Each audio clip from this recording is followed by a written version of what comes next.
Hello everyone. It's bright and early here in Berlin. I'm just setting up some stuff in the background. I will be with you as soon as I can be as we prepare for a rematch of BLG versus TT.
Hello everyone, and welcome back to LPL Playoffs. My name is Nymaera, and I hope you're having a wonderful morning, evening, afternoon, whatever it is for your time zone.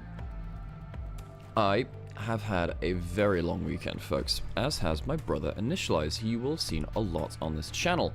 I'll turn my camera on. I haven't even got it angled the right way. Hello, my name is Nymaera. You might have just seen me on the LEC just yesterday and the day before. Sam has done absolutely Herculean effort in the last few days, so he will be resting his voice today. I will be casting these games today, largely on my own. However, I do have a friend who may be calling in later to join us with a little bit of casting as well. Greyheart, who I haven't cast. In fact, he is awake right now. So I might be joined by Greyheart, who's a friend of mine who I've cast with for a long time, to bring you our games today. So I'll be hopefully setting things up.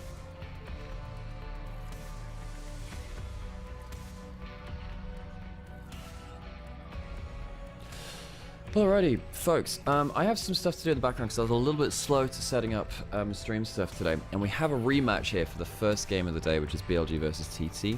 Of course, we're going to be live on both channels, on Twitch and on YouTube as well. Nymaera on Twitch and Onivia on YouTube, as well as Alex Alex Nymaera Hapgood on YouTube as well.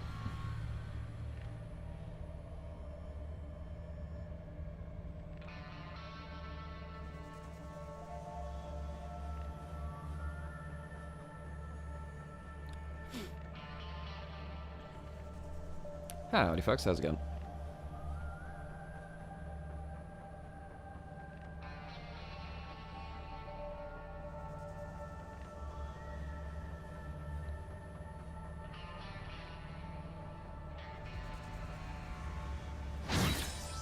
Thank you for the follow.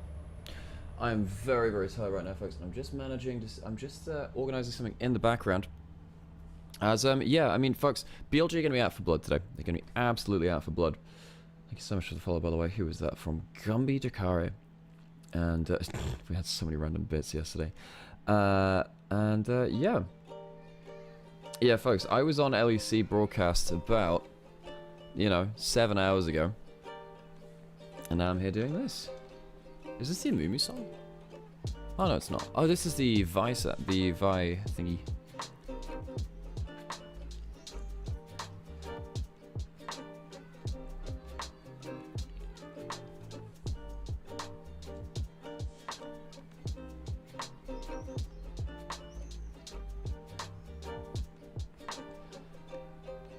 Okay. So, folks, if you have any favorite players in this game, any favorite memories of these players, any players you want to see do well, let us know in chat. We'll be keeping an eye on that one, folks. Yeah, so if I'm not 100% did I get some sleep? I did get some sleep, Chahun. I did. I slept from about 1 AM to 6. Maybe slightly before that. So I had about, you know, 4 hours sleep. No, well, yeah, I'd say I had about 4 hours sleep. I fell asleep at about 1:30, I reckon. Got up maybe 5:45. But I am awake, I am alive, and I'm here loving the LPL, as we always are. JDG versus Anyone's Legend will be happening tomorrow when we get around to our single best of 5 days. Do you think TT will win again? Well, that's the question, isn't it? Who am I rooting for between BLG and TT? Look, I love TT, but it would feel so... I need to see BLG against all of these other teams too. I love 1xN. I really love 1xN. This is from the last time they faced up against each other. 5-game series. Beitran had the series of a lifetime. Setab absolutely popped off. And Wei had a bad one. Wei had a very, very bad one. So yeah, that was less than optimal, we'll say. Oh, was this a Twitch? Yeah, the Twitch Elise game. With the Nocturne pulling ult, so the enemy team could barely even auto-attack him. That was insane. You'd love to have another win? Yeah, another miracle win? Yeah, no, I get that. I do understand that. I do understand that. Good coffee in the morning. That's what I needed.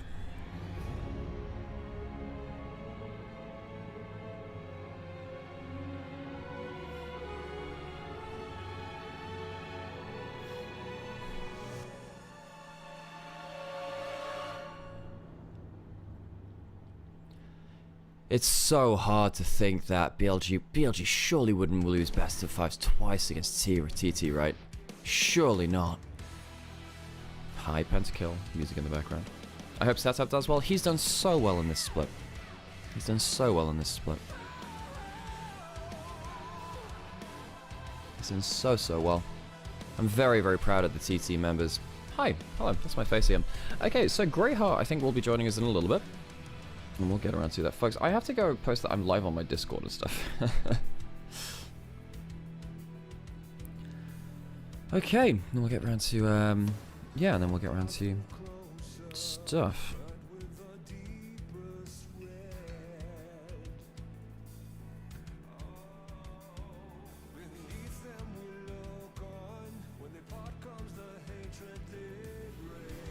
BLG.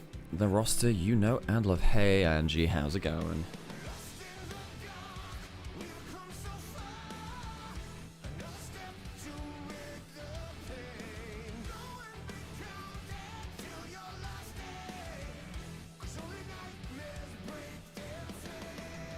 Actually lost the series to TT. What the heck, man? Who am I rooting for? I think... Look, I have to vote for BLG because I want the best teams to go the furthest in the bracket. And while I think that TT had an incredible upset, BLG by far have the better ceiling. However, in terms of players, I couldn't be happier to see 1xN do well. I couldn't be happier to see players like Beitran have an incredible split as well. Who would win a best of 5, JDG or BLG? Depends what form BLG are on. Really depends what form they're on. Because, yeah.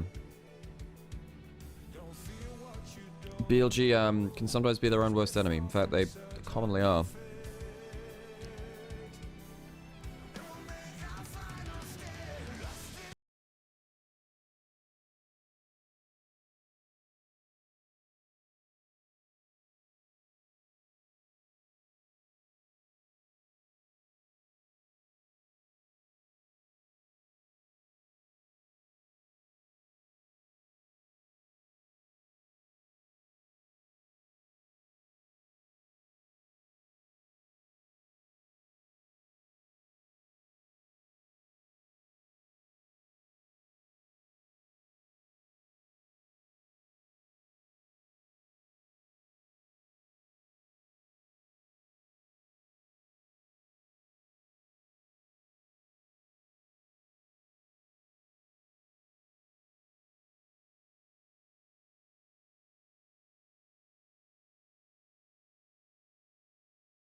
To them a lot, and actually, Greyheart, if you remember a long time ago back to the UEB streams when LPL didn't stream all their games, used to do some LPL over there too. Back with Froskurin and Kelsey Moser when they used to. No, that was no, it was Opal who did that stream. It's Opal who did that stream.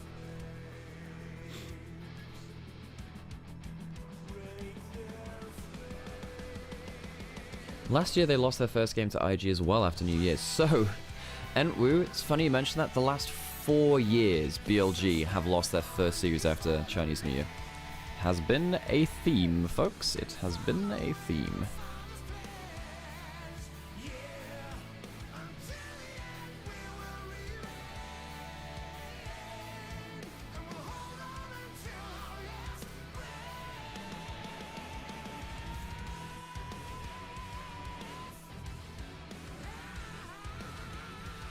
Okay, folks, well, if there's anything you want to know about the matchup, more than what we've already said, please let us know in the comments. And if there's anything you're excited for, please let us know as well. I wish Kanavi versus Canyon happened more in their prime. I completely agree. I completely agree. Is there a tournament for all regions that won the Plymouth Plus? Yes, there is. That is First Stand. First Stand will be happening in Korea, and that'll be happening, I believe, March the 10th. I think that's when it starts. I believe that's when it starts. I'm excited for Kanavi to keep going beast mode. Oh, me too. Oh, Kanavi's such a good player. What a one-man army. What a one-man army. Very few players do it like Kanavi. Very few players do. Just gonna check something real quick. Yes, we can draw on the screen. Good stuff. Good to know. Bot gap BLG. Well, yeah, I mean, look at the last series. What I said did pretty well. As did Feather. I actually think last series, I think TT did quite well. Anyway. Let me just unmute for this interview as well. 先跟大家打个招呼吧。Hello， 大家好，我是 BLG 的主教练茂凯。欢迎茂凯教练。这一次来到全新模式的淘汰赛当中，你们是落入了败者组。作为教练来说，会觉得压力很大吗？说实话，落入败者组的话，因为没有复活甲嘛，所以说，还是有一点压力的。尤其是还要打就是背靠背的那种比较早的比赛，我觉得还是会有一些吧。但是我觉得我们整体队伍还是会去克服这个东西。那今天背靠背的话，你们将会对上 TT 这支战队。此前在小组赛当中面对他们是遗憾落败了，今天再次对上，有没有做什么特别的准备，或者是提前有跟队员交代一些什么吗 Hello, 其实 there 上 we 次 go. 输给 Hey TT 之后， Stan, 我 how's 们 it 就 going? 全 Great to see 队 you. 做了很长时间的关于比赛的一个复盘。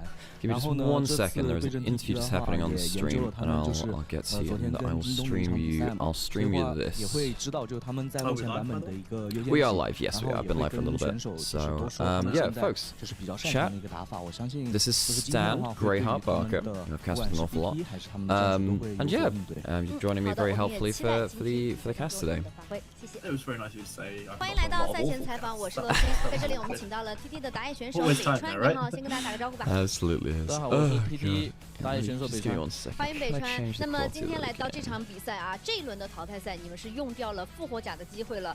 对于你们来说，机会只剩一次，不容有失。那么在开始今天这场比赛之前，心态上面会不会有什么变化？因为输一把就淘汰了嘛，然后我们就全力以赴准备今天的比赛吧。全力以赴。那在第一赛段的常规赛当中，你也获得了2阵打野的荣誉。想问问自己，觉得和以前相比，成长最大的地方是在哪里呢？成长最大的地方，感觉就我们团队协作打的比以前就是更好了，更有纪律性了。好的。那今天的比赛当中， So 你 lower 将 bracket 要 quarters? 再战 BLG，赛前要不 Second 要 round 给 of 自己 lower 和 bracket. 队友打打气？ Okay. 就之前赢过 BLG 一次嘛，相信这一次也会赢下的。好的，我们也期待今天的比赛。 Okay, so you're gonna have to let me know what I gotta just one sec, that's fine, that's okay, get rid of that. Okay, you're gonna have to let me know what my stream quality to you is like. Is it currently showing the stream, by the way? On disc, yeah. Cool, perfect. Well, hopefully that'll be fine. So yeah, folks, my name is Nymaera. You might have seen me casting this before. And if you're tuning in for LPL Plus, we hope you're having a good time. There is no official LPL broadcast anymore, so we do it here instead. Stan is a good friend of mine from... We started casting together back in 2020, back at the start of my casting career. So it's a cool little throwback to that, and I'm really excited to actually... We haven't cast together in like 2 years or so, so I'm really excited for It's that. been far too long. Ever since you left me for the big leagues, and the big leagues, which by the way, I did predict many years in advance that you were making it to. I was always there, always on Team Nymaera for that. And also, you know, while you know you're certainly more au fait with recent LPL, I was back doing an official LPL broadcast and Temasek Cup and other things like that before. What years were you before doing you were that? even a 'Cause I remember a was that- twinkle, was before you that were even a twinkle in Opal? your dad's eye. Did you? That was when you did that with Opal, right? Was that Opal's thing back in the day? Yeah, so yeah, basically, I worked with a lot of people with Chopsky originally was heading things up. I remember that. Yeah, that's really cool. I think it was Fish and I'm having mental blank on names now, which I feel really bad about because they were a great team. Who brought me in? And, yeah, we got to work alongside some of the LPL people, and they reached out, which was good. It was back in the days when sort of Raz and Frost were heading things up alongside Fish, and yeah, very much miss those days. I think it was some of my favourite casting I ever did. Getting up at annoying hours, much like I have today, to Yeah, to cast, frankly, my favourite region, and now that'll I'm happy. happen, So I'm folks. happy. So yeah, it's 2 best of 5s today, dude. I am absolutely shattered from a week of. We've had 2 best of 5s a day for the last 3 days in LPL, and I have been getting up to set up the stream for that, and then basically leaving in the afternoon to go to LEC as well. So I am utterly. For the record, I haven't been getting up to do LEC. No, There's time still waiting yet, on the buddy. call. I'm sure There's- anytime now. Yeah, there's time yet.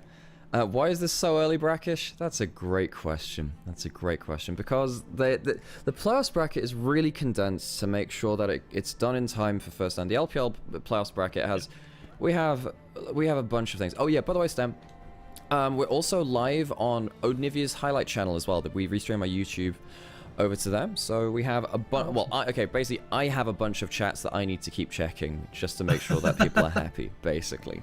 And for you people who are in chat, if you'd like to drop any messages, absolutely do that as well. Was that your gentle way of telling me to keep it BG? No, what's happening? No, you don't actually have to. That's just saying that. Just be aware that people look. Whatever you choose to say, there are people out there that will hear it. Is what I'm saying. Buddy. Wow, well that makes a nice change. Yeah.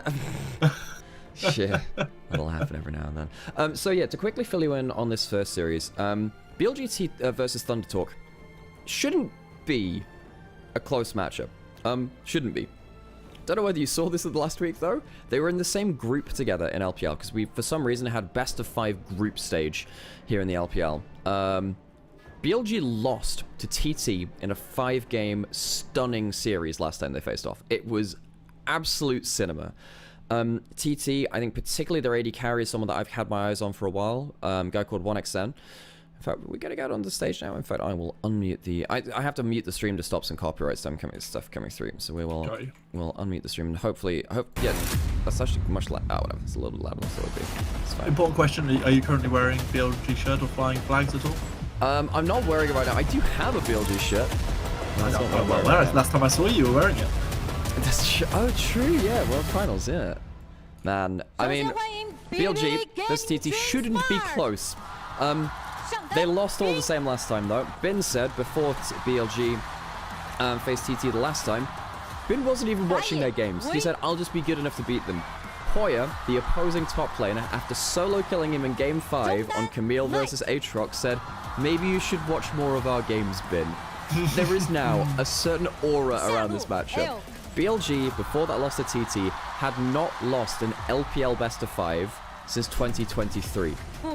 And also Knight, who has joined this team, hadn't lost a LPL best of 5 since 2022 in summer finals back then, which was a 5-game banger to JDG back in 2022. So they lost a couple of streaks. I think they lost a lot of pride. They're now in they had to start in the lower bracket because this goddamn upstart team, which you'll see walking onto the stage now, somehow managed to sneak one over them and get themselves into the upper bracket. TT, I think they might have awoken a beast here.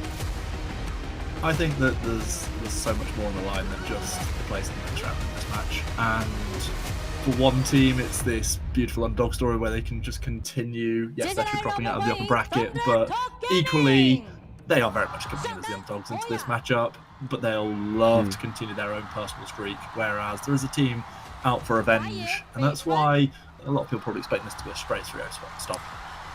Of course, as well, another thing is, Stan, for you, this is Fearless. You familiar with the format of Fearless drafting? I'm absolutely familiar with it. In fact, a good friend of mine proposed many years before it came to LPL or anywhere else to bring it into the old what was it called? The UKLC. UKLC, yeah. So yeah, there were that was touted to be in our streams a long time before it came to here. So yeah, certainly it takes a slightly different form to how I remember it, but yes, absolutely. Yeah, my bit rate's a little bit jerky, just as a heads up. So if during any team fight, I say stuff every 5 seconds. Right. Okay. Hang on. What I can do is I can drop it down to 720. It might be a bit bootleg. It's gonna be that. You just let me know if this is better. If you've changed it, it's already better. Okay, I have. Right. So I'll be streaming 720 to you. Good stuff. Folks, there are tech things I have to figure out basically because there are many hamsters running on wheels as it currently works right now. And yeah, we'll get ourselves into our draft first. You know, one of the it doesn't happen in this series. However, one of my favorite things from regular seasons, we actually used 1v1 side select to determine our side. 1v1s to determine side select in regular season. That was so fun to watch. It's not game 1 now. We've been doing that over in 4 Nations actually. It's been a lot of fun. That's a really cool idea. I really like it. As long as there has been a lane in League of Legends, we have been 1v1ing on it. We do it for game 5 now in playoffs. It is worth noting. So if it does somehow reach 5 games, we will have a 1v1 to determine side select for that last game. So be aware for that one.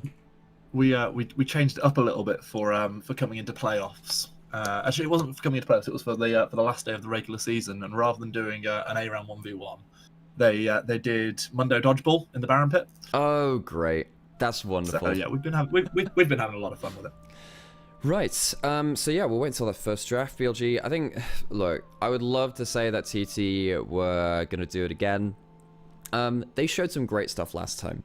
I think that they largely. TT, look on paper, TT have worse players. However, they had much better understanding of the combinations that they wanted to play towards, and I think that is something which is so important within Fearless Draft. We will be pitting those lights and going into first game of the day. TT, They actually managed to last an entire best of 5 with their picks as well. They used stuff like the Sejuani, stuff like Vi as well. Rumble was a huge pick for them. So watch out for those combinations from TT, and we'll have to see whether BLG have learned their lesson from the last time and give them. So the sort of question that I would have, loved to have asked you before the stream started, but I didn't really get that luxury, given that I got a good amount of warning for the stream, without a doubt. Yeah, about 5 hours or so. Yeah, go for it. What patch are we live on for LPL at the moment? I believe we're on 0.4, because we have seen, importantly, Ruinous Atakan, the one that you never see in Pro, bumped up in likelihood a little bit for Pro play. Okay. And it does mean that Bloodier Games will be rewarded with the other form of Atakan. First pick Jace for Bin. Cassante's off the table. We might see the Ambessa into the Jace. It seems to be the last remaining good matchup, and that's immediately locked in.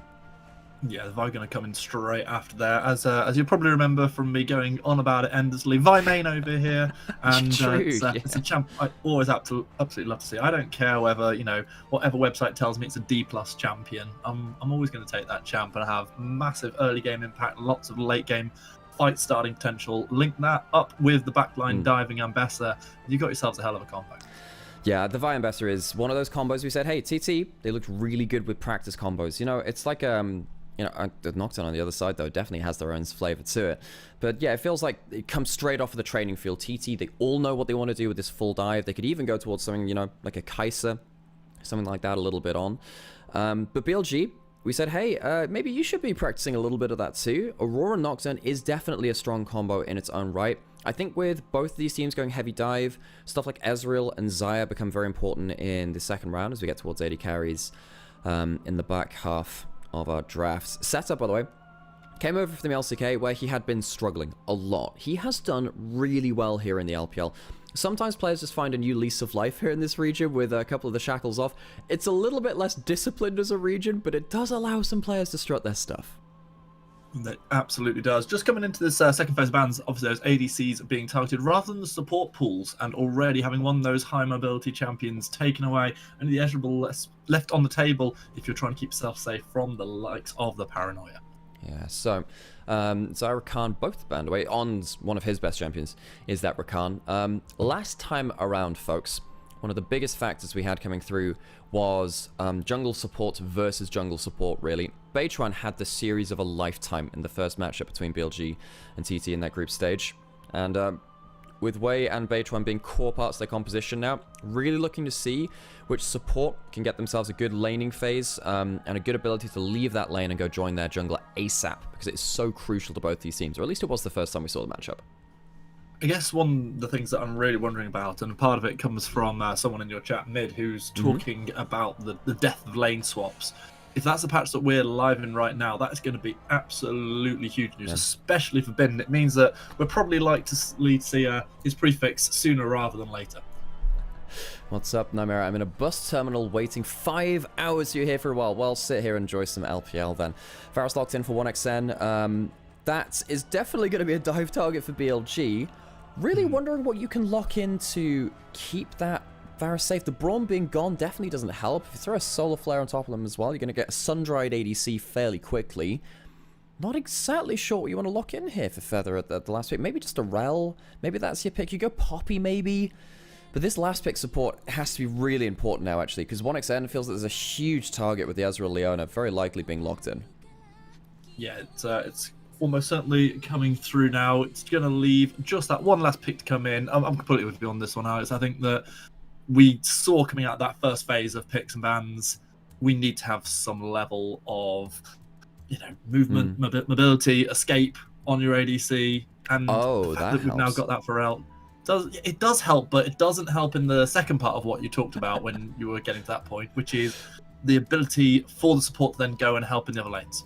The reality is that Elk can just comfortably stick around, farm as an Ezreal does, whereas Varus and Renata are going to be so much more clamped into that lane than the likes of Leona would be. Yeah. I really like that it can deal with stuff like the Aurora and the Nocturne if they choose their angles poorly, though. So, TT, they do come away with a good combo, again, from their top side. I think their bot lane has a huge barrier of execution here. You are playing against a dive comp with Assassin champion on that mid lane, and yes, Aurora is an Assassin right now. I've seen that champion one-shot way too many AD carries at this point on the hands of Knight. TT, they struck hard and fast against BLG. They damn near clean swept the series 3-0 against BLG the first time they faced off. TT hit early in the first series.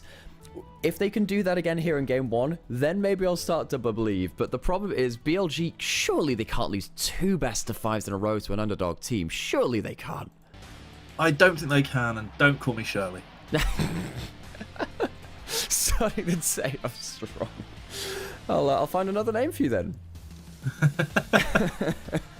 Oh yeah, well the coaches have done everything that they can. They've left the stage at this point. And they've left it down to those 5 players who are about to jump on to the rift. They can see them, and one of the things that we noticed, I mean, certainly, you know, sitting behind the players, watching them in London, just sort of the level of calm we saw on the faces of BLG from the player cams was absolutely incredible. Round about until the end of game 3, and at that point you saw a very different BLG. Looking at those cameras there, despite their recent loss, that's very much the BLG from the first couple of games that we're seeing, and I do think this is a team out for revenge. I'll be stunned if they don't accomplish that goal. So we'll have a listen to the gyres from the crowd, and we'll get back to you shortly.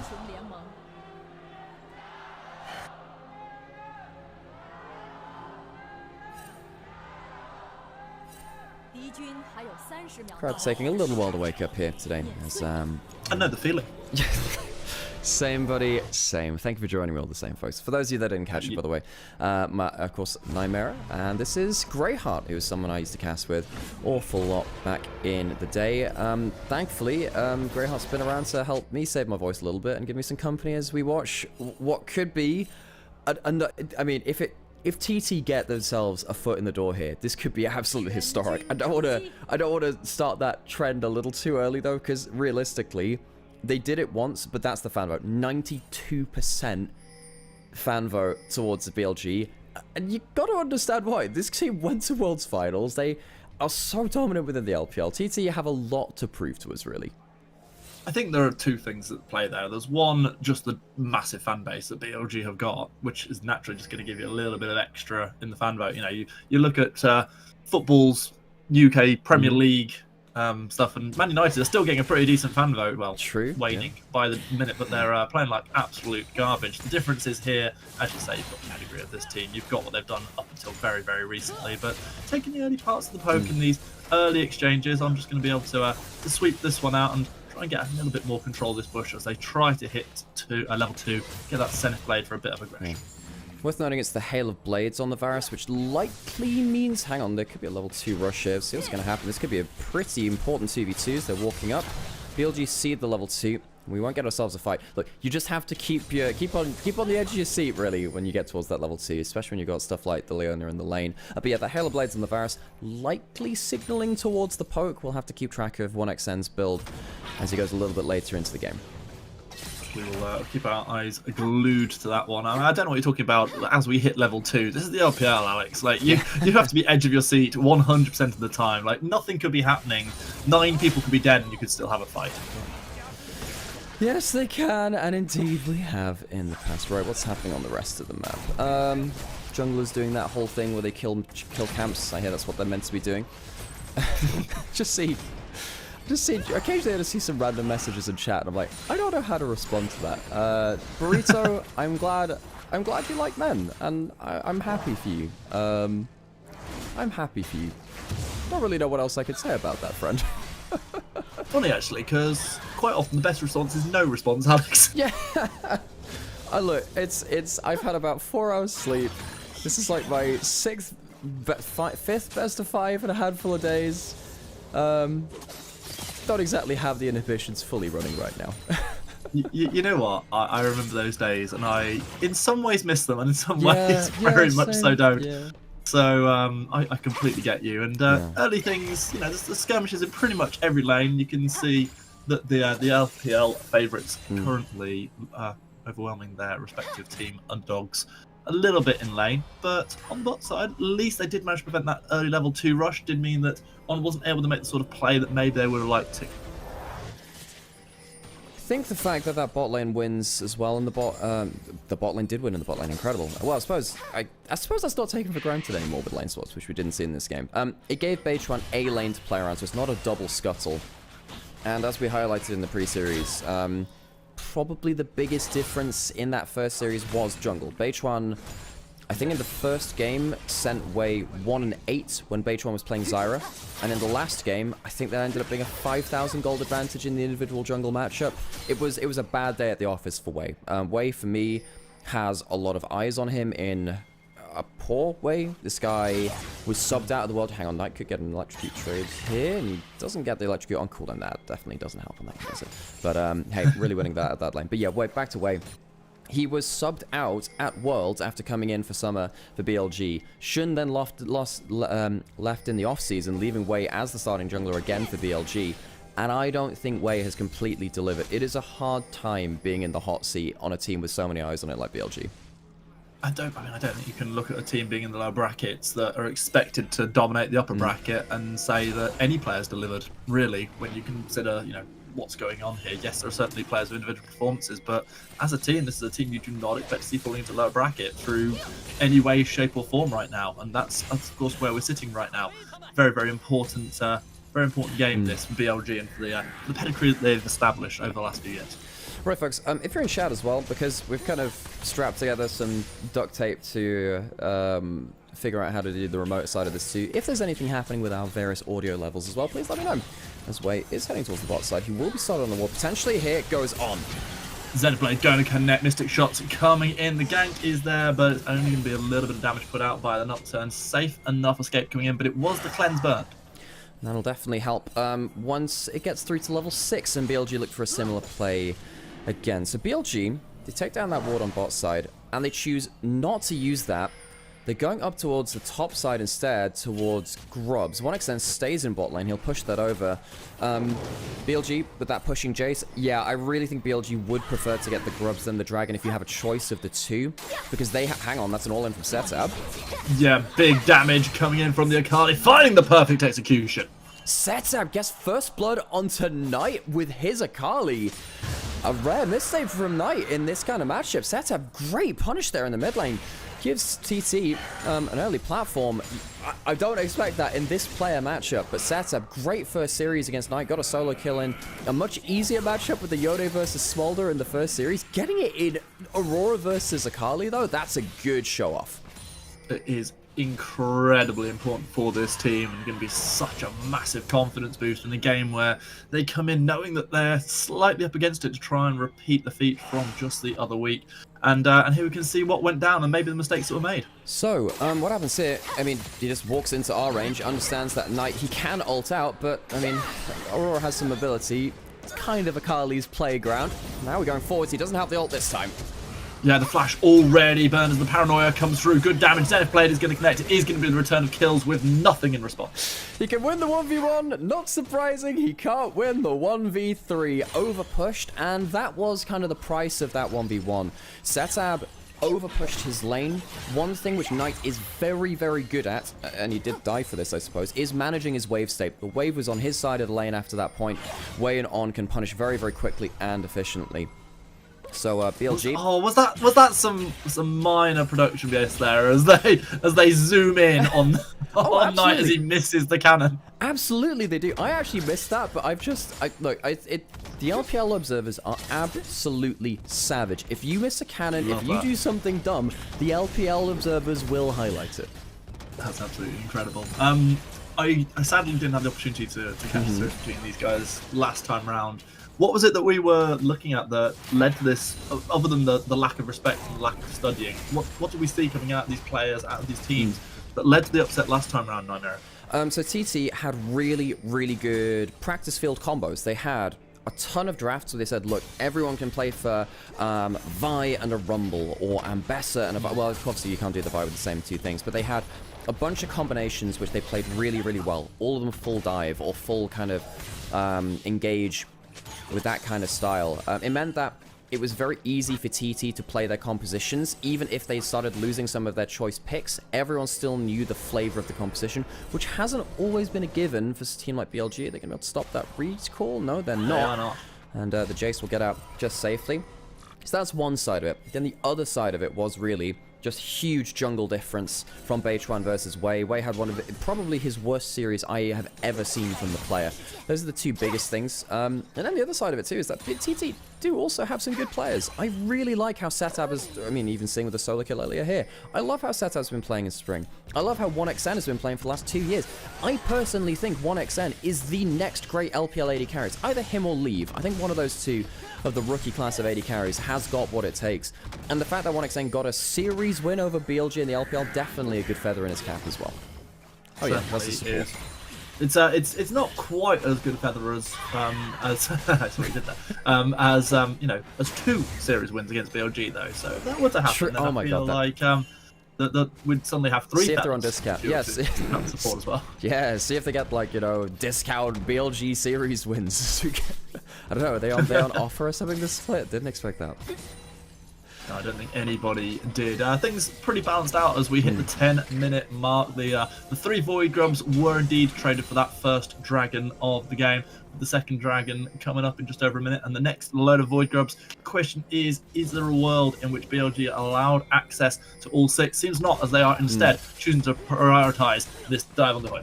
Yeah, there's some good vision on top side, so BLG want to avoid that. And the thing is, BLG have some grubs now. If TT waste a lot of time going towards the second set of grubs, BLG can use their grubs they already have and hit some towers instead. No point contesting something when you can get something for free. BLG are the masters of cross-mapping. Wei currently in enemy territory. So Feather's going to walk up, spot the knockdown and the brush that, and make sure that Hoya's safe under this tower. Well, we'll see whether he's safe under that tower.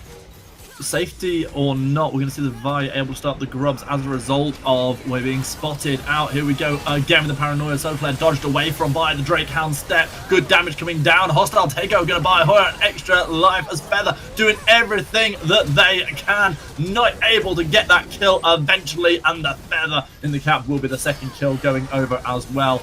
No extra return, more than what we thought maybe there would be, but even so, that was about as well played by TT as it could be, especially as they get the grub on the back end of it too. Yeah, the micro is as good as it could be there. They try by a lot of time, but the actual macro of this decision, which is, hey, we're going to leave this player under a turret here against BLG as they ignore the top side of the map, that was the mistake. They had to find a way to back off from that tower, and suddenly BLG get themselves the feats of strength. The first one from the tower, and then the tower, and then the second one from the kills, or probably the other way around, whatever, doesn't matter in terms of the order of it. They're now very far ahead of that game, and while all this is happening, TT then have to reset after the grubs. Bin gets himself a full wave pushed in on top side. He's going to get himself more plates.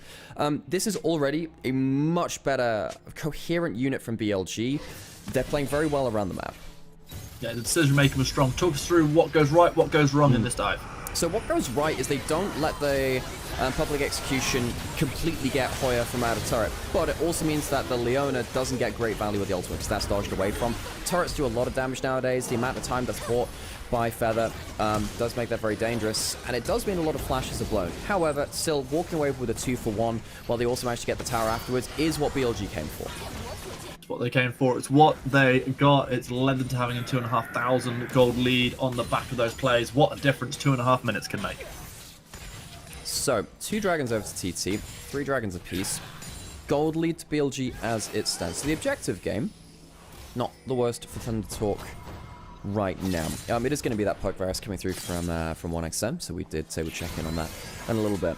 I'm interested now to see when our first grouped up fights are going to happen. BLG have played around uneven numbered fights, on the roam on the Leona, and the paranoia creating the numbers advantage completely after that point.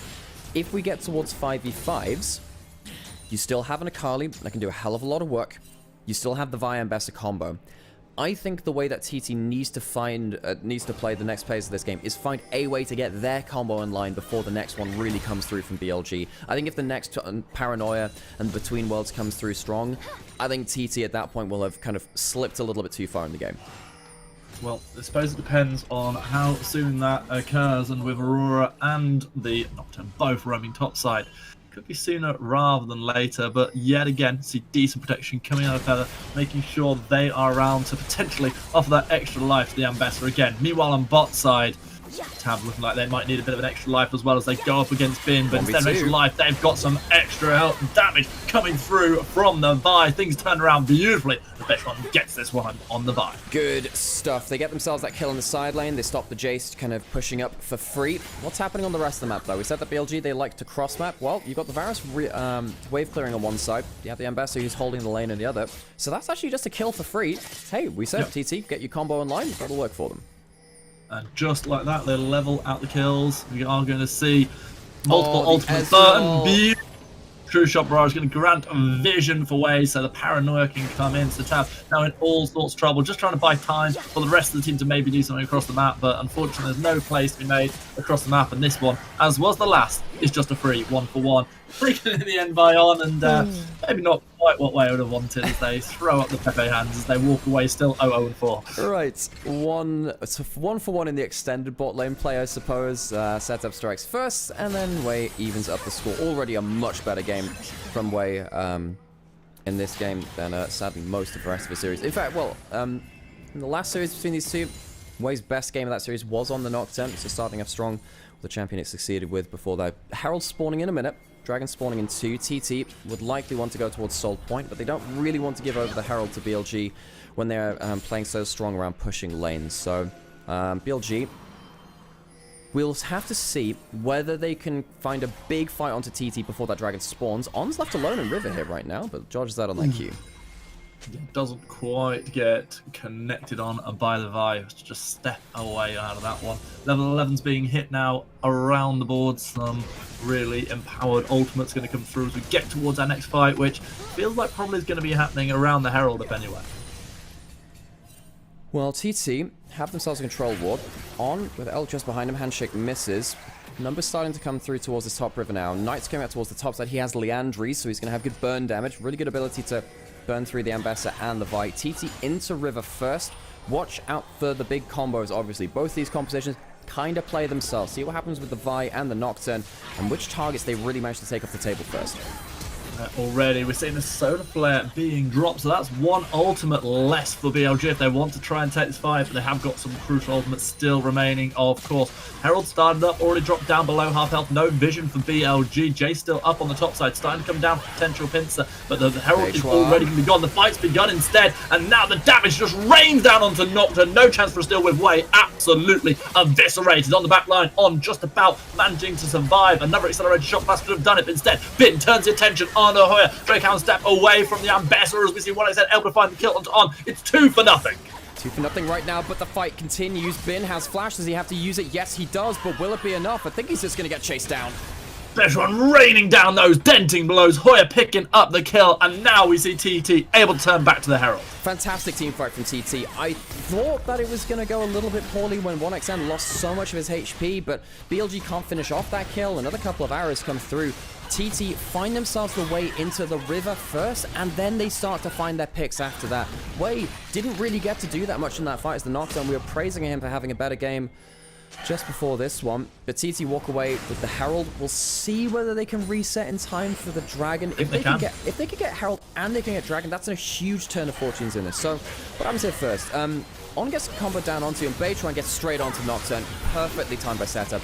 The best thing about this is, much like the first series, when the combination is played, everyone is going at the same time. Picture in picture, we might have another fight brewing. That was going to end off, so we can watch the end of this replay here.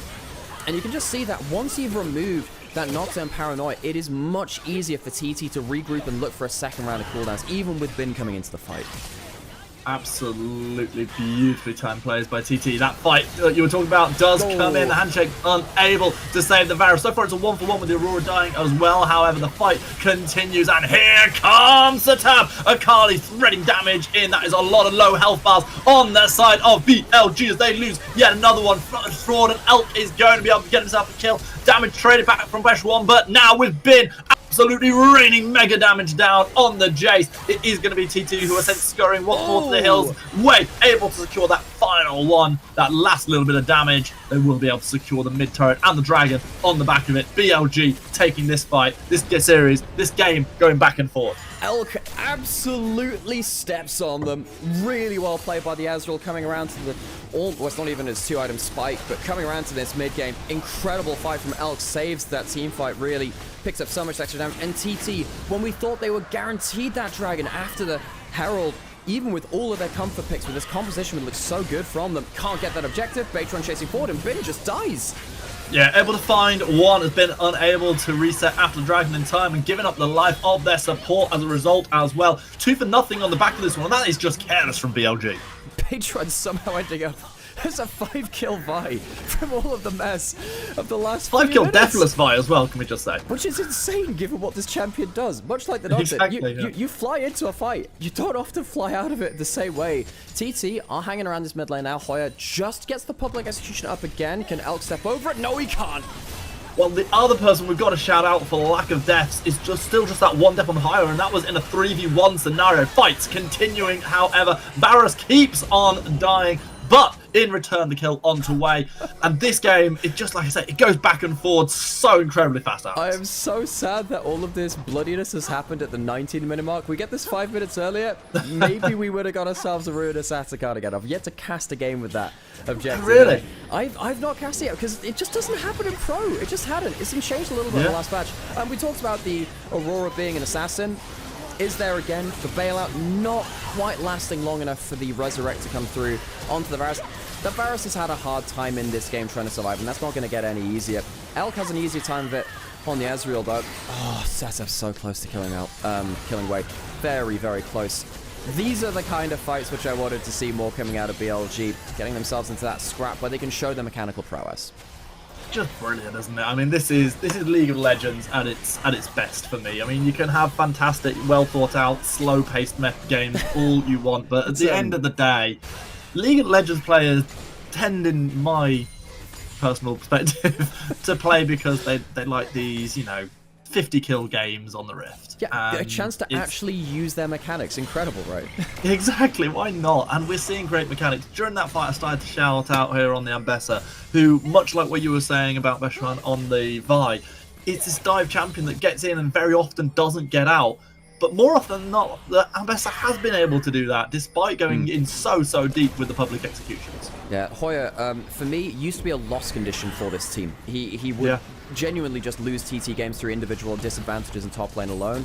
Last series, Hoya was the better top laner than Bin for the grand majority of that series. That's incredible given the track record of Bin over the course of his career.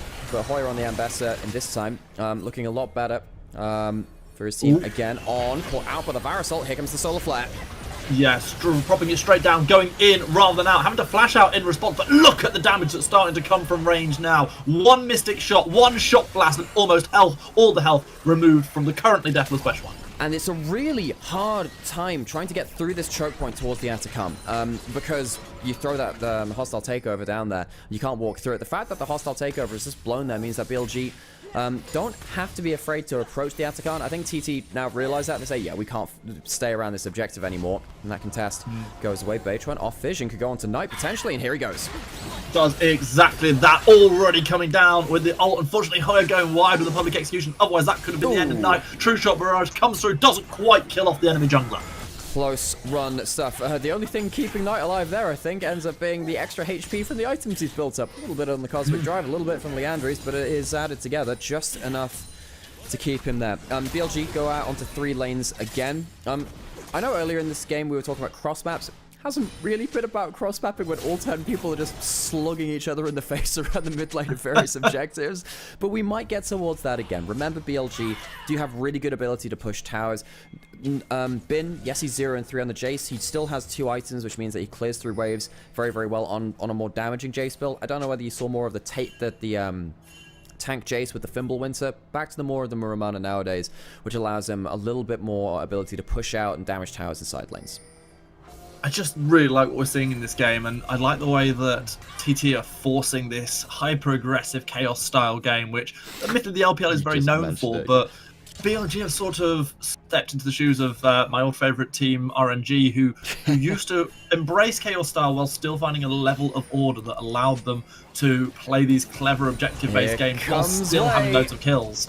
Here, we are just seeing straight out chaos, and it at the moment is meaning bad news bears for BLG. They lose their jungler and right next to Atakan. And it's a perfect play from TT to punish in the side lane. Wade didn't realize the numbers were there, and suddenly no smite around the Atakan. BLG have to fight in a 4v5 to see off this objective potentially. TT, do they feel bold enough to start onto it? Set up on half HP, that might change things. Yeah, I don't think they can feel bold enough because there is just so much poke damage. The Jace and the Ezreal are raining damage down for days. You see these health bars getting shredded through by just a couple of abilities. And just like that, it doesn't matter that BLG's jungler is dead. And now all of a sudden, Beshwan is slightly caught out. Teleport going to come through enough to stop the attack. So BLG lose their jungler as Wei very quickly realizes there are more people that he bargained for in that play. Dragon started as well. So Dragon and Atakan both on the bot side of the map. We're going to see a start of that objective. Yes, we are eventually. As Wei works his way towards the bottom river. TT reset on setup. He's going to come back out onto the map, but he's not going to be here in time to secure that objective. TT miss another chance to get themselves soul point. They'll be kicking themselves to that one. I feel like they've had the tools in some of these teamfights to walk away with objectives. Haven't quite cleanly enough been able to go towards them. I feel it's more than that as well, Alex, because it's the dragons that they are giving over. Yes, they managed to secure a couple of good dragons themselves earlier on as Knight gets a good bit of damage down on setup, but now they've given up 2 infernal dragons, and to this heavy poking team, that is absolutely not what you want. It's on coming out of base, but he's currently not here at the Atakan. Did TT track his resets? They're starting it potentially right now. Bot wave is completely even, so that's going... Oh, there comes the ult onto Wei again. Big aggression, but Wei actually able to step away from this one, timing the spell shield beautifully. So steps backwards, and it is just a couple of skills thrown at each other and disengaged. Sometimes in the LPL we battle for cooldown economy. I don't think that was that one. I think that was just a little bit more opportunistic. Atakan not cleanly taken. Typically in a good Atakan setup, you see the waves pushed in from bot lane like this, so it means that there's another angle either opened up for the defending team, so they try and go in from both the river and the bot side, or through Tribrush and that bot lane, or of course you push it out to deny it on the other side. It was a little bit rushed there from TT. You can see how scrappy things are, and one thing which I've definitely noticed in a lot of games like this, your small mispositions are punished even harder when you have compositions like this. You have the Vi, which can make a point and click Ambassador ult effectively if they're CC'd in front of them. Hoyer on 2.5 items will one-shot you after that point. You must be so disciplined when you're going around to these objectives. You misstep once, particularly someone like 1xN or Knight, you could actually lose your team in a huge objective. Definitely can. We're getting to the point of the game where just losing one huge objective could be the same as losing your team at the game. And both these teams will have to tread just that little bit more carefully now. And someone who's already up to flash away is indeed going to be... Oh, sorry, Knight dies first! I thought that Varus was going to be gone first for sure, but instead it's a 1-for-1, and now the fight continues to brew with Vi arriving. This means that BLG, who looked like they were taking the fight to TT, are instead taking the fight back to their own base, as it is going to be death after death, kill after kill! And TT just wiped BLG apart from White. Oh, it is a stormy team fight in the mid lane. Thundertalk come out on top, and they'll go not towards the bot side, they'll go towards the Baron. Knight should have gotten that assassination cleanly onto 1xN, but the turnaround from TT is absolutely monumental. Wait, does have blast cones. If he gets himself vision, he might be able to ult in for a steal, but no one's showing their faces, and that'll be an objective going down. TT team fight their way through to a Baron in game 1, and you know, we were saying, hey, there's no way they can win another series versus BLG. This is how the first series started in that last time. 1xN pushed up too far in this mid lane. Gets called out, but there is a Renata right by them. The Bailout comes through, and Seta blows Knight's head off. Immediately have one kill coming through, and it makes it just a little bit harder to clean up the fight. Elk missed positions, and we said they get punished an awful lot. Beitron, incredible Vi engage. His comfort pick of this Vi really working out well. Beshwan has been absolutely electric so far in this game. And I'm not just saying that because I love Vi. I'm saying it because I love what I'm seeing from this Vi player. Absolutely tremendous. And you can see there the fans seem a little bit mixed in whether they're loving it or not. Hostile Takeover is going to go wide. That's a huge ability to be down, but it's still a kill going over onto Wei. And with Atakan still available, there's a chance to turn instead. It looks like TT want more kills. Hoyer, so aggressive, taking turret shot after turret shot, will eventually give up their life, but not before they've done the damage. Elk goes down. Hoyer's missed a few ults in this game quite visibly, but that one very much hit. Elk gets absolutely blasted by the 2.5 item Ambassador, and yeah, they go down, but without the Ezreal, and with Knight not having ult now too, TT can walk in, they can use the Baron buff, which they have 2 minutes remaining of, to force another opening on the map. BLG, they're getting out team fought by Thunder Talk. This team, which was middling up until this split. Yeah, they've had good moments, but this is not a team that people expected to be taking games and series off of the best teams in the LPL. They just came away from a 3-1 loss in the upper bracket to JDG as well. They got a bit blasted by them, but against BLG, they've just apparently got a better bit of insight into how they play the game. The Atakan's going to go down as well now, as TT can then recall with their Baron buff and get back out onto the map. Alex, at this point, BLG might as well say, call me maybe to TT, because they have certainly got their number. And here you can see how that fight starts. Again, it's opportunistic, but it works. And you know, Knight gets a decent escape out here in the first bit, but it draws the rest of his team into the fight. Elk tries to position around the corner, Wade does as well. Wade goes down. There's a great ult coming from Hoya, as we called out. And I don't think Hoya minds trading 1-for-1 here. We have seen how much damage that Elk has done in the past. Getting that Ezreal off the board, I think it makes a lot of sense here. He has it 3 items. Worth noting, folks, again, BLG have themselves the feats of strength. They have themselves even the extra stats coming through from them. We've got the upgraded boots even from the 2 carries of Knight and Elk. BLG need to somehow escape this initial combo, and they need to stop giving the easy openings over to Setup and Beitron, who are timing their approach so well. When one is entering the fight, the other one is at the same time. The Vi and the Akali both getting immense value in the skirmishes. Nice split pushing being done there by the Satab on the Akali, able to just draw a little bit of attention away from the contextual fight in mid. This in turn opening up the opportunity for the Drake to be easily secured. Two-shot barrage not steering this one away. Yeah, someone in Onivia's chat saying, you know, I don't think BLG have so many ranged pokes. I actually think they do. I just don't think they've ever had the time to sit and use them. You have a Jace who's got Miramana. You have an Akali, not Akali, the Aurora, which can jump forward and do some poke too. Elk on the Ezreal. Never mind, the Ezreal. Yeah, Ezreal doing that too. So BLG have the range. They just can never sit and actually use it, because every time these two teams are squaring up in the same place, particularly Beitron, again, who got so much value in that first series, is pulling the trigger before the skill shots come through. This time, it's Hoya caught out. Blade connects, but Execution not going to take Hoya very far, but the Drakehound steps are enough to get the dash out. Good damage being turned onto Beitron, but this isn't a fight that you want, Knight. This is not a fight that you win. Hoya dashing forward, getting great damage. Here comes the rest of TT. They come. TT have the Atakan, remember, and they'll take a kill for free. They have the withdrawals in the back pocket, and once again, someone steps forward from BLG, and TT are there, really ready and willing to answer. They go again. This one dashing in, way shredding, losing the health. Not as much as they've lost their inhibitor, though. That one is down free and easy, and so often lauded as one of the best supports in the world on having a rough game. On occasionally has these. We did say, hey, Wei had a bit of an awkward one in that last series. On was on that list too.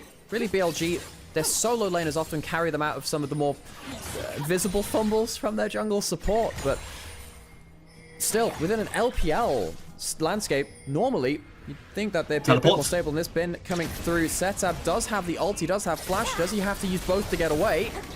Well, I don't think he's interested in getting away. He just goes for the straight out 1v1 kill. Has got Aurora lurking in the sidelines. Finally using the flash, trying to dash out to safety. Might well be able to get out of here. We're going to see the Arcane shift forward, the flash as well. Good connection. Zonya's by a little bit of time for the Akali. It shouldn't be enough. However, Aurora finally getting that shut down. But meanwhile, the rest of the team is pushing in the other lanes. Yeah, so pushing in top lane and pushing in mid lane. TT once again find a micro outplay, which leads to a bigger advantage somewhere else. This time it's a proper cross map. We haven't, like we said, not really had chance for cross maps because everyone's been on the same screen. But TT pushing both mid lane and top lane. Baron is spawning again in a minute, taking that extra pressure in those two lanes surrounding it. Very much help TT. So BLG really not finding the clean picks that they'd like to. Every time that they've jumped forward, TT have been waiting for them.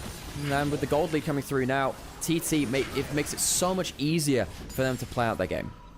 Yeah, and because of the gold lead and because of the way the tempo is of this game as well, they're able to get over towards Baron first, able to set things up. They're going to be able to get recalls out if they want to. Instead, they're just going straight for the fight.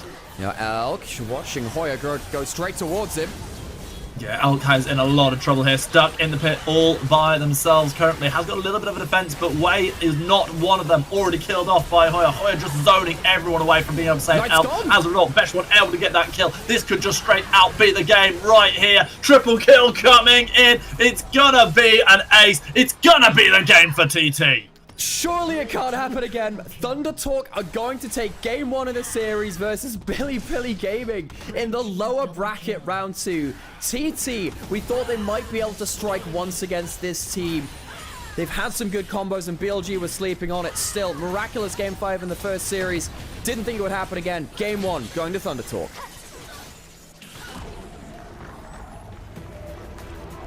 I can't believe this. What a game, Alex. I can't What a game. believe this happened again. Game 1 to TT. Beitron. What the hell has this guy done? How has he managed to have this jump up in form again? He has had a very rocky back and forth career, folks. He has had some very weak splits in and about the place. I'm not going to sugarcoat it. But the fact he comes out with games like this, it's incredible to see from a player who's had quite a long career after this point. Hey everyone, I'm Nymaera, and I'm joined by Greyheart today because Sam needs to rest his voice, and Stan is a good friend of mine who I've enjoyed casting with an awful lot in the past. I wasn't first choice. No comment on that one. You said there's, sometimes the best answer is not answer at all. But hey, there is no official LPL English broadcast anymore. So what that means is that when we get into playoffs here, for these important games and these important best of fives, we do the dirty work instead. So we hope you're enjoying yourselves. Hope you stick around either here on Twitch and YouTube here on Nymaera or on Onivia's highlight channel as well. So typically, Stan, what I tend to do in the break is, we watch through the highlights and stuff, but honestly, you do whatever you want to do in the break. We just tend to chat a little bit, but it's not really that more professional in the break because we actually do need to rest our voice a little bit and get some drinks. So you do what you want to do, man. That's true. I am sort of running out of Fanta Fruit Twist. So I'm gonna go and top up my glass. You go get something going on. But I'll be back in a couple of moments. We'll talk about that game and talk about whether TT can just straight out do it again. Can't believe it, man. Surely TT can't do it again. Thank you for the follows, by the way, folks, over on Twitch as well. Yeah. Wei is trash. Wei's been struggling. And I think, once again, bit of jungle difference, though. A little bit of jungle difference. But also, I will say, be kind. Be civil, at least. So, folks, what I want to know from you, folks, they win that one game. Do you really think that TT can take the whole series again? Did it last time. Took 5 games of it. What are you guys thinking, though? You really think that they can do it again? BLG 3-1? We shall see. I still think that BLG looked better in this game than they did in the game 1 of the last series, but still, this is not a good sign from BLG. You knew they'd win the first game? BLG, it is worth noting, folks. It is worth noting, folks, BLG have a tendency to lose game 1 in a series in LPL. They do. I think last summer they'd lose game 1 an awful lot. However, it's just that it's against TT. Already beat them once. It's happened. They proved it can happen, Proof of the concept is a big thing. BLG 3-2, but you don't have much confidence in BLG. I expect much better from BLG, is the thing. I expect much better from them.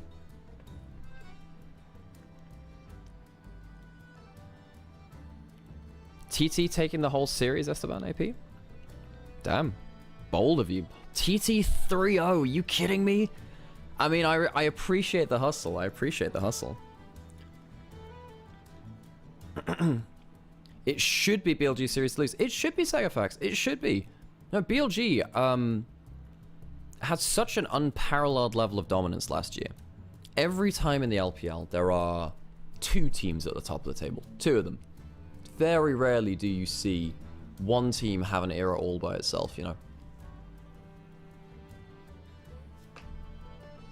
But hey, they did it.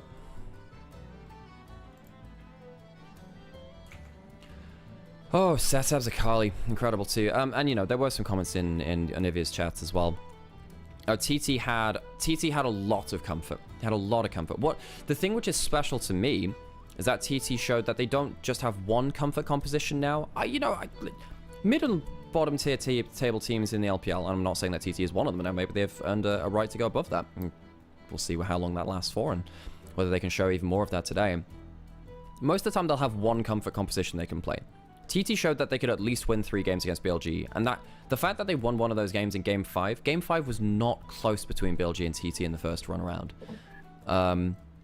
That gives me a lot more hope, because it doesn't feel like there's just one shot in the chamber, which is a big problem in Fearless. You're not going to get to play that Akali again. You're not going to get to play that Vi again. I think that they've got a lot more versatility than I gave them credit for in the past.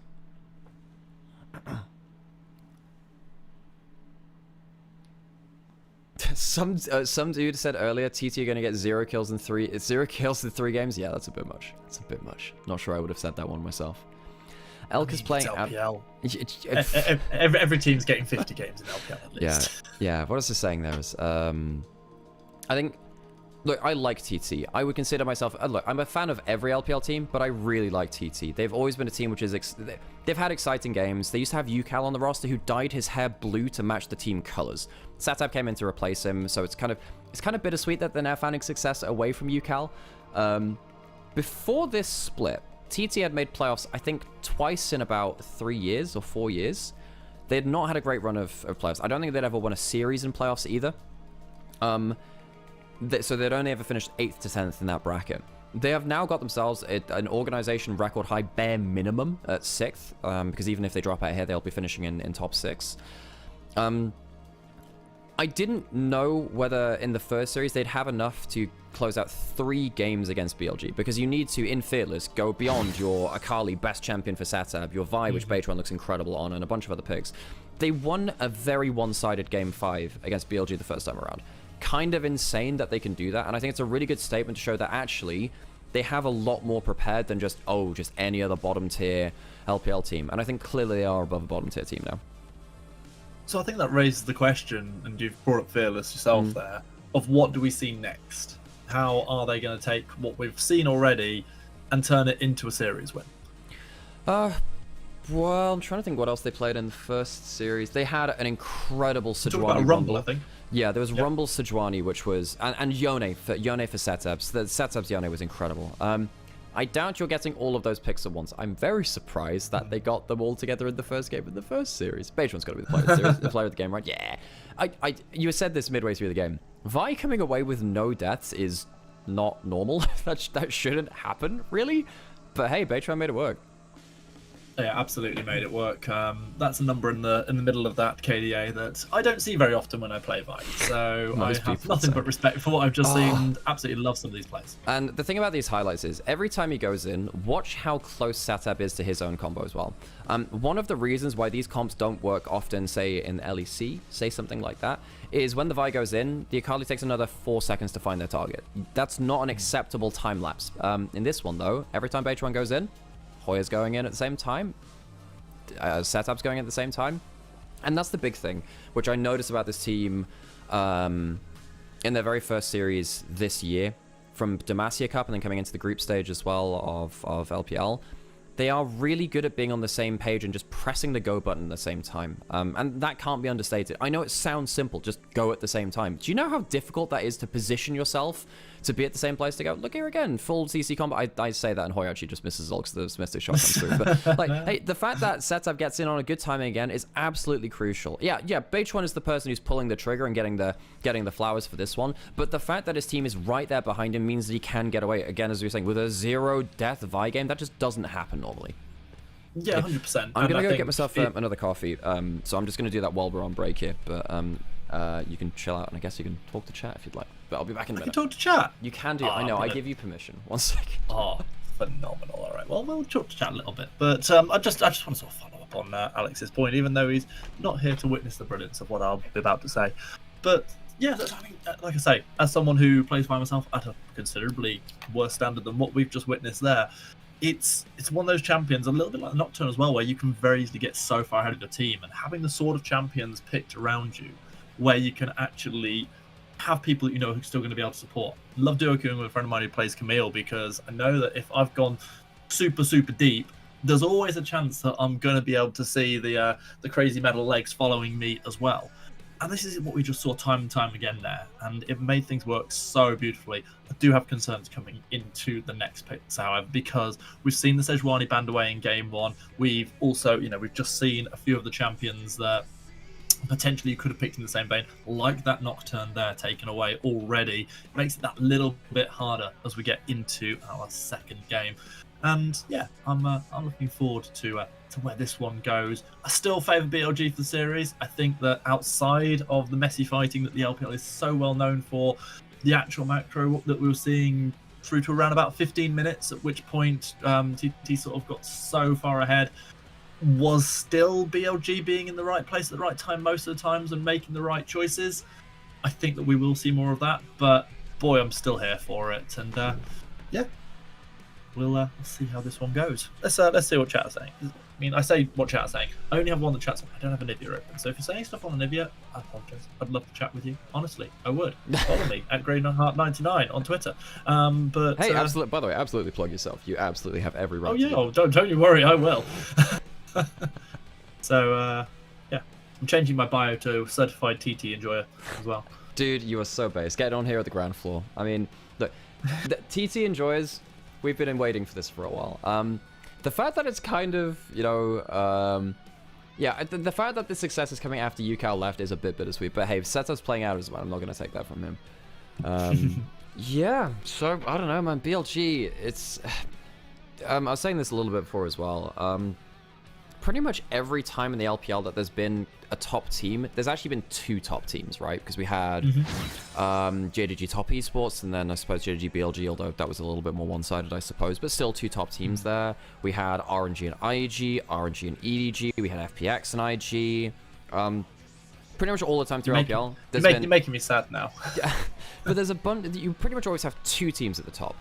BLG last year, pretty much the only time where we had an uncontested top team where it didn't even look like anyone would really take series off them at all. I mean, besides them slipping up in a regular season once or twice, right? They had an unreal level of form last year. The fact that they hadn't lost best of fives in LPL since like 23. They didn't lose a single LPL best of five in last year. Kind of incredible. The fact that they're now, I say they are slipping up. No, it is right to call it that. They're slipping up against teams like TT, who I love them to bits, but they should not be winning against. This era of dominance BLG is very concerning because we hold them to a high standard, you know? Okay. Yeah, I feel like when it comes to LPL teams, they're sort of like the Sith of the League of Legends world. There's always got to be two of them, and they're quite happy to play the bad guys. And why have I never made that Why have I never made that before? I'm such a Star Wars person. I've never made that reference. Fantastic. This is why we bring you on. Just that, yeah, just that one reason. I mean, you know, at least I managed to avoid making the joke of first we've got TT today, then we've got Nip. So. Well, we did say that when NIP throw a game, it's a nip slip. Okay, I like that. Right, I'll leave you with so that. Quite often, then. Yeah, I'll leave you with those enthralling thoughts as I go get myself a coffee from the other room. We get back. Oh, I thought you'd already gone. No, I put it on and I came back through here to put ads on, so I'm making sure that ads are on during the break.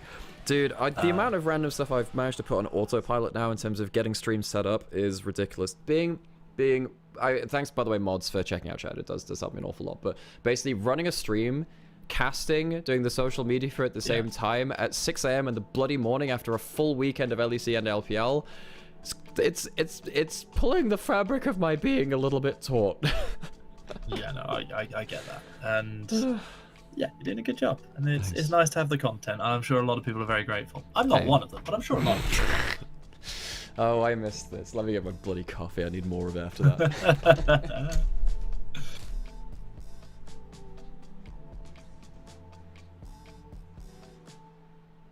So yeah, just having a little look through Alex's chat, and yeah, a little bit of UCal hate. Just think, yeah, realistically, they are doing better without him. Is that a team synergy thing? Is that a player diff? Sure. Oh, guys, keep the chat respectful. Keep the chat respectful. Mods have spoken, and that's that. Not really much more to say about it. Go on then, especially in Nymaera's chat where I can actually see things, but feel free to do it on Onivia as well if you have the opportunity to do so, and I'm sure Alex will have a little read. Give me some predictions, what sort of things we're going to be seeing coming into round 2 of this matchup. What sort of champions do you think that, I'm especially interested in TT's draft, especially interested to see if they can find one of these combinations that works so well. I don't see a world where they're allowed Rumble Sejuani together. I don't think they can be allowed Sejuani at all. And yeah, give me a few shout outs. Okay, I'm back with more caffeine. Let's get it. I've just told chat to let us know what sort of champions they think TT are going to be picking up in the next round. So we've had one shout out already. Jack's going to come in for Bin. You know, weirdly, he's not been playing that much.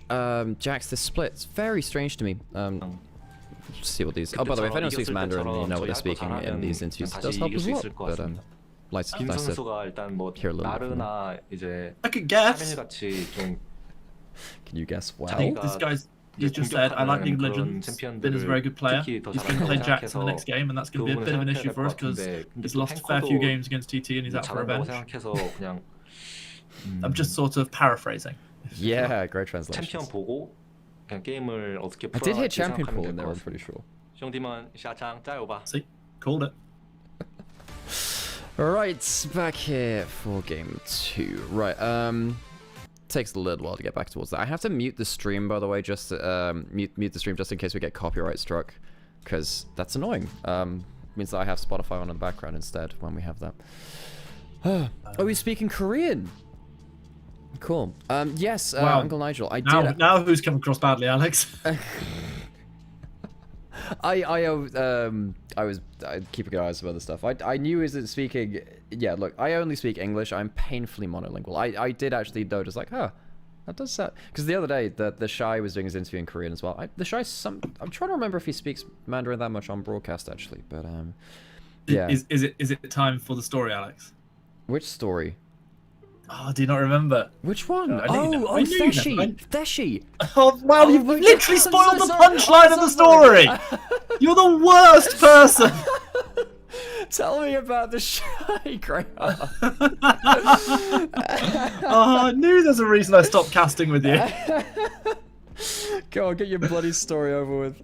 Oh, you absolutely. Anyway, so you can't see where this one's going, guys. But back in the early days of when I first had the opportunity to cast LPL unofficial, I got to cast this team that playing, and they had this young upstart top laner who was sort of setting the Rift on fire and didn't get any briefing at all about phonetics or the like.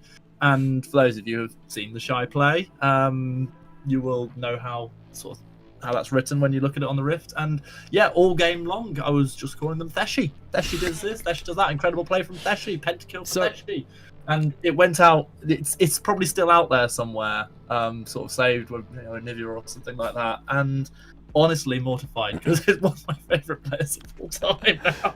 Yeah, that must have was that in the Shy's debut split? It must have been right. Because yes, yeah. God, wait, did he start playing in 2018? Maybe it was just before that. I'd have to find it out exactly when it was. But, oh no, because I think Jackie Love was the guy that went from rookie to worlds in that year, because he was like a Draven streamer. I think the Shy had a year. I can't actually remember the start of the Shy's career.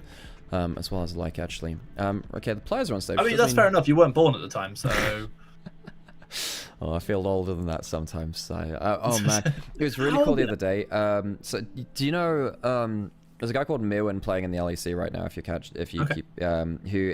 He plays weird stuff. So he played Vex top lane yesterday, and it worked. It worked really well. Okay. He played like tank Vex top lane, and I was making reference like this guy's the closest thing to Darien since Darien, and I just sat there and was thinking, who the hell's going to know who Darien is anymore? That was 2012 when he was realistically relevant. Well, he was last relevant maybe in 2014, but it's been a long time.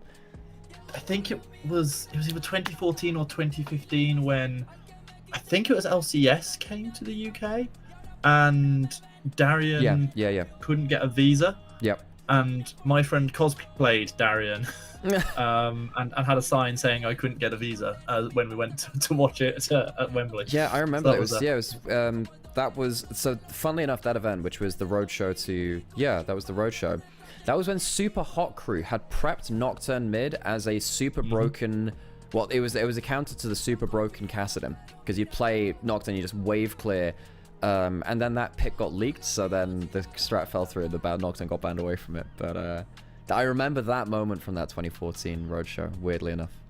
Yeah, that was a good old time, Impaler in jungle. That was the dude, Impaler. Yeah. He was like the one Rengar player in Europe. You can't spoil this one because I don't think I've told you this one. I played Impaler once. I went to a name redacted gaming festival that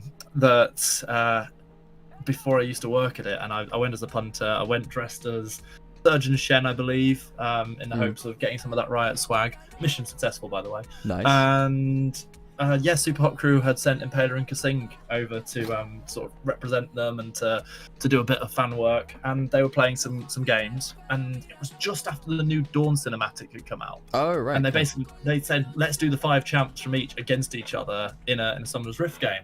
So I got picked on Kasing's team, and Kasing decided to play mid, decided to play Katarina, which left me playing.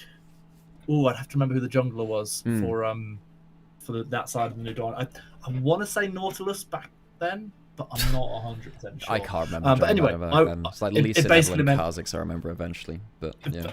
Basically, it meant I had to play the jungle, and of course, Impaler was the jungler for the enemy team. For those who don't know the New Dawn cinematic, the opposition jungler is Rengar. Yeah, so at level 3, I died to Rengar at my red buff. At level 5, I died to Rengar at somewhere else, and that was pretty much the story of the game. Turns out Kasing not that good at Katarina, and couldn't carry a bunch of bronze scrubs at the time. Okay, story time is over and draft is beginning. Game 2 here. Thunder Talk Gaming. I can't believe I'm saying this. Took game 1 again versus BLG. Now, BLG have a bad track record in game 1s. There are some caveats here, but losing game 1 is going to start getting the hairs up on the back of their neck. BLG have chosen blue side. Now, are they going to let the Yone Sejuani through? Yone's gone. Sejuani still available for Bejuan, one of his better picks as well, and Rumble still available too. If Rumble is left up, I would imagine that's a likely first pick, just to take it away from Hoya for one, but also because it's just such a powerful pick on the patch. It is exceptionally strong. Big shout out to Blade Trinity, who said that they thought we might possibly see Ashe or Galio. Ashe banned away, so not going to get that one. Still a world where we get that Galio. Rumble actually interestingly banned away by TT, realizing there was a possibility it gets taken away from them. Kasant gets through the draft. Yeah. Looks like it's going to get locked in. So I'll let you in with a bit of a community meme. The 1v1 side select in regular season, the Chinese community would refer to it as the Kasante 1v1, because it was just whoever wins that gets the blue side pick Kasante in their series a lot of the time. Now, obviously, it wasn't picked in game 1, but Kasante blue 1 has been very, very effective in the LPL for many of our teams. And of course, Bin is an incredible player of the champion. What the TT wants to do against that. This would be a bold pick early on. Camille locked in already. Hoya solo killed Bin on Aatrox on this pick, but Camille into Kasante is not that easy a matchup, especially early on. But he's going to potentially get paired up with the Xin Zhao, another of those junglers that allows you a lot of diving potential. Not sure if you were getting coffee while I was talking about it, Alex, but saying how one of my favourite things to do is to play alongside a Camille when playing the likes of the Vi, because you know the follow-up is going to be there, the same follow-up we saw in the last game, and to see TT potentially being able to play that same system needs champions like this. Yeah. Hi, Colin, who says, hi, casters in chat. Good to see you too. Someone was asking, do you think Shun was the problem? Well, when Wei gets blasted in games like this, you do ask the question, don't you? Not that Shun didn't have his off games too. The Zyrakan that was banned away in game 1 locked in very swiftly for BLG. That is good anti-dive if Camille is jumping onto you. It definitely is very, very powerful. The question is, what are you going to combo up with the Camille? You know, Camille... Nocturne has been in the thing in the past. That was played in game 1. Camille Akali has been played in the past. That was also played in game 1 too. So you'd look towards something like a Galio, but you don't want to blind pick Galio, especially into Knight, who is such a who has a large champion pool. Yes, Setup got a really good couple of players onto Knight in that last game, but you don't really want to be blind picking into him all the same. Right, second phase of bans coming through. Opportunity here to target potentially some of the junglers or some of the mid laners that you don't want to see coming up against you. If you're TT, where do you think that priority is going to go? I wonder. I feel like maybe it goes towards junglers that you yourself want to be taking in future games. That's a really good point. I really like that because I don't know how it's really hard unless you're in the comms there with the coaches to tell actually what the mind games are being played. So for instance, I saw a team pick up a Galio later into a draft in one game, so Rumble was stronger in another game as well. So you can sometimes be like, oh, I want to take away stuff like that. Obviously with the bans, it's a little bit different because you're absolutely right. If you ban away junglers now, you actually do leave them open for yourself later into the series. So the Wukong banned away from Wei, and the Ryze banned away from Knight. Ryze has been so very, very powerful. Doesn't surprise me that one is locked in. Talia locked in. We did talk about, earlier, oh, what do you lock in with the combo with the Camille? Talia can very much follow up with that wall because it's a very, very good follow-up range if you catch someone out of position. What that means is that Elk needs to be very, very careful whenever they are walking up close to Fog of War or walking out onto the map. They need to be very, very aware of how quickly the follow-up can come from TT again. The style of TT is having very quick response times from all players once that go button is pressed. And having the tools to work with, even with something like the strut from Misfortune to move around the map quicker, is very important. Yet again, however, we're seeing one that's on a very immobile champion, admittedly getting the strut extra movement speed. However, in general, this is a champion with very limited escape potential, and it does feel like it shuts down the opportunity for Feather to maybe play something a little bit more, with a bit more roaming potential, a bit more ability to jump in and follow these fights. Well, he'd love to have a Rakan at this point, wouldn't he? It'd be really nice to kind of be able to combo up with the Misfortune, but also leave that lane at the same time. You don't have the Leona from game 1. You do still have Rel. Rel's probably the easy pick here coming in from Feather. As Knight goes for the Galio, he played some wonderful games of that at Worlds last year. It helps out your Viego an absolute ton. And it'll definitely help out your Xayah as well as the combo comes through. So BLG playing the defensive side of the coin. They can play to protect Elk on the Xayah, and they can play to extend a team fight until Viego gets resets. On the other side, TT, much more about that. Sucker punch again. Everyone responding at the same time. It's not actually the Rel, it's the Nico support. Again, big engage option, but more lane dominant than the Rel. Those Q poke trades early from the Nikos made this champion a surprisingly good support pick. We used to only see it with Kalista, who would kind of pull her in to the Pokeball and keep her safe. Not the case anymore. People just really like playing this pick. And there's so many fun things that you can see out of an eco game as well, and we'll see exactly what Feather is able to produce and which rabbits will be pulled out of that hat a little bit later on. Looking at the comps now completed, hard to look past BLG for this one for me. They've got that Lover's bot lane locked in, exceptionally strong, allows onto pretty much favourite champion as well. Knight's Galio, something special. This is going to be an uphill battle for TT, but they don't seem averse to those uphill battles. Absolutely not. They out-executed BLG. And that's the thing. I just don't... It's not normal for me to be saying this about a game with BLG in it. BLG are losing the team fight battle. They are not executing particularly well, and some players are being caught out before things can really turn around into their favor. They have better defensive tools this time. They have the Galio, which can save you. You have resets, which means that if the fights get scrappy, Viego carries it for you. TT need to be continually precise as they go further on into the series, and that is the difficulty, isn't it? You can't just get that best of one win. You've got to get more after that point, and as we go into game 2, that will be a sticking point. It's a little bit harder composition for TT to play. You don't have the point and click of that vibe, but hey, if you're going to win against BLG, you can't just have all the easy roads, can you? You cannot, but you can have Secret Agent Jin Zhao. It's time for more story times with Stan. This is the one. This was my cosplay at World Championships 2015. Yeah. And all that years ago. All those years ago, back when I was still vaguely young. God, it feels like a long time ago, a lifetime ago almost, as we see this format and stack not quite catching on to one. And yep, so anyone who's going to play Vi is going to have a lot of love from me. Anyone who's going to play Secret Agent Xin Zhao is going to have a lot of love from me. And that's exactly what we're seeing as these two teams are meeting in the jungle on taking a little bit of damage, backing away from Hoya. Okay, I've just noticed the order is just a little bit desynced, and I know this is a pretty stressful 1v1, but I just need to make sure I refresh the stream just to make sure that audio is just caught up, because things would be kind of bad if suddenly we hear a load of... I just noticed the Xayah auto-attacking. The sound wasn't lighting up at all. I was thinking, that's not how the skin sounds. But okay, no, thanks for sticking with us, everyone. As yeah, the big thing about that kind of play is what TT wanted to do there is to push in and make sure they got some wards down to make sure they could see whether BLG were immediately going for a lane swap. as it stands, I don't think they're going to be able to catch the lane swap at all because they weren't able to get a completely successful level 1. Notice Elk going towards that top side. It now means that Camille is in a lane swap situation, not where the Camille wants to be. They'll probably have to run down towards mid lane to pick up some XP from there. They don't really want to be sat, especially against the Xayah Rakan level 1. But it was this lane swap situation that did mess Bin around a little bit in previous series, if what I'm hearing is correct, though. So, do have to see how this one plays out. Elkin on here, potentially going to catch they spot the Camille out. They check the front push, but they don't check the middle one. Do they have to start hookshot to get out Hoya?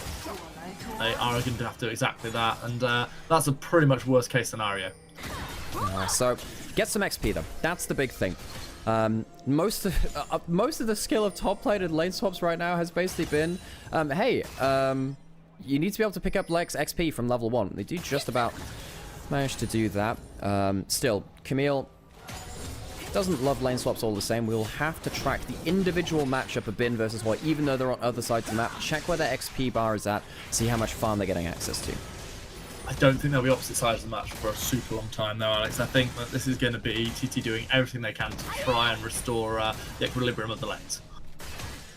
Well, we will see what happens with those lane assignments. Right, what else let's talk about? Junglers clearing on opposite ways, of course they are, because they clear towards their strong side. Yeah, folks, in case you hadn't noticed, lane swaps are still here on this patch. It'll take a little while for the brute force patch to come through. Probably picking up some farm under this turret. No jungler coming to dive them in this one. Have you been seeing, by the way, this is just a bit of a tangent, because one of the things which happened in the last series is BLG actually ended up picking up the Elise support we've seen a bit in the meta. That's really fun in the lane swaps too. We're seeing a load of random supports which somehow just work really well in dive situations. As Knight gets a really good trade here, gonna get the double passive combo. Yeah, nice stuff on setup. Yeah, so Tap having a rough time. They're having to burn through those pots. So Elise support? Yeah, stuff like that, Rakan, you need to be good at diving in side lanes, and you do stuff like this. The Rakan, and that Viego can definitely do that. Yeah, speaking of diving, here comes some aggression. Hoy's playing this one really, really well so far, still taking a considerable chunk of damage. However, we're doing what they can to juggle the tower aggro, and well, it does look a little bit dead to rights here. The question is, can they get anything in return? And they... Good damage onto one, forcing the flash away. Good hook shot, gonna connect, and this dive continues for what seems like an eternity. Yeah, they're gonna go again all the same. He's out of cooldowns this time, and Hoya will go down for that first blood. He hit level 4 under the tower, gave some questions over. I will say, Hoya still only loses a few minions for this, and takes a long damn time to die. I don't think this is the worst case scenario for Hoya, because so much time was bought by Hoya. He'll teleport towards that top lane. Bin doesn't die on the other side of the map, so the Cassandra is happier than the Camille, but that weirdly could have gone worse for the Camille because it took so long to die.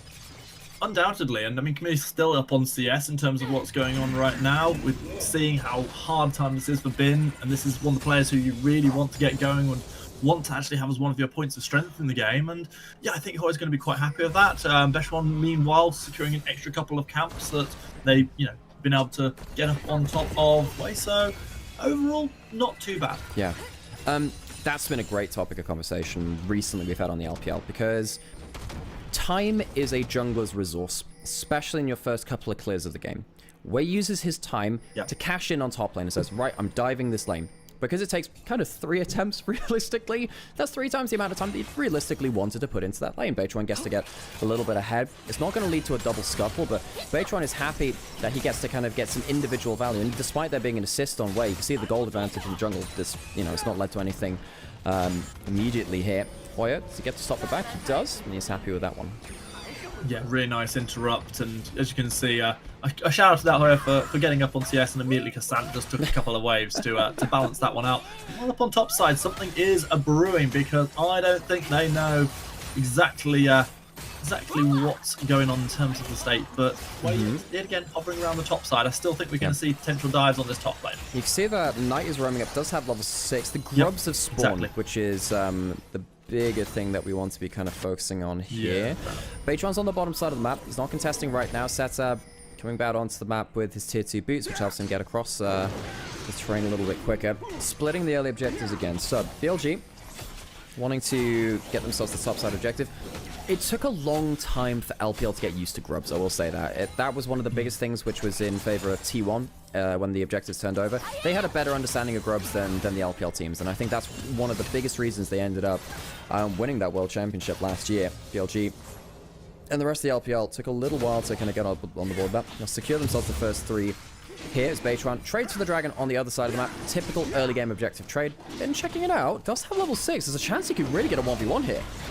This is going to be pretty tough. We're going to see Jin Zhao able to secure 1, throwing down the ultimate, but Knight returning with 1 of their own. Hoya's joined the fray. There's a 2-for-2 for now, as the Weaver's Wall is not going to carry Talia to the target because of Viego. Besh1 takes all the damage, and now Hoya in a lot of trouble, trying to take a little bit of fruit, trying to get to the relative safety of Setab. But yet again, second kill is going to go to BLG. The solo laners do it. BLG managed to get the Galio wall onto Bin, who roams up to the dragon. As we were saying, oh, it's a typical objective trade between top and bot lane. Nope, not like that. It's not. It was anything but typical. Going forwards now. Elk, dude, has himself a Elk, heal from Khan. Just about lives.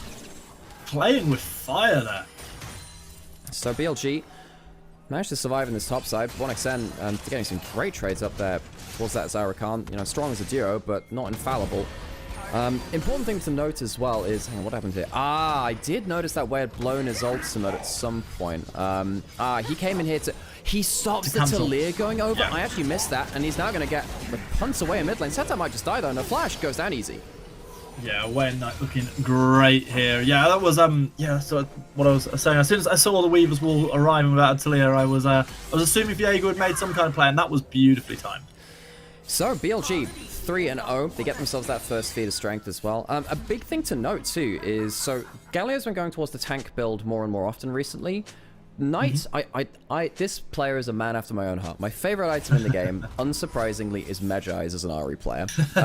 He's gone back. All right, Ahri.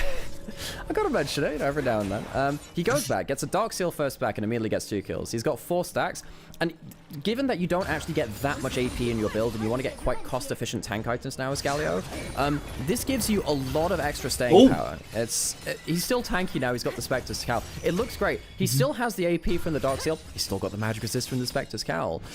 Once he gets up towards 10 stacks, if he does get there, he's like 1,000 gold ahead of the game. He gets a lot more gold than you'd appreciate from a tank Galio.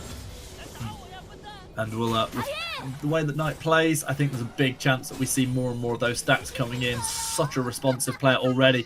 Looking potentially for a bit of a roam down, as we see the Defense Storm thrown out in response to a bullet time, and I feel like the 2 ADCs are probably quite happy trading ultimates like that. I think 1xN is happy trading that. The problem is, if you come around to a fight now, and somehow Hoya gets a teleport in with the first ults of the game, not having your ult feels really bad. On the other side, I think 1xN, yeah, not having your bullet time, never a good thing for the Misfortune. Typically when Zyra is in meta, you try and think of all the ways you can get rid of her ult, though. That definitely is a good thing to work around. So I guess we can check in on some other lanes too. We did say, okay, Hoya did okay at delaying the dive earlier, but as we see now, an assist came in from Bin. He's managed to keep up well in CS. To Kasante, doing well in the matchup against the Camille. They are indeed. We've got 3v3 down on bot side. Both mid laners stepping across, trying to see if they can make something extra happen, but looks like they'll both return to lane. And at the moment, this is a game that's been very much dominated by the individual plays coming out of BLG, getting themselves not only that grub advantage, but already securing the first feats of warfare. It's an oversimplification, but I think if the game comes down to individual plays, BLG are favored. They are BLG, even with players off form. If it comes down to combos and it comes down to execution on team fight link-ups between players, TT have been doing better at that over the whole on the whole between these two teams. So TT falling behind in this early game, not really where they want to be. Really need to see what that first big team fight of the game, if they can get it, looks like. They're into a composition from BLG, which have all the tools to play defensively, even if they've not necessarily executed the best on it in their series so far. If you have that second set of grubs spawning now, might have a chance to pull a little bit around them if TT really want to give a fight. Yeah, feels like trouble brewing around the grubs here. We've already seen the grubs started up. The return damage is going to be good. However, in comes the Pot Blossom, and that is some good damage down. Hextech Ultimatum follows up, but Besh1 is the first to die. Bullet time was back off cooldown. It wasn't enough to get 1xN a kill. Instead, it only finds themselves a Death Chamber, and the grubs will go the way of BLG. I mean, we asked to see what the first big fight of the game would look like. It doesn't look pretty for Thunder Talk. The resets come in for the Viego, because Beitran goes a little bit too deep, and BLG have all the time in the world to turn that play around. 1xN He's a player who I've really praised a lot. His misfortune, though, really doesn't get that much value in that play. Puts down a bullet time, which is a bit ineffective. 6 scrubs gonna go towards BLG. That is a bit of an issue. Even if they can't use the 6 scrubs that well in a side lane, you know, like a Gnar or a Yone just kind of uses it for forever. Still completely fine on that one. I see what happened now. Bin comes completely out of fog of war, gets behind him and shunts him back into the team. So Bin playing out that team fight, using that W shunt from the tank form of Xante very, very well. And as we said, you know, the misfortune, not positioned in the best way. Bullet time doesn't get the most value. No. And sadly for him, he can't turn the team fight. Not a little bit, and looking at this now, 5-0 BLG team. They are looking like a different team to what we witnessed in Game 1, Alex. They are BLG early lead. Beichuan 0-2. The MVP of Game 1 is already, well, he got 0 deaths in Game 1, so it's a new thing for him, sadly, in the series for that Xin Zhao. And there isn't... What matchup do you look here for TT to turn things around? The Camille needs a long time to come online. Xante is fine playing this matchup, as we say, at this point in the game. TT need to find a way somehow to get themselves a big old Camille MF combo coming through the map somehow. But it's so hard to set that up when you're behind in all roles. It's absolutely true, and the response from Away and the rest of the team is just so insanely fast, already forcing flashes out of Beshwan. We do see Feather trying to use the ultimate to save their own skin. They're not going to be able to do so, and Nico is shredded. The same can be said for Satab as well, who, despite that final little seismic shove, unable to escape Way. Way hunts down his prey on the bot side of the fight. BLG are running away with this game now. TT let the goal get out of hand. They open the door to BLG to play around their combination. I love these Galio ults coming in from Knight. Very proactive. He's not even needed to use them defensively. And TT, against the 6 scrubs, can't even defend their turret now.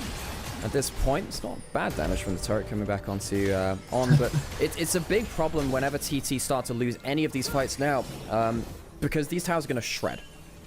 They are going down thick and fast, and there's still turret plating on them as well, so all this extra gold going into the pocket of BLG. And like you say, this game turned into a little bit of a wipe. We asked the question, what would the response be from BLG after that loss against TT in Game 1? And, well, the answer does seem relatively transparent right now. Yeah, so reminder for the folks that missed the first series between these two teams back in the group stage.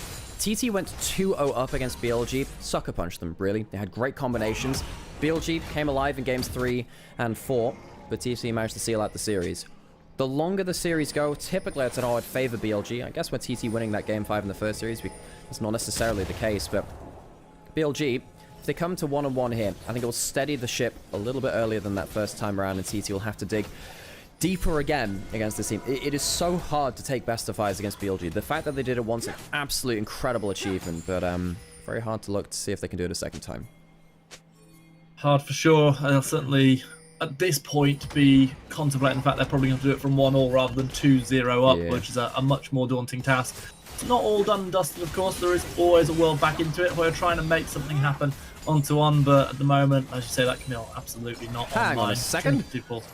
You see the color of that Atakan in the top left-hand corner? Oh, it's happening! Alex, it's happening! It's happening! It's happened twice in 2 days. The new patch 15.4 helping us get along with this one. Ruinous Atakan! I've not got to cast one of these games yet. And you know what's hilarious about this? If you get Ruinous Atakan, it increases your neutral objective buffs. There are 6 scrubs on BLG. Yeah. Folks, we are going to get effectively an almost 8 grub game from BLG. If they get that objective, they will kill a tower in 6 autos. I love this. You know, I'm happy for you, but I'd be even more happy if the game state that we're in of BLG dominating so hard means that they just win the game without having to take Atakan, and you still don't get to cast it. That would, you know what? That would make me very, very sad, but it would be such a funny story. It could happen. Now, the thing is, folks, there's some questions in chat about, you know, how is this happening after only 7 kills? The calculation on how you get Ruinous Atakan has changed in patch 15.4, where early laning damage counts into it much, much more, and then it scales down later into the game as you get towards 14 minutes. So very early bloodiness, which is more common in pro play than actually the plays around 10 to 14 minutes or so, which are more common in solo queue. Way into this more. And because we had the lane swaps and the early trades, particularly around that kill on the dragon between Bin and Knight onto Baytron and stuff, right? That weighs even more heavily, which of course somehow gives us, for me, my first cast of a Ruinous Outcome game. You know what? I can't even meme at this point. I hope it happens, and I hope we get to see all that extra damage coming in.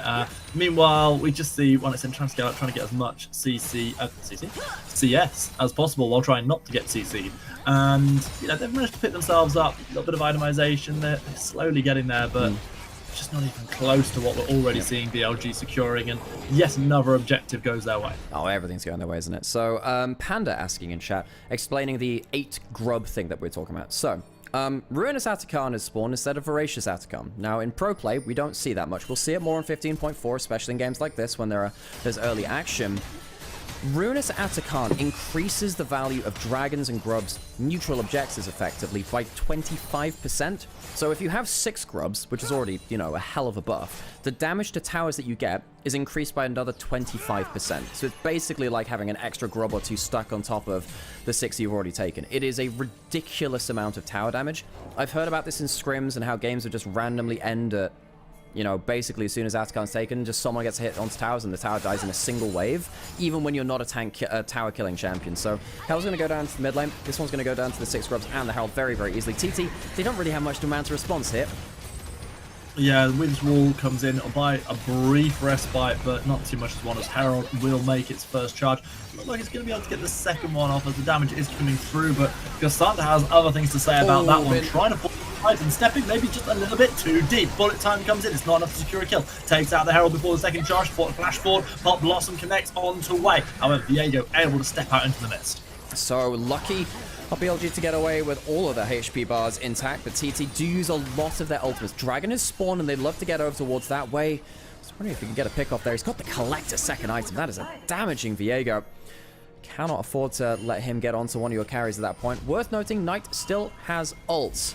So if something were to happen here, could ult over towards something like this. Viego finding the Talia again. That is exactly what happens. Way securing yet another kill, collecting Talia for the good. And that is going to be another dragon. That will be their their second of the game. Because TT did manage to get that early one in trade for the first 3 points. I love how quickly Knight is responding to this, but I love the angles which are being found by Way in the jungle. Much better game than game 1. And we said, look, there are a lot of eyes on Way. It is very hard to be the struggling player on such a successful team. And, you know, there are sometimes multiple struggling players on BLG. I'm not going to say it's just Way, but for him particularly, with all of the stuff that happened in offseason with him and Shun and who was going to be the starting player for this team, it makes a lot of difference to have a stabilizing confidence game like this. I think we're very likely going to see BLG roll over towards the Atachan as it spawns. TT, what can they do about that? What can they do about that? That will be a question for a minute or two. Bin doesn't get the cleanest entry in here, and he gets caught up by a bunch of CC. Great time shove. That's it. Goes after the W. Of course, you're immovable when it's being channeled, but as soon as you start moving, you can cancel it out of it. He's lucky to get alive on that. Get away alive out of that one.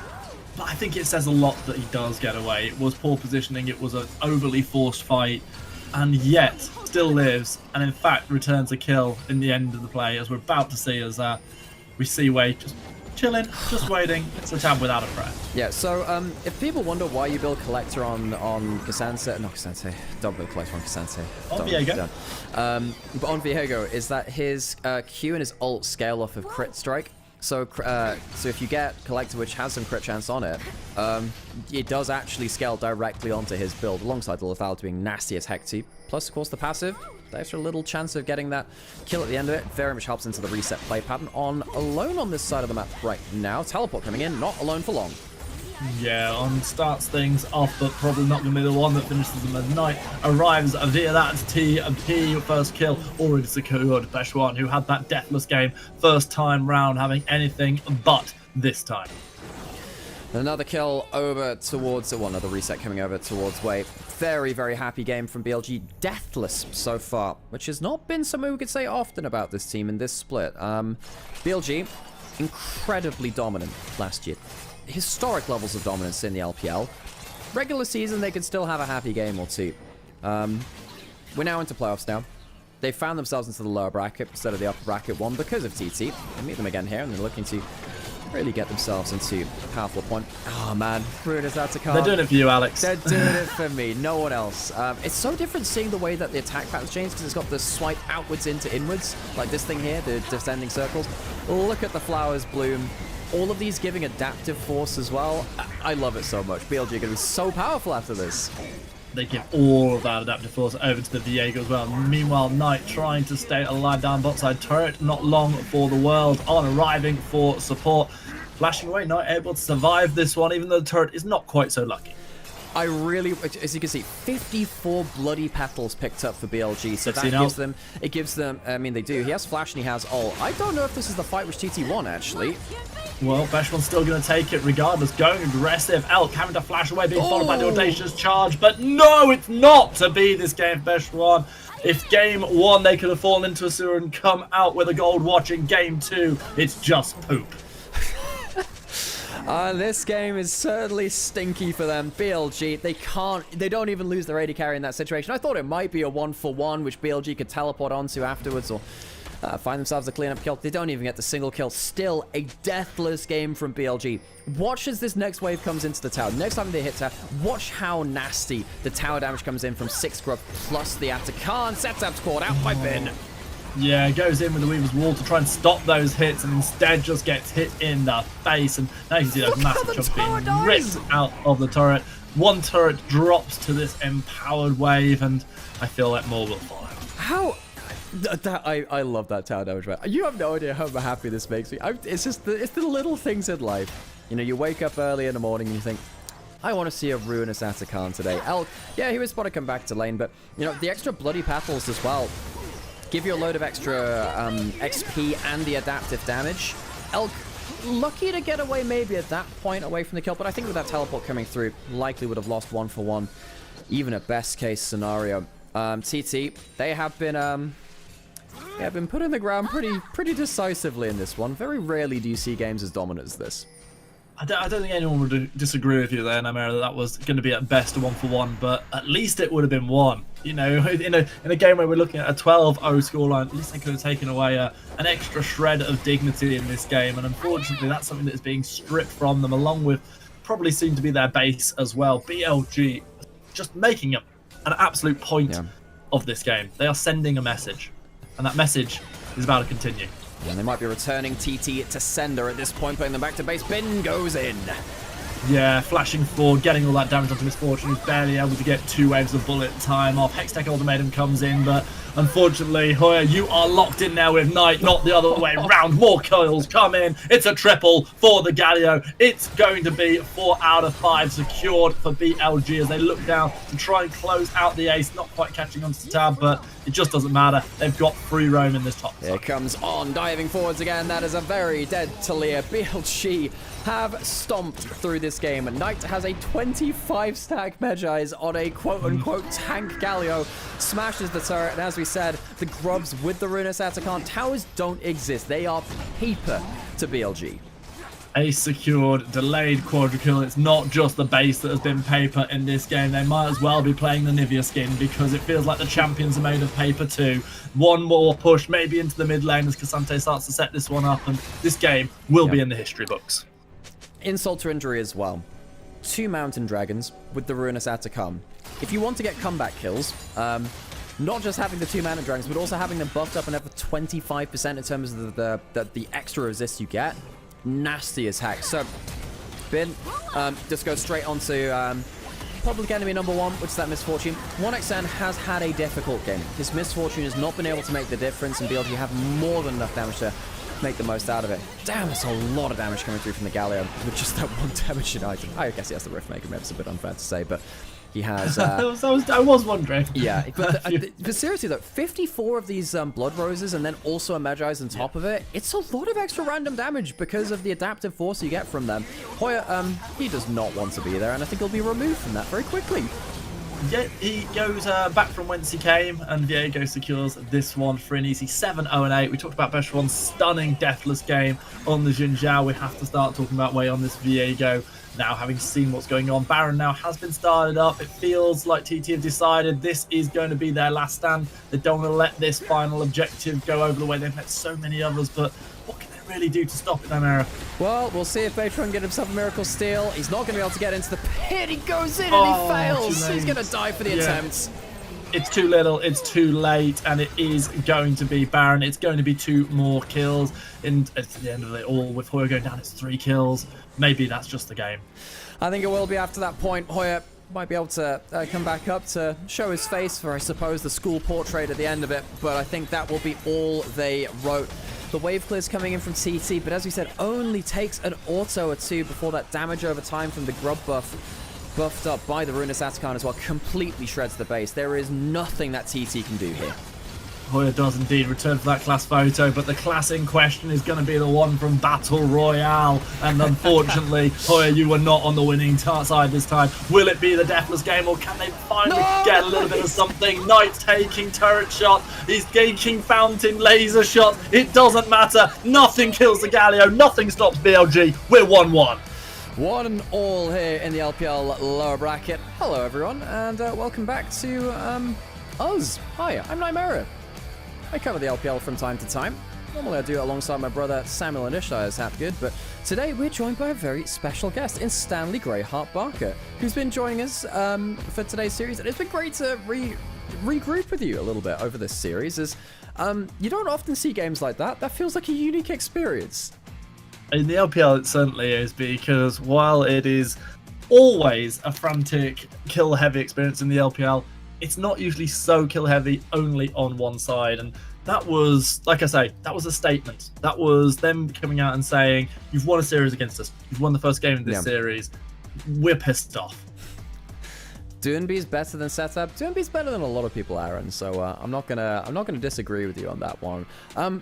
TT looked very lost in that game. It looked very, very lost. So, next game from them, need to find themselves one of these more confident combinations. Again, it felt like their combo was a bit harder to play. It was, look, if the team comp looks like it plays itself, TT are very, very good at finding the timings for it, because, you know, they're very good at pulling the trigger at the same time. Right there, they never really got to make those kind of plays because they fell behind so early. I think particularly the key play for me was when Bechuan was looking to take that first dragon in bot side and just gets randomly jumped on by both solo laners because the Galio ult comes in at level 6. After that point, you don't have much of a leg to stand on because you need to really be ahead as that Shinzo in the early game, and Bechuan, MVP from game 1, just couldn't reprise that performance. No, not this time round. I think that the next draft will tell us maybe everything we need to know about this series, because we asked the question of, great, you've come out with a draft you're comfortable on, that you've executed with its timing absolutely beautifully in game 1. Can you do the same in game 2? The answer was a resounding no. And if they can't come back with a draft that stabilizes themselves in game 3, then I feel like we're marching all the way to the finish line for BLG. And a reminder today, folks, today is an elimination best of 5. We are in the lower bracket, which means there is no second life here. TT have already had that. They got blasted by JDG. They had 1 win in that series, which looked very confident, but it was a 3-1. Now, TT, they've still done themselves a lot of favors by getting to this point. However, they don't really want the story to end there, and they'll have to dig a little bit deeper. I'm going to go just take... That is a stand you hear, Harold, actually. You familiar with Harold? Because I believe you're both on 4 Nations. You familiar with Mr. Harold? Yeah, we're casting together this week, actually. Oh, really? Which I'm very much looking forward to. So, yeah, huge amount of time for Harold. And, yeah. Oh my god, that is one of the highest damage Galio games for that time. You don't expect Galio to have the most damage in the game, and you almost got there with the Xayah. I'm a big fan of Knight's Galio. Of course, you can only play it once in the series, so enjoy it for this one, folks. Yeah, it's gone now. And shout out there to Blade Trinity, who said the Galio was coming in this game, and was absolutely bang on the money. I think they thought it was going to go the way of TT. It did not, and they probably wish it had. There were even talks of potential baiting, trying to set up a Camille Galio setup, but no, that's not how things played out. And just, oh boy, these fights were painful to watch at times. The thing is, Sam and I had a really funny moment the other week, because I found one of my new favorite combos, or Okay. you know how I like stupid. I like stupid things in general. That's not a surprise. I'm well aware. Yeah, that one you know. So I really like naming Silas's stolen ults. So my favorite ones are you steal Ornn ult and his Call of the Forgery God. You steal, like that, yeah. you know, there's a very funny one for Ivan, which is you steal Daisy and you get Peach because your ultimate is in another castle. I know that's a bit of a deeper reference, but it's funny. And I get it. However, when you steal the Galio ult, you get the villain's entrance, and it is very fun to shout that out in a team fight because what we saw was a Camille Silas steal the Galio ult from the other side and steal the combo. It was hilarious. It was great. I think it was team WE versus Jade NIP. Who is it versus? Versus JDG or something like that. Maybe anyone's that. That's pretty cool. But I absolutely love that. We just see Silas come in with that stolen Galio ult. Really, it makes me happy, that one. If you'd had the Silas in the mid lane versus the Galio, yeah, I know normally it's about a 1v1, but at least you'll be able to combo it up with the Camille better, you know. I do think that's pretty great. And after having had at Worlds one of the most aesthetically pleasing Silas Galio moments of all time, I like that we can add to that now. And that was against Knights Galio, of course, too. Yeah, it was. So anyway, you said you're going to go get coffee or something. Yeah, I'm going to get coffee. Feel free to take a break as well. We've got a little FPX IG. Thank you, Forfeit, as well. And folks, if you're in chat, if you have any favorite combinations yourself of random stolen ultimates or stuff, you know, the big combos, let us know and maybe we'll see it in the game as well. We're going to go take a quick break and yeah, we'll be back yapping sooner rather than later. Sit tight, we have so many games today. We have 2 best of 5s, by the way, and this one is meant to be the one-sided one. So buckle in for the second one, even if this one's going to go quick.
I return. Stan, you there?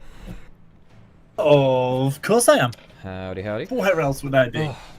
I had the pleasure of casting with Medic for the first time this week, which was a very special Oh, nice. thing. How'd it go? It was really good. Yeah, it was really good. And obviously, I remember you and him used to know each other a while ago, so I Yeah, so much love. remember back to that. Yeah, no, Aaron's great. You know, you and him should have a. I can see where the cross pollinations happen there in terms of casting style. You've got that some similar senses of humor and a good ability to kind of break out in some of those tangents, which I vibe with very well. So it was really cool, actually. It's you know, a caster which I wanted to cast with for a long time, Medic. Yeah, yeah, probably wouldn't have been where I was casting wise if it wasn't for him.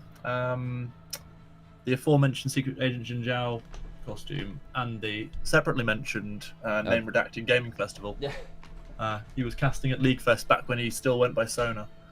And I ended up on... I completely... Dude, that is... You know what? Now you've reminded me of that. That is great. If I get to cast with him again, I'm just going to introduce him as that. That's going to be great. I want to see how he reacts, because I don't think anyone really knows he used to be called that now at this point. Oh. Yeah, absolutely. Yeah, no, I think it was he and Ex-Scoundrel were casting all the various stage games, and I I haven't spoken to Ex-Scoundrel. You know, Ex-Scoundrel's got like 3 kids now or something. He's amazing. very different kind of life to the stuff we're living. Let me unmute for this interview just to see what Bin's saying over here, just in case anyone speaks Mandarin in chat. Or Korean. No, he's speaking Mandarin. No, I know. It was a callback. I know. I was trying to get people to forget about that.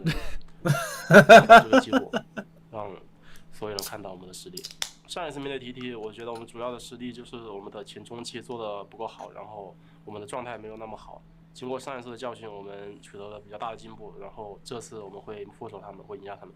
这次再次面对。Being said here is they thought I was going to play Jax in the last game, but no, I surprised them all. I played support Cassante. Still got the Jax in the bag. They're going to have to ban it, otherwise I'll play it, and this time we'll go 50-0. Man, oh, they always have a step up, don't they? Well, I say that maybe not as much this year, which has been quite concerning for them. So by the way, BLG, because they lost to TT in the group stage, they obviously found themselves in the lower bracket. The LPL format's been strange this year. We had effectively 4 groups with 4 teams. Top 2 go through to playoffs. Top team goes to upper bracket. Second team goes to lower bracket because TT beat BLG. BLG went to lower bracket, TT went to upper bracket. If you are in the lower bracket, to get to the international event first stand, BLG, including the series before this one, in their full run, will have to win 5 back-to-back best-of-5s to make it to the international event. 5 best-of-5 back-to-back. That is absolutely insane. Like, any team that makes it through the LPL playoffs bracket, they bloody well deserve it at that point. Yeah, no argument here. And obviously some teams will have to do less than that, I assume, because they'll have got taken out of a bracket a little bit later on down the line. But for BLG, certainly, if they want to yet again be appearing at these big events, then that's what they got to do. Is it in them? Well, I think it is today. Yeah. Obviously, remains to be seen who they face further down the line. Let me check the brackets and see what happens after this, because I know. So you're gonna check with Brackish? Yeah, I'll check with bracket. You know, he just knows everything about every bracket out there. Really does. Yeah, it's in the name. Yeah. So the winner of this goes up against the winner of the next series, which we're casting, NIP versus Top Esports. Okay. Yesterday, we already saw Invictus Gaming with Rookie and the Shy on it, the Super Team IG, go out to Top Esports. And Weibo as well also lost. So Xiao, who ended up going out as well. BLG beat them 3-1. That was more one-sided. But the Top Esports... Well, no. Top Esports IG was also one-sided. But at least, I think it was the game... Game 3, one of the most crazy games I've ever seen. We had a 1v2. So the level of jungle play in that series is absolutely insane. Beichuan had an Elder Dragon steal and a 1v2 kill on top of that in late game after his entire team died. And then after that, we had like a 9-kill fight where only one person walks away. Did we have a Baron Steel? I think we had an Elder Steel and a Baron Steel in that. It was absolutely ridiculous. I mean, the last couple of days have delivered in terms of entertainment beyond. I mean, it's the LPL, but just randomly they'll have a game where it's just like, wow, this is maybe the best thing I've ever seen in my life. That's one of the great things about the LPL, man. Yeah, we absolutely love it, and I'm really excited to get into this next draft. When we hit the draft, I'm actually going to leave you to it briefly to talk over. But I will be back very, very shortly thereafter. Yeah, no worries. Before just very, very briefly, I've got to leave you with my favourite fact of the day. Okay. All right, chili beans. I found out recently that the same actor who played Wilson in Castaway also played volleyball in Top Gun. What? I'll back in a minute. Wow. What was it? Sputnik? What was the name of the basketball? I've actually not seen Castaway. The joke there, folks, is that it's a basketball in wait, it's not a basketball in both. It's a volleyball in Top Gun. Wait a second, I've been duped. We've had 2 Ruinous Atacans in LPL. It's 3 now, isn't it? Volleyball, not a beach ball. Yeah. Wilson is volleyball. I thought also was a basketball. You can tell I've not watched the movie now. Incredible. I've been exposed for the fraud I am.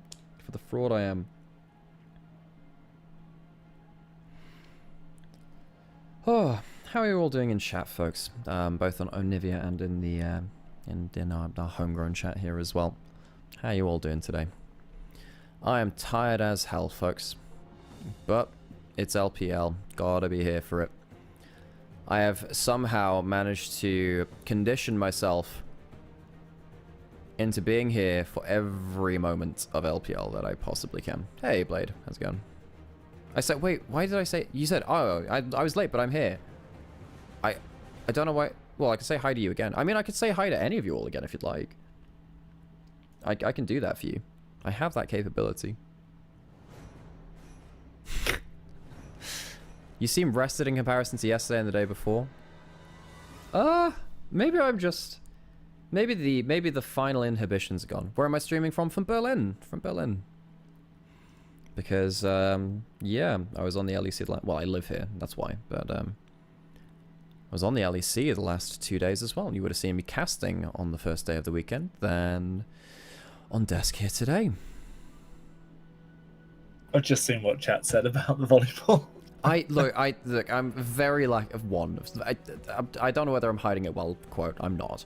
But I'm very low on sleep, and I've not seen Castaway. I really need to. I've not seen it. Wow. I know it's one of the all-time greats. Well, speaking of all-time greats, let's see how BLG can perform now. I'm genuinely excited to see what comes out of this draft. Just saw you cast and thought you were Vedius. I also... Look, so this is... Okay, we're getting into draft. However, one small thing. I have mixed up my voice for Vedius on replays before, and it's concerning. We shouldn't really be allowed on the same segments at once. We've just perfected the casting accent, question mark. We're into draft. It's game 3. Rumble banned away by BLG. TT are on blue side. I would imagine they're angling for Ashe, Braum, Sejuani, maybe a Yone as well. Yeah, and we've seen that Rumble banned away that, of course, we had TT ban away essentially from themselves last time round. And, yeah, we're going to see the Scala picked off as well. So, I'm genuinely really excited for this draft. Yeah. I'm just going to let you go all out. I'll do my thing. You go off what you need to do, and I'll yap. Oh, no, I'm still here. Sure. Okay. I thought you said you needed to go No, I did my thing. You did your thing. Well, it was very quick then. Yeah. Very quick and efficient. Elise banned away by TT. Won't say what it was then. It's completely fine. I didn't care what it was before. Now I do. Callista currently unbanned. Sejuani unbanned. Yone's unbanned. Ashe is unbanned. So all of those are things which I'm seeing as pretty high value here. Remember, TT, the way they win is by getting combinations, really. They're not going to be able to get, Rumble on top of heavy CC comp. You could go for something like a Zyra if you want to get some magic damage elsewhere. I think with the Yone gone, I mean, you could go towards Sejuani. Look for a... you'd normally want to go for a Silas angle, but they've banned that themselves. Wukong's still up? Wukong is still up. Callista is incredibly high value. That's been banned in the other games of the series. Do you take the Ashe over the Callista? I know 1xN likes it, but giving Elk potentially Callista, That seems insanity to me. Elk and BLG have been an incredible Kalista team historically. So that's the immediate response. Might even get paired up with one of the strong junglers still left, the likes of Wukong Sejuani, still available to be picked in this particular filler setup. I memed earlier on during Bin's interview that this game was going to be the Jax game. And now it turns out I've played Prophet all along. And also the Rise picked up as well. That was banned away last time. And they know that they don't have to lock in that ADC immediately, and they just take 2 incredibly strong power picks. That is terrifying. That is terrifying to watch, because what you're going to have is Bin likely getting a side lane advantage, and then Knight being this maestro of macro on the Rise. All of our great mid laners here in the LPL are picking up this Rise and making it look super broken. TT, maybe, you know, they're likely seeing even like a Kalista locked in for Elcon 3 if they really want that as well. You've got the Ashe Brawn, very strong laning, but what happens if... okay, different on that point. I think once you have the Jax and the Rise... You're playing topside centric. You don't want to have a pressure bot lane. You just want something that exists. And that Jhin, strong enough in laning phase, also brings some utility. Brings utility, and it brings massive damage into the late game as well. So you can let Bin and Knight do their thing throughout, and then just have Elk pop up and be able to, you know, secure quadra kills for fun. So of course, Jin's not allowed pentas. Yeah, of course not. It's in the name. You know, the one thing which it was really fun is Setab's Yasuo's, by the way. I guess... Wait, were they afraid of a Yasuo-Gragas combo? But I don't think Gragas jungle's a thing right now. But I guess you could just do it from solo lanes. That's a thing you can do. Technically, Gragas can still go into the jungle, so... Technically, it's bad. Yeah. I'm not going to argue that. Yeah, particularly when a lot of how you've been winning as TT is by having huge jungle advantage. I think you just got to give him all the power you want. He's also going to get the Victor banned away from him. That's another one of the picks which he's been playing, you know, long range. Especially against the Rise, can be a bit of a problem as he can struggle to close the gap sometimes against that champion. Strange to not see junglers picked up at all in the first 3 bans. Not first 3 bans, first 3 picks on either side. Bans haven't really hit that role, though. There is, I mean, there's off chance that, no, you don't really see the Jax in the jungle unless it's against Xin Zhao. It's kind of a niche counter there. You did mention that Wukong. I like that Wukong idea you said earlier. And, you know, if you, as though, you know, I apologise, I'm terrible at reading names from chat, says, why not just go full Freljord with the potential for the Sejuani as well, just to round things off. Hell, pick a Trundle while you're at it.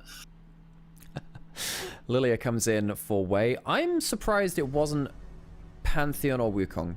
I feel like with what BLG have got right now, they would really like to have, you know, that extra ability to start firing off early, combo up with the Realm Warp setup. Likely looking for some longer range in mid lane. I like the Hui, actually. I think the Hui has some really good value here. Yazir has more mobility, but slightly less range.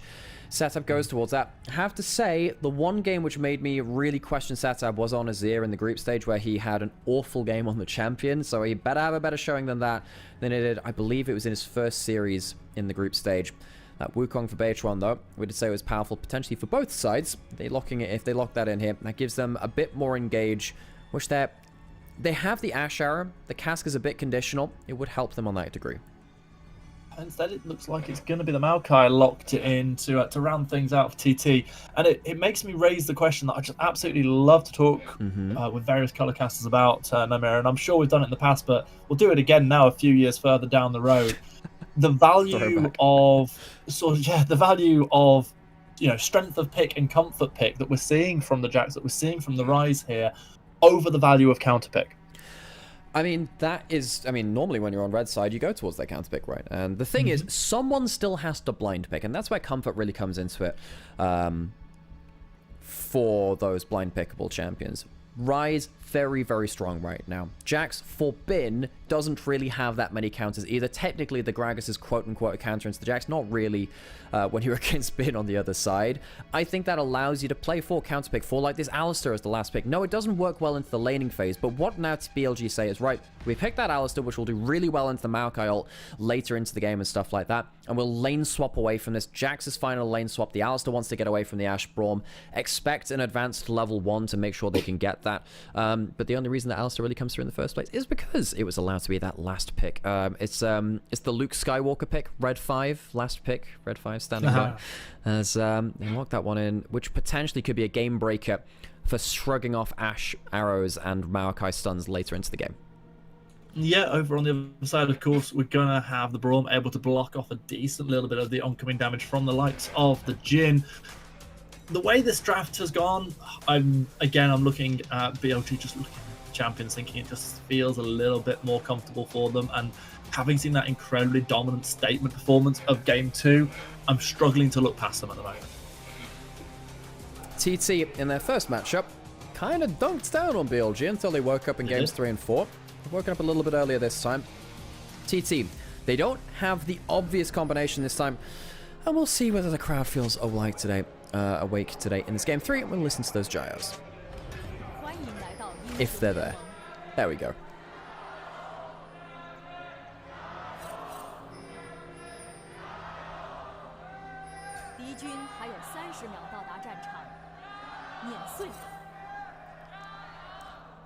Nice to hear a little bit. I like the fan chant culture in LPL. You have, you want dude that kind of shouts out from the audience and leads the cheer with them. The guy for JDG who's just at every game day for them, has lungs of absolute steel. It was Munchables and I that were joking that he could have been an Elden Ring NPC at that point. He's just got that voice. He doesn't need a microphone. Brilliant. Yeah, no, there's been a lot of very fun interactions throughout the years. I will always remember Cowbell Man from, I can't remember which year of MSI it was in Paris. Oh, he's always at every UK event. The Cowbell dude's there. He was there at MSI 23, but he's been around for forever.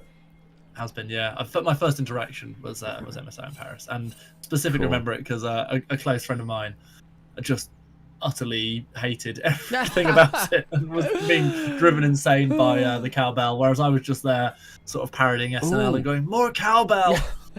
We do see TT calling the lane swap. Elkanon are going to walk up. They wanted to avoid the Ashe Braum. They're not going to be able to do that. So this, for me, is an early level 1 win for TT. Now, BLG, they're not going to... Look, they'll probably survive the lane, but they're not too happy about it. Jhin will be picking up farm. Alistair doesn't really get to play the game into Ashe Braum. If you ever use your combo, Braum gets his passive on you and you die pretty quick after that point. TT get the lanes they were looking for. And as a result, they go aggressive early on, stepping forward, trying to get said passive straight onto the Alistair, who's having a horrible time, having to flash away. That's why we said from that draft, okay, last pick for BLG, they lock in the Alistair, but they want to go for the lane swap. They do that, but they don't scout out where the bot lane is. They just assume, okay, we turn up in top lane, surely they won't be there, right? But they are. Well, he's going to clear towards that top side. There'll be a race between him and Beitran to influence that top lane.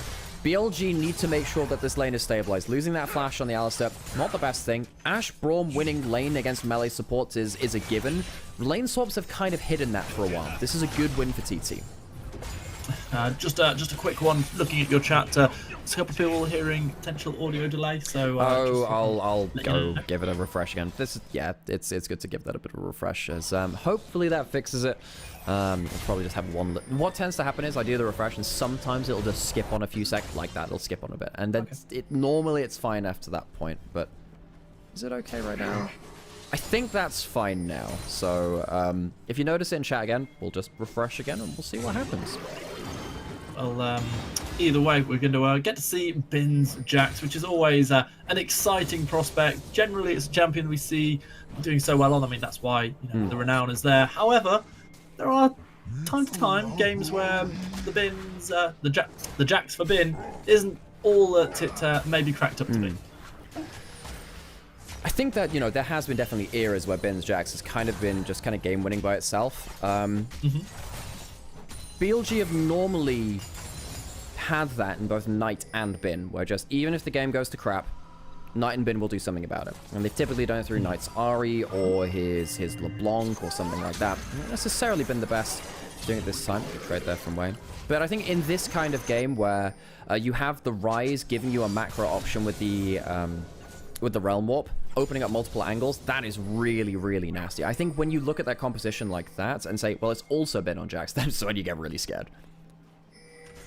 It is a scary composition, and we talk about ball delivery systems, but in this case, you've just got an entire champion delivery system coming out of Realm Warp. You could have gone for the bull delivery system. We have an Alistair.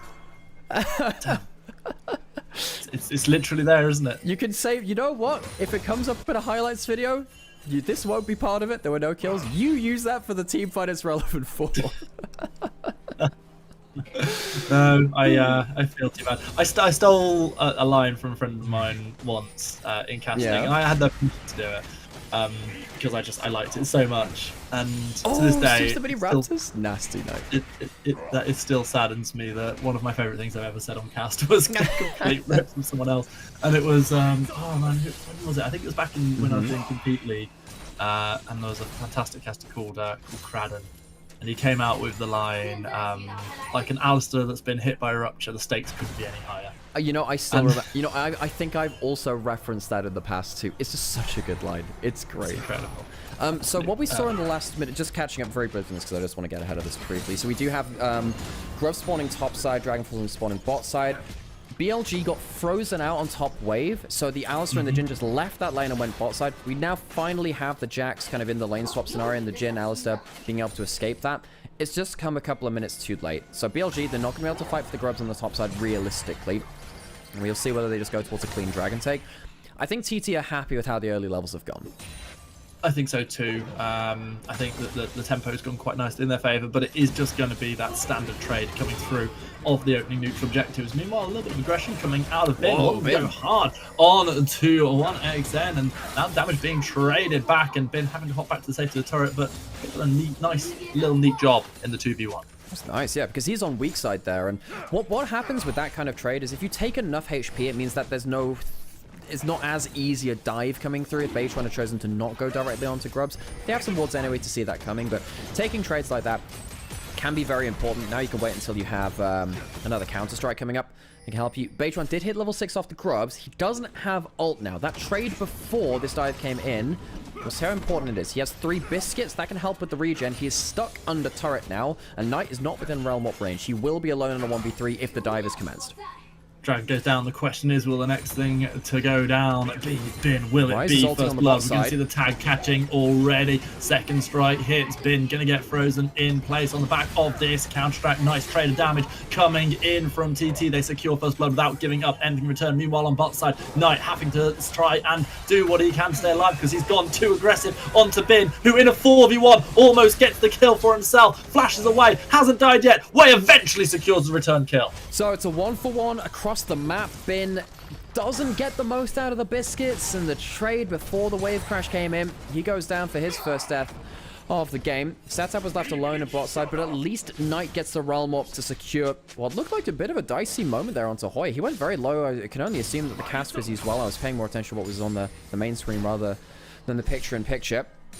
TT doing pretty well at playing around this Ashe. He's now got that first kill, is about to hit level 6. And we'll have that arrow unlocked for more playmaking opportunity. I mean, Nymaera, that was shades of game 1 there. That was messy plays from BLG, and probably a net gain across the map, especially with first Gold Blood coming the way of TT. Yeah. Oh, hang on. There's no first Gold Blood anymore.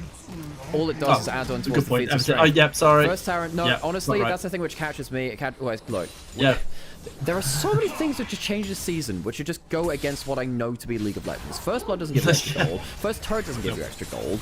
And then there's weird stuff about, you know, Atakan completely changing the game too. In fact, I talked with a bunch of pro players about this because this will come up later, right? But when something happens like, oh, that's a systematic change, I think a great way to visualize it is Atakan is an objective fight, but it's not in a Dragon Pit or a Baron Pit. It's in an open field. Those kind of instincts are things that players have played around for sometimes, you know, 10 plus years. Whenever we've played this game from whatever season we've ended up starting in. Changing fundamental aspects of the game can take a while to lock in. Knight has Flash and Ghost. He's roamed out of lane again. Hoyer's low HP. See if they can combo for a solo lane kill. Knight's going to go over a ward. Beshwan's going to know this is going down. Hoyer can try to escape. Of course, doesn't have Flash after the last fight. And look at the Knight. The Nature Growth is going to connect. And we now see the Ashe Arrow not quite connecting. No mana for Bin, however, not able to leap strike out to safety. And with Satab arriving, securing the kill on the Azir yet again. Plays going wrong for BLG. Again, shades of game 1. Bin 0 and 2. Hoyer playing really well in that play to just make sure that the wave didn't hit tower. Knight uses his Ghost, but he can't really get the damage down. I think there was a bit of a disconnect between who was going to lead with the CC first. Knight tanks the turret, that's fine, but he misses an overload in there somewhere along the way. Hoyer lives, and BLG falling behind the curve of the game. Kill for the Azir. nasty as well. This is a fun build that we see from the Azir too. It's not the Nash's Tooth. He's going towards the Riftmaker into, the Leandries into the Riftmaker. It means he's a bit more tanky. You can go towards the Shuffles a little bit more easily too. Against lower range champions like the Ryze and the Jax, very impactful. Less good against stuff like, of course, like the Jhin, who can outrange you quite heavily. But then again, if you've got enough HP, then Jhin doesn't have to matter as much either way. Fair point. Nymaera, I know that we sort of, we had game 2, which was a blowout. It wasn't good for anyone. It wasn't really a game at that point. That was just an example. It was, exactly. But I've been so impressed with Hoya in this series. Player I've come in having had very limited experience of having a chance to watch, has been put in a game that also has been in it, for me, has been the standout top player of these series in terms of, opportunities where they've got dive, plays that have been made, and so far, really showing what they can do. I love that you're here to say that, because my experience of Hoya has been very, very different of that, because I have the context of years before that point, but it doesn't mean you're wrong about what you're saying. Hoya's had a great split. Probably his best split that I can remember. There's a teleport coming in for the second set of Grubs. BLG, this could be dangerous. Hoya's going to just go straight into ult them, surely. Yeah, Nature's Draft's going to go straight through. Yes, the Grubs might be going in favour of BLG. The question is, will the fight? We already see the flash out and Feather's going to fall. Bin is so very low, surviving for so long, buying so much time for the Jhin to do work, getting themselves a kill, but the fight is so very tight. Everyone's still duking it out until finally the curtain is called. Flashing away, it is going to be 1xN, able to survive as a solitary survivor in what ends up being, I believe, a 4-for-2. 4-for-2 is what I counted as well, so we'll go with that. And it's going to be the Grubs going over to BLG. Some crucial things happen there, of course. Entrance in from Hoya and Beitron. I thought that was going to be the game, the fight-determining moment, where you split up the team and you burst out the first player. In reality, that's not what happened. BLG managed to split things up, and pretty much the worst case scenario happens for TT, where they don't manage to stop the Ryze getting isolated 1v1s or 1v2s. Bin escapes the initial play just about. On disrupts the backline. Then watch how both Bin and Knight play out this fight. Bin gets right into the mix of things, and he takes such a long time to die. L gets 4th shots down, and Knight manages to get like an isolated 1v1 on multiple points in this fight. Ryze is not easy to play, but once you get into these flanking positions where you're not getting gunned down by 3-4 people, you are just going to machine gun overload your way through the fight. And TT don't manage to stop the carries doing the damage.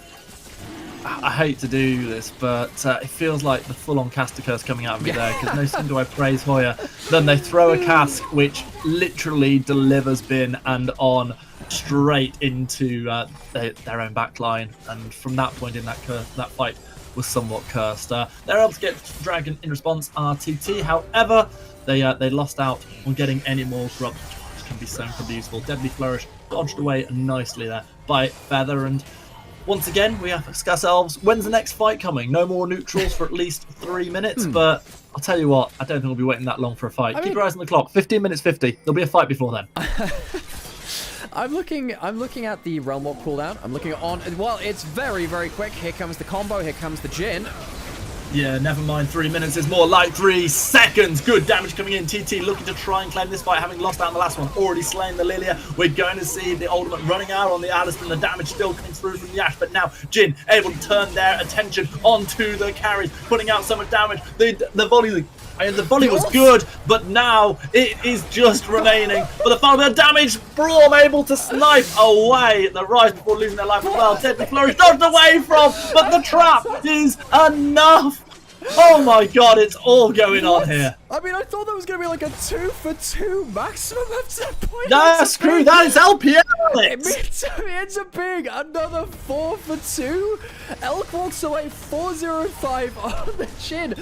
I was waiting until the round ball came back up. Doesn't even need to wait for that. BLG come alive. And they managed to find these split fights where the Ryze gets this multiple spell flux bounce. And on the Alistar is being so disruptive. TT are getting slightly more value out of some of these fights than I thought. I think particularly 1xN on the Ashe is managing to space glide really effectively in some of these moments. Getting that arrow onto way, shutting down the Lilia before they make game-ending plays is kind of important. They don't have the ult at this point, and they can't get multiple Qs through. Look at how much value the Ashe gets. That's on one side of things, but Knight's on the other. Again, the gold standard for a Ryze team fight is that you are playing on the fringe of a fight, hitting 1v1s, 1v2s, getting some spell flux through, while you're not getting, you know, dunked down on multiple people. He had no reason to walk back there. Knight, my friend, that is not the play. Oh my good gosh, what am I watching? It's You're watching some goddamn League of Legends right now, Stan. Yeah. I told you before this, you know, there were two things I was excited for today: getting to cast with you again for the first time in far too long, and getting to cast my absolute favorite region. It's sort of where I sort of sharpen my teeth in the casting business and absolutely love LPL. I have cheered for them at every major event in the last tab. Coming up to 10 years, and boy, this is reminding me what I love about it. To borrow the colloquialism, it's I think the phrase in the movie is it's Chinatown. Well, it's LPL. BLG, not as clean a game as the last one, but they are still walking away with the fights a lot better than the first game. Which of course was really, really scrappy on both sides. So once again, no surprise, folks. It's patch 15.4, which means that we do have ourselves a Ruinous Atacom. There it is again. Strap in again, folks. It will be the increased neutral objectives. This time you don't have the 6 scrubs, so it's not going to be crazy tank killing tower killing potential, rather. But if you get dragons on top of the Atacom, it does, of course, increase that bonus as well. Of course, give you access to more of those flowers, which increase your experience for the whole team and adaptive force. That's a good swell speed onto 2. I don't think they pull anything more than that. You see that TT were really afraid of a snap engage coming through from On because the Alistair has flash. Herald is spawned. You can see that TT feeling a little bit scared of BLG and their playmaking opportunities. And here we go. We've got the Realm War potentially being pulled as well at some point. Scout. Not Scout. I see. Like, he had a great game the other day on the champion. That's why I said it. Here comes On. On did so much in the last fight, looking to do the same again. Herald not taken all the way down already. So Tab is not on the rift no more. Or we can see the Echelon at this point feels like they've just accepted they've lost this fight. They want to at least try and secure themselves the Herald. They managed to grab the eye, but they lose the rest of their body. TT fall by the wayside again. It is going to live there. I was a little bit afraid from at just that one point. Question, chat, was how do you tell the different Atacon forms? It's the color of the icon in the top left-hand corner. You can see the Baron at the top, just below. If it's orange, it is Voracious. If it is the red and purple one, it is Ruinous. And because we've had a lot of blood in this game, we get ourselves to Ruinous. Again, BLG walking away with a great fight. They don't get the Herald, but with the amount of gold they're picking up, I don't think they particularly care. They're still getting great value. Gonna go into a replay of this one. We said, hey, Alistair has flash. That's a problem.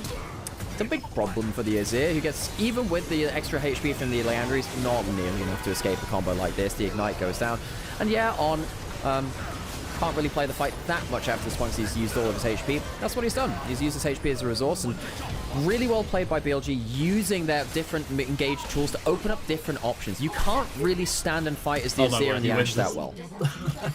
Oh, so close to securing the kill after the round warp there, and 1xN still showing what they can do. 3-1-3 on this. Ashe still has tons of damage to put out. You question Tatab's Azir, and it has been called out a few times. The plays have maybe not been quite as exceptional as what we're used to seeing, as another dragon goes the way of BLG, and we can see the Swirl Seed following. It's not going to connect on to anybody. Been in a lot of trouble here.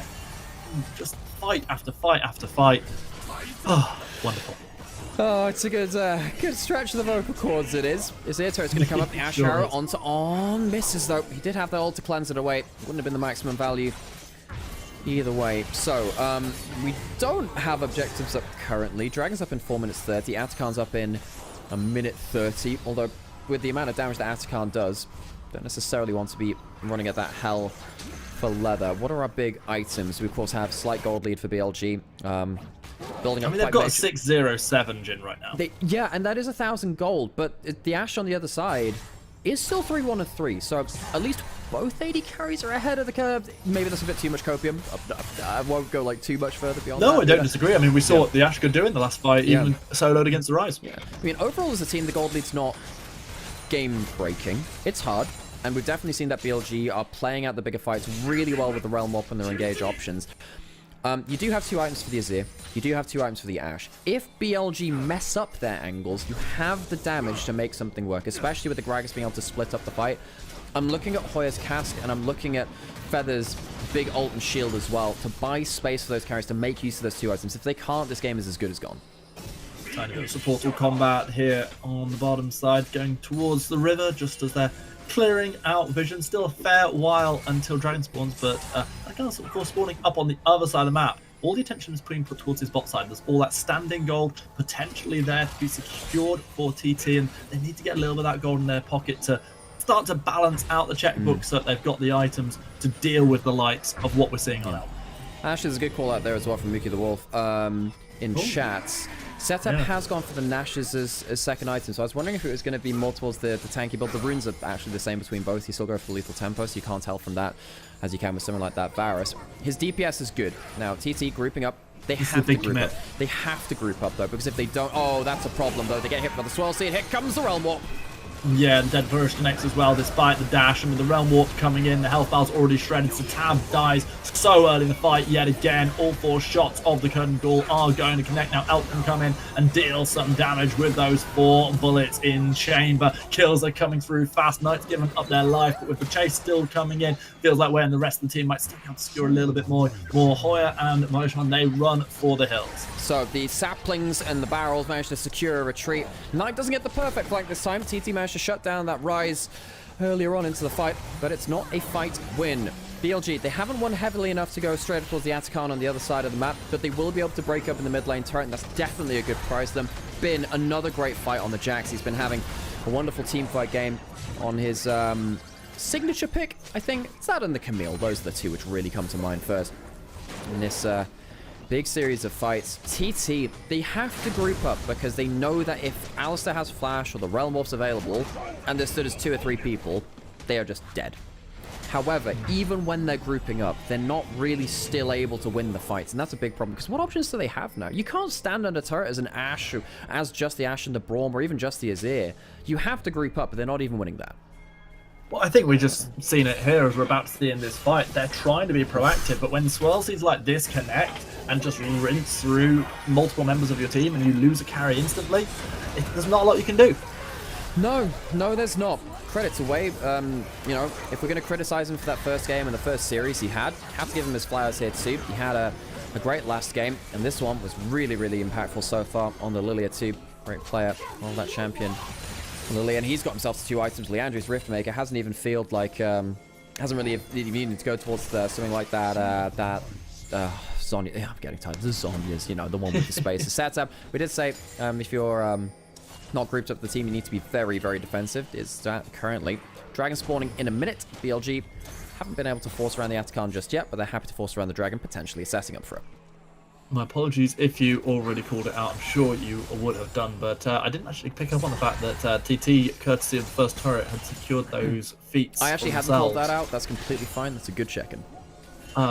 Cool. Well, I just, you know, think, especially given what the tempo of the game is now, it means so much if they are able to secure Atacon themselves. However, they need to be able to start turning these plays in their favour, and at the minute it feels like they're the ones caught time and time again, looking to make something happen. Hoya is in. He's managed to find a cast, but it's not going to get on the Jhin as maybe the Gragas would have hoped. Low health bar for Wave, but still alive. The same cannot be said for Hoya, and yet again the Jhin raining down the damage. And even with him out of range distance, there's so much power being put out, but Ashe turns it back around. Finally, Rise able to get something, but now Knight dived upon, damage raining out of 1xn, trying to find more, but shut down in their tracks by Bin. This time it's the Azir alive to tell the tale. They're in a tight duking out, but look at the dash, the damage, it's not enough to kill off Elk. Still deathless in this game, 8-0-13. 5 for 3 this time. TT finds something in it, but it's not nearly enough. 1xn and Setem can't quite space glide fast enough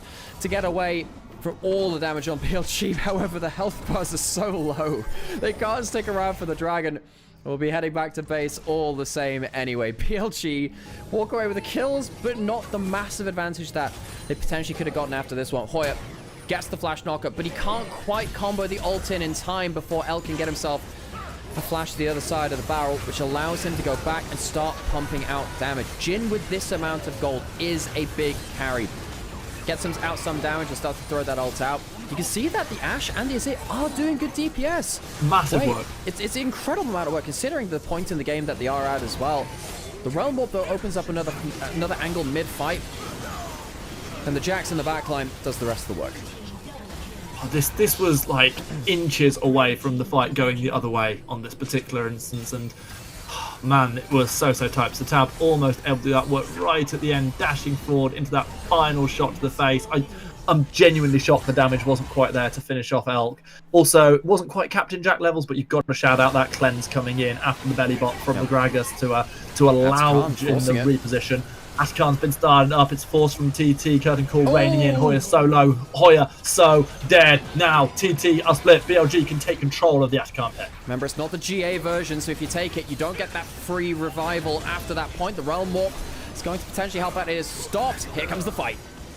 Yeah, here we go, and 1XN's already shut down with that damage gone. I don't see a world where TT can turn this one in their favour. They're sent running again. Satab again able to live, but having to leave the rest of the team in coffins. Atakan secured yet again by BLG, and for the second time today, Nymaera, you get your Ruiners. Yay! 10, 0, and 13 on Elk. Folks, this is a 25-minute game with 36 bloody kills. Of course it is. You go straight to the Baron, otherwise. Satab teleported bot side, knowing that there's no contest on the Baron really available. There's gold to be had in these TT, that there is gold to be had, and there's a shutdown. I'm happy you get an objective bounty there, Satab, but it is very much a tarnished silver lining at that. Right, what happens here? Knight does a ton of damage, and Elk has so many kills on the Jhin. A random shot can do all the rest of the work. Gets 2 onto Hoya, threading the needle here. As Hoya, miscommunication between him and Feather goes down. Had some great casks earlier into the game, has really struggled to keep up that performance through it. And top, Thunder Talk, they've now committed to this play. They lose their big disengage factor in that cask, and that really stops them from being able to build a position to play around Satab and 1XM. They have good damage. There's Ashe and the Azir. If they get a platform to fight it off, they do have the damage, but that has just been so hard to come by. I think I might have to put you into past tense on that one, Nymaera. They had the damage. We saw setups they were trying to make down the bottom lane when we saw the fantastic ultimate used by the Lilia that caught out Satab. At that point, it felt like maybe they could set up play and still take things on even terms. Since then, with the last 2 fights, the mid lane fight was very close. That was, millimeters. That top lane one was not close. This bot lane one is not close. This is under turret, and this isn't now turning into sort of scenes from game 2 again. See that Satab's had his ult forced out in the mid lane as well by Knight. That will not be available for a big play for Thunder Talk. BLG look like they found their mojo back a little bit more, and maybe this is a little bit more the BLG that we know can sometimes be a bit greedy in the game 1 of a series. Banshee's Veil from Knight gives him a lot of brawling stats, and yeah, there's the tower from the Azir, which gives him something to play around. Not enough for the 1v1. Thunder Talk, they are preying on miracles now, and I think they're all out of divine intervention. There are positives to be taken from this game for Thunder Talk. However, I don't think there will be a win to be taken. There's yet another turret falls. The fight is going to start. This time we are going to see Encore on the turret a little bit, but in comes Bin from the backside, absolutely ripping apart the backline. It's going to be kill after kill being secured. Only Hoya now remains to defend the Nexus turrets, and with the curtain call, it will be a curtain call for this game. The shots won't connect this time until they do, and when they do, boy, they hit hard. One last 4th shot, one last stand came out from TT, but it's now 2-1 to BLG as they look to avenge their earlier series loss. That is a 28-minute game with 43 kills. Elk finishes, 13-0-14 on the Jhin. I saw some people saying that they weren't convinced by locking in that Jhin. I understand it. Jin's had some games in the past where he's looked very, very impotent. Not this game. That Jhin was absolutely hellish to deal with. And you got to feel for TT. You had a great game 1. You managed to out-team fight what BLG threw at you. This is not close now. This is just a delayed execution. And folks, if you're enjoying this content, we are very glad that you are doing that. Hi, my name's Nymaera, and I'm joined by Stanley Greyheart. Sorry, who? Stanley Greyheart Barker, who's someone who I very much enjoy casting with, and I'm enjoying casting these games with today. If you are enjoying things, please drop a like, a subscribe, and drop some nice comments on wherever you're watching as well. And if you're not liking it, I don't know, still drop a comment. It's good for the algorithm. BLG up 2-1 in this elimination match. TT, this is a record finish for Thunder Talk as an organization, who will be finishing minimum top 6, but they would have dreamed of more after beating BLG in that first best of 5 in the group stage. it's not looking quite so easy now, is it? It's absolutely not, and I think those dreams would have been further enlarged once they got game 1 in this series in quite an impressive fashion. But game 2, well, it was a stomp return. Game 3, it looked like maybe it could go the way of TT, but BLG, they had other plans, and once it got past a certain point and the engage tools really came online, yeah, this became very much the Elk show. It looks like they were potentially giving Bin the MVP from this game. It's gotta be Elk, though. No, it's gotta be Elk. He was so good on the Jhin, not dying in a crapshoot like that kind of game. As an AD carry is kind of important. When there are 43 deaths and you're not any of them, you've done all right. That's insane. That is insane to me. I have to say, a lot of the time, I'm not saying I'm an AD carry hater, but I am a believer that AD carries play within the envelope their team gives them, and it's not necessarily the AD carry which has actually set themselves up for success. So a lot of the time I'm like, oh, well, this support's done really well, or whatever. In this game, Elk did a hell of a lot of work, and I'll give him all of his flowers for that one. And now we're looking potentially like a swift end to the series after this point. TT, they've not found another plug-and-play combo like that game 1. BLG have no reason to give them Sejuani, Yone, Rumble, which they looked really comfortable in that first series in which, as we've referenced many times already, that TT took over them. And I think once you start identifying the key picks which TT are playing around, BLG have found that they can just remove a lot of them and just be better players overall. They're much better, I think, at playing, individual excellence compositions.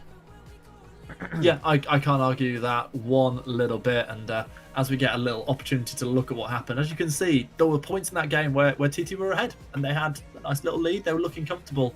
But boy, that was a bit of a decline from the certain point. I mean, honestly, that looks like the track for Oblivion, one of the roller coasters in the UK. it's steady as down, and that's that. Don't look down. I have an Oblivion mug somewhere. It holds a liter. I lose small spoons in it sometimes if I'm not careful. Yeah. Maybe stop putting small spoons in it.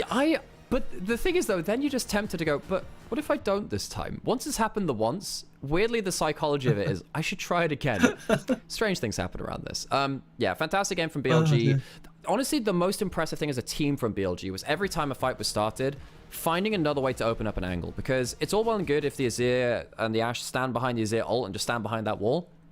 That was never the case. You had a Jax flashing on you, you had a Realm Warp mid-fight, forcing you to change direction. If you're playing front to back and the front of the fight changes, obviously you're going to be out of position, and I think BLG did really well with that. I think Elk as well with his ultimate made sure that TT couldn't really stand in the positions that they wanted to. BLG, this was one of their better games in showing how they can kind of improvise a lot of these team fights. On the Alistar, another great game from him too, actually. He is one of the prime suspects for when BLG are falling off. I think way in on of the two you go and raise an eyebrow at. But hey, he's had a good series today so far. He's really helped open up those options. I'm so glad you say that, because watching these plays back and thinking back to what we've just seen, there's so many things that On does so incredibly right. And it's not just the offensive plays, it's the defensive ones as well. And that first highlight we saw, it was On that bought so much time, absorbing so much damage from Ashe, that bought enough time for Jhin to just step around and to get the reloads, to get the damage out themselves. And as the game just continues to go on, so many beautiful CC trains get layered. Oh, it's good to have the eye candy back, isn't it? I have to say, last year from the LPL, it wasn't this crazy. We didn't have that high kill games last year. I think with the Grubs changing away from the Heralds, which, when we had double Herald spawn, LPL was way better at playing the early game and figuring out what they wanted to get out of it. Playing around Grubs, LPL teams kind of got a bit indecisive about how they wanted to play, and it meant that we missed games like this, really, because, they didn't necessarily... if that second soldier actually gets through onto him, because one soldier hits him, if the second one hits, actually does kill them. But, yeah, as I was saying, if you're playing around different early objectives, you have to play the early game very differently, and LPL slowed down because they didn't know what to do around it. We're speeding up again now, folks. We have had all hell let loose around some of these grub fights now and our early objectives, particularly when we've had, paradigm-shifting champions like Ryze come back in for the hands of so many great players of the champion here in the LPL. Definitely, it's an exciting time to be watching LPL. It's an exciting time to be casting LPL. So thanks for having me on. It's been a hot minute since I did this. Did Elk die? Oh, I didn't even realize that. What? No, did you not see that one? I didn't see that live, dude. I'm working off of like 4 hours sleep after like too many games of League of Legends, man. I say that as someone who watches a lot of League of Legends, but it's too much League of Legends. Jesus, man. I get it. Wait, do a stream of League Champions, but topic must be lore-based only? I mean, I could just play the Ruined King game, which is a great game, by the way. That game is really good if you haven't played it. You know what? And also, I bought that when it came out, and I've still not played it. Really? So It's really good. I have to say, there are a lot of champions I didn't feel particularly attached to before playing that game, and now I do. Okay. Pyke has some of the best glow up as a character that I've seen. I think Alawi and Braum's interactions are really cool. Braum was always a good character, right? But I feel like in that game, every character elevates everyone else. All of the boss fights are incredible because you have all of the Shadow Isles champions, which are effectively thrown as boss fights. You have, you know, Thresh. Of course, Viego is the main character of the game. Gangplank plays a big part. You have Maokai in there too. Maokai's boss fight is incredible. There's a lot of really cool stuff. It makes you like understand the you know, the real atmosphere around the champions. And if you have, you know, favorite playable characters too, there's a bunch of them which you get to have some good moments with as well. Fantastic. On a stream-based level, I may have to disappear after the series. That's okay. Don't you worry about that. Don't you worry about that. It's really cool that you managed to come in. As Al gets himself to play with the game as well. Of course, he deserves that. Deservedly so. Yeah. No. Yes. Honestly, Honestly, absolute pleasure. No, it's a pleasure as well. So yeah, no, it's it obviously helps me save my voice. It helps you, yeah, it helps get us back together casting a little bit, which I haven't done in a little while. And yeah, no, it's been fun, especially when BLG actually turn up to play. It's been quite. Look, I love BLG. I really like this team. I really wanted them to succeed last year, and largely they did actually. Of course, got to Game 5 of... They made finals of both international events, the major ones in the year. Game 5 in that World's Finals. Damn, so close. One team fight away, eh? But seeing them play like they've done in this split was... It's been a bit difficult because I know they can be better. Of course we know they can be better, so kind of sucks. I am a fan of the fact that someone in your chat has just redeemed "Get hydrated, idiot." Yeah, I will do that, Solo Puppy. I will do. I mean, it's a good one. They've just spent a lot of points, I feel like. It's not that many. It's some. Wow, it's not wow. Did you hear that? He doesn't care about No, it's not that many points. I am a benevolent overlord who has a correct economy of channel points here. Is Azir related to, is Amumi related to Azira's family? No, I don't believe so. Amumi's lore is strange and it has changed a couple of times. Changed so many times. Yeah, he's not an Ascended anymore. No, he's not an Ascended. I don't think he is, no. Rammus is kind of cool. He's kind of like a Shuriman Cryptid almost, like a mythical beast. Yeah. Right, I'm going to go get myself just one more drink. I'm going to put an ad break on. Folks, if you're in chat, hey, stick around. We'll keep yapping at you, and we'll hope you keep enjoying things too. I mean, I've got the dogs here. They may well yap at That's some true. point. Yeah, you have the greyhounds in the background, which are not greyhounns. They're like they're poms. They're great. They're adorable. Thor and Loki. I've missed them. And Hope. Don't forget Hope. Oh yeah, Hope as well. Yeah, true. Yeah. Tertiary dog. Hope's not a pom though, right? She's not. Jack Russell Cross, little rescue dog. Don't exactly know what she's crossed with, but she's good as gold. And yeah, I've got Thor currently just chilling on me, just doing his thing. He's like, hey, adorable. Why are you talking to other people, not me? Where are those people? That's a great question. I can't smell them. Okay, I'm going to go take a quick break, and I'll be back very, very shortly. So, folks, tune into what could be last game of this series, but we have a series right after that as well in NIP versus Top E, so it's Jacula versus DMB. That'll be a hell of a series too, so stick around, and we'll get to it when we get to it.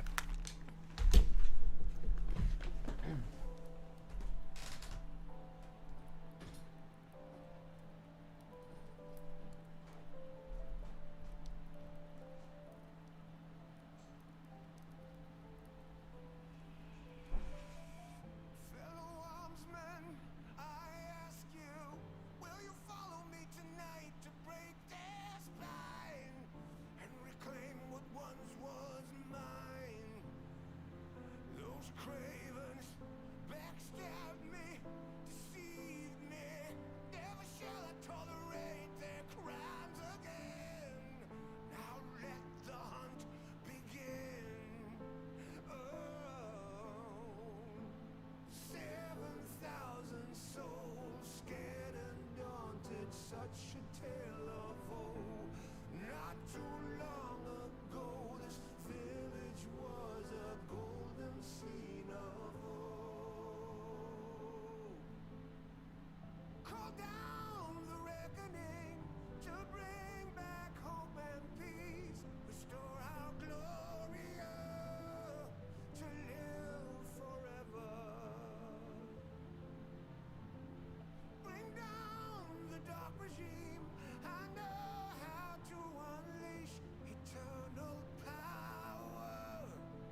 Hey, we're back once again. Give it up for Yes. day 5. What was the SpongeBob meme? Give it up for day 15. That was it. Okay. Well, I love TT. I'm a big fan. I do not think they have shown me much out of games 2 and 3. I was impressed by how many combos they had ready for Fearless. They've not found more than one this time, really. Yeah. I unfortunately didn't have the pleasure after rewatch it.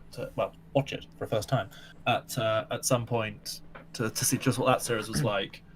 I'll disagree with you slightly in that I think that game 3 they did show us a bit of something. It felt like it was going back to that slightly more chaotic style that they were finding the sort of picks they needed, but they ran out of steam, and a few too many misplays and a slightly too fed Jin meant the end of the road on that one. I can't argue with on game 2 though. Yeah, for sure. Yeah, game 3 was, it showed some more stuff, but, TT still didn't, I don't think they won a single fight. They got some kind of snapback kills. Still didn't find actually any one fights, though. They had some okay stuff in the lane swap. The early levels were good.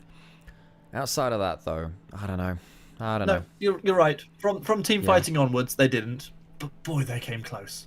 Oh, great game. Enjoy that 支 stuff. 援团还有我们下路的选择权，选择英雄权，靠 And this is Mandarin. 往前提一下吧。 I wasn't gonna say anything. BLG 的 Honestly, 话 I wasn't. 他们是一个 That's 很强的 alright, 队 I 伍 was. I have to now. 打他们的话，他们也是注重前期的进攻吧，然后我觉得我们也需要注重一下。再打 BLG 的话，我觉得他们上一把的比赛印象深刻的应该是梦魇老鼠那把，就打团有点难打我们。第二赛段自己打的还，我觉得团战那种的话，就队友保护着我，也会让我注重的位置吧。但是今天输金的话有点可惜，自己可能打的也没那么好吧。就赢下比赛来还是很开心的吧。然后相比常规赛的话，我觉得我们现在的沟通配合做得越来越好了吧。我觉得 15.4 的版本的话，其实你选野核的话，要阵容搭配的特别好吧，也会才能发挥出它的作用吧。然后其实你就算不玩野核的话，选到一些比较好的开团阵容，我觉得也是可以打的。对，上一次失利的话，就是我觉得他们的资源团前做的特别的好吧，然后很喜欢抱团，然后接下来打他们的话，我们就是尽可能在资源团前减少自己的失误，然后跟他们去打5v5。我觉得就是北川选手的话，野区规划做的特别的好吧，然后自己还是要多多的去研究他的路线吧。Well, folks, hearing some stuff from the players. Sadly, I can't translate that for you, but for anyone who can do this well, or wants to go back and watch that on the recording and, I don't know, translate the text on screen, that's something you can do as well. So we're going into game 4 now of BLG versus TT. BLG playing a lot better than we have seen from them in their first matchup. Even, honestly, against Weibo in their first round of playoffs as well. There were some concerns that I had. I think Knight even... This is crazy to me, because I do genuinely think Knight is the best Ahri player in the world. The one game they lost in that series was him on Ahri versus Xiaohu's Rise. I was just sad there, because I slept in through that game, because what I've basically been doing is, I wake up at 6 o'clock, I turn the stream on, Sam's cast the first few games, I come and join him later, I leave for the last game or two, I go over to LEC, and then I get like 4 hours sleep and then do it again on the next day. But I slept through that game. I woke up, saw that he was losing on Ahri, and I thought, I don't want to walk through, and I'm not gonna go and cast that game. I'm gonna let him lose in peace. Losing one of my favorite players, losing my favorite champion, unexpectedly. God, last year he had 100% Magi's buy rate on Ahri. Every single game he bought a Magi's because he snowballed so hard. Insane. What a guy. What a guy. Indeed. Well, we're coming into our fourth draft of the game, a fourth draft of the day. So we've got a world where 30 champions now have been removed from the pool. Yeah. A further 6 will be removed before any picks whatsoever comes through. So I guess my question to you is, what could TT possibly still have in the tank? You've got to feel like there's got to be one more combo that's not something that we've already seen. The likes of Yone, Sejuani, Rumble. What could it possibly be? I think it has to be. I think it really depends on what jungle mid synergies you have. If Yone gets through, yes, use that. But I'm very surprised that Kalista got through in that last draft. But they're not even a Kalista team. Maybe that's why. Well, maybe that's why BLG led it through, and the Jhin obviously did the work. They didn't need to pick up the Kalista themselves. Thanks for the follows, by the way. I appreciate that. Facts on stream. Yeah, I think that going for, if you can snatch up Zyra or Sejuani, I think that is a good building block, because Beitwan needs to be leading the charge. I think we've seen that 1xN and Setab are putting out decent damage. They need a good building block to play around with that, though. I really want to see if Beitwan can get himself a good combination. Maybe we could see something like the Ornn coming in from Hoya as well. Something which could be a bit tankier again. Something that can impact team fights with. He had some good casks. Hoya had a weaker game, I think, in the late game, though. He was more continually picked off, and he couldn't really be the front line he needed to be. But let's get him on something a bit tanky. Yeah, I mean, let's go with something like Ornn Zyra. Maybe that works. Maybe it does. We're getting closer and closer to be able to look at the draft coaches back on stage, helping talk their team through things. And I assume that for coaches, it's just got that little bit more difficult having fearless draft, knowing that, you know, you've got a world where you see people locking certain things or banning champions away and going, oh, we can play this. And then having to have someone sort of just tap you on the shoulder and be like, oh, I'm sorry, you can't pick Viego. Oh, man. I think... what happened before? There has been one game in regular season which I remember, one of the first which BLG played, because Bin made this mistake. It was very funny, where they banned a champion that had already been played because they banned Ambassador after it had been played in game 1 or something like that. I don't think it's actually happened again in LPL. I think we've managed to clue into that one, which is quite remarkable, actually, especially when you're going off of, you know, you're in a stressful situation, you're on stage, gut instincts take over as well. Anyway, we will see exactly what happens with those bans as we get into the draft between TT and BLG. TT have chosen blue side, no surprise. Feels like everyone chooses blue side right now, because if you're on red side, you kind of have to ban Skarner. Most of the time you ban the Kalista as well, but maybe BLG, you look at TT and say, you're not actually a Kalista team. We're not going to ban it from you. There is a world where that happens. Of course, back on blue side again for TT, having lost for the second time in the series. Nidalee going to be removed alongside the Skarner. So Sejuani, yet again, still available, but it's a champion that's got through drafts so many times at this point, you wonder if they even mind at this point. The Rumble, of course, hasn't been banned away, which we've seen banned so many times. That's a good point. Rumble, Sejuani, Yone, one of those is getting through. Unless Silas as well, also up on the table. One of those melee mid laners, good for both teams, actually. So maybe that could be... Well, Silas now gone. However, the other picks mentioned can very much be snapped up easily. BLG, they don't have a Galio if Rumble is locked in. The two... I'm going to call them answers. One of them is an answer. The Galio answers the Rumble, because even when he drops down the ultimate, Galio puts a magic shield onto his team and it kind of nullifies it. And he also wins lane against it. Can play Udyr against the Rumble too and kind of look for pushing lane and be tanky, but you don't help your team out in the same way. BLG ban the Poppy, and they leave the Rumble open. I didn't expect this. That should be an easy first pick for Hoya. He's had some incredible games on it recently, and we do saying, you know, Hoya has had a good split for his career, really. He's had a pretty weak career in some ways, but this split has been a good one, and that Rumble has helped. Passing it over for the Yone, no? Not giving it over tonight? Oh, it's a difficult choice, isn't it? So, I'm unsure exactly what the main reason behind this is, because there are lots of reasons it could be, but all it means is that you pass over this incredible combo, man, which you yourself have played in a previous series, and I'm not sure that this was the wisest of choices coming in for TT, but I'm here to be proved wrong. I would have liked to see the Rumble first pick, I think. I think Hoya's looked really out of sorts on the Gragas the later into the game we went in the last one. Yes, you probably would have lost the Yone Sejuani anyway. It's a bit of a damned if you do, damned if you don't, because BLG, I think they've done a really good draft side gambit here and said, okay, there are 3 picks that you want. You can only have one of them. We'll grab the other 2, and they all work together. Caitlyn Karma comes in for 1xM and Feather. It is lane dominance. So that will definitely help them have a controlling lane towards that bot side. However, even with the Karma shields helping with the Rumble ult, the Rumble is still going to reach your Caitlyn. You're just going to drop that ultimate down onto it. BLG, do they have an answer towards this in the bot side? There aren't that many lane dominant champions left. That is very different. Is that going to be the... I mean, that could be mid lane Lucian, obviously, but I would be surprised if that's locked into the Yone. I don't really feel like that's the best pick. And if it is going to be something more like a Lucian Nami, doesn't TT just ban the Nami in the second phase? I guess we find out in just a couple of moments. This ban phase has somewhat puzzled me this time. I believe the word flummoxed describes my current That's a good word. state. I like that word. Thank you very much. It's one of my favourites. It's right up there with penultimate, which is my personal favourite. As opposed to ultimate. Penultimate's the one before the ultimate. Incredible. Maybe champions should have a penultimate as well as an ultimate. The scenes we'd have. The scenes we'd have. Okay, BLG. Need to figure out what the heck's happening on with this bot lane or mid lane. Of course, we have seen, you know, some mid lane Lucian come up around summer last year. It was a Xiaohu pick for Weibo. I'm not going to say it's the best thing ever. Setup is a very good Yone. Typically, we do see some AD carries picked into the Yone and that laning phase, but normally that's the Smolder. Because the Smolder can kind of outscale at the same time whilst also retaining a decent early game advantage. Tank engage being banned away from TT. We did say that we wanted Hoya on one of those tanks. Those options being removed quite consistently now. Not really that much left up there.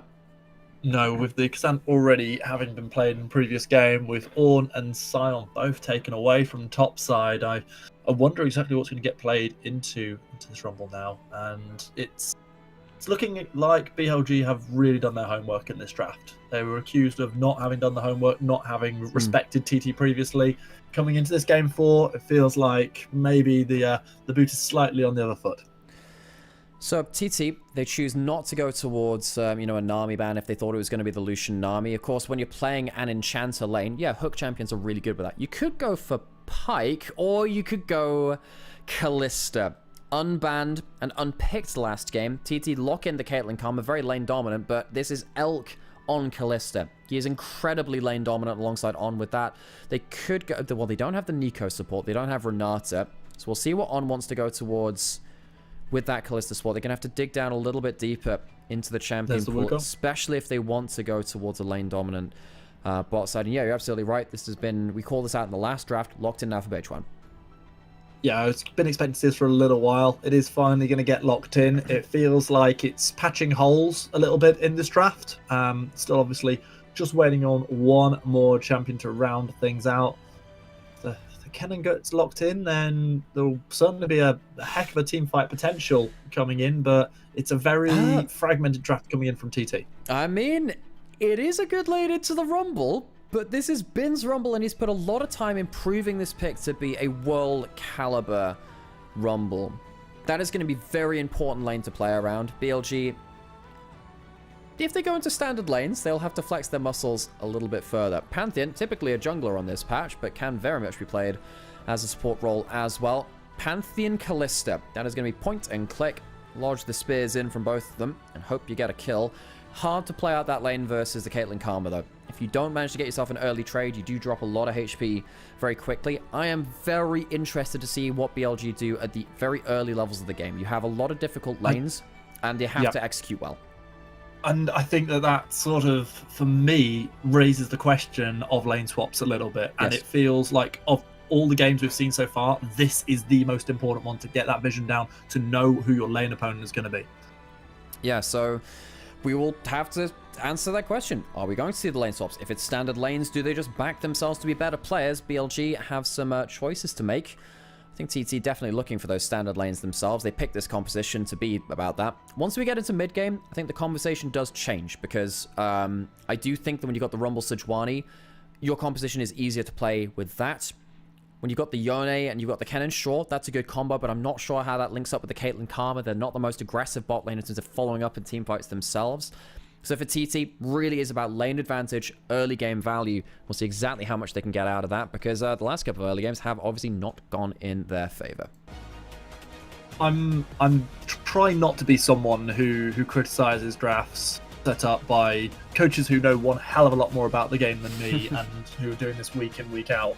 But I just don't understand this TT draft at all. It feels like they're massively missing engage potential, and I feel that given the playstyle that we've seen from Thunder Talk across the last few games, especially in the two in which they actually competed, I feel like they need more than just a Wukong being able to dash in to be able to effectively, consistently start these fights. And I am worried for them coming into this game, because this could very much be the end of the road for them. Level 1 group up. Hoya spotted on bot side. Electrocute on Pantheon, not Conqueror press the attack. Ah, this could be something. So if they this could be this could be well researched. What's happening now? Do they go into the enemy jungle? Hoya was spotted. No one else was. Yeah, this is very, very deliberate. Hoya skirting on what is known to be the edge of vision there, and just trying to get a little bit of something here. There it is. That's that deep ward I talked about. So crucial. Yeah. So and for the record, folks, this is still likely going to be standard lanes from TT, but what they want to do realistically is make sure that they know they're getting standard lanes. I'd be very surprised if they go for a lane swap with this draft with so many dominant lanes. Potentially looking for a late start. But the thing is, so hang on, where is Wei starting? There is a ward on this buff. I think BLG have scouted this out. And indeed they have. Wei, what is he doing? He's walking down towards this now. He sees this. Are they going to walk over? Knight was potentially angling over there too. Wei a bit indecisive. And instead we're going to get the 2v2. Oh, this is absolutely horrific for TT. Their jungler busy trying to steal away the wolves. Already seeing 1xN having to flash away. It wasn't response to a flash from Elk, however, and Elk, as a result, doesn't have flash now as the Wukong gets closer and closer, but it's Bechuan who dies, and it is Elk who lives. XN now is going to be saying a night for now. On has another empowered W, uses it. It's going to be another kill over tonight. Oh, this is disaster for Thunder Talk. Wei comes over at the level 2, and it is a 4-kill level 1 for BLG with a triple kill to the Lucian. Shall I just leave now? Like, what has just happened? The potential nice scouting turns into a step too far. It turns into a good read from BLG. It turns into a 1.6 gold lead. It turns into feats of warfare already secured. It turns into absolute obliteration. You know Alex. what? You know that ward you pointed earlier? I think that baited TT, because I think they thought that Elkanon were going to walk through that ward to lane. They didn't know that they were already in the bot side. They go through the tri-brush, and they walk straight into melee range of a Pantheon. Empowered W gets the electrocute off. You get the Callista racking up spears. Beautifully timed barrier. Is a very lucky survive from the Callista. Very, very lucky. I don't think it changes that much overall, but still not even getting a kill back is absolute insult to injury. And now suddenly the Callista Pantheon and Lucian. How do you play this game? How do you play this game after giving up 4 kills at level 1? That's not injury, Alex. That's like losing a limb at this stage of the game. What else do you do here? I mean, yeah, the coaching staff from BLG having a great time of it now. Satan. Oh my god, he's got flash on too. No. Nice, he's going to go for another ult, so he does. One more double tap, and that's all she wrote. 4-0-1 Lucian at 3 minutes 36. Lucian is not meant to be a solo laner anymore. A little bit short, but they've nerfed it on the other side. On, not going towards his empowered W, choosing to go for a shorter trade there instead. Knight, electrocute Lucian. 4 kills early on. This champion is not meant to be balanced around solo lanes anymore. It's meant to be balanced around having CC targets onto them as well. He is so fed. He will just take over the game. This is an utterly insane early game from Knight, and he'll snowball like hell off of it. And there are 2 things that I think about here. And one is that you're saying how good Setab is on Yone, and they're a great Yone. Well, they're not even going to get a chance to play. It's just not turning into a game for them at all. And this was the Yone that was prioritized in draft. It was prioritized over a Rumble, and now it doesn't get to do anything. Yeah, that's the first pick Yone. I mean, you're absolutely right. You have to bring up the fact that this is... We didn't understand the draft from TT. And if we did understand it, it was, oh, they'll crush lane or something, right? Well, look on the left-hand side of your screen. That does not look like crushing lane to me. Setab has half the gold of Knights. He has half the gold of this Lucian. He's come back into the lane with Electrix, 2 longswords. Top lane's not even being one for Hoya as he misses out on that Shuriken as well. This is just disaster for TT. Yeah, it's just going from bad to worse, and it's one of those games where you sort of, as a caster, you want to build suspense, you want to talk about drama, but short of BLG absolutely stuffing things up, this game is theirs to lose. Knight taking full control of that lane. There is going to be a recall from bot lane. Look, the Caitlyn Karma is still getting some value out of this laning phase. 10 CS lead. With Elk dropping that flash, it makes it a little harder to find the all-in. I think actually having flash to no... with both AD carries having no flash, Caitlyn likes that a little more because it means that the Callista can't hard force quite as easily. But still, it's not like you're falling behind in lane. really. You're still even in gold with the assist coming down. And of course, the Pantheon is much stronger than they have any right to be so. Knight adding insult to injury here by making sure he's not just brainlessly pushing the wave, making sure that the wave is in the middle of the lane. Because now if Setef has to walk up, Knight can potentially just walk up and threaten him with an electrocute trade. Knight, one of the best, especially hitting level 6 now as well. Knight is one of the best wave control mid laners in the world. If you make a mistake against a lane-dominant champion he has, suddenly you're frozen out on, you have an XP deficit, someone is called to his lane at the worst possible timing, and things go bad to worse from there. He has no teleport, he'll be losing a cannon wave to that to that tower as well. Wei is going to start up the grubs, and BLG have complete control of the map. I mean, even in the 20-0 kill game, they at least were able to trade Dragon for grubs early on. There's not even a question that that's easily possible at this stage. And with the vision being put down by BLG, they knew if it was going on anyway, they'd probably be able to respond to it. And they stay grabs easy as you like, and realistically, they're probably going to be able to reset the Dragon. Okay, so, TT start to calm down a little bit more now. By the way, folks, with 5 kills at level 1, I think we're getting another Ruinous Atacard, by the way. So we might actually have 3. This time it actually makes more sense. This one makes a hell of a lot of sense, especially with how the early... Oh, man, getting jumped over that Q as well. I was wondering if Knight would even pull out the ults after that. Now we're getting the bot lane roaming across the map, getting Alkanon, even though the grubs are already taken down, up towards the top side. They'll be able to avoid the Caitlyn Karma for this wave crash for now. Bit of an odd timing for them to move around the place. Hoya's not going to be on top side, but it just means you get to escape a little bit of that early game from the Caitlyn Karma, which of course they were struggling a little bit. No equal... Hang on, Bin's just been left out to the wolves though, guys. Yeah, I'm a bit confused by this one, especially given that Dragon's up on bot side. Bin's just going to give up the kill. People in chat earlier on were saying how well Hoya had played some of these dives, that in a similar 3 versus 1 scenario, Bin wouldn't survive anywhere near as long. And frankly, no, Bin didn't survive anywhere near as long. Gives up the life, gives up that bot lane prior. So, there was an equalizer used on top side to clear out the wave. Kalista Pantheon go to get it. But what's the plan there, right? They could have gone towards this bot side. Wei could have hovered that lane and probably would have been fine. I guess they get plates on top side. Maybe that was the goal. But if that's the case, why did Bin ult the top lane wave? Because he just could have used that to clear out the wave on bot side. Instead, it felt like that would have been much more valuable. Now getting a race towards that first turret. It would be feats of strength to BLG take it. However, not exactly sure they're falling on this wave. So we'll wait and see what happens after that. Yeah, we've got to pause on that one for just a little while. Wukong is using this opportunity to clear out the opposition blue side jungle, and yeah, unfortunately, I think despite having the grubs, because of having the grubs, BLG are just taking this a little bit faster. Hey Sam, how's it going? Sam's woken up finally. Hey Sam! So we've got Stan on call, Sam. Great, let's go with the cast.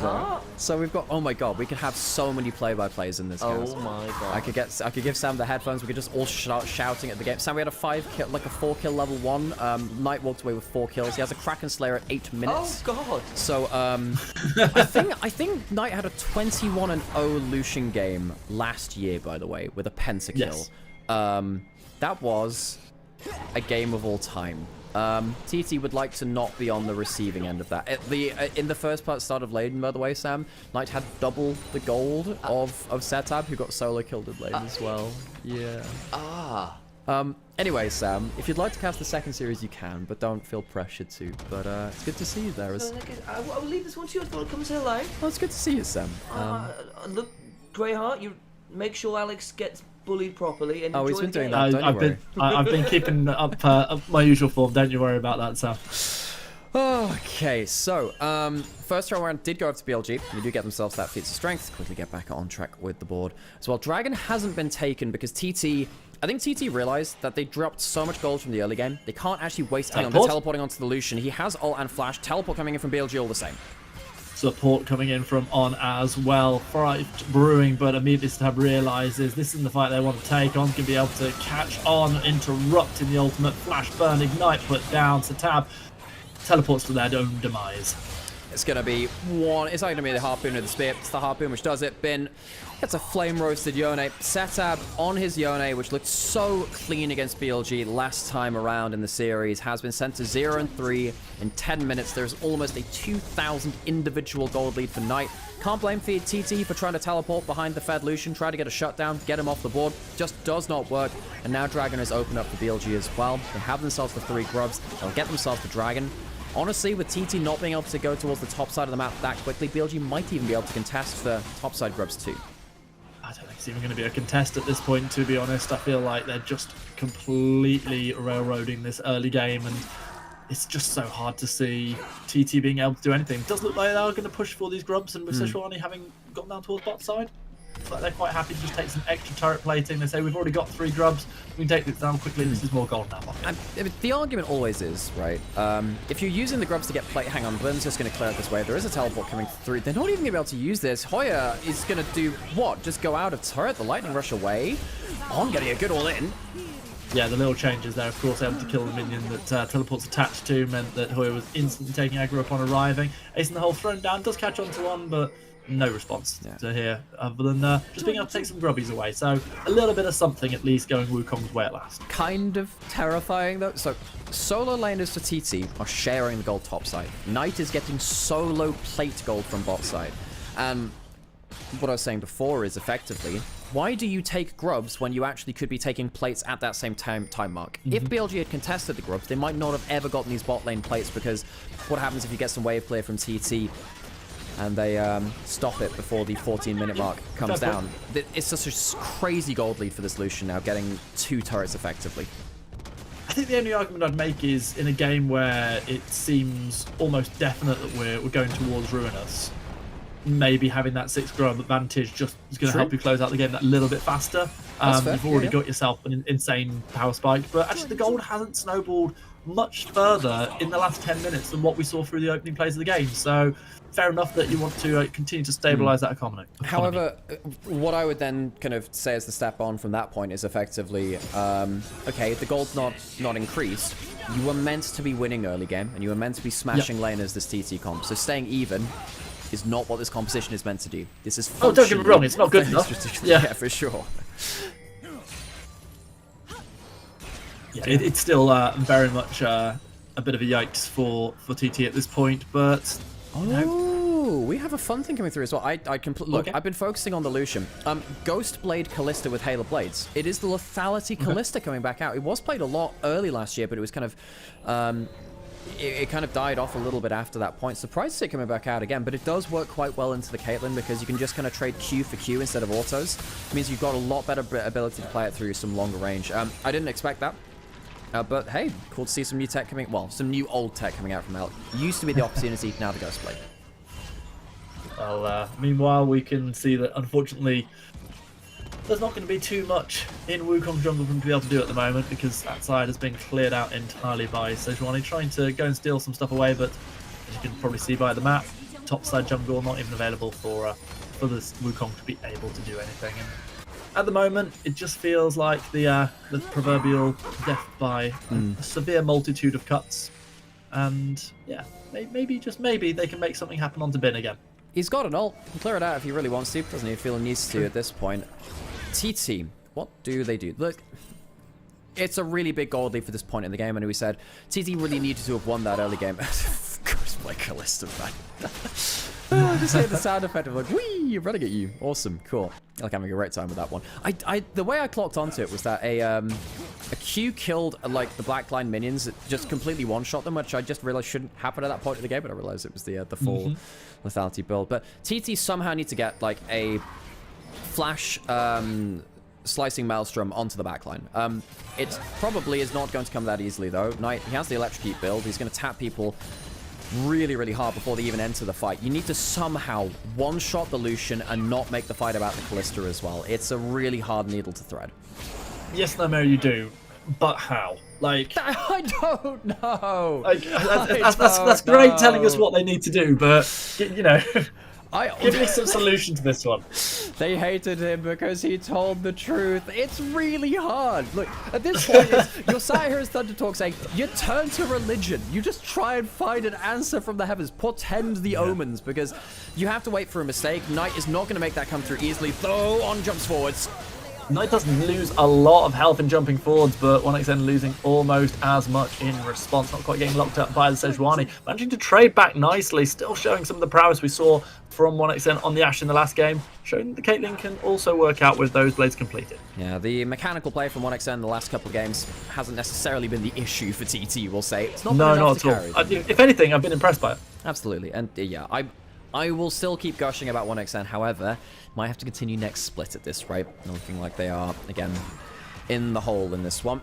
Caitlyn can do okay at defending themselves here, but they did lose the cleanse, did lose the heal. Next time you go forwards with a Sejuani ult, you won't have those available to them. And it's not like Karma's built up to a Mikhail's just yet. Dragon's going to get started, Dragon's going to get finished, and it is sadly going to be the Voracious Atacama. We didn't kill enough people, folks. Those are rookie numbers, got to pump them up.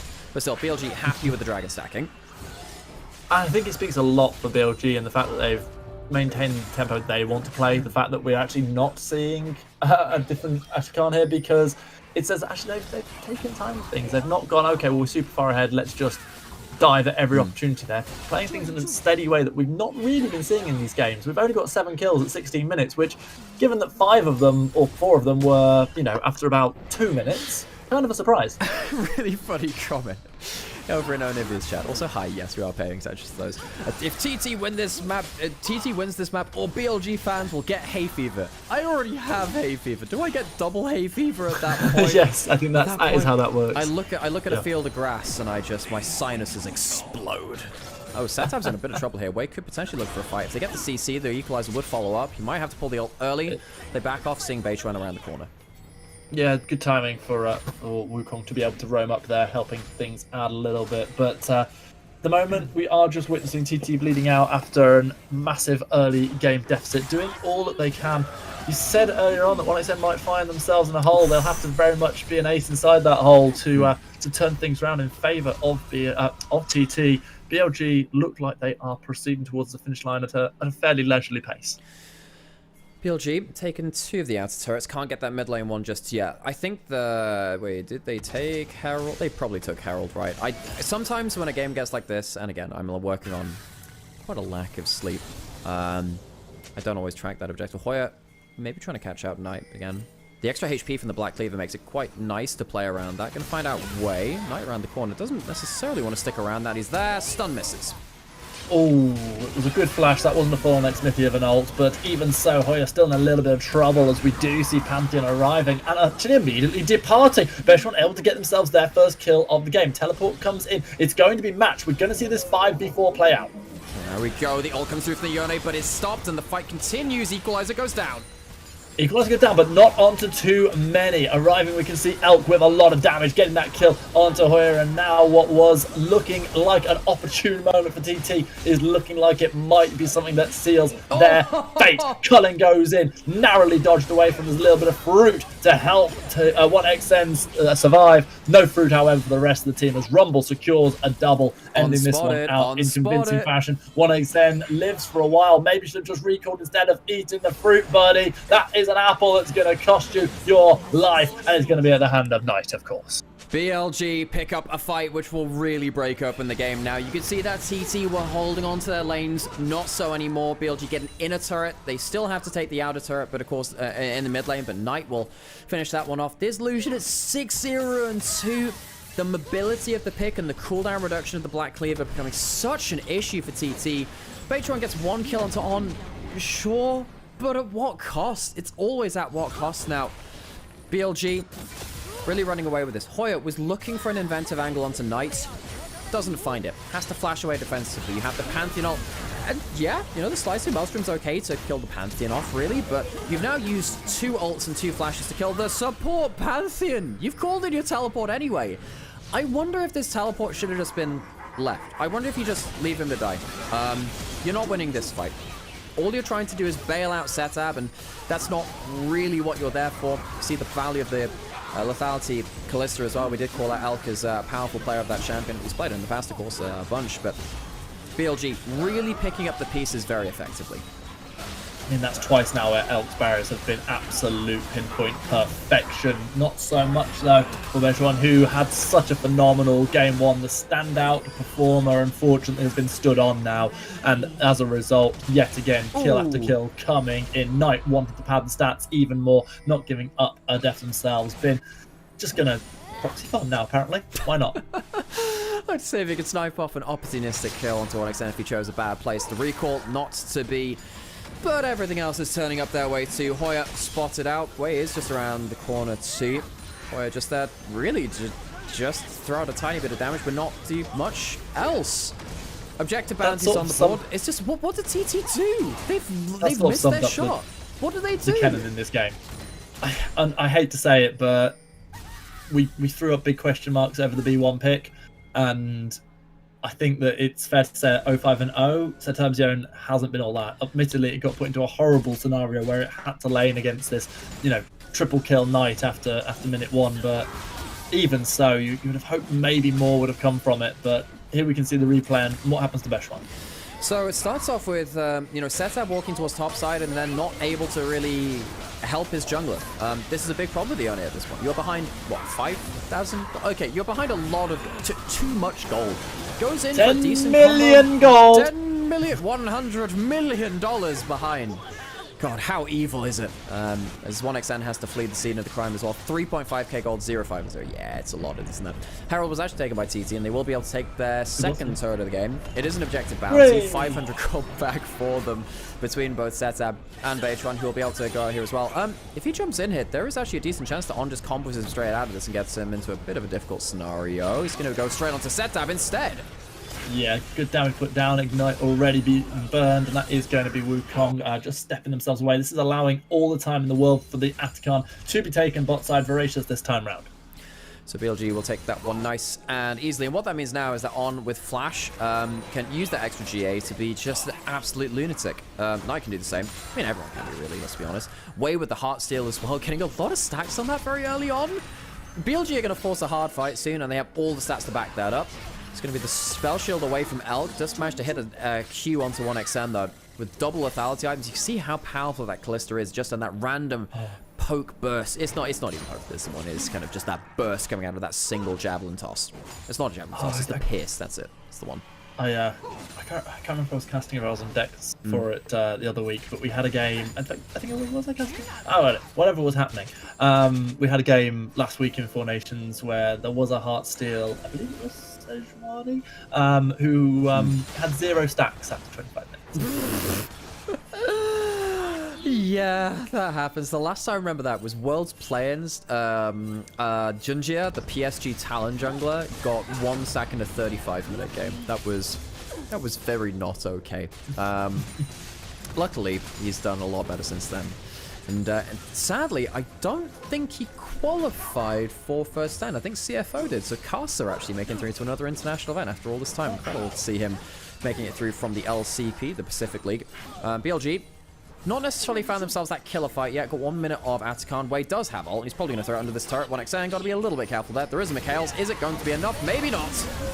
Oh, here we go again. Big old dive under the turret. This time it feels like TT have got themselves a little bit of damage. Maybe a slight overstep coming in. Bin, however, is not going to die. Merely going to be sent back to Fountain. And as a result, just continued pressure being put down. It's going to be the... Yeah, nice. Big pull coming in. It's not going to be released in any particularly dramatic fashion, however. Knight still deathless, now 7-0-4. Ends up being a single withdrawal, 2 withdrawals. Yeah, single withdrawal, I believe, between all of the players of BLG. They're taking in a turret, take themselves a kill, and they lose like a half kill for it. So BLG, they don't get, I guess a game-killing lead with the Atacon. Game-killing play, rather, but it's just a continuation of all the bad news that's happened before this.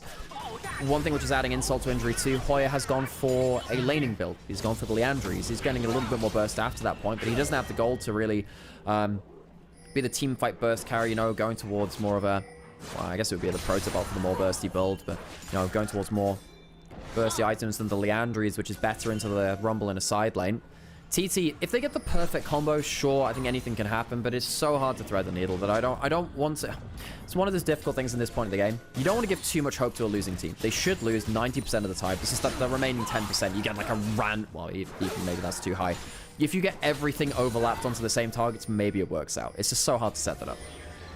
Very, very hard indeed, and getting harder by the moment, unfortunately. Baron, of course, having spawned now, it seems to be the next objective, and no sooner does it spawn than immediately we're going to see the attention of BLG turning over to it. We have Beshwan trying to set up some vision, trying to do something, just having to flash out, having already used their clone to attempt an escape. A little bit of damage going down, as we can see Knight having a bit of a rough time trying to duke it out against the Yone, but while all that's going on, Elk able to kill off Hoya. On is going to give their life in return, but it's double kill coming in for the Callista. Beshwan does manage, as I say, manage to find that one onto On. But the third kill comes in, and it's another kill for Knight, who eventually finds the trade onto their fellow mid laner. They find a second onto the Karma. 1xN left without a friend to turn to, not even able to kill Bin for their troubles. It's going to be a delayed triple coming in for Elk. It's going to be the Baron being secured, and it's going to be the game being almost completely rounded off now by BLG. This is the BLG we expected to see against TT the first series round, and for most of this split. It's not necessarily been the most consistent thing. Beichuan spotted out the clone tanks of the Sejuani ultimate, which makes this a closer fight than it could have been. I have to say, Setup does an okay job of trading onto Knight. Maybe Yone is... Okay, Knight misses the gap mine play. That's what ends up happening. I was like, oh wow, Yone, really good 1v1. I mean, part of it's Yone being a champion. The second part is Knight trying to predict the Eve gank with the ult too. But hey, whatever. He gets out and he gets to clean up too. For all the good 1v1 before... And then does that. He then does that. Next funny thing as well is then you have the Monster Energy Blast Cone, kind of like gig-up catapulting them to the backline as well, completely flipping the fight beyond that point. 12,000 gold lead, a soul point with the dragon up on the table as well, so that'll be Chemtech Soul, claimed by BLG, where the Baron Soul, Baron buff as well for the rest of the team. BLG doing it textbook style. Well, I don't know if TT believe in miracles or not, but they're going to need one right now, and things have just spiraled out of control since pretty much minute 2 of this game, and it was a delayed invade that didn't quite go the way I feel TT would have hoped or planned, and BLG since that moment have been completely dominant. So, TT, they've not really been allowed outside for a little while. They've been kind of trapped in their own base, and they've had the windows shut. To try and weather the storm with BLG. It's not exactly working.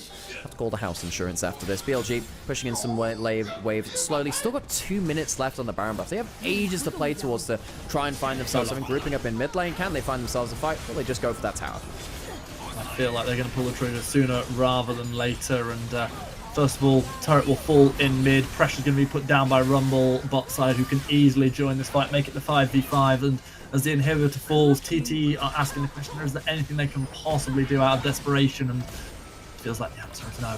Feels like the damage has also just kind of been done at this point. You've got the extra soul. Bin can stand and fight with the Yone. The Yone is meant to win those kind of trades, but 2 levels up and so much gold. That's not really a fair comparison now, is it? The Chemtech Soul make it so hard to burst people out completely too. If you couldn't kill them before, it gets that extra degree harder after that point.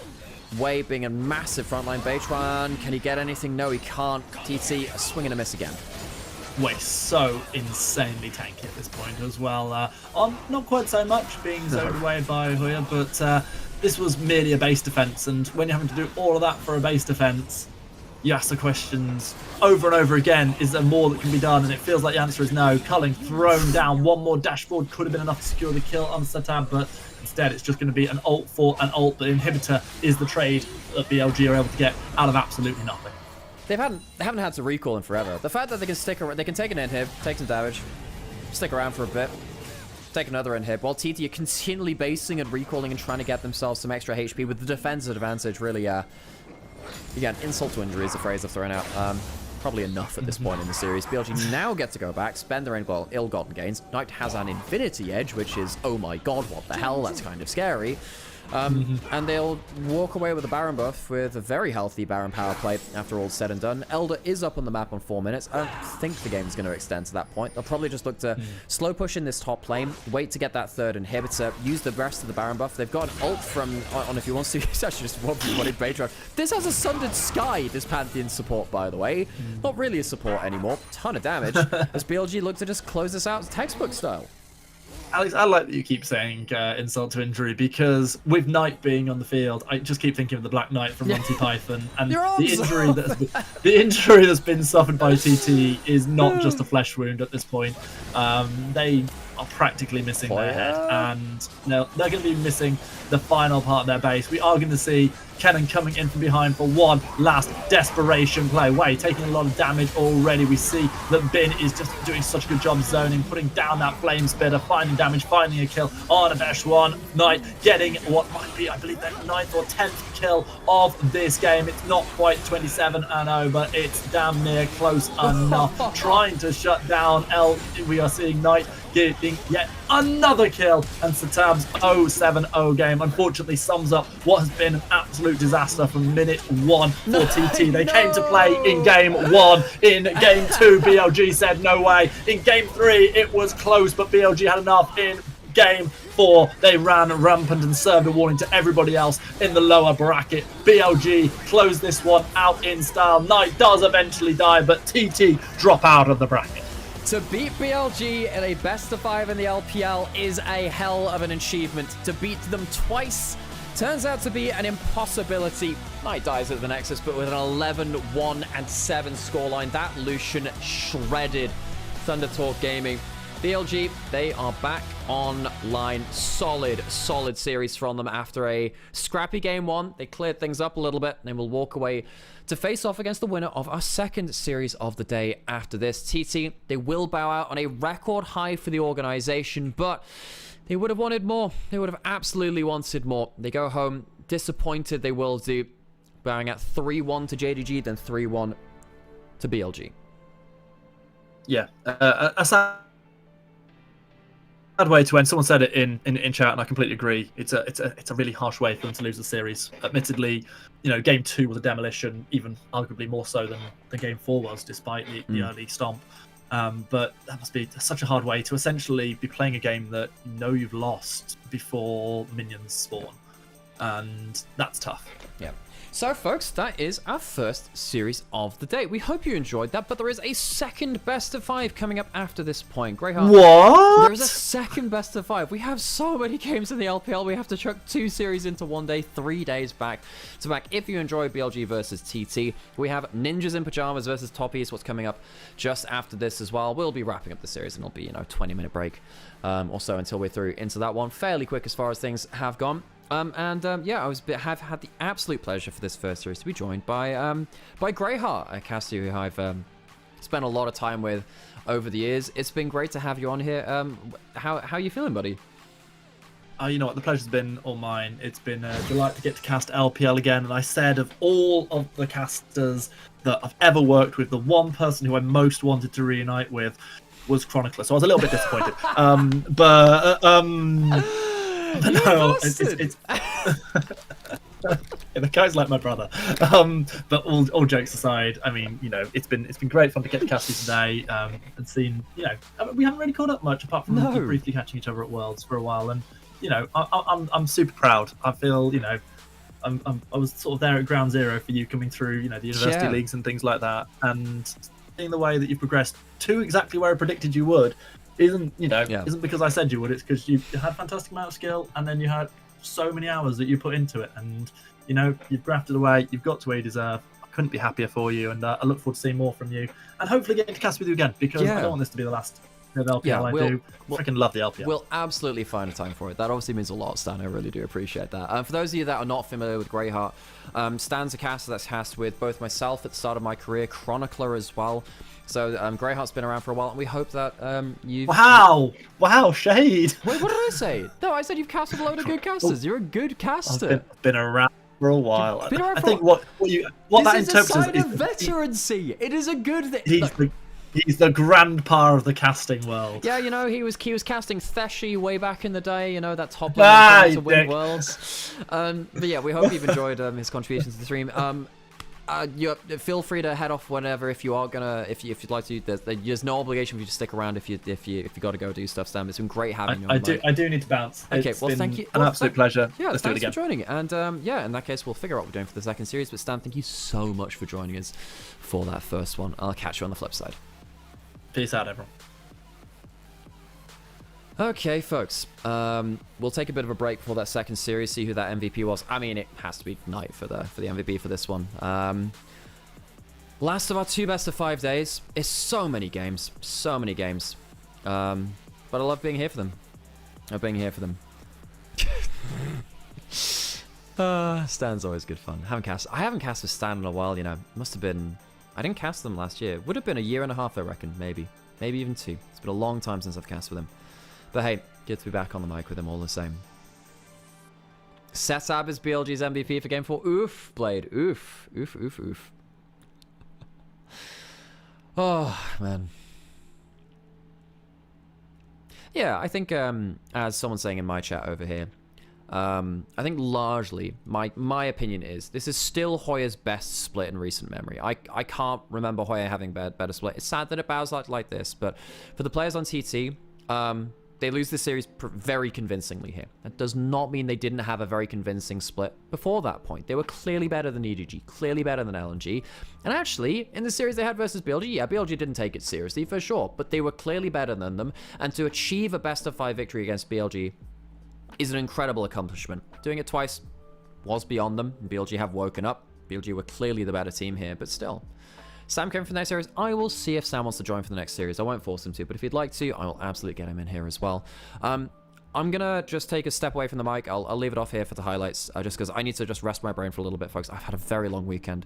I had, you know, I did half the games on Saturday, you know, so I basically did like a best-of-5 on Saturday into a series, then late finish, and then yesterday, similar again, was on desk all day. Today, 2 best-of-5s. I'm burning the candle at both ends, folks. Burning the candle at both ends. Every time I've watched TT, Bechuan's been a non-factor.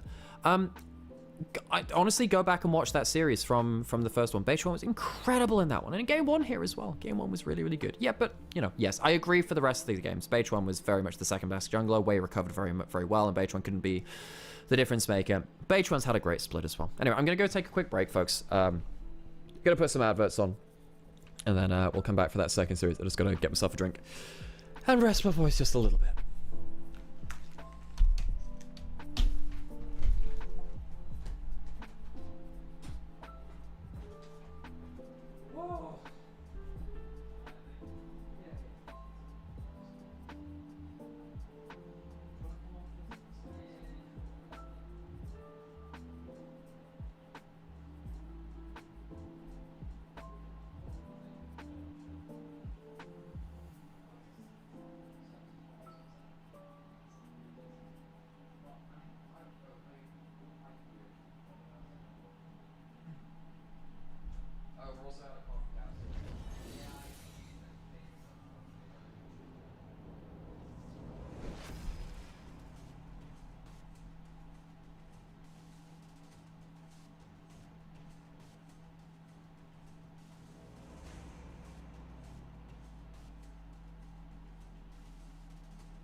Oh, so sorry, Fox. Didn't realize there was the interview live. I should have seen that. I can 这不得不说到16分钟的那个河道的那一波，你的闪现秒掉了对面的沙皇。想问问当时是怎么想的，如何做到这么果断的决定的？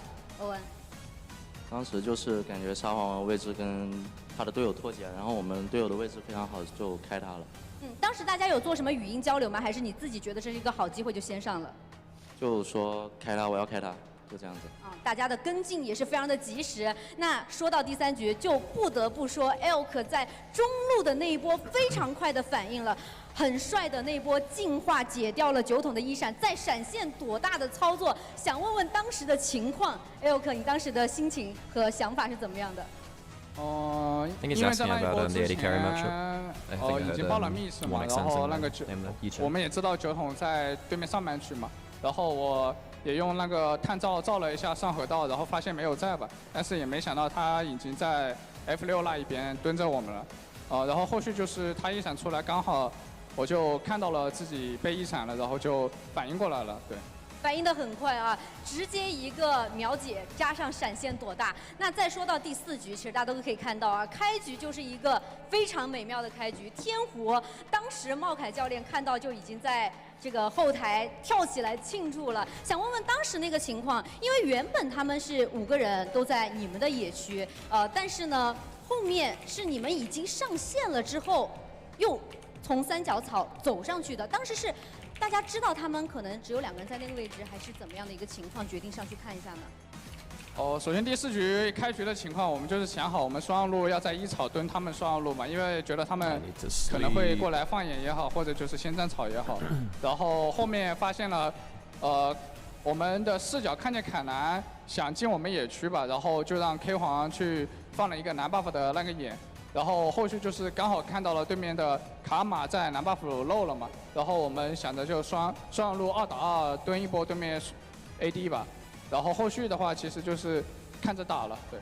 好，大家的也是非常快速的一个反应。那接下来呢，就到了我们淘汰赛新增的粉丝来信环节了。首先要提问的是 On 选手，这位来自艾欧尼亚的召唤师叫做天选头马头。他问欧恩选手如何在 LPL 赛区蜘蛛胜率极低的情况下选出了蜘蛛，并且拿下2连胜的呢？运气好，运气好。运气好，那有没有什么诀窍教一下大家？那怎么才能够在辅助位上把蜘蛛这个英雄玩好？蜘蛛这个英雄打应付的话，尽量不要先手，就一直用远程平 A 他就好。好，这个是诀窍点啊，因为今天可以看到 TT 在第3局的时候也是 ban 掉了你的蜘蛛嘛，看到对面 ban 掉蜘蛛的时候，自己心里面也会不会有什么想法，比较开心之类的？没什么，就很正常。那接下来要问一下 Elk 选手，这一位来自艾欧尼亚的乐视3伏，他问 Elk 能不能用一个英雄来形容一下自己以及队友，并且给出理由。Elk said, hang on. Elk said, sorry, On said, doing well with Elise is pure luck. Are you kidding me, Darkworld? That's hilarious. Oh my god, that's a great translation. 弱吧，因为大家应该也都知道。然后我自己的话，感觉都差不多吧。你要说一个的话，我可能就觉得，寒冰吧，因为好像寒冰也是自己的，出场第一个玩的英雄吧。对。哎，如果不是从你玩的多和少来说的话，就是你觉得可能他的性格或者形象和你自己平时比较像的这种角度来说的话呢？其实对于欧恩的话，还是我就觉得是弱吧，因为就不管他游戏风格，还有在游戏上面的这些操作，都是挺适合这种英雄的。然后我自己，我可能会喜欢玩。那个卡莎和维恩吧，对。卡莎和维恩，如果说正在收看我们赛后采访的各位，你们也想要参与到这个环节的话，可以通过英雄联盟职业联赛社交媒体官方账号搜索我们的话题 LPL 淘汰赛，你问我答。同时也可以参与到活动中来。好的，那我们的赛后采访到这里就告一段落了。再次恭喜 BLG 星际魅族获得了今天比赛的胜利，成功挺进下一轮。接下来时间，我们一起来回顾一下今天比赛当中精彩的 The host and interviews for LPL are very glamorous, very glamorous. Okay, gonna be that I need. Okay, I need to turn this up just in case we get that thing where we get copyright struck and shit, which is not good. I'll just put on some copyright-free music in the background. Okay, folks, I gotta go get myself a cup of tea, and we will be ready for our second series. Sam's gonna come join us. Talpiece was first NIP, so he'll come in, and we will enjoy ourselves, won't we, folks? You will enjoy. You will enjoy yourself. You will. Okay, right. I need caffeine. I need caffeine. I can make it through today. We'll make it through it together, folks. It's just you and me. And all the other people in chat. Of course, the various channels we're live on. But, you know, besides all of them, it's just you and me.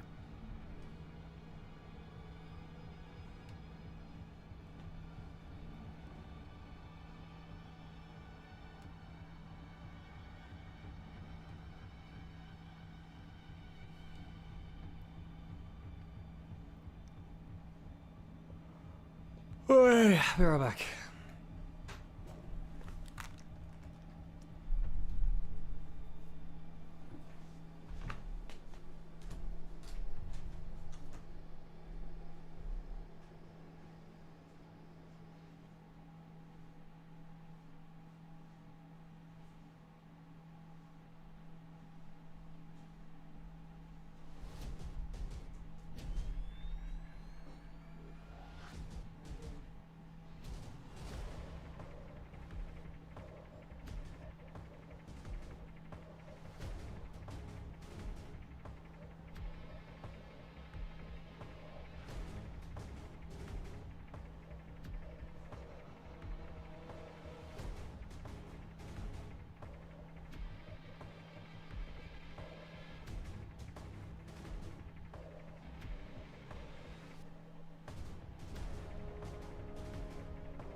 Howdy, folks. Oh shit, that's some tea I've just spilled on my hand. Owie.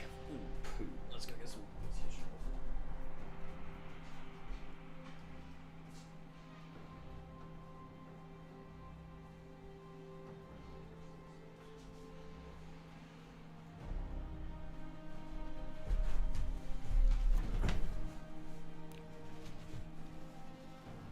Okay. Ow, that was some tea I spilled on my hand. That was a too full cup of tea. That is not good. Well, whatever. It wasn't. I did actually properly burn my hand, like, a while ago doing that. This was not as hot as that, so at least it's not the worst tea spilling experience, but still. I wouldn't recommend it, folks. Okay, NIP versus top esports. We'll start ramping up that in a bit, folks, and we'll get to that when we get to it, won't we? Realistically, who has a better chance of winning based on record? Well, NIP finished first in their group, and they lost to upper bracket. Top esports are making it through the lower bracket. So based on record, it should be NIP. But then again, IG looked weak, and they were the team in their second group. They were the team they bested from lower bracket. I guess top esports and IG... No, top esports were clearly the better team. It should be close if you use IG as the benchmark, because they both beat them in similarly dominant fashions, I think. I think, I mean, so much of this game has come down to mid-jungle, right? Because it has to be, you know, Kanavi on top esports is in such ridiculous form. If Kanavi is on the form that he's in, Kanavi does crazy things. Kanavi with Hom as his coach is a different beast as well. But Durnby is the regular season MVP. He changes games. And we'll see whether his fearless mind will, yeah. Look, this should be a close series. They both beat IG 3-1 in their various best of fives against them. Do I cast today? I'm not on LEC today. Luckily for me, given my schedule, I'm not on LEC today because folks, I am at my limit in terms of working hours I've had. Sorry, I should have been through here. Can you just watch the wheel? It's yes, I can. Yeah, cool. It's all good. Cool. Alrighty, and Sam is going to join us. Yay! Hooray! Hooray! Hooray for Sam. Match with Florida. Okay, and They're mashed potatoes. Those mashed potatoes. Badger and Badger. Oh yeah. As a particular. Roger and Badger. Yeah. That's a reference of all time. I feel like that's very niche to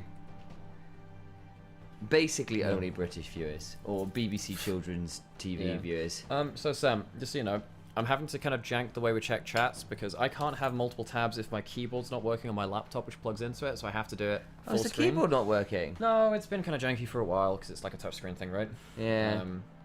So that means that if I can't window things in the same way. That's very nice. So I just have to like either tab between them or have it on there, and so I just tend to I tend to tab through them every so often. That's okay. Right, I'm going to run some adverts now. How are you feeling? You've done a lot of LPL recently. I'm a bit fried. What's so I mean, you actually might be in a better position this year. Have the vibes a little bit locked in. NIP top esports. I was using IG as the yardstick for both. NIP had a close ass series in upper bracket. They did. They did. The problem is the games they lost were really not impressive to me. Like there was the two do and be counter picks just didn't work. Like the Lee Sin mid was bad. And that's what worries me a bit. If NIP come in and do and be's special sauce is not special sourcing, then we have a problem. Yeah, and I think Cream, a lot of people are like, oh, but Cream's champion pool. And then the champions he won on were all, he was very good on Akali. His Yone was very good too. He didn't pull out Orianna, I don't think. No, he didn't. Which is another champion he's looked good on. His Hui is good. The only one that looked a bit suspect was the Tristana, but that whole game was a disaster. Yeah, that game was bad in general, folks. So I'm not exactly going to call him out as primary suspect for that one. I think Jaculov was on great form yesterday. I think him versus Leave is going to be a hell of a fun. Yeah, it should be fun actually. Fun matchup. This should be fantastic. This should be fantastic. Yeah, it was a 4k damage Lee Sin. Yeah, it was very. Doinby, for someone supposed to be the MVP, looked very, very mortal in that series, and that worries me a touch. But we shall see. And I think if Top Esports, having just gone through the fires of that series yesterday, I think they might be scarier than people are expecting. We shall see.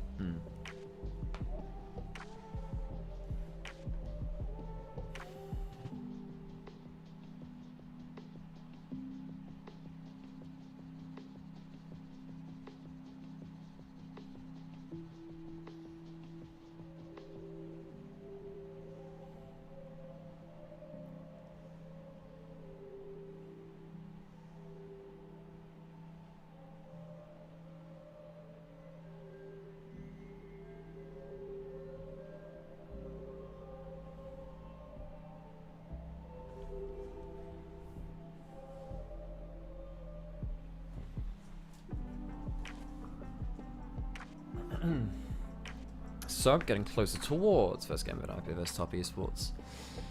Oh, this one's hard to predict. I haven't thought of all the moving parts, and there are a lot of them. Let's go roll by roll. Shanji's been looking pretty good, actually, but 369 had a great series versus IG. Aki's been on the best form I've seen him on in a very long time, but Kanavi is Very actually good. just divine right now. Kanavi might be the best jungler in the LPL. He is so good. So it's hard to bet against Kanavi. Cream had a good series versus IG, but Rookie was struggling. I could see Doomby winning through that, and that's very important because Doomby unlocks the rest of the map. Bot lane, Crisp was really good versus IG, but Crisp is inconsistent. PP God has been consistent in a way that we've not known from him as much. Yeah, I think PP God had a rough series in the upper bracket. I'll say that. But then the other thing is, can an IP face down that incredible mid support duo of Krispy Kreme? Like, that is just, that's a combo you can't afford to lose to. The calories alone. Yeah. Okay, well, we will get ourselves into the series. Oh, hello. My name is Nymaera. This is Initialise. We are brothers. And we cast the LPL together. Bro, but with the at the end. Yeah, at some point we somehow need to cast a tournament with Fred and Brion in it, because we need to, or whatever their banky thingy is now. But do we just bring Vedius in as the honorary brother at that point? Yeah, I still feel like a tricast between the three of us would genuinely. That would actually break. There's a lot of European viewers who who aren't native English speakers, who can't tell us apart very well because we just have share an accent, and so there's a certain element of fear that comes across when multiple of us are on the same cast, because then the similarities in voices can become challenging. So, I think key matchups today, obviously mid lane, Cream had a great, sorry, I'm going back to game stuff because my brain misses that, and I don't have the energy to reroute my brain. It's just going where it's going, Sam. Rerouted it. Star Wars, Alex. I think we have committed a crime against nature by domesticating so many animals, Sam. Is this the pigeon talk again? No, I was thinking about dogs, because, well, dogs are doing alright for themselves. But breeding them in such a way that they can't breathe is not... It's not great. Not good. But is that domestication or just really fucking stupid selective breeding? Pugs are not okay. Pugs we did that to pugs. Yeah, so. I mean, that's our fault. Yeah. Okay. Oh, this isn't... Oh, whatever, that's advert stuff. It's adverts, yeah. I was like, if it's cool stuff on screen... Typically, if it's cool stuff on screen, I'm like... I tend to keep the camera up a bit more because I want my face there. Yeah, I know that, but also, like... Because if it's not in-game, then... I can have my face there, especially if we're co-streaming it.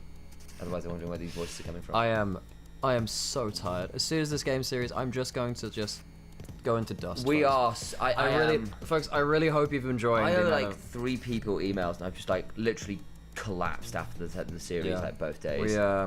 Yeah, folks. We have put in a ton of hours into this. You know, it's okay when you're just co-streaming, or whatever. Or if you have multiple people that you're doing with another project. It's been a hard set of days, folks. Now tomorrow it's just one best of 5. That's fine. One best of 5. That's totally okay. But yeah, we will get ourselves towards game 1. Obviously, draft is going to be a huge thing. I think that's, you know, I'm looking at Kanavi and I'm looking at Doomby to get themselves as much agency as possible. I want to see if Leave can have himself a good series in you know, elimination best of 5. Top Esports not always had the best record in elimination best of 5. They had such a good clutch late game against IG last series. So oh yeah, I mean, and again, like I feel like Kanavi played well because they had the Hooper rating. Kanavi had a really good rating. It was just that JJ had a slightly higher one because that man was trying. Oh my God, was he trying to make that one work? But there's our rosters. Yeah. Joseph, sorry, I didn't pay attention to YouTube chat earlier. Yeah, I know they're basically calling in on Discord. I know there were some audio things, but we're now on the same mic, so this should be okay for this one. Okay, NIP's Team Live, and we'll get some, there'll be the match history for them, and then their highlights as well. Do you want to leave right now, Alex? No, I don't. I actually do really enjoy doing LPL semi. I just also equally like complaining. That's such... Like, I ain't lying. Folks. Yeah, he likes complaining. Yeah. You're learning that now, folks. If you hadn't realised it, what can I tell you? There's our picks over the split, by the way. Dumby's got some fun ones in there. You'll note 2 Lee Sin games. He's 1-1. The Akali game 5 was not it. Nope. No, it was not. It was a weird draft because that was with the Zac and stuff, but it just didn't work.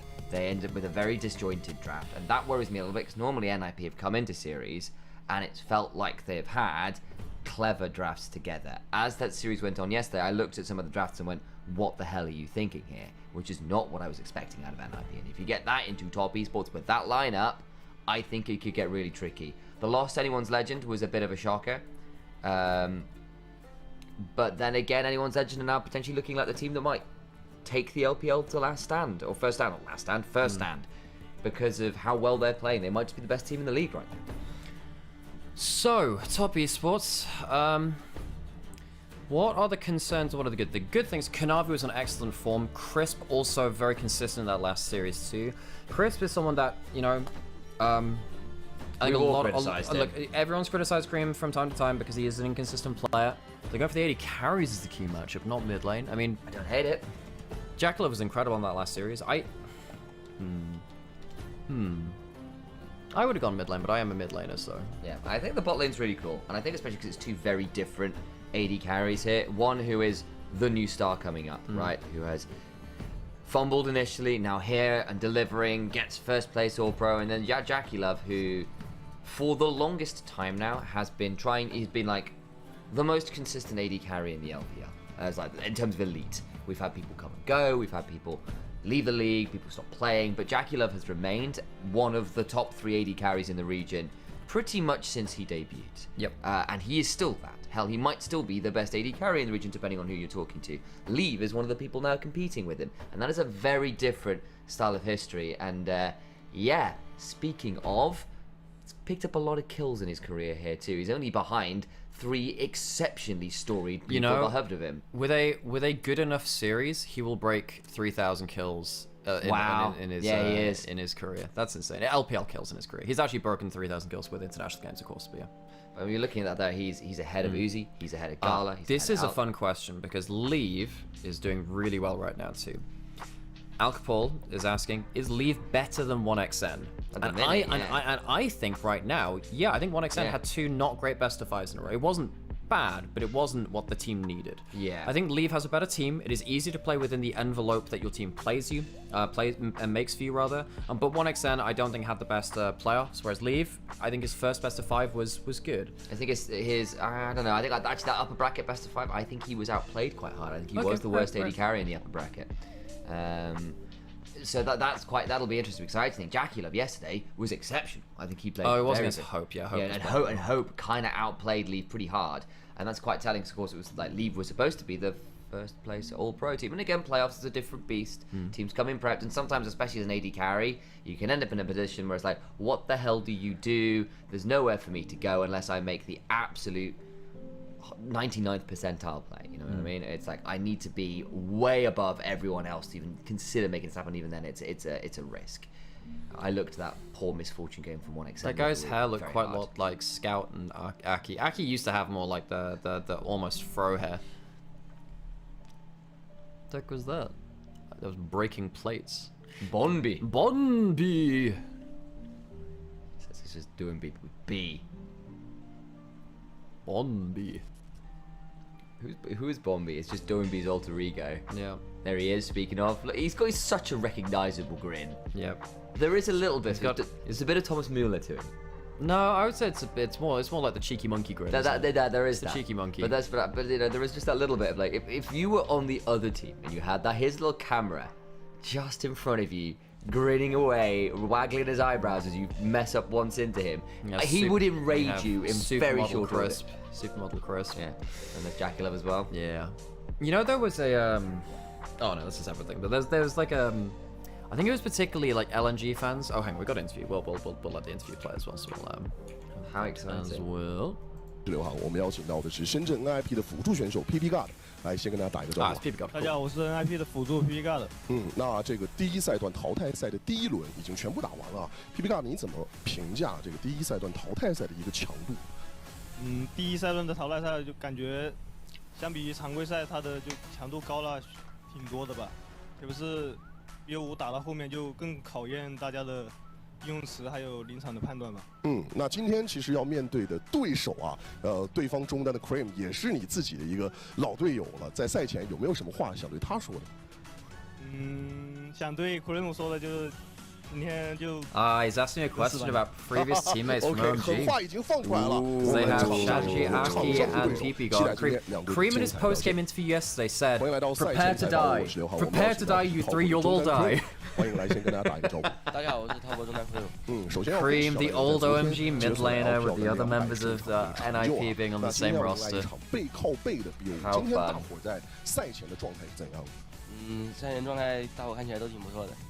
那今天要交手的这个对手都英币，其实上一次交手你跟他交手要追溯到大概2022年左右了，这么多年，今天要再次相遇，你对今天的这场比赛的期待或者期望有哪些？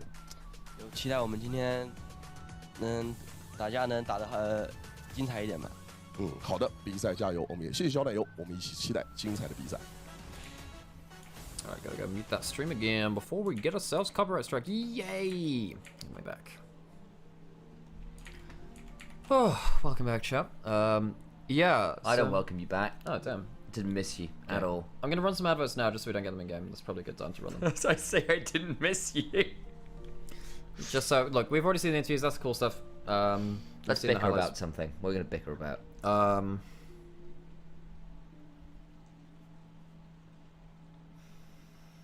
I don't want to bicker about anything, Sam. What the hell?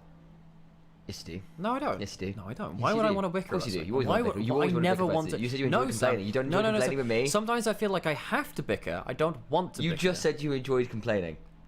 That's different from bickering. That sounds like semantics. No. You know all about that. That's all your English degree taught you, is it?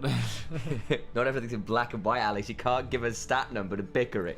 Bicker about who did a better job with the LEC. I mean, I condensed. This was like you know when you get you don't want to overplay it, right? You need to have things in the correct dosages, and I think my limited stay run, it's like a gacha banner. Like you give FOMO for people who didn't pay attention. So you get like one good moment from you, and it's like it's a sense of pride and accomplishment because you had one good moment. That's it. And this is how I keep them wanting more. Incredible, Sam. I'm very happy. I think we're gonna get ourselves onto stage soon. Yeah, looks like.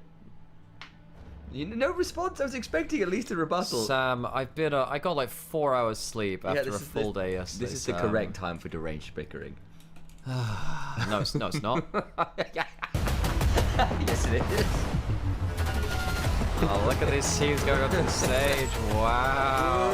Woo, Doopy, woo, leave.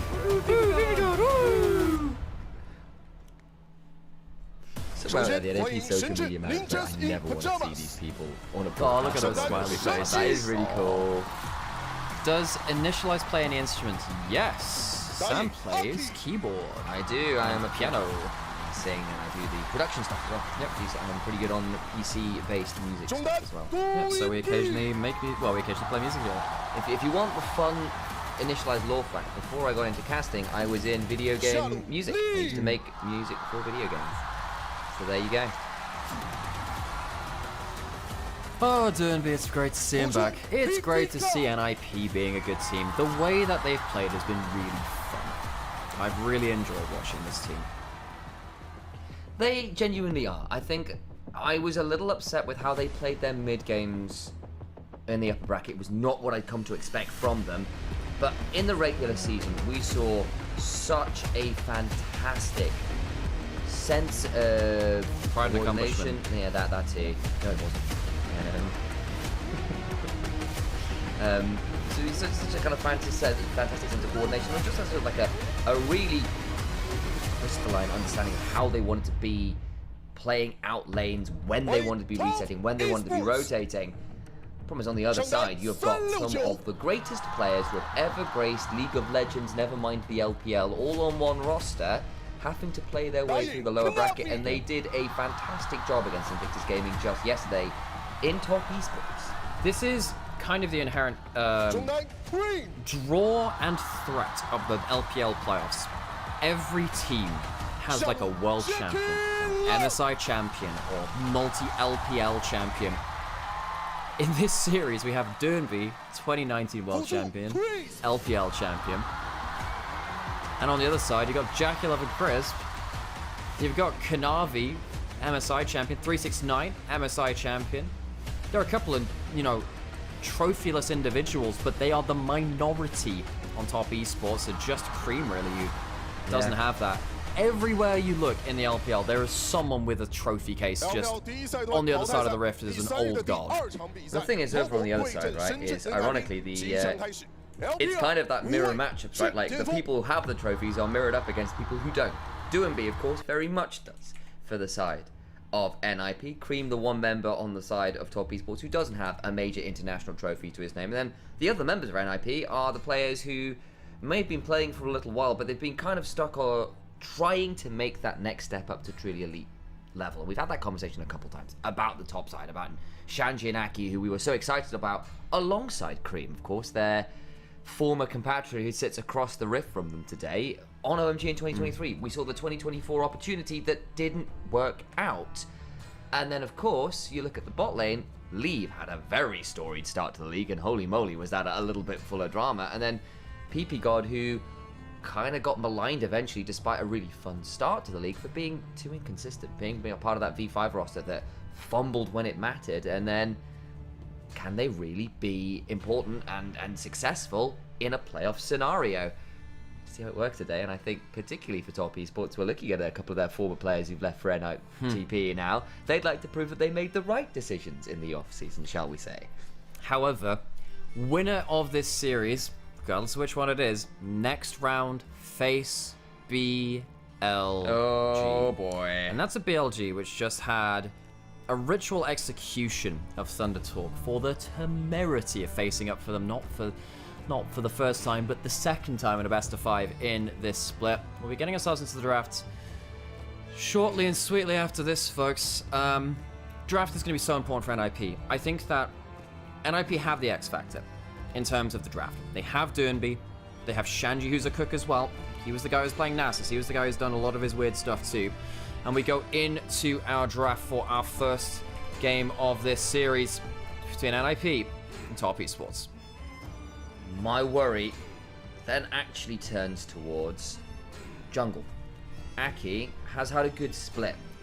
Points in his history. He's been known as a bit of a paper tiger. Would pick up champions that just didn't vibe with him. And in a best of 5 against Kanavi, can you get away with some of your AP junglers that maybe you're not so competent on, or give them up to Kanavi, who very much is on things like that Lilia, things like that Nidalee yesterday that was insane, could end up being very difficult to manage in the jungle position. So lots of important stuff left up. Aurora is big for both teams. There's also stuff like Varus, there's Ezreal, there's Leona. We have a lot of power picks available, as you always tend to look for in that first round. Doomby, when you look at all the skins that are on sale for the All-Pro team, it's Doomby's Aurora that is the one that is highlighted there. Not the Rise, not any of the champions, it's the Aurora. He's been very, very strong on that champion. I think it's quite telling, actually, that Top Esports ban away the Rise on red side in first game. They just don't want to have to deal with it. They give up the Aurora. They do pick up the Ambassador for 369, who's actually been very competent on this champion. Vi is banned, which is the primary pairing with it. But if you can get some lockdown hail, a Maokai, or something like a Wukong, you can probably get away with it. Debating a Victor earlier has often been a matchup into the Aurora. You can sort of match the scaling in the poke. And you have a really good laning phase into that champion, because Aurora doesn't really like playing against longer range mages. Nocturne So it's a bit of a dive comp, and the Kai'Sa confirms it. Full dive comp from NIP. Technically, the Aurora can go top lane, but you don't necessarily want to play into the Ambassador. Dangerous matchup there. It will likely be into that mid lane. NIP, now the name of the game is making sure they can get a coherent dive comp onto the backline carries. You have a Victor already. You're expecting another long-range carry from Top Esports. Does Leave go towards that Shadow Flame build that he absolutely destroyed people with? Okay, might well be an option as well. He was the one who was bringing that out. We'll see how it all plays out in the long run. Of course, JackeyLove locks in the Xayah to try and manage what is a very heavy dive comp. You can understand that decision, but it does now mean, I suspect, we'll be seeing things like a Rakan ban against Crisp, whereas Top Esports going to try and make sure Shanji's effective pool is a little bit more limited. Of course, the Rumble inevitably banned away from him, and especially considering it's very strong, but the Renekton, I think, another one of those fair weather champs for that top laner on NIP. Does well against the Ambassador in the individual laning phase. We have seen some people try some different picks into the Ambassador. Folks, just yesterday we saw LEC try Vex top lane into Ambassador. Yeah. It was good. With a shield max and going Fimbulwinter at some point. Anyway, that's a Mirwin thing. That he's just the reincarnation. It was genius. He was the he's the reincarnation of Darian. There's like no other way to put it. Kashanji also taken off the table, so Shanji really being... There's no robots to get into. If you are going to win a best of 5 in a fearless situation, having the counters to the meta picks like the Ambassador is really, really important. I really want to see what Shanji has here, because, you know, it's not just Dernby who cooks up strange picks. Shanji has been that player too. See what he has in store. Again, maybe there's a world where they flex the Aurora top. I know I suspect it's going to be Dernby because he has been very, very potent on it, but... here's the consideration. Kanavi debating a Sejuani. Will lock it in. There's that lockdown that sets up 369's Ambassador very well. Won't be seeing something like Kanavi plus the Yone for Cream, which has sometimes been a pairing that some of our LPL teams love to run. It is very, very dangerous. Seen it pop off a few times in recent days. Debating a Poppy here has been a decent option into things like that Ambassador because she can't dash around very much. Can also work in something like Rel if that was going to be picked on the other side. They also might just pick that away. So it's going to be that Poppy, tank frontline, Rel coming in as the engage for NIP. Last pick for Crisp. Thinking about an Alistair, of course the Rakan, the Renata banned. Renata would have been really good into the dive comp, so understandably is removed. What are we thinking? Alistair just stole that hover. I think it does make some sense. It's more frontline, it's more engaged, a decent disengage. The Poppy can be a bit obnoxious. Braum, similarly though, is a little bit more of a laning phase option and still very good into the dive. Yes, so that one will help in terms of the laning phase. Your engage is still fine. You have Ambassador and you have Sejuani. And on the other side, NIP don't have a Mikhail's builder, which really helps. NIP Top Esports game 1. Walking away with long range, protect the carries on Top Esports with a bit of engage in their own right as well for the Ambassador. NIP full dive, full send it. As NIP will look to see exactly what they can get out of this kind of competition. I think NIP walk away with a more coherent draft, but Top Esports, we know exactly how powerful their individual players are, especially on the form that they were in very recently too. We'll see what they can give us here today. Top Esports come away after felling the super team of IOG, but NIP already beat them in the group stage. They both managed to claim that one. NIP knocked down into the lower bracket, but Top Esports have been working their way through already. They have played, in fact, just yesterday. Got themselves a very heavy dive comp, have NIP. On the other side, though, Braum, with all of his kit, the feathers, the Sejuani, Rel and Poppy. You've also got that's the other side. You've got the I'm having a moment here. The Alistair, the gravity field. That's a lot of zone control. That's a lot of CC. It's not always going to be straightforward to make those dives happen, especially if Top Esports are all arrayed and set up in formation. So, important series today. Every game today, folks, is elimination. NIP, straight go onto the Rift. The IG skin is picked up against JackeyLove again. Gala tried it yesterday. It didn't work out. It was a very close game, but JackeyLove ended up whacking Gala with the Jhin in the late game. Scenes to be sure. Let's get onto the Rift and hear how the fan bases feel like. See how low those Gyos get.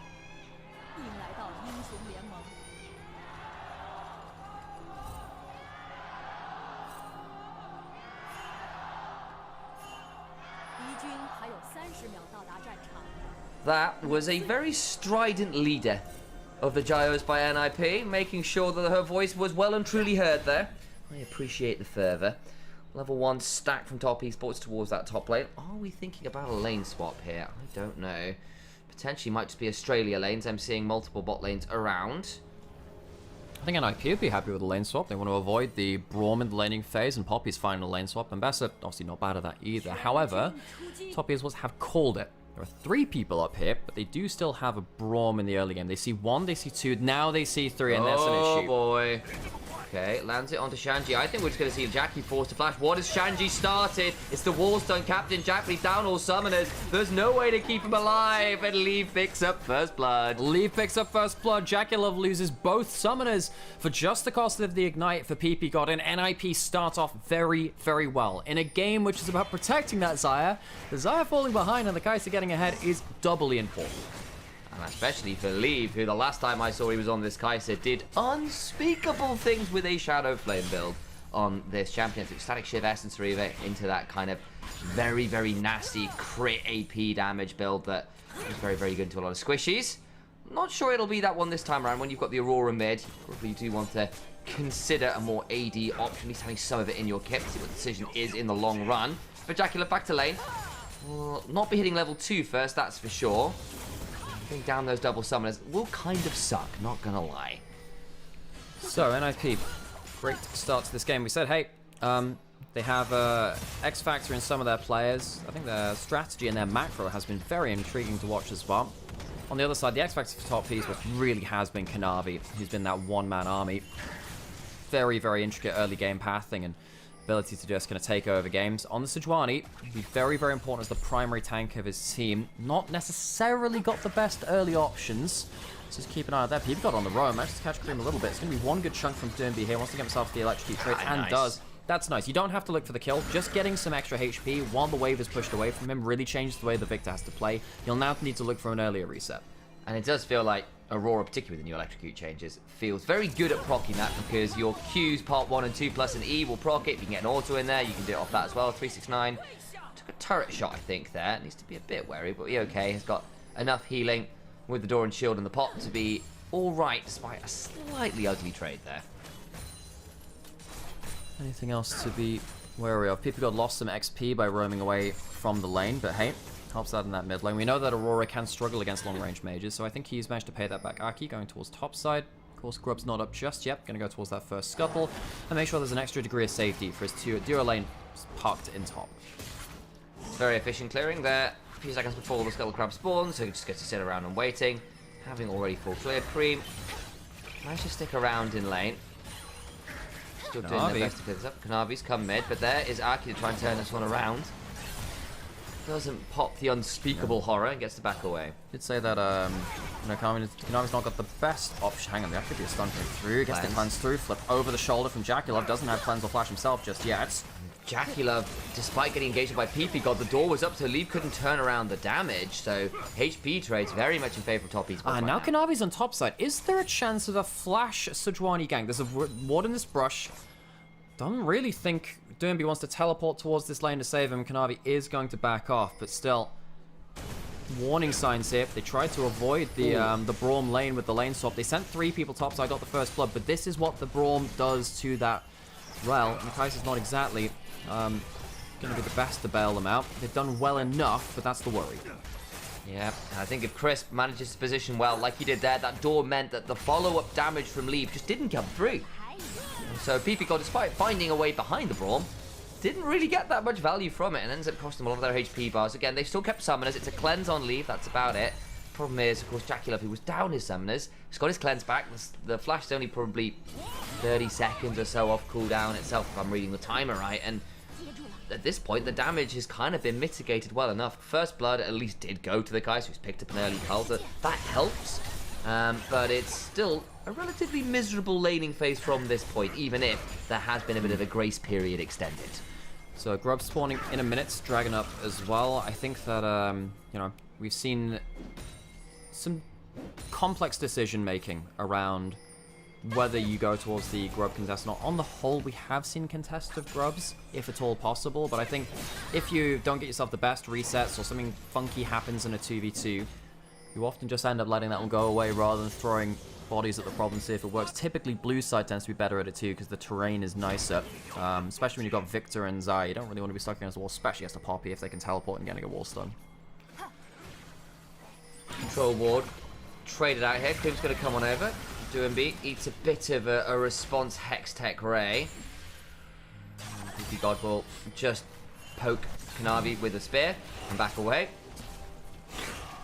Technically, it's a lance, Sam. Yes, PP I God. know. You know, we talked about how, you know, javelins are not punji sticks. Yesterday. Remember this, yes. Yeah, very important. Yeah, a sharpened, I discovered them yesterday. Look, They didn't know it existed before a yesterday. sharpened stick is a very important tool, Sam. You got to know the difference. Know your difference. It's like the difference between I don't know, like a bill hook and a halberd. 3 Grubs go after dead IP. Yeah, let's talk about that one instead. 1 steals money. What? Bill hook? Yeah, it's hooks bills. That's just diabolical, Sam. That is diabolical. You use it to sit, like, get things out of cash registers. It's kind of important that Kim is on to leave. And it is important. Hang on, Jackalove's going to get a really important route here. Managed to get a really good feather pullback. PP got his back, but I think he might be too late. Aki now thinking about coming in himself. Can look to go into the backside. Flash away from Jackie. Will not keep alive. Kanavi not quite there in time. And it's all a ruse, and Jackie falls for a second time this game. His leave. Great discipline on his flash. I thought if he got hit by that feather pull, it could have led to death if Kanavi managed to flash forwards, but Aki manages to turn the tides. He's on great form. Shanji's now in mid. Are they able to combat with anything here? He might try and go and kill his old mid laner. I guess something. The gravity field is decent, but Doomby gets to go between worlds nonetheless. Cream got flash, maybe forced to burn it, but a flash forward for a weirding. And an arcane shotgun brings down the arcane herald. Love the macro coming through from NIP. You can see that while all this is happening, what's the gold standard? You make sure that you're not getting losing plates and stuff. The wave is not into bot lane just yet, so that's mission accomplished there. They managed to walk up into top lane, and by the time it comes back, the wave's not pushing into mid lane either. Great timing on the waves. As we said, this kind of creates a barrier. You can't walk beyond that point. You have to flash over it. That's a problem. But it baits them into the trade. By giving up a bad 2v2 trade, you give an option to allow the knockdown into the play. And that works out absolutely wonderfully for NIP. Top Esports, they look at the individual play, but they don't necessarily see the wider map state. And we go to have a look at Cream, and this is just a good roam from Shanji. Gets the knock up with the Keeper's verdict. Just before the gravity field run route comes down. Double flash is burned for it, but you get the kill, and that feels pretty good. I'll also say for the top side, Kanavi started walking away as that trade had happened. He was closer to begin with, and then turned up late, which was really frustrating. Especially because then Aki can cheat that by pressing R. I wonder if Kanavi had been a little closer, that play might have looked different topside. Either way, it's a second death for Jackie Love. It's a kill over to... frustrating PP God, actually, but hey, still a bit of early tankiness on the side of this Rel can feel pretty good, especially when it's earned you Merc Treads into a Sejuani Braum, which can be a bit frustrating here for the side of the Rel. Okay, so minute and a half until the next Grubs comes up. Dragon has not been taken, so there are some options around this. Again, I do think, though, when you're playing a dive comp, was there... we did say Kanavi doesn't have the best early game options. You have melee synergy in the Ambassador, you're not really killing a Poppy. Not with this, really. Pops the W, you can't really get through with a bunch of your work through that. So Shanji doing a good job of keeping himself safe and denying the melee synergy. We're laning very well into 369 on the whole, which is kind of what you need to do with this pick, really. But Kanavi, he's got a lot of work to do, being the sole frontline and, you know, the most convenient engage. But NIP, they haven't necessarily thrown themselves at objectives. Getting the early gold on the Aurora and the Kai'Sa, that's nice, though. That really does help you hit down this Victor or the Xayah in these big team fights. I think especially here for Leave, having the cull early from that first kill that's cashing in quite well, getting involved in the second kill, staying alive in a lane that was looking a little bit dicey, and you can see why it's tricky with these two 2v2s being a little mismatched in terms of how the champions play out in the early laning phase. It was pretty good. Of course, it's not really led to any breakout of advantages yet, but they've got the first set of grubs, the second set of grubs spawning in 5 odd seconds. Would be nice for NIP to play around. Kanavi, though, stepping forwards. Cream's got teleport. Gonna lead to all that much as yet, though. So, fighting over mid-pro helps you get towards those objectives. Doomby does have teleport, so even if he does take a chunk, he's safe. So he might look for a chunk himself, actually, just with a basic combo. And teleport back into the play if he loses a bit of HP. That can work for him. Jackalov obviously doesn't have that same degree of freedom. Actually, Doomby is going to go back now. Maybe go get himself first item before this fight. If he gets first item before this fight, this Aurora is going to be very, very powerful. PP Ball's coming in. Here comes the paranoia. Goes up into the air. Remember, there's no flash. Trying to get behind, but in goes Leave. That's just a very dead Xayah, and the Luden's completed for Doomby on that teleport. A killer piece for the AD carry and mid laner. NIP come up on top. 5-0, 3 grubs on the board. Top Esports have not gotten themselves an objective or a kill just yet. NIP doing away handily with this early game. Cream is around, and I guess 369 could look for a play. Navi's around as well, and they burned quite a lot to make this play happen. Flash forward, Shadow Strike goes wide, but the crashdown happens nonetheless. PP God dies. Arcane Storm is up. Kanavi trying to flash to get on top of Leave, who is going to get permafrosted. Not quite! The stun from Shanji keeps the Kai'Sa alive.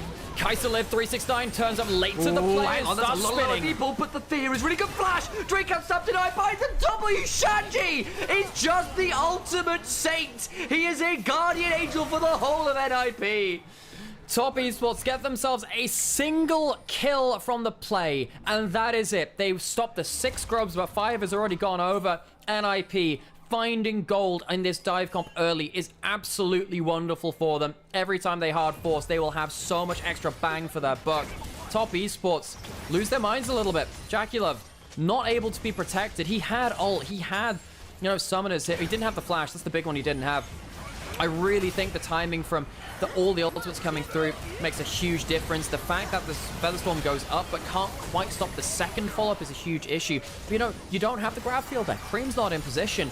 And I really feel like Top Esports should have called it off if they weren't there in enough force. The teleport comes too late, and in fairness, NIP just burned a lot of the ultimates. See the attempt there from the Sejuani to interrupt the crashdown. You get one, and then Leave should have fallen. It doesn't happen. Doomby gets hit by the Glacial Prison out of the replay, though. Can't manage to make the Between Worlds work as an escape. Goes down. And as a result, a shutdown goes the way of Kanavi. Leave, cashing in a cull soon too. Already 1,000 gold ahead. That one's going to be quite scary. Some kills back though for Top Esports. That's nice for them. They can't afford to let this gold lead get too big too early. It's only 2,000, well, 1,500 I suppose, with all things said and done. But at this timestamp on the members that it's on, that's a problem. Very scary, yeah. 2 kills onto the Sejuani, that's nice. It'll help them be, you know, that primary front line a little bit better. But if the Sejuani is alive while your carries are dead, that really doesn't make the difference. Did a good enough job to buy space for Cream around that Grubs fight. He's going to have to do an awful lot of work. Shanji actually taking a lot of damage. Well, doing a lot of damage here. Knowing the Poppy's base damage is kind of scary. Oh, it is. NIP, head over to the Dragon. They got 5 of the Grubs. There's 1 Grub remaining, by the way. And as it stands, Kanavi's on it right now, securing 1 of them. But we'll have a look. Here's the replay. Kanavi was spotted on vision, by the way, doing the Scuttle Crab. Puts down the control waters Doomby, but as a result is a bit foolish in his decision-making on the retreat. And the all-in from 369 allows time for Kanavi to come over and help secure that kill. Right, we have a Ruinous Atacon against them. Worth noting, patch 15.4 has changed things over in terms of the calculation. Early damage, early fighting, waves more in to the calculation between Voracious and Ruinous. So, with 5 groups for NIP, if they were to get that Ruinous Atacon, they would shred towers. We saw that earlier in the day. 25% extra bonus to any of your neutral objectives, which are namely your Grubs and your Dragons. Very nice. The Top Esports absolutely cannot give over that Atacon. It's a little bit harder to fight because you don't get that free GA. If you take the objective, then take a fight afterwards. Obviously, that's kind of a cheat code. And the Rose for is just on the ground, right? You can just pick them up as the enemy team. Sure. Even just killing the Atacon doesn't necessarily get you all of the bonuses. If you lose the fight after and they get the Roses, they get the Adaptive Force and the experience, which the Bloody Petals give. Which, I have to say, I don't think that's really been factored into a lot of pro games yet, but it can make a huge difference, especially when you're looking for the big kill combos. The extra damage makes a difference.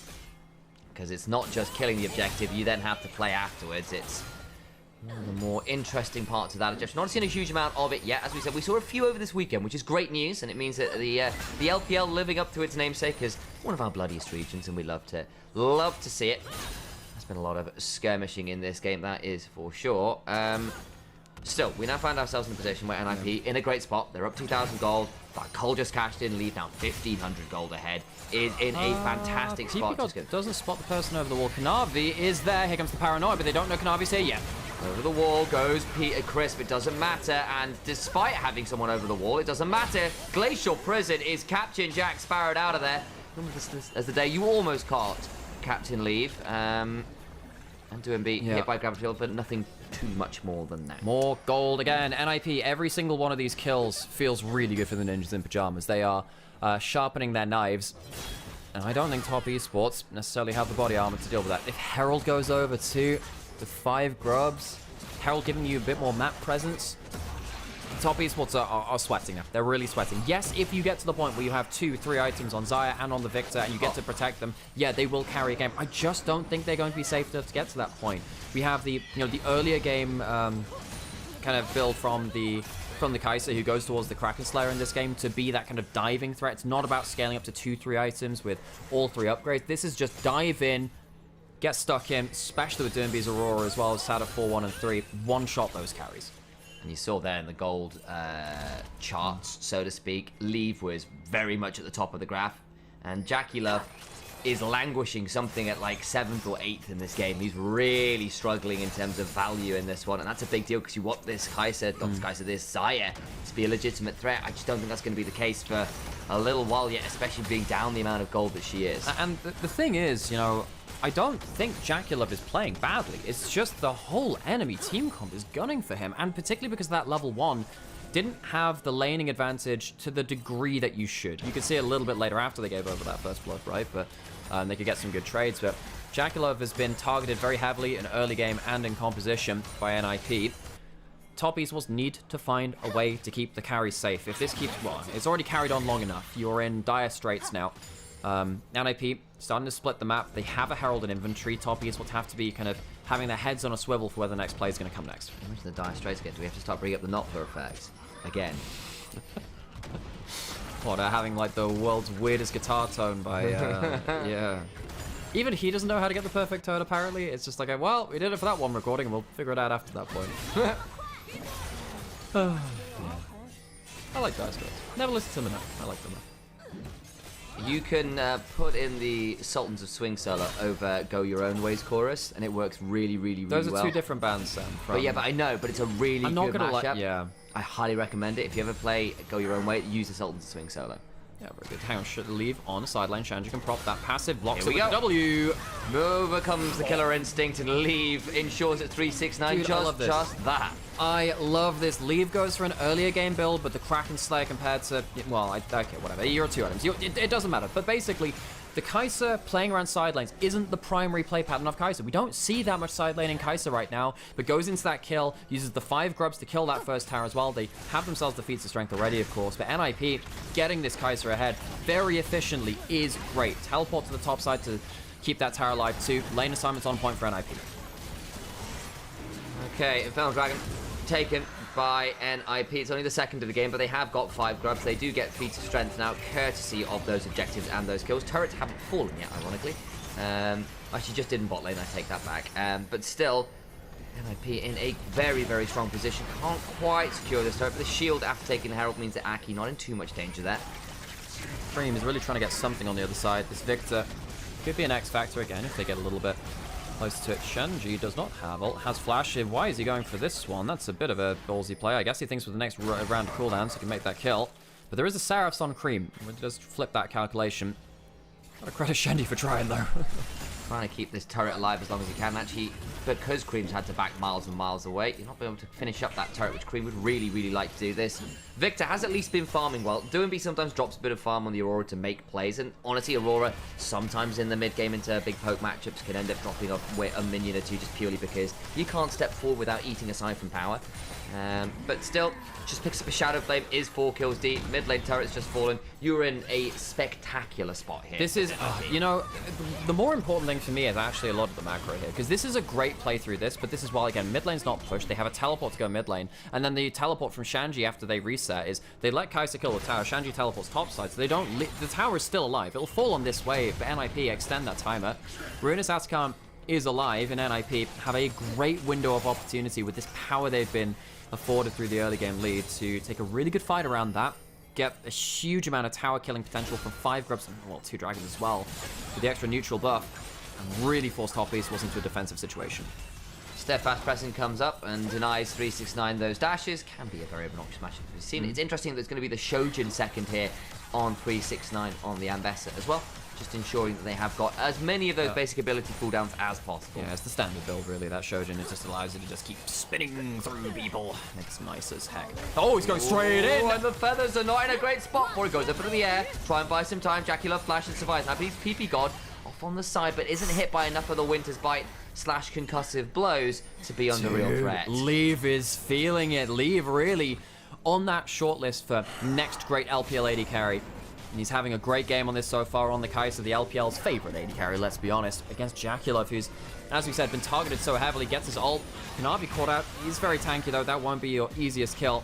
Forcing Jaculov's flash and ult before the Atakan fight, though. Perfect for NIP. I love that NIP just kind of say, all right, let's just throw this Kai'Sa at the right targets. By the time they can pun it, they can make another play, the Kai'Sa ult will be back up anyway.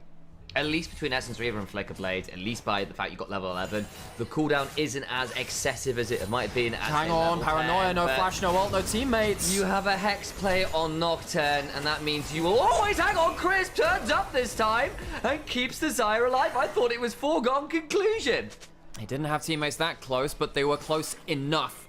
No Kai'Sa ult this time. The Fear Tether was taken away from him. No Stride Breaker, remember, so we couldn't just slow him into it. I think Stride Breaker kills, but of course the Hex Plate means you can do it more often. Jaculov, really big target. This is just the Jaculov hater club from NIP. They do not want him to play the game. And again, I don't even think Jaculov is like playing this that poorly on the whole. This time it's a little bit far up, but he has that cleanse and luckily can get away before anything else comes through, and a minion blocks the W coming through onto Kai'Sa's ult. He makes it away safely, but you know, realistically, watching this game, you know, Jaculov's against his own goddamn skin. But what can he do? It's such a hard game to play against NIP, especially after that level 1. Has at least gotten a second item. Now the problem is Leave is at 3, and it's a wit's end too, and a lot of that threat is from things like maybe this Cream in this fight, and honestly the tenacity in this game to mitigate things like the Sejuani ult, the Braum passive is a huge deal for this Kai'Sa if you're diving in. It will not be that easy to lock this Kai'Sa down. Here we go again. Jackie's got ult available. Now goes up into the air, manages it around the feathers, but it's still not going to be quite enough to keep them alive. Kai'Sa still has ult. If they get more CC, Leave will join in very, very quickly. Does he need to? A flash away from Crisp. No plasma put down just yet. Can't fly in. 369 taking the bot lane turret. Cream pushing the top lane. 1 kill for 2 turret pushes. I actually think top esports are okay with this one in the grand scheme of things, especially since Leave can get, well, he's just ulted in now. Kanavi, if it gets caught, maybe we'll revisit that. Oh boy, they pick him up too. That might just lead to a bit more. Of course, they'll still lose this tier 2, and they will get soul point off this. The dragon was spawning in 10 on seconds, why they were all around there in the first place. But the second kill definitely stings. Kanavi, I think, should have just left. I think so too. Kanavi giving up that extra kill, then it starts to make you question things a little bit more. Another dragon goes down, as you were saying, beyond that point. Well, brother has just spawned. Cloud Soul, kind of nasty when you're chasing after people with that Nocturne. It means that you really don't get to run away. Doesn't have the flash, has the ult again, has to blow in quick order. It is an absolute battle for Jaculov to have any sort of cooldowns available again. Crisp can't save him this time. Dragon goes down, NIP. I suppose maybe thought they could have got more there. Very weird that Kanavi sticks around though. I guess the W just confirms it. Really like the way that Leave is just completely full standing himself at the enemy team. I think the idea was there by interrupting Doomby couldn't reset and teleport towards that bot lane to clear the wave out to deny that tier 2 shot. So I think that's what Kanavi was doing if I've got the timings right. The problem is then getting caught by the Kai'Sa W sets up for the ult. If that hadn't happened, I think it probably would have been worthwhile. In the end, they still get the tower. Just giving up that extra kill kind of sucks. So, Baron spawning, Atakan on top side. Very, very strong dive combo from NIP, as we have said. However, we haven't seen the Victor participate in that for a while. If NIP find 1 carry, but Cream gets put down a grab field and an ult, it's still playable for top esports. The gold is very scary, but we'll need to see how Cream influences the equation. And Cream's actually ahead of Doomby now in gold because he's been side laning so much. They're heading on to this ruinous Atakan. NIP are going to have to come and fight. You will have Paranoia up for Aki, I believe. Yes, you will. Aki can go dive in with the Paranoid. Single direction fight. Let's see how it works. Go look for the play. In comes that AoE from the Atakan. The feathers come up. Aurora, though, eviscerates. Chris Sejuani secures the Atakan, but the feathers are everywhere. The petals are everywhere. They're murdering so many people. Shanji trying to stay alive. The shotgun is doing a lot of work. Leave it to the back line. Just about gets stunned up by the gravity field. It doesn't matter, though, because Leave could stick around for a triple, pick up a load of the feathers, and still feel pretty damn good. The Atakan goes to top esports, but it doesn't give them the GA, remember, anymore. They're going to go run straight onto the Baron. Do they have the HP for this? This could be very, very risky. Leave has great objective damage with the Rage Blade, of course, activating that passive. They will get the Baron after this point. Should come through. NIP get themselves a lot of those Blood Roses. Don't get themselves the 5 grub plus the Ruinous Atakan, though. What happens here? It's a single direction fight. The Brawn puts down a bit of terrain, does die immediately after that point, but it does mean that cooldowns aren't going on to Zyra. Zyra actually gets to auto attack for the first damn time in this game. Feather pullback, make sure that Shanji kind of goes down. You can see how big the Chaos Storm is as well. Very, very close to turning things around. Didn't take care of Leave, though. Leave takes care of business. No, he does. I will say, they still picked up a fair amount of those bloody petals. And actually were quite helpful for the Zyra because they were extending the feather ranges throughout that fight quite well, because you can order them to extend things across. Still pretty good. Leave has somehow died here. And at this point, there is the GA picked up by Leave, which is a big deal. Sam, you can't use the feathers on wards and things like flowers. I thought they worked on no, they don't work on plants. That's why it doesn't work on blast guns stuff either. So, I thought that was how to... Anyway, we just automate people then. There you go. Leave has a GA now. Yeah. Wow, he just really wants to full send himself at it. It is worth noting, if it goes like later game than this, you don't have, you know, your W upgrade for longer range stuff, I suppose. But Leave, I mean, he has been the main character of this game. Absolutely. And, you know, I think a lot of... How did Leave die? That is a... Wait, did he die? Yeah, he did after, because he's not got Baron on him. That's a great point. That's a great point. Did I just miss that completely? Does anyone know how he died? Was it to Baron? No. Did he die to Baron? Did he die while they were taking Baron? He must have done. Surely he did. Has anyone else? He still has the shutdown. He has a 700 gold. He must have died to Baron. He did die to Baron. God damn it. Well, I just missed that one. You can tell the lack of sleep is starting to affect us now, but it's okay. The rest of the team has him. They can group up with it. Anyway, Leave has the GA, and we'll be happy enough with that one. Alrighty then. We're in a position where you're still scaling up for top esports. And again, you would theoretically be fine in a team fight if you can get Dracula this additional item. You would love that Lord Doms to come on through, that Mortal Reminder, whatever that Last Whisper is turning into, as soon as possible. Life feels a lot better. Creams at 3 items is quite scary, and there's that Mortal Reminder. It does feel a little bit more playable now, especially if you don't give up too much to this Baron. Yeah. It does kind of suck for top esports that they get the Atakan that doesn't do anything for them. If you had the Voracious, you'd have the GA. Even if it's limited time, it'd allow you to scale up a little bit, and, you know, just delay a little bit more. This one, though, they don't have neutral objectives. They have 1 grub to use the extra 25% bonus on, which is not that great. Doomby looking for a combo, can't find it. Dragon spawning in 30 seconds. Top esports. They need to find another front to back with the Zyra and the Victor in a safe situation. It's so hard to buy that, though. They'll push out mid lane. They just need to keep a front line in front of their carries and see if they can do the work. It's so hard. Shanji's TP'd in. It's not the cleanest. PP got interrupted before the crash and come down through. Knocked away is Ambessa, though. And Kanabi falls down as Leave in the back line alongside Doomby. Annihilates what remains of top esports, who sink right down to the bottom of this game. Doomby with a 4-man ult sets it up and Leave slams it home. Leave, the main character of this one, has an absolute field day on Kai'Sa. 369. He was punted away. He's trying. If he'd done that in a team fight, it would have mattered more. He can't do it. He'll go down. NIP blasts top esports in the fight. And they get to pick up Soul afterwards. You know what? That Kai'Sa really needs more move speed after she ults. Yeah, I hear that's exactly what she loves doing. As NIP really rolling away with the early game lead. They're level 1, setting up Leave for success. There are a lot of games where someone gets early resources and they don't use it well. That's not been the case here. Leave doesn't even have to use a cleanse or a flash or his GA. He has most of his tools available, and he'll be able to use them in the next time, of course. I was a little bit worried at this point because I thought, okay, well, Braum's come down. You've got Zion, you've got the Victor. But if the Aurora ult just shreds the front line. Leave is not interrupted at all going into the back line, and it's just a complete wipe. And if a Kai'Sa gets behind the Zyra, behind the feathers, when there isn't a flash to get then beyond the Kai'Sa in turn, it's so miserable because all of your tools, all of your ways to punish the Kai'Sa just aren't available to you. And now you've got the upgraded boots, you've got a Hearthbound Axe just to kind of start building towards that last item. I'm trying to figure out what that will be with the Hearthbound Axe. Probably Trinity Force, is it? Unlikely. I'll think about that later. But for now, what I'm basically saying is Kai'Sa is giga strong and is going to remain that way for the foreseeable future, frankly. So, Top Esports, I think they found out that they can't front to back. That's a problem. That's the best thing your comp does. Leave. Of course, almost. He's got the feats of strength as well, which really help. Well, I said they really help, but it's just nice to have the extra cap to your scaling too. So, Top Esports, this one feels like a go next angle pretty quick at this point. You had one last team fight, didn't work out for you. What have you got left now? Not really that much.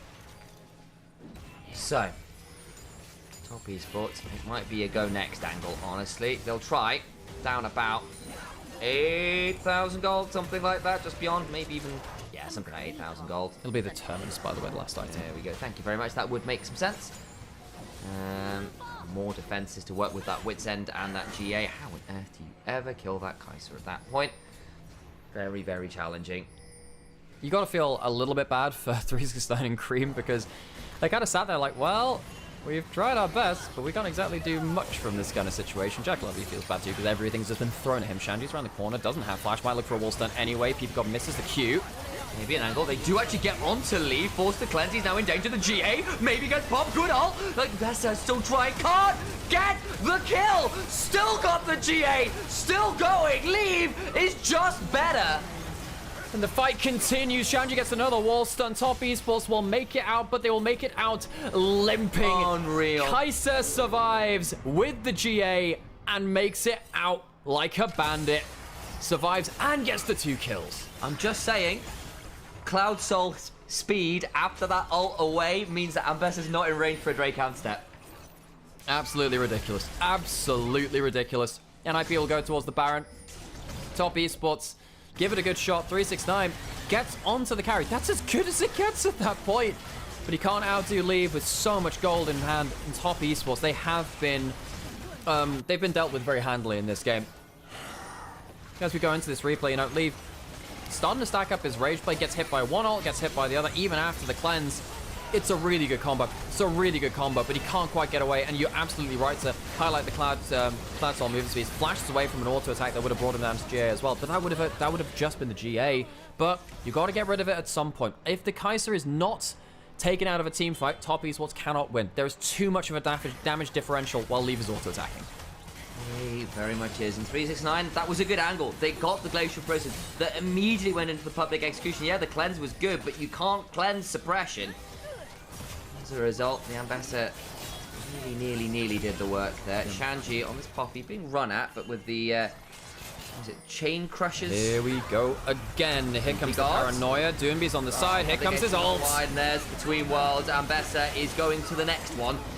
He love. Pulls back the feathers to little avail at this point. In goes Shanji. He's so fast at this point. Leave ult on in, and the killer instinct is showing psychopathic traits at this point. Someone arrest this man. He's on a true crime podcast because he's murdering people live on air. The GA is finally popped, but that's the only one he will need. Kanavi dies. The rest of them fall before him. NIP take the first game of the series. Head on to the Nexus turret, and they do so with style. Leave on the Kai'Sa is the main character. The other members set him up. Great games from Aki, great games from Duenby to really make sure that this Kai'Sa pops. It is a 10-kill Aurora. It is 11 kills on this Kai'Sa. The carries came to play for Ninjas in Pajamas. So, NIP strike first, and they strike hard. I don't necessarily think the draft is the problem from Top Esports. I think the problem was that they got set behind in that laning phase. The Braum pick, which was meant to be for lane dominance, didn't really get to play through lane. And they never really managed to get themselves into a point where their front line could protect their back line. I feel bad for Jackie Love. I think that, you know, there is only so much you could do as a Zyra in that situation when 5 people fling themselves at you. And then I think come the mid game, hell, come the early game, I also think Top Esports were just not quite sharp enough in terms of putting the defensive tools. Kanavi backing away from the 2v2, which gave the second kill over. Because Aki gets started as Kanavi's walking towards his own tri-brush isn't what you need to see. It's just that slight lack of awareness, that slight hesitation that cost them a lot in the early game, and then later on, there was no room for mistakes. Hell, there was no room at all. They were all just in a grave permanently. So folks, hello and welcome to our stream of the LPL playoffs. My name is Nymaera, this is Initialise. We're brothers, we live together, and we've cast together for many years at this point. We love casting LPL, and we love casting LPL for you. If you're enjoying this content, please like, subscribe, comment, whatever it helps to do with the algorithm, because it helps us keep doing what we are doing. There is no official LPL broadcast anymore, so we're the next best thing, and we really enjoy doing it. NIP, Top Esports, we followed these teams through this year. NIP, massive overperformance, I think, compared to some people's expectations. We were worried about the form that Doonby was coming in. Leave hadn't impressed in for a lot of his career. Both of them standing up incredibly well. The whole team looks unlocked. Top Esports, though, we know they can dig deep. They did lose a game against IOG, and of course, still dealt away with them very well. Yeah. This series is by no means over. It's feeling a little doomed, I think it's fair to say. Well, at least that game. That's probably not fair for the whole series, but still, NIP struck hard, struck first, and this is more like the NIP we were hoping to see, bluntly. Absolutely. Okay, folks, I'm going to go take myself a break because I really need to get a drink. We have been doing this, so we've had 2 best of 5s a day for the last couple of days. I've been doing LEC for the last couple of days. Brandon, I saw you were talking in my YouTube chat about, am I on LEC desk today? Thankfully for me, actually not. Obviously, I love being on the desk, but doing 3 days in a row of LPL and LEC would have been a bit much. It's quite a lot, folks. Field games tomorrow as well. No, there's only games. Well, sorry, not for LEC. No, for yes, we do, but it's only one best of 5, so that's okay. That's actually doable. That's all right. I'm gonna go to the toilet and get myself some drinks and stuff. Stick around, folks, and let us know how you're enjoying the stream and how you're enjoying the series as well. These is so fun to watch. Do you mind sticking the kettle? Absolutely, because I was gonna do that anyway. Fabulous. I appreciate you all. Okay. Righty then. There we go. There's the damage. You know what? Considering Jackie Love was put miles and miles behind, that's a respectable amount of damage. Did all right there. Did Dearest leave and Jackie Love? Of course, the problem is it's where that damage went. And Jackie spent most of his time dying. It was really hard for the Xayah this game. I think Crisp and Kanavi couldn't do enough to keep him alive for various reasons, but a lot of this as well is just the fact that I think Kanavi and Crisp were kind of always being quite reactive, and it's understandable. When you're into a draft like this, the problem is when things like the Kai'Sa get ahead, it's not just half your HP bar you're losing, it's the entirety of it, and that's a massive deal. 42 months for Kirby. Hello, League of Legends cast from Initialise. I'm currently writing a subscription message for League of Legends cast in Nymaera, and my information has led me to believe you are likely to be in the same room as him. Could you please inform Nymaera that I've subscribed to the channel for 42 months? Regards, your Kirby. I will pass that exceptional message along. And congratulations for 42 months. That's it's a great number. It's the life, the universe, and the number of months that Kirby is subscribed. Shanji actually also a really good game on this Poppy. It was really obnoxious. And I think Kanavi as well looked late to every play. It was really frustrating. This Sejuani just got like no value. Is LPL weak stream, was AL just strong? I think AL are in fact very strong. Is a lot of it as well. I think anyone's legend are very good. In fact, I wouldn't be surprised if they'd become the LPL's representative for first time. I reckon it's last stand. Probably because last stand feels like an actual thing, because it is.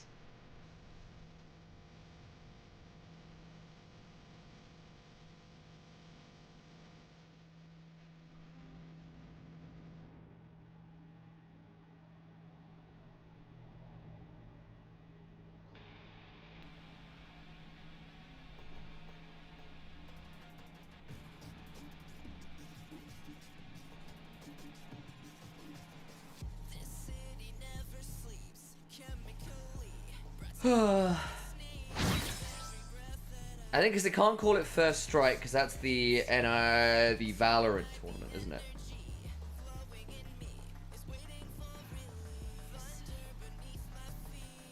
We need to run some ads actually as well. Hang on, let me advertise to you all.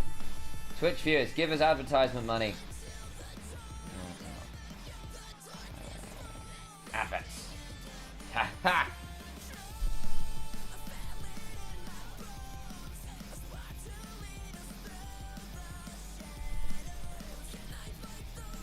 If you're doing, he's not doing LEC today, fortunately. You two are amazing. Oh, thank you, on the phone. Appreciate you. We're doing our best. Really nice draft by NIP. Hope they don't leave Skarner and Rumble open for game 2. Yeah, that was, they tried the anti-Skarner comp, didn't we? Again, there was some very arrogant drafting in the top bracket. which was a little problematic.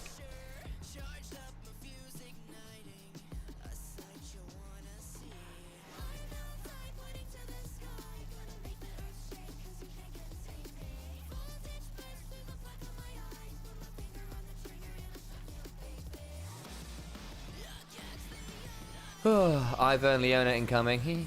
I mean, honestly, I don't hate that because Leona plus Daisy is a lot of frontline. You get an Enchanter from the Ivern to set up for your backline carries. I think Ivern's pretty strong right now in the right drafts.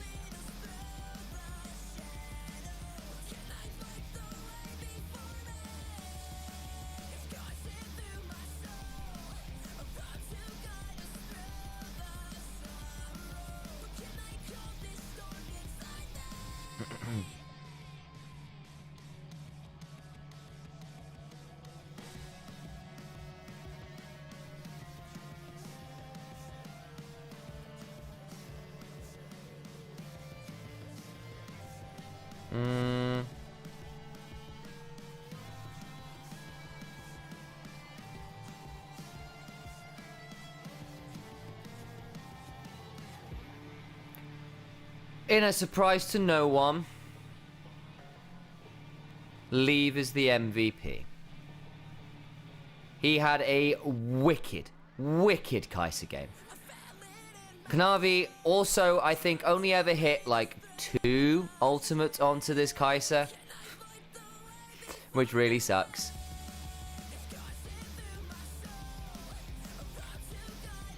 Ivern Leona is kind of the only answer to Skarner. I think you can do it with Zyra. I genuinely do. Skarner can really struggle into Zyra, assuming you don't get a really good wall drive. Like, if you manage to burrow through a wall somewhere, you can still do it. But I think Zyra's fine into it. But you do need another bit of front line that can basically just stand there and go, I don't care if you ult me. So Leona probably is your best option with that. Ornn is an awful. Poppy can be quite frustrating as well. Basically, people that make it really annoying for Skarner to burrow past you. That's nice to leave back on form and performing well with the team. Yeah, me too. I really like him. Let me tab over to the other option. How are we doing over on Onivia's chat?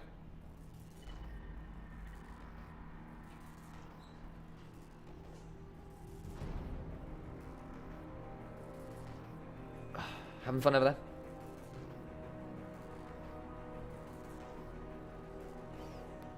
So it's either need you to pick Leona because they have strong synergy. Yeah, true. Because basically, whoever gets hit by the tangle, root caller, you can just get into melee range as Leona, and that feels really good. You're not wrong there, Shady.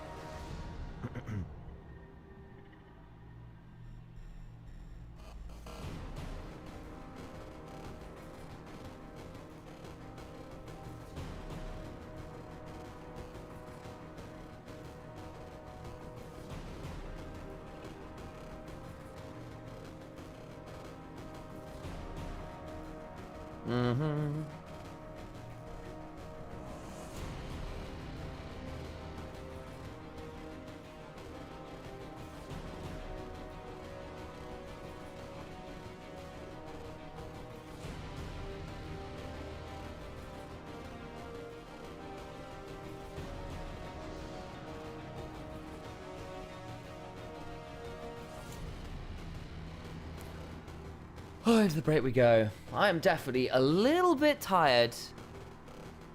Santanox, G2 had a good comp against Skarner in Game 2 versus Fnatic. They did. It took them a while. I mean, in fairness, it got a little bit dicey eventually. But yes, Warwick isn't exactly the best target for Skarner. If I remember, actually, let me look that up again. I remember watching this. G2 versus... I'm surprised Fnatic are still in the bracket, bluntly. They should have been... It should have been done. I think Fnatic is still apparently surprised they're still in the bracket, says Alex from the other side of it. Kirby sent a very lovely message, by the way. Yeah. 42-month subscription. Yeah, it's a long time.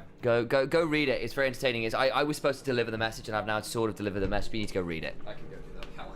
Oh, thank you. Okay, folks. My brain. Well, let me go have a look for this then. Where are you? Thank you, boy on the phone. Yeah, and tonight BBDS. No, so folks, I'm not doing LEC today, luckily, for this one, unless... No, I don't... No, not today, I think. Let me check. As in, like, the only way I would be doing it is, like, if an emergency happened, and I'm pretty sure that hasn't happened, so we're good. Wait. I mean... there is some illness around the LEC again today, actually, so I was a little bit worried that they'd call me in on short notice, but look, folks, I'm good. I'm going to, as soon as this stream ends, folks, I'm going to sleep. I'm going to go to sleep, folks. Oh, man. Baby no money guest casters? Nice. Am I muted? Sorry, I was checking another chat there. Never mind. I've had some issues with my laptop today, which is normally what I check chats off of. How many kills does Doomby have so far? I actually didn't check what happened in the last game. He had like 10 though. He had a ridiculous amount of kills last game. He had like 10 kills. It was a lot, folks. It was a lot. And by the way, if you want to check the stats, go zoom back on the VOD, or you can go on gol.gg, or I know Leaguepedia as well. You'll find the stats there. Aww, Pieface, thank you for continuing the sub. You two are the greatest duo besides Medivetti. That is such a good compliment. To be compared to them, who like are obviously one of the most notable duos. Thank you, that is very kind of you to say, Dom. Oh boy. Oh boy, oh boy, oh boy.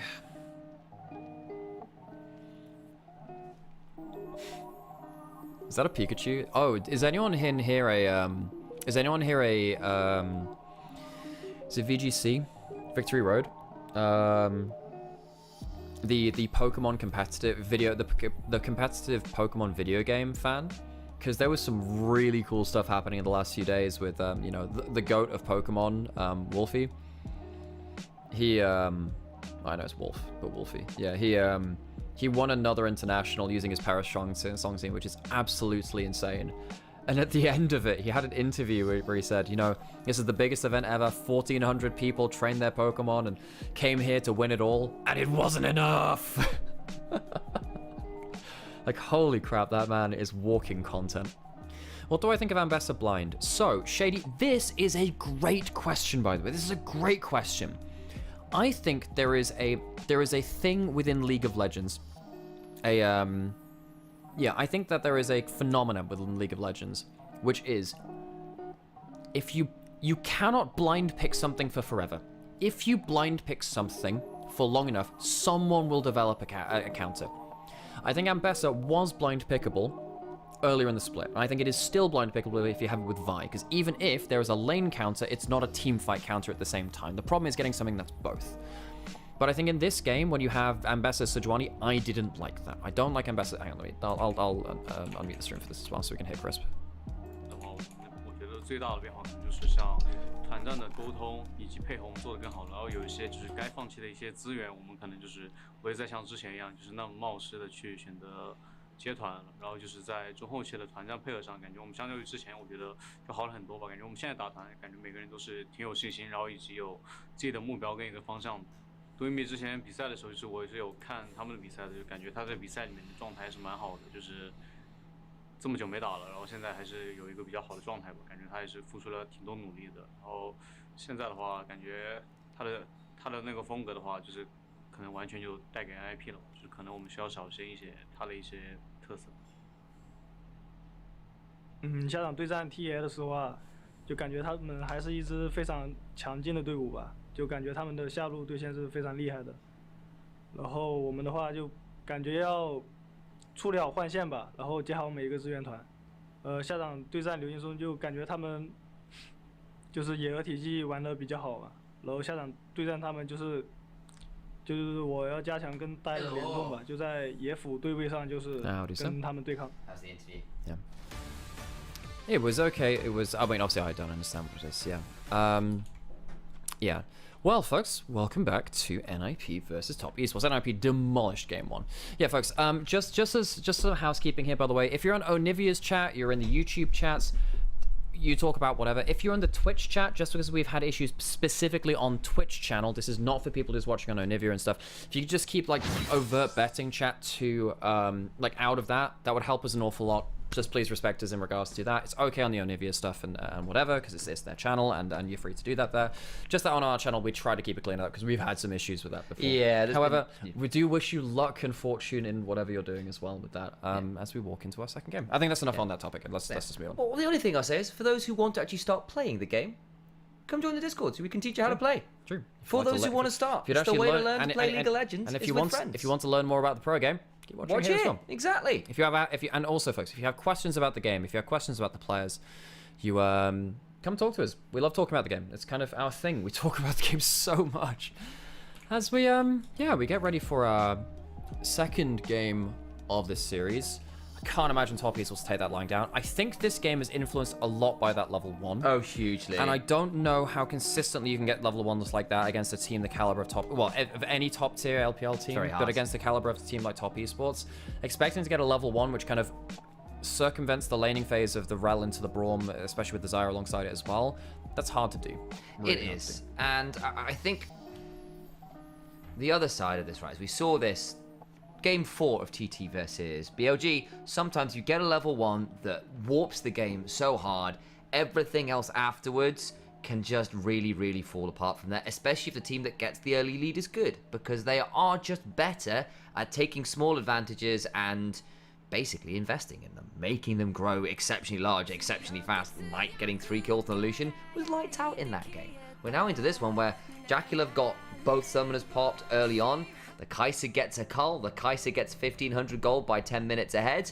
Game's over. Leave is more than capable of taking that advantage and turning it into something really, really destructive, especially when it's not traded, as it often is, for advantages elsewhere in the map.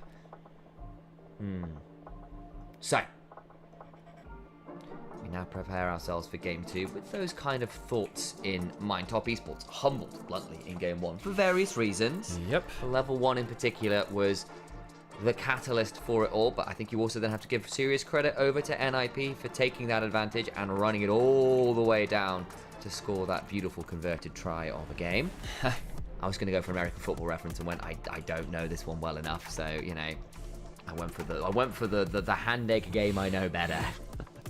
There's some good games on the weekend, actually. Very good games. Sadly, we're still bad. Well, we could have beaten Ireland, actually. It was kind of convincing, yeah. It was a better game than we've had recently.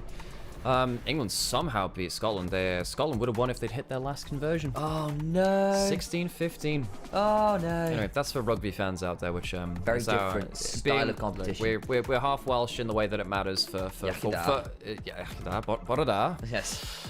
Yeah, we're half Welsh in the way that it matters for that sport anyway. Back out onto the stage, Top Esports looking to recover from a difficult Game 1. Look, personally, if I'm a Top Esports fan, I'm actually not that bothered by Game 1 because you say, look, it's a level 1, we can't do much about that, and yes, that definitely set up NIP for success. Let's fix that up. Don't give them that any easy opening. Let's go into this on blue side this time, banning away some of Dernby's better global picks, potentially aiming also at a Rumble pick first if it's not banned by NIP. We'll keep our eyes on that. I see in chat, I think you had this conversation before as well. Something about Baby No Money casters. Baby No Money casters. And look, I understand that I am in fact Baby No caster. I get it. That, you know, you've never seen me and BB No Money in the same room. Yeah. Exactly. So who knows? I also said I did music. Maybe we're just the same person. This is the alter ego for casting. Udy's banned, Galio's banned. You have to ban the Rumble here as NIP, right? unless look, NIP, if they ban Yone instead, I guess it means that Cream can't pick that up. First pick Rumble, surely, right? And it is. It is. So now you don't have the Udy, you don't have the Galio. What do you pick into the Rumble? What does Shanji have into it? Because, of course, you have given this up. You have chosen to give this up. And again, Cream on Yone just yesterday did unbelievable things on the Yone. It was really one of the most magical Yone games I've seen in a very, very long time. He was hitting some absolute killer ults. The response is just Shanji going on, Shanji, we're going to pick up the Vi. We're going to just deal with the fact that this lane will be a little rough, but I'll survive it. Normally I'd say, oh, well, you know, the Vi's gone, but the Sejuani is one of the other good picks with the Rumble, and that's also out of the picture. Kanavi maybe goes for a Maokai now. I think if you go Varus Maokai, that really sets your comfort for success. You've got you know, potential for poke Varus. He can go for the on-hit as well, but between all of the lockdown, then suddenly the Rumble ult is going to get a much larger amount of duration because people are CC'd into it. And again, you can run Merc Treads, but then you've also got things like this Varus on the other side. If you run for those defensive boots, you can end up in a position where the poke Varus can be really, really obnoxious. See what they decide to go towards. Leona as well, good lockdown. Then potentially leaves up something like the Wukong, but again, I feel then for NIP, you just ban Wukong Maokai, right? I actually don't mind this, because if you're going... now, what could have happened is you get, you know, Leona on 3, and then you get, like, either something... like Akali going through on the other side, or Ahri, that would have been nasty. So if he goes for the Akali, blind pick in the mid lane, but the thing about Akali is that even if she loses push in lane, she's still the same champion in mid game, especially comboing up with that Vi. In the current patch, Akali's pretty okay as a blind pick. The only thing I will say is we saw Doumbé pick up this Akali, and anyone's legend dispatched it. It was game 5, it was the first Ruinous Atacon we saw in pro play. I called you up during that game because we saw him in a holy moly, we got Ruinous Atacon. A lot of that was the fact that Doumbé on this Akali got absolutely nothing done. It was not a good showing from him for various reasons. Like, it was a weird draft. They ended up with a Zac that didn't quite work, and lots of stuff. And on the other side, it was a very, very coherent draft from anyone's legend that led to a very swift game victory. That said, I need to see better from him. And hell, if you want an example, go look at Cream earning MVP for himself in that last game on the Akali. Was earning every cooldown under the sun by just threatening with a rocket belt. It was great stuff. Immediately they removed Cream's Tristana, Cream's Silas, 2 of his standard options into the Akali in the past. On the other side, they get rid of the Rakan for PP God, also the Ezreal, which would have been quite a nice option here, I believe. Debating now an Ashe, a little immobile, but can match the Varus in terms of what the ultimate is providing. You won't have Ashe Braum in terms of lane dominance, which is a problem. You could go Ashe Renata if you wanted to go lane dominance. The Ashe gives you a little bit of extra engage, which I do think you need at this point. You have the Vi right now. Go for the Jhin, that's fine. Similar kind of logic. You have the utility AD carry, which has some kind of CC in their kit. You need to now look for something which can work with that. You can go Jhin Nico is sometimes pretty good, quite dangerous into Leona, but it works quite well for your poke and your engage. Ahri locked in for Cream, one of his better picks. I wonder whether we might see a Wukong. It will get locked in. Big dive combo now for Top Esports with that Ahri Wukong plus the Leona, and then you have really good follow-up with the Varus and Rumble able to add in a fair amount of damage from about a screen away. Longer throw that from the Rumble, so it feels pretty good. What are you pairing with this Jhin? PP God left with the Luke Skywalker pick here on Red 5. Alistair would be an option, and it is locked in. It does quite well into the Leona because you're rooted up with the E if it hits you, and then you just pulverize them out. Yeah. Top East walk away with a very coherent composition, though. Great early game top side, and the bot side too, actually. This is a great early game comp, but it does scale well into the late game. If you get a little bit of gold, you can force plays very, very well. Don't hit the power button to the BC Sam, that'd be really bad. And as you stuck your feet out there, I was like, let's not turn the entire stream off. That would have been very, very bad. But now you said the big red button. No, don't press the big red button. I'm like, meow, meow, meow, meow, meow, meow, meow, meow, meow, meow, meow. Right into the microphone as well. Enjoy the ASM meow. NIP. I do think that Top East will walk away with a really coherent composition. NIP, I don't think this one is as plug-as-play as the last one. I think that level 1 obviously did them a lot of favors. They'll have to execute very well on this one, because Shanji definitely helps. It's one of his best champions too up there. But going into the Rumble, a good Rumble draft too is a terrifying prospect as we walk into Game 2. I also need to see Doumbé on this Akali become a legitimate threat, because otherwise, NRP's draft, it becomes very low damage. It's got a fair amount of upfront burst, but if that Vi and Akali are anemic for whatever reason, you're going to full combo someone, possibly even a frontliner, and leave them at half HP, and then you've got to play out a fight into a Wukong, into an Ahri, into this rest of the Rumble as well. That just means that the later the game goes, the damage is just going to get increasingly obnoxious. So, as an IP in this mid game to get things rolling, well, I think they could end up struggling to secure kills as the game goes on. The riff we go though. I'll let the crowd have a word before we continue.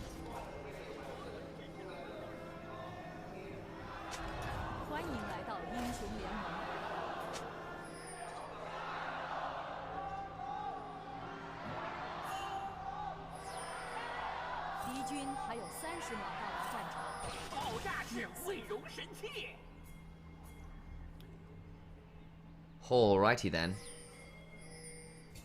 Well, we'll put down a couple of them. Top Esports look for the invade. It's looking like it might be standard lanes as 369 has gotten between the turrets, trying to prevent Shanji from getting an easy reset here. Are we going to see that lane swap? I don't think.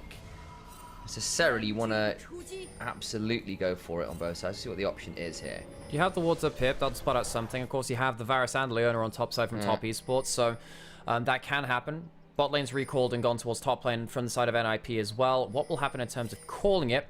We don't see wards pick up the Varus and Leona now until just now. This is now, it is going to be a lane swap.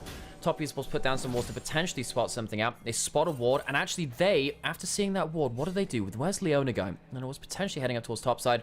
It's going to go towards bot side. It will be a lane swap. So strictly speaking, standard lanes for Top Esports, but some interesting level 1 plans led to responses from NIP. Does actually mean that with the teleport coming down from Shanji... Ooh, he's going to teleport in to try and get the first 3 minions XP. If he gets a Q onto them, he'll get it. He does. Okay, so he's going to get the grand majority of XP. Actually, he's not going to get that last melee minion. Jekyll walking at him, just using that Varus base auto attack damage, which is kind of nasty. Shanji does get some decent XP, though. Sadly, didn't get the Q across all 3 melees to get that. He does get the level 2 now, though. Does get 3 CS, so I think he might have picked 1 up in mid lane, interestingly. So doing all right there, gets the level 2. A lot harder to die from this point as the Cassante between a W and a Q. You can have quite a lot of threat if people come looking for your head in these early tower dives. I am obligated to mention, of course, as well. I am an Ahri main. I have 1.5 million points on the champion. I've played it for like 12 years at this point. Far too long, really. So I am a bit of aficionado, and I'm a bit of a critic on the pick too. Of course, playing with the new Electrocute feels really good, especially into melee matchups. You proc it so regularly with your auto W, auto right the way from level 1. Of course, Akali's gone for that on the other side. Ahri should have wave control here. You can do a couple of things, just perma-shove, give access to Kanavi across the rest of the map. As Jekyll takes 2 tower shots, that's not great, my son. The cream. You can also look to freeze it out and give out angles to Kanavi as well and punish Dernby. So, does feel like even the lane swap, we've not seen the early dives. 369 gets towards level 3, so has Shanji, and it leads to both top laners being behind, but not really out of the game in the way you sometimes see. Here comes the turnaround with the headbutt pole into the deadly flourish. There's the trample. Nicely done. Gets a bit of a proc there. It's Dark Harvest on the Jhin, by the way. Yeah, gets that initial Dark Harvest, blocking the Ignite Burn there to make sure Shanji or 369 is taken lane. I have to say, you know, there's no tank here. If you look on the left side of the scoreboard, there's no hyper tank besides the Leona. The Leona is a little bit harder to kill, right? Going towards Dark Harvest and playing towards Well, if Vi's gonna ult and the W and the ult comes in after, Leave is not looking for auto attack damage, he's looking for the long range finishing kill. And I don't think that's the worst thing ever, because you don't necessarily need the consistent damage if you can get that first kill. Go. Looking for a potential dive on this bot side before we start talking comp nuances a little later on. Shanji, spike over now, lots of flashes being blown. They want to get this kill and they do secure it. Comes at a relatively high cost though. Does. Shanji gets a little bit too far away from his tower. If he can go a bit closer, maybe it changes things. 369 going to be able to survive on his own side and pick up a little bit more CS. Shanji no teleport, of course, to go directly back towards lane. Does get those summoners, as you were saying, that is the cost you alluded to. Still, 369, he's okay in terms of the gold that he's picking up. A little bit behind in terms of the XP, but he's alive to recoup some from the next wave. So we'll have a look at this tower dive again. Crisp is the one who starts off, takes the turret aggro, and flashes away. Can't quite secure the kill. Shanji, good barrier, but the flash had to be blown as well, and they do secure the kill. As we said, it just came at a bit of a summoner cost. So, kill went over towards Varus, which means he's on a decent early spike. He's going for the poke Varus as well. Now, the thing is,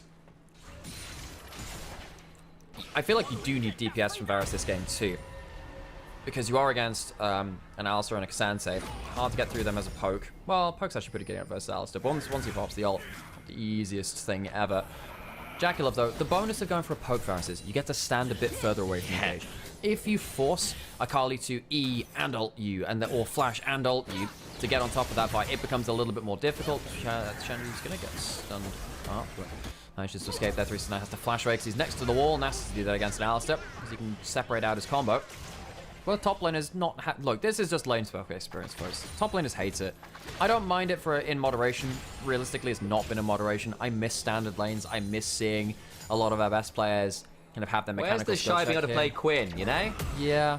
I mean, look, I like lane swaps in a lot of ways because it does open up different picks. I think if we go back towards standard draft and standard lanes next split, people are going to realize how boring seeing the same 3 supports and, you know, Ashe, Varus, Kalista support was for a little while too. We might be seeing a lot of Zeri Lulu. Yeah. Lucian Nami. Well, they weren't as strong in the laning phase at least, but I don't know. Stuff like the Ashe, Caitlyn. Oh, yeah. Stuff like that.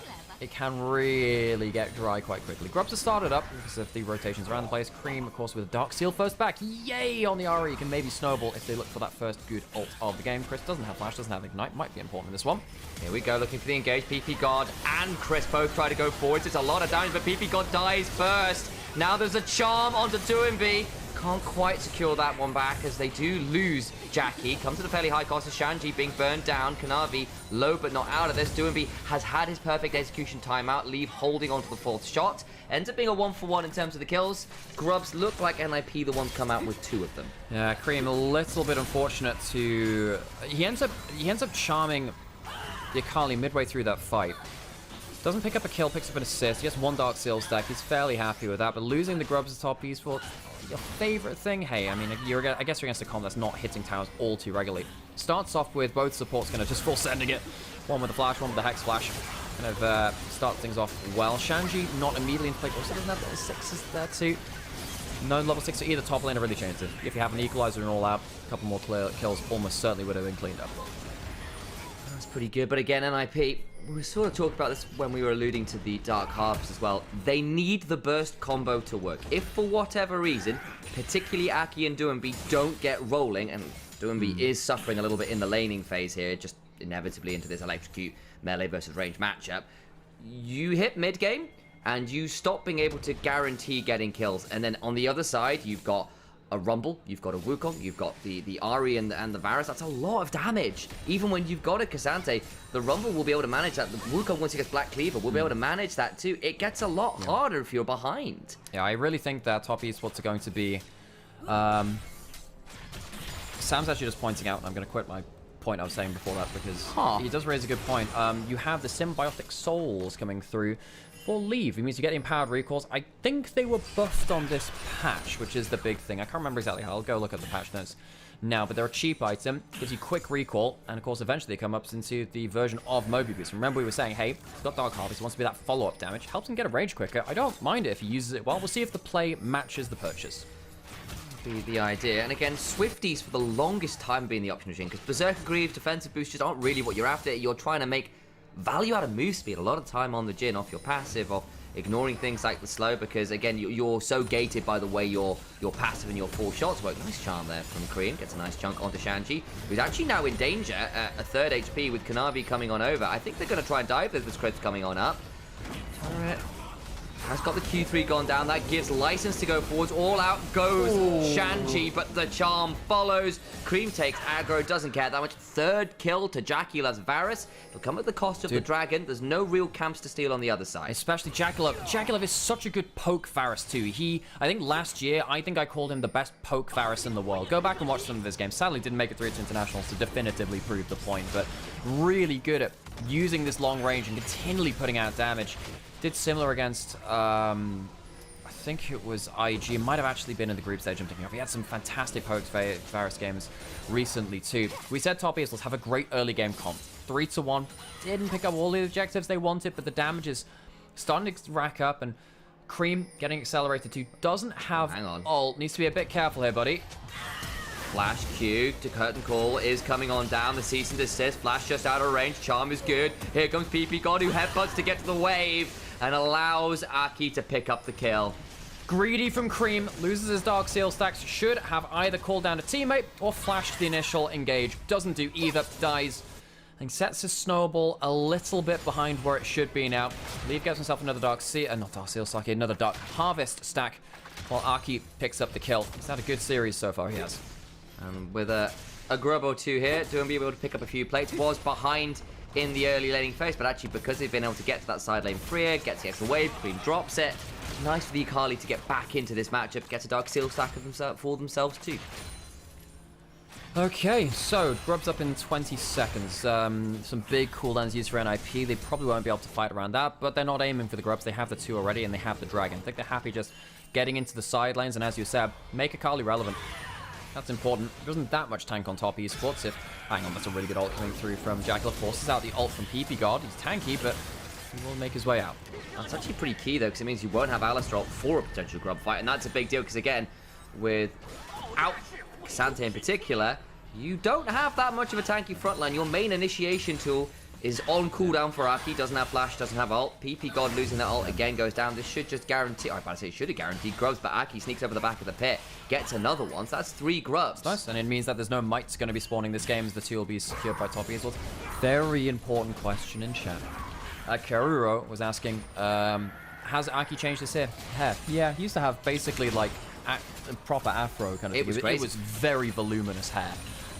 Now it's a lot more flat. He is a very tall person. He kind of looked a little bit like Ivern, actually, with everything. Hang on, that's a big catch-up on Chris. Flashes out, so flips his pop. Turn around. The ult. Nice cleanse from Lee, but now the Terran has got to flash away. It's left Aki out to try, who doesn't have flash to work with. Gonna try and donate another kill over to someone valuable. It'll be Kanavi that ends up securing it, and that was a bit of an overplay from NIP. I know what you're looking for, but the turnaround counterpunch was nice. I mean, they very nearly burst out the Leona before they could press W and get Aftershock. Just about survives through to it, and then it's the overplay. If they cleanly gotten the kill, sure. They overcommit a little bit too much. Then Anaki, who we have seen a lot from in this game, doing well, gets taken down. The gold goes over to his opposing number, evening up the gold matchup now in the jungle. So we're going to be getting that collector Jhin build that we saw actually just yesterday from Jackie Love, ironically. He had an excellent late game showing on a Jhin in an incredibly tight matchup versus Invictus Gaming. Zuimbi hit with a charm. Big electrocute combo, gets 2 parts of the Orb of Destruction. I keep wanting to say that to the tune of Symphony of Destruction. Just Megadeth references for whatever reason. I don't think there's any Pied Pipers. Sam, what was Ari's Q called again? Orb of Destruction. No. It's Orb of Deception, isn't it? It's Orb of Deception. I thought it had been changed to Orb of Destruction.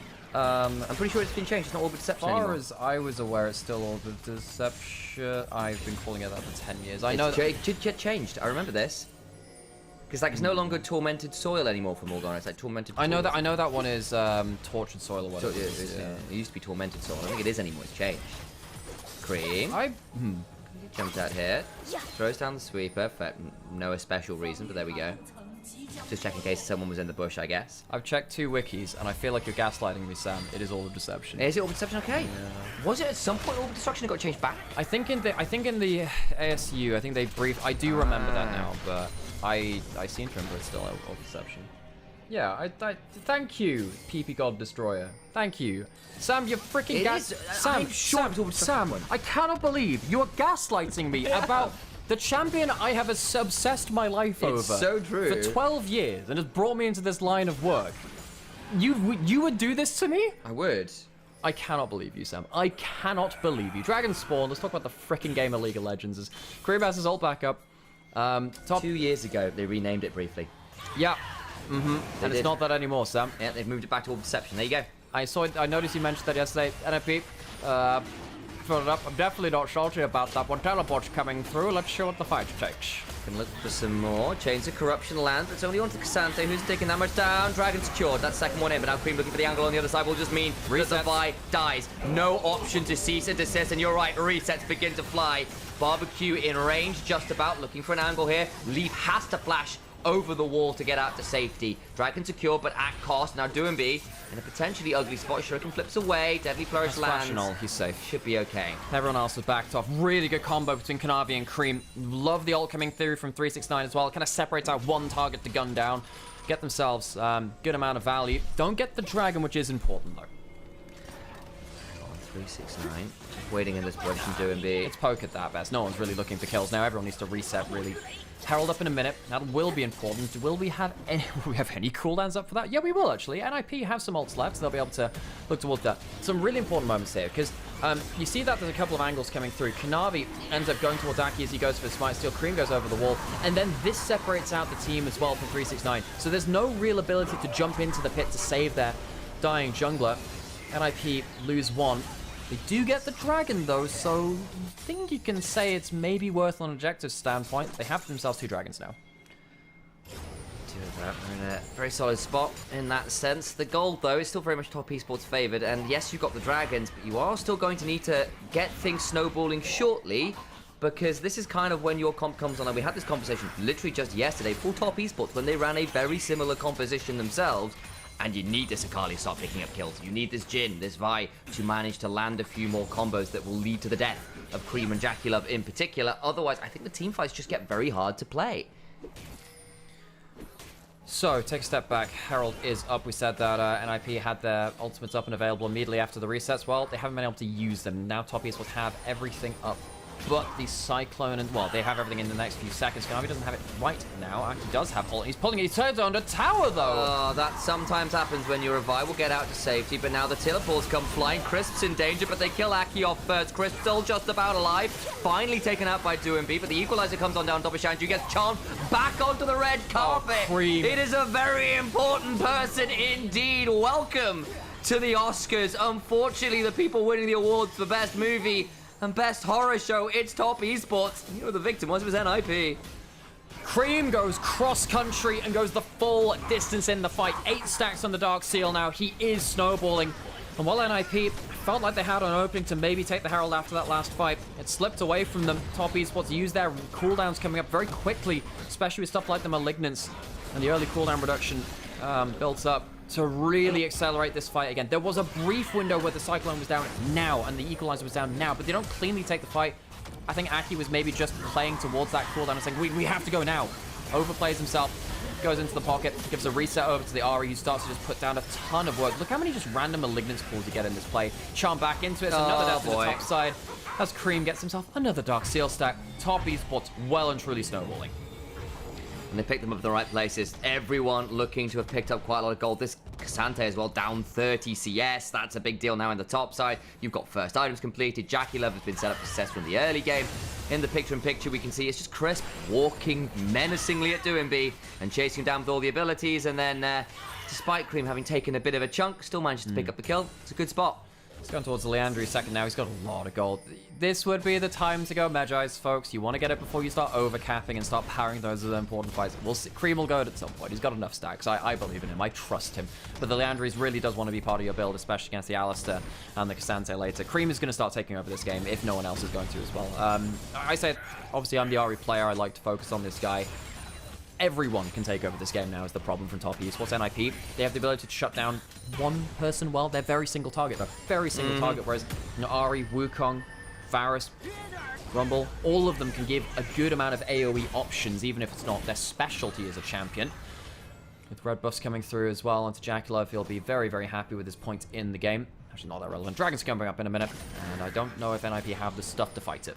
And this is one of the things that we began to worry about a little bit with NIP's draft, was that what happens if they do fall behind? You kill one person and the rest of the team says, yeah, well, we've still got 3 people who can take over a game, right? We just had that conversation.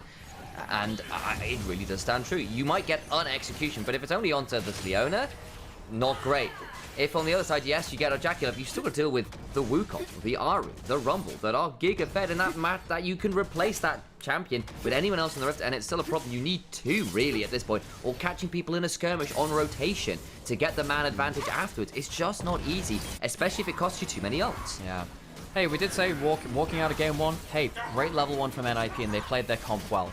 Can you do that same thing again? Can you get ahead with composition that plays itself so well? In this game, no. Dragon goes over, soul point denied from NIP. Peepgod maybe looking for something. Cassante is on the flank. DoMB could TP, but I don't think it's a great angle. They can't find them. I mean, there's even a chance Peepgod gets caught here. Look at Shanji and Aki split up. Are they going to try and teleport in from DoMB? Keep your eyes on it.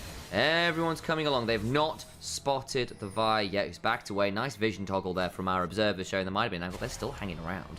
They have to leave, right? Yeah, they do. NIP, judging the body language of their play, sometimes you can just tell by the way that they're kind of like edging towards players or backing off or whatever. You can tell a bit of the mindset. I think they're looking a little bit frustrated and a little bit desperate now at this point. I think they realize that the game is falling away from them. They are a mid-game comp. You have a Jhin with a collector and a rapid fire cannon that's not going to be exploding people at the Infinity Edge, but they do have good utility.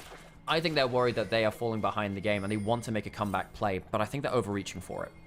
You really want, at this point, I think, a second item on Doumbé to match this Collector Rapid Fire, and then you can try and just pick off the Ahri, the Varus, someone who will die in a chain CC, assuming you can make it happen. And that would be a big deal. So there is actually a comment in chat which I'd like to talk about as well, because Helena's asking, well, why are we playing the Lethality Varus? Isn't that a mistake against multiple tanks? And normally I would agree. I think that makes sense from the Varus perspective, but you now have 2 Liandry's solo laners going into the tanks as well. I think that they'll do enough. And Jackal, I mean, he does damage to plenty of everyone else all the time. He puts that ult. He's not looking that tanky, is he, right now? Maybe find an angle on him. He's going to jump onto Kanavi. I think we'll just get executed. Cyclone's solid. That means actually the turnaround CC is still very strong. Chris has to get over. Aki can't quite secure that one. Shanji to the backline onto Jackie, though, could prove problematic. Doumbé looking for another angle forwards, going all out. Jackie's still alive, though, and that means they can't secure the kill on the Varus. It ends up being the 1-for-1. Doumbé, PP God, very low. Have to flash out. The burn is just ridiculous. Double flash is popped in trade. So it still only ends up being a 1-for-1, and yeah, you can see the issue right there in terms of, well, if you're getting a 1v1 with the Cassante and the Varus, then yeah, the Varus is going to really start running from that one. Does well to force PP God into a bit of a rough situation. Cream not quite able to clean up in the way that he wanted to either. A bit of a worrying side from Top Esports. They shouldn't really be giving up easy kills like that. Shadow Flame now done as well. That was a kill given over to Doumbé, necessary on this Akali. Let's have a look again, because basically they all come in relative force to try and start playing with this vision. They jump on PP God thinking they might have a moment, and actually they see the moment to maybe turn this around. It is a good read. It is, and they managed to pick off the first target in front of it. Take down Kanavi, who is a lot of the damage with the Cyclone. Surprised that Cream didn't get himself a cleanup, actually. Wonder if he could have maybe stuck around or maybe flash ulted into the backline to get himself a reset, but didn't want to take too much risk there. Plays it safe, and now we're getting ourselves a Herald into the mid lane. Cream has ult, has flash potential for us to play if someone's stepped out of position. Still a lot of flashes and the teleport from Shanji burned though, so the tier 2 still going to fall. So it was a little bit dicey, but the thing is, so much was burned in that play, particularly from NIP to just go 1-for-1.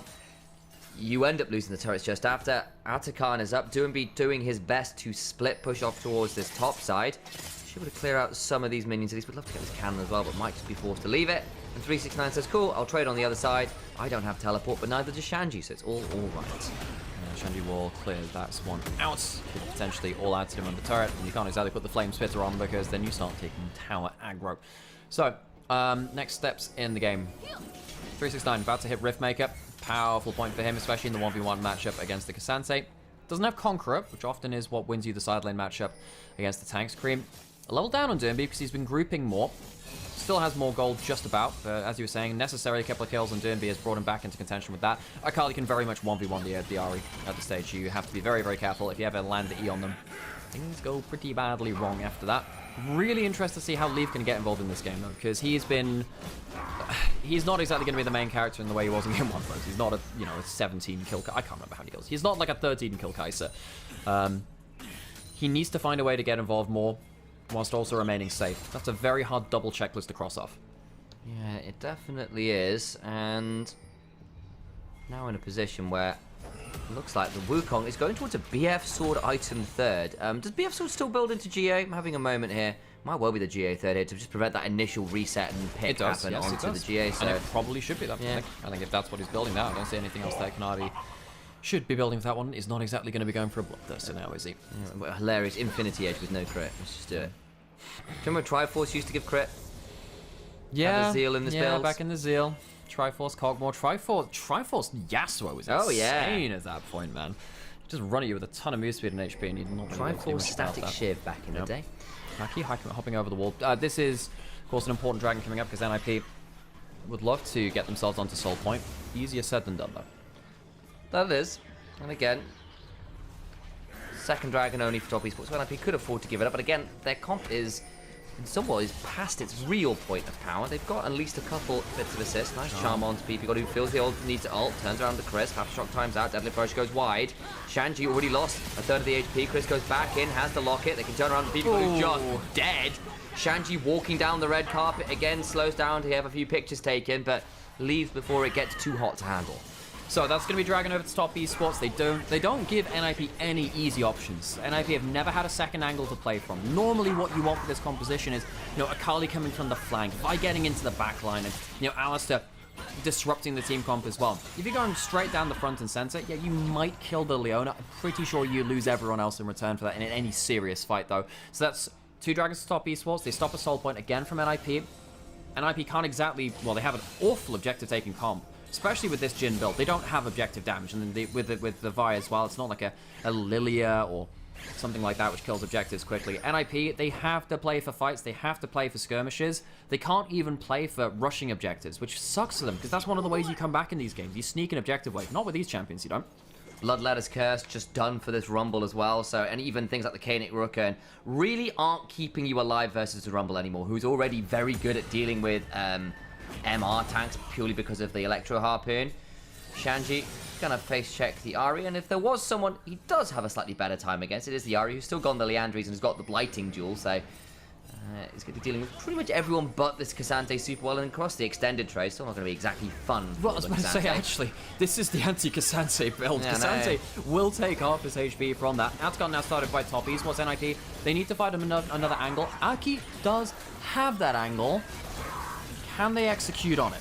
Don't know they're there. They're trying to hold a court in these Tri-Brush. PP God now coming across. Curtain Call and Aki on a good flank. I think PP God still probably just dies. Dracula Ghost Blades away from the potential angle for the Vi. Rumble dead though. Ahri now coming up. Doinby very deep. They will get both junglers now trading. Doinby needs to flash on out.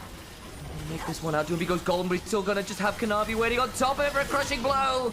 And they bring him down. Chris keeps going forward, trying to extend the play. They lose one back as Jhin. At least gets to execute with the Collector. Cream flashes over the wall for the Orb of Deception, as we now know. It is confirmed. Shanji all out. Picks up a decent Untopo Strikes Part 3 to get that, but Kanavi ain't stopping. Wait, though, Leave could do a lot of work here. 4th shot gets him a triple.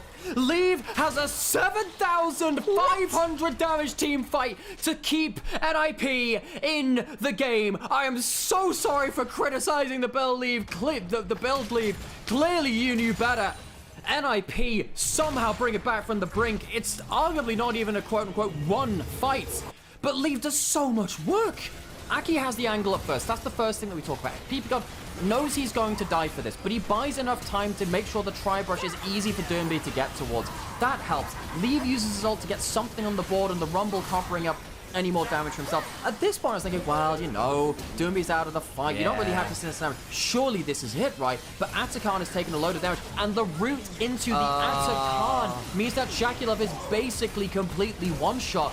Especially low enough that another Dark Harvest, which of course comes up multiple times through this fight, comes through from Leave. That route around the Atacon straight into the shredding, damaging aura is genuinely huge. And the double flash from Leave and Shanji. Shanji gets the Q3 into the 4th shot from Leave to bring down the Varus. Massive, massive moment. It's still at top esports in a great position, this game. However, those kills going onto the Jhin make a lot of difference. And Jhin at this point starts to change in paradigm, in archetype as a champion. He goes from being utility, from being poke, from getting execute damage, yes, with the ultimate, to being a legitimate threat in these team fights purely off the autos. A Collector Lord Dom's empowered 4th shot will destroy you if you're half HP. So, top esports, that is your warning. Kill the Jhin. If you can't get on top of the Jhin, maybe reconsider your fight. Cream didn't lose any Dark Seal stacks. It's still sat there on 10 and is very, very powerful. If he gets any damage onto the Jhin, that cancelling out the combo there. Actually, people are losing half his HP. This is a much harder fight, though. The top esports want to bring Leave out of position if at all possible. Everyone's here. And a fumbled Atacon here might give NIP their route back into the game. The last one got a bit dicey. Credit to Shanji and Leave in particular for the extended play. Shanji hit by the charm. Aki's still on a decent flank. Crisp is warding him off. Promises Tri-Brush control, not fantastic. The equalizer is decent.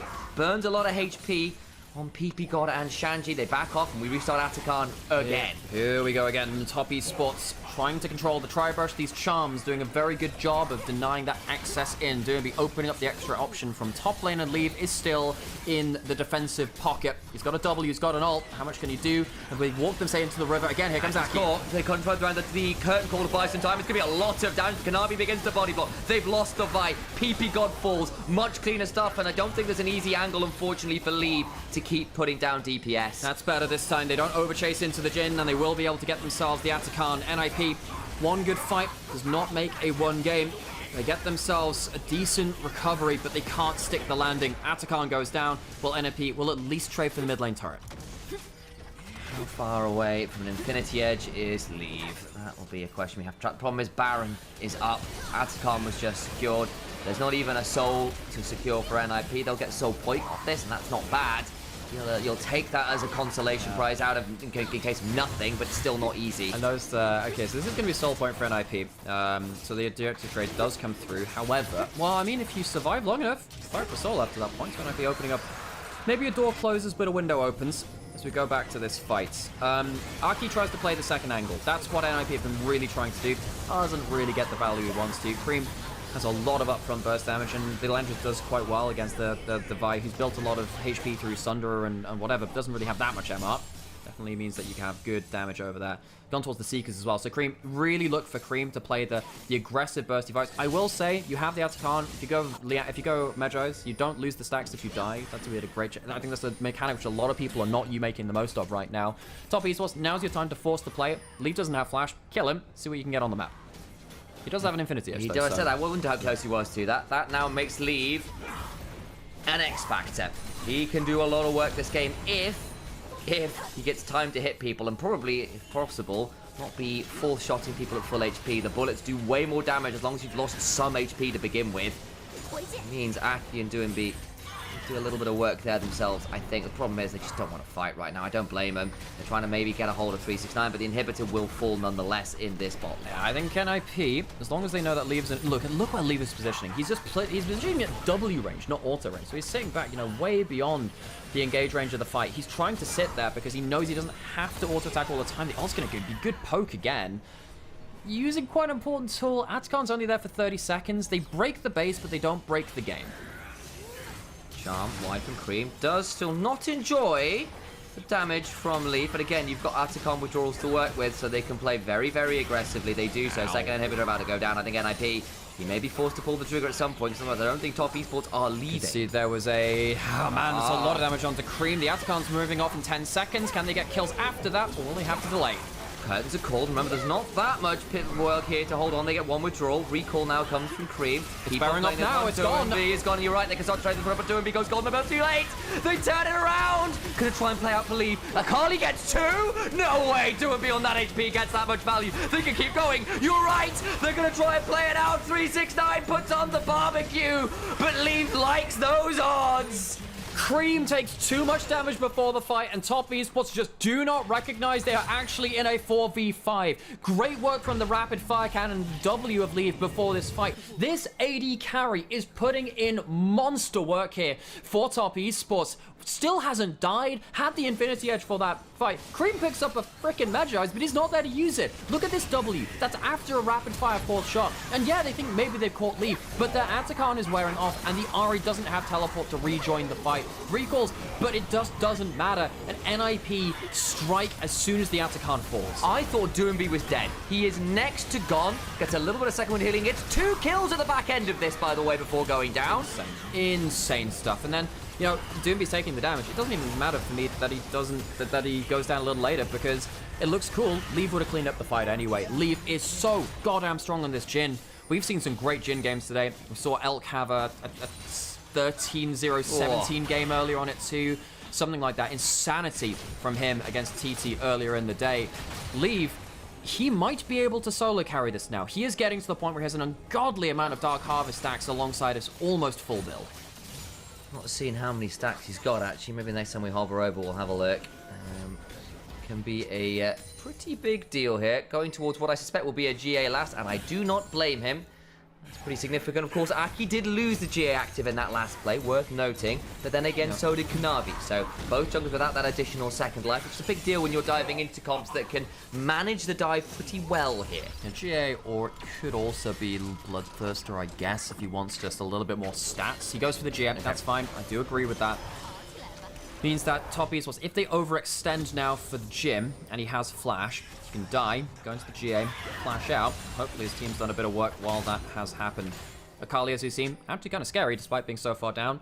Cream, not gonna lie, one of the reasons this game has gone quite far is because I think Cream has played a little bit timidly, and I think he's built a little bit conservatively. It's one of the reasons why I don't like Magi's later into the game. You need to get it for the fights that you can stack it off of. You need to get it for that. Cream, I think, missed the mark a little bit on that, and now he's missing some damage, and maybe missing some angles to turn this game on the Ahri.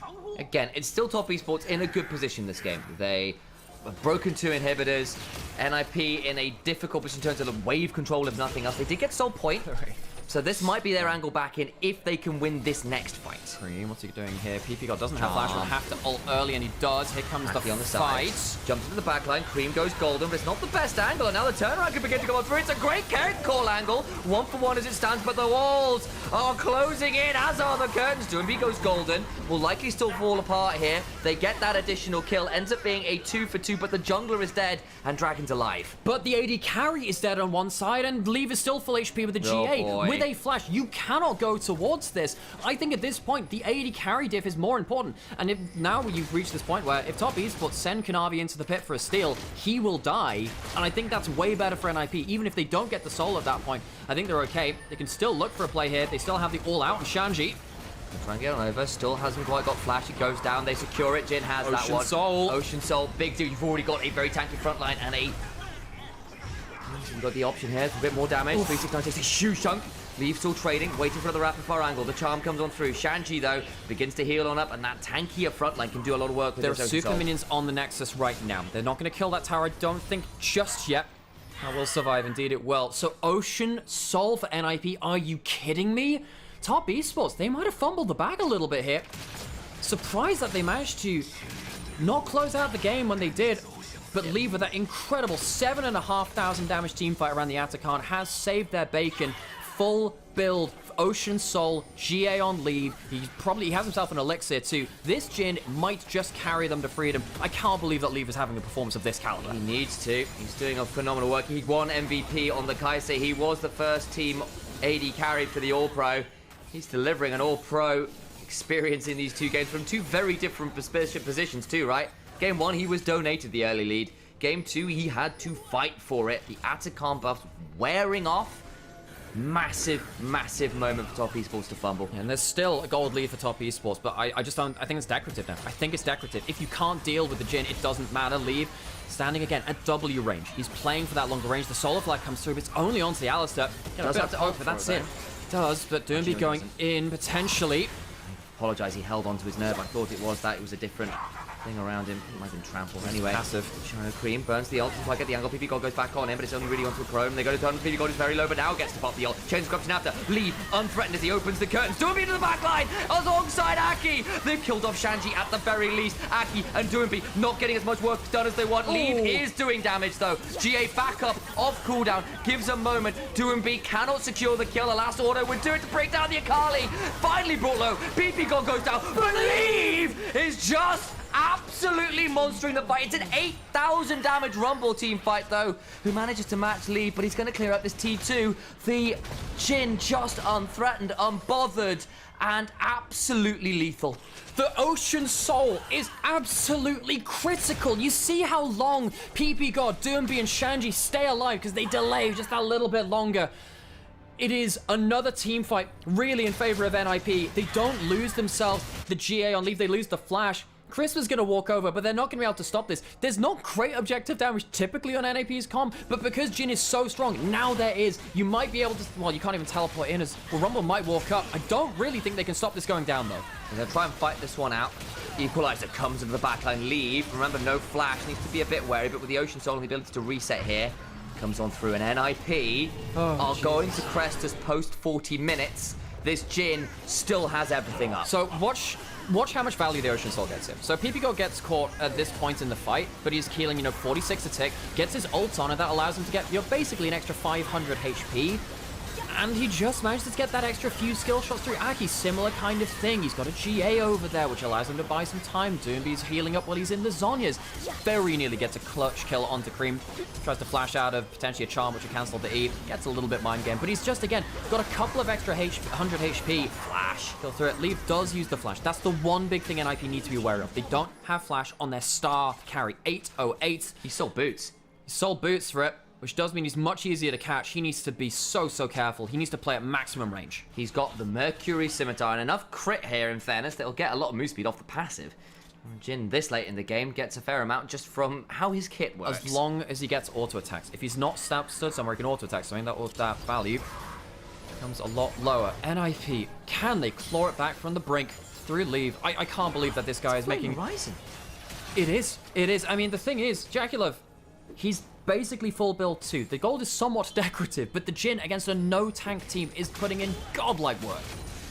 Felt the need to pick up an Execution's Calling, and I can't blame him. The Ocean Soul healing is proving nightmarish. Alistair's gone for an Abyssal Mask second here to manage some of the magic damage, to set up the Sakali for a bit more success. For the first time this game, it really feels like Top Esports now on this true defensive. The Poke Varus as well going to get some diminishing rewards because it is against the Ocean Soul. If you can proc that, a lot of that poke starts to disappear. Walking up the tower damage is absolutely nasty. NIP. Take that one turret down. The gold is effectively decorative. It's between 1,000 gold when both teams have 75,000. Its percentages are very, very small. Double GA is active for Aki and Leave. Dragon up in a minute. Any deaths now could lead to the Elder going over. Your missed positions will be punished oh so greatly. Supposed feats of strength from Top Esports helping for this point too. A little bit of extra stats in their pocket. We have the Sorcerer's Elixir coming through from Cream as well because they're on full build. But this Ahri has not been the main character in the way that we thought they could do. They snowballed away. Just hasn't been able to capitalize. The other side of this, though, is 369 on this Rumble is insanely strong right now. That is a 4 item Rumble with 9 stacks on his own Dark Seal. If that Rumble gets any access, we saw an Equalizer tick twice and remove Leaves HP by about a half. What flashes are they going to have? They don't have the flash on the Rumble, not on Kanavi either. If the fight gets delayed, maybe they can do it. None on Leaf, though. Leaf doesn't, but he has that crit move speed, as you said. He's standing at such a long range, it's really hard to get onto it. No flash on Leona either. I don't know if they have the target access. It's so hard to reach that carry. Leaf has sold Collector for Phantom Dancer, by the way, for a bit more move speed. I think that makes sense. At this point in the game, base armor matters more. So Charm onto Shanji. He doesn't take that much damage. Working their way in with the poke, but remember, the Ocean Soul, if you can proc it, can be very powerful. Deadly Approach goes wide. PP got jumped, but it's only onto Crisp. And he, over the back of the pit, has got a control ward in the pit. Now spotted out, though. But he's on vision. That control ward's not giving him the safety he thinks it does. You know exactly where that Vi is. Gonna throw down a lot of damage onto that Vi. Oh my days, that burn. The Equalizer after gets the GA. Oh, the control ward might have just sold them out. He thought he was safe, and he absolutely wasn't. Footwork shield helping, but Aki losing the GA. That is important. Now, what is the play from Top Esports? Elder Dragon for the taking. Aki alive on a flank. If you can heal off of the Raptors, it changes a lot here. They go in. Onto 2. Lot of damage. Curtains are called. Trying to shield up Crisp, who takes a lot of work. Needs to be very wary. Oh my days, I've not body blocked it properly. He needs to back away. Your support, not here. Aki shield off camps. And they don't have the Equalizer. The Equalizer got the GA from Aki. That is now a big tool missing. Leave back into position. The Elder going down, and Crisp not at the fight with the Solar Flare. Doomby still on vision. That ward is offering so much work this fight. Deadly Approach wide. In goes the cease and desist, but survives. Aki dead. All out for Shanji, trying to play as one out. Cream can keep on hopping. 2MP on the other side. Leave trying to play as one out. Gets a cleanse, trying to run away. Just about alive. Still got the GA working. Still gets down. Shanji is dead. Cream can't find the kill. Leave though being run by Kanavi. Still got a GA to work with. Goes down. Leave alive. 10,000 damage. The Equalizer back off cooldown. This needs to be the moment. The Jin has to die. He's down. The game is done. 11,000 damage is not enough from Leave. Top Esports will win the game somehow, some way. After fumbling their mid and late game, NIP tried their best, but Top Esports will end it here and bring us to 1-1 even in the series. Just can't quite carry it over the line. That ward in the pit, it's going to halt them. It spots out Aki that loses the GA. It spots out Doomby as he looks for the flank and Leave. The one death of this game is the one that costs them the Elder. It costs them what looked like the most incredible of comebacks. Leave dies once and the game ends. Oh my god, this AD carry. You can see why he's first All-Pro team, can't you? Came into this series off of not the best performance in the upper bracket. Top Esports bring us back to even. Jesus, man. I have to say, though, another thing to highlight. I don't think Aki in that last fight... I think Aki in that last fight had a more important misplay than Leave did. Lost that GA, went in at half HP, didn't get the value he wanted. Suddenly that didn't work out. Aki, that last engage just wasn't it. A bit of a... He's had a great split, but that was not the game from him. Man, oh man, oh man. What an insane game. We've had fantastic games recently, folks. Between this, Top Esports IG yesterday, when we had the incredible late game, Jackie Love versus the Shy, Jin versus that Ambassador. We are spoiled by entertainment. We are not lacking for that at all. Hi, folks. I'm Nymaera. This is Initialise. We're streaming over on Nymaera and on Onivia highlights as well. I noticed there was some adverts stuff in the YouTube. I'm so sorry if adverts came up in an important moment. That's not something that we control. And we'll just hope we get better RNG on that next time. We stream the LPL because there's no official broadcast anymore. So we're the next best thing, really. There's a couple of projects doing the same. We hope you're enjoying ours if you're watching it. I love watching these teams. Yeah. I love seeing the drama between them. I'm incredibly entertained. We are getting at least another 2 games. Let's fucking go. That is pretty mental stuff. I genuinely thought Top Esports had done it. That Jin was insane. Insane. Oh my god. You will have to excuse us if we rest our voices a little bit now, folks. We're gonna get some more drinks. We're gonna rest our brains. It has been a long weekend, folks. It has been 2 best of 5s a day for 3 days straight. We've been doing, well, I've been doing LEC for the days after that, for the afternoon after that too. Words are hard. We hope you stay with us for this ride. It's been incredibly entertaining to see this. Jesus, We're getting at least 8 games today. Yeah. Yeah, let's see if we go even more.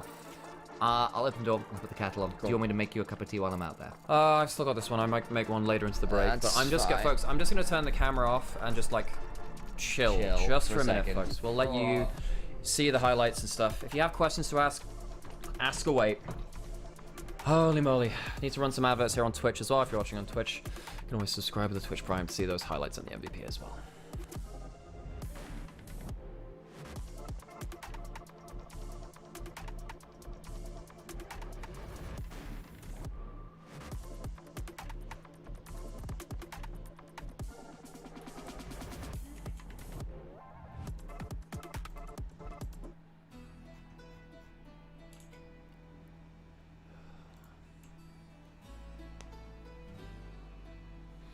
Hey, Hotshot Salty. We are very tired, but we are very entertained. Thank you for the resub. We appreciate that so much. And if you're watching on Onivia, if you're enjoying our content, drop a like, drop a comment, drop a subscribe. And help us keep doing what we're doing. Oh, Leave. Oh, Leave. He bloody tried, man. He really tried, huh?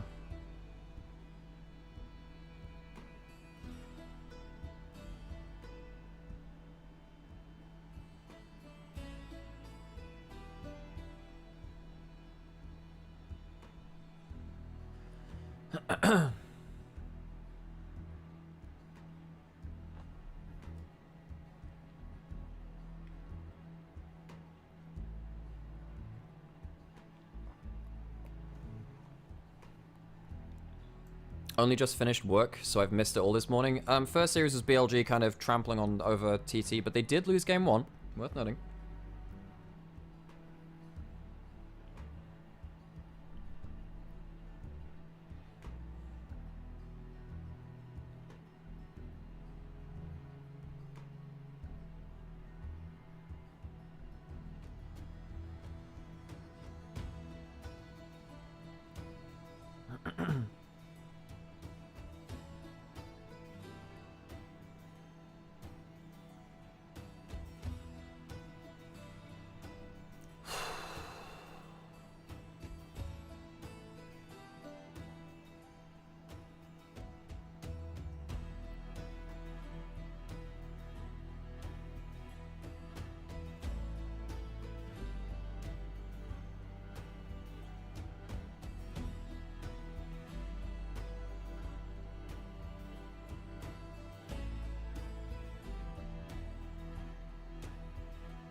Well, folks, don't say we don't have drama here in the LPL. I just need the GOAT and Doonby back on the international stage picking Nautilus. Yeah, that'd be great, man. Lost the 369 Rumble. Hey, Dark World. He actually had a good Rumble game there. Okay, folks. I'm gonna go sit somewhere not in this room for just 1 second. Or 1 minute. Just so I can sit in a cooler room for a bit and also not warm this up. Okay, I got myself a cup of tea as well. Holy moly. Holy moly.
Okay, folks, let's get back into it, shall we? Back onto stage. Okay.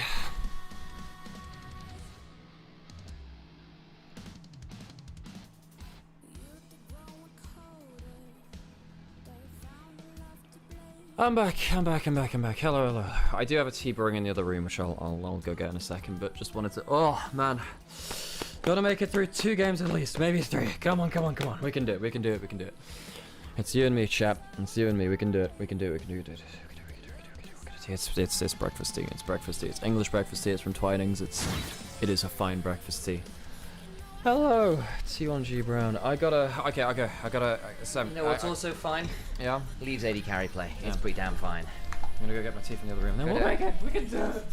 I've got tea. We've got at least 2 more games to go. We are struggling here, folks. It has been a lot of games.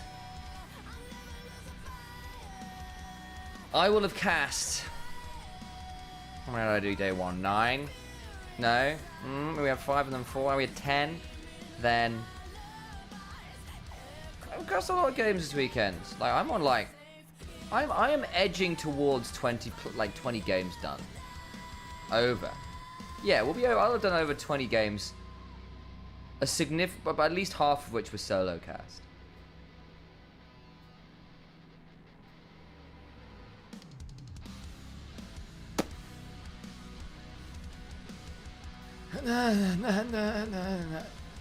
It's fun, isn't it? But it is genuinely. It's great fun. But I mean, it's like you know when you were a toddler and you're having so much fun, but you hit this point where the tiredness wall hits, And despite it being fun, there is that sudden urge to cry. We're not miles off that genuine precipice. There's just limitations, right? Like there is a physical limit. There's a certain point where I think I might just break down at the end of the series. Just to get ready for that, guys. Oh, okay. Corral? A lot of games. Yeah, there's just physical limits. Like this is a you know, like we love doing this. We wouldn't do it if we didn't. However, you have that training the force. You're either Cyclops or that dude from Star Trek. You know, the guy with the visor. Yeah. Okay, folks. I can't currently see anything to respond to this. Thank you for sticking with us for the last few days as well. It has been, folks, it has been a slog. It has been a slog. I can cry on the stream. It's fine. Thanks, Murky. Oh my god. Right. I have myself a Red Bull. Let's hope it gives me some wings that we don't even have. We don't even have, whatchamacallit, the thing. We've got Mr. Fantastic, Sue Storm, and Johnny Harold, the Torch. Harold, I already love you forever, but I would continue to love you forever if you got us done. Okay, we can do it. Okay, draft game of game 3. Top esports are lucky sods to not be 0-2 down. They somehow made it to that. What did you miss once upon a blue moon? Quite a lot. Honestly, we're reaching our physical limits. We have cast, this is our 6th best of 5 in 3 days, alongside a bunch of other stuff that we've been doing as well. Yeah. Thank you, Shruhan. And if you are enjoying our coverage, whether it is on Nymaera here on Twitch and YouTube, and over on Onivia on highlights, thank you for sticking with us. It means an awful lot that you're enjoying this alongside us. Of course, go give Sam a follow over on Initialise casts on all socials as well. Please do. Sam's been doing a hell of a lot of legwork. Couldn't do without him. And it's honestly just bluntly more enjoyable doing it with you too as well. Thank you, mate. Because sometimes when we dive deep into the madness, sometimes you gotta get yourself into the right mindset. Into the draft we go. NIP versus Top Esports into our 3rd bout between them. If it's long for us, imagine what it's like doing it on stage in those late game scenarios. NIP Top Esports. A lot of the regular stuff still banned. Skarner unbanned currently. Surely you banned ban. Okay, so that isn't banned, but leaving it to the last ban, maybe it spooks me a bit. Interesting that they've left the they banned the Nautilus, and also interesting we're seeing NIP ban Callista on blue side. Leave is a Callista player. When he first came to EDG, he was putting a lot of time into that, but clearly saying they've got another idea about what they want to prioritize, and it's the Jace. That's what they wanted to get a hold of. Well, especially with Ambessa, Poppy, Cassante all gone. Rumble too, yeah. Not as many options into it. So now 369 has to find an answer up there. He could go Renekton. It's a losing matchup, but you get by and you get to team fights. Maybe just takes a consolation matchup like that. Kind of sucks. Ezreal Karma.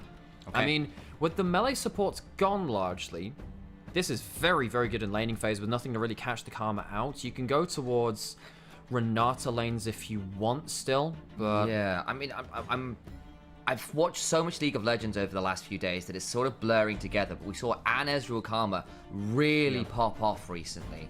Did a lot of disgusting work. Again, it's an old school lane. It used to be one of Ezreal's primary pairings, but with a lot of the engaged supports down, which aren't very high priority, we go back towards this, but the immediate response from NIP is the Zyra for Aki alongside the Renekton. It is Doinb. That could be a Renekton mid because it's who he is as a person. It can be. Shanji loves the Renekton too, and it takes the matchup importantly away from 369. So now the Gnar's been locked in. Renekton Gnar is a fine matchup. 369 is a hell of a good Gnar player. That is a risky thing to be picking into.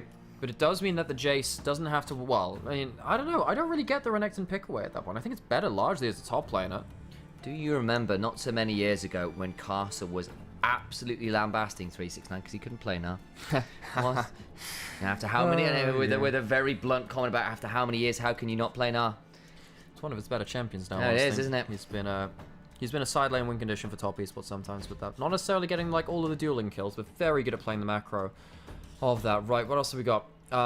Rise up on the table. I think Rise first up. by Top Esports. Oh, yeah. Oh, my God. You can tell the lack of sleep starting to hit, folks. So, and I'll take this one for a second, because obviously in the last 2 games, Top Esports have just banned it because of how dominant Doombee's on it. They just don't want to have to deal with it. It has been a permanent ban. They gave up the Aurora, knowing that the Rise was something they were more worried about. They felt like they could manage all the other ones easier. Ash, Smolder as bans. Neither team has great engage right now. Neither team has great engage. You have occasional roots from Zyra that's not engaged. Let's pick.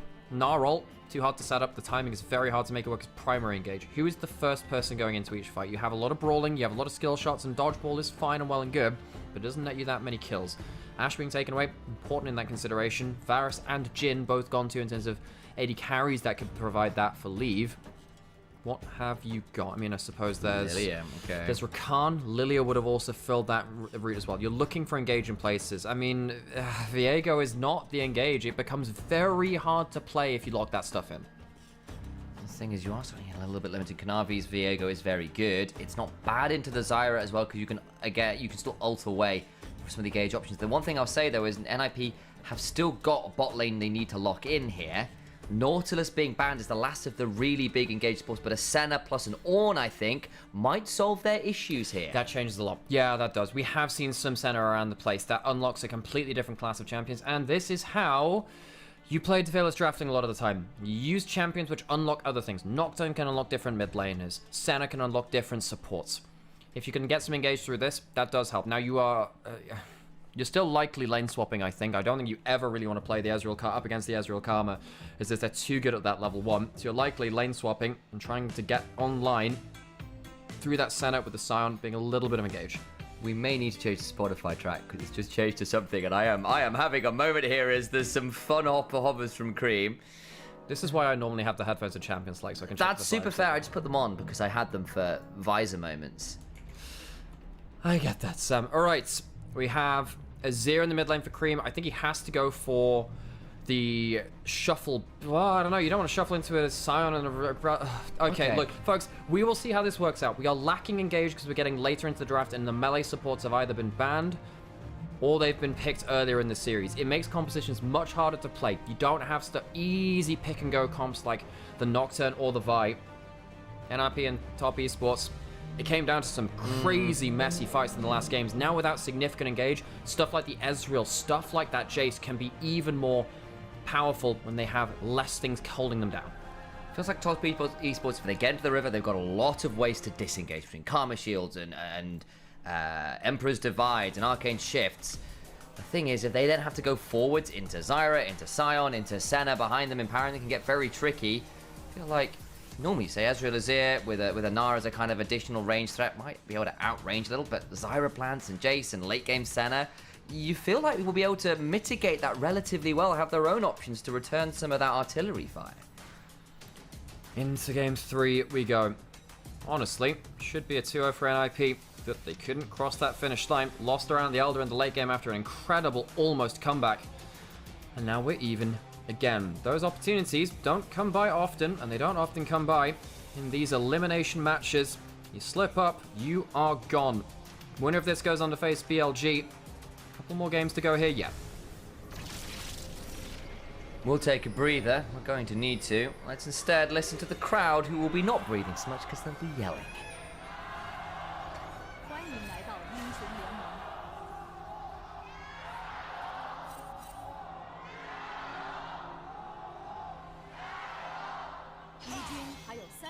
Interesting, the Top Esports chant is still Top Sports.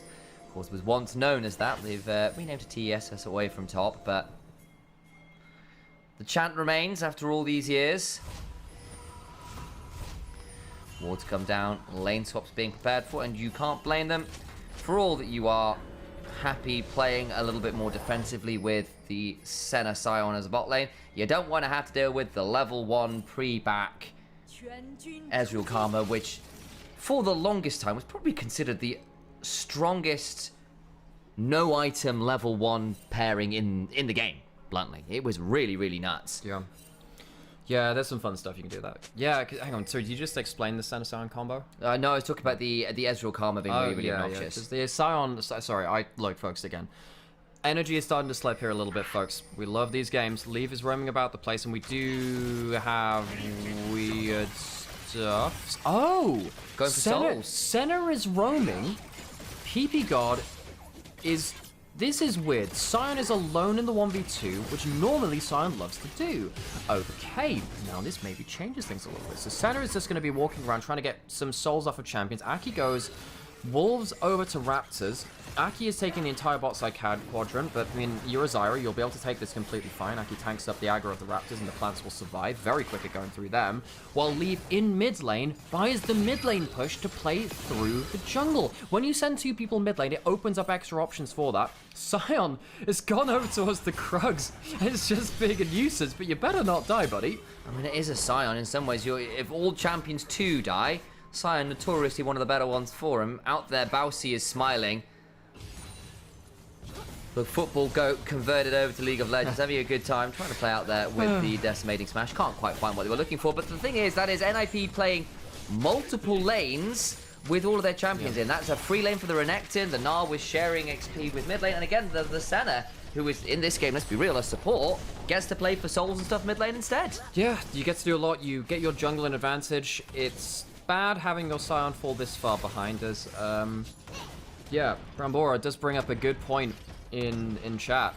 Top Easels have a good anti-tank draft. Very good. Gnar deals with him side lanes. Azir and Ezreal very much deal with them with mixed damage and team fights. And then if you die, then get the reset on the other side. Not the best way to hold them in place, but plenty of damage.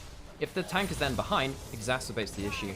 And also Yoda, thank you so much for the resub. It means an awful lot to us. Viego's not bad either, just off the way Q works in general. Pretty good with that. Flash away. PP God gets under the turret. Gonna try and clear out this wave best he can. Will be able to decimating smash. Will die, but should be able to pick up the wave at least. This is the still bonus. First blood goes to 360. This is the bonus of the Sion, is that you can always pick up the wave.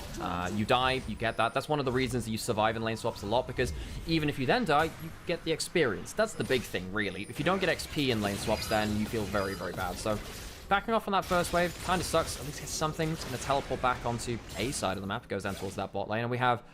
Guys, the lane assignments are very unique this game. They are very unique.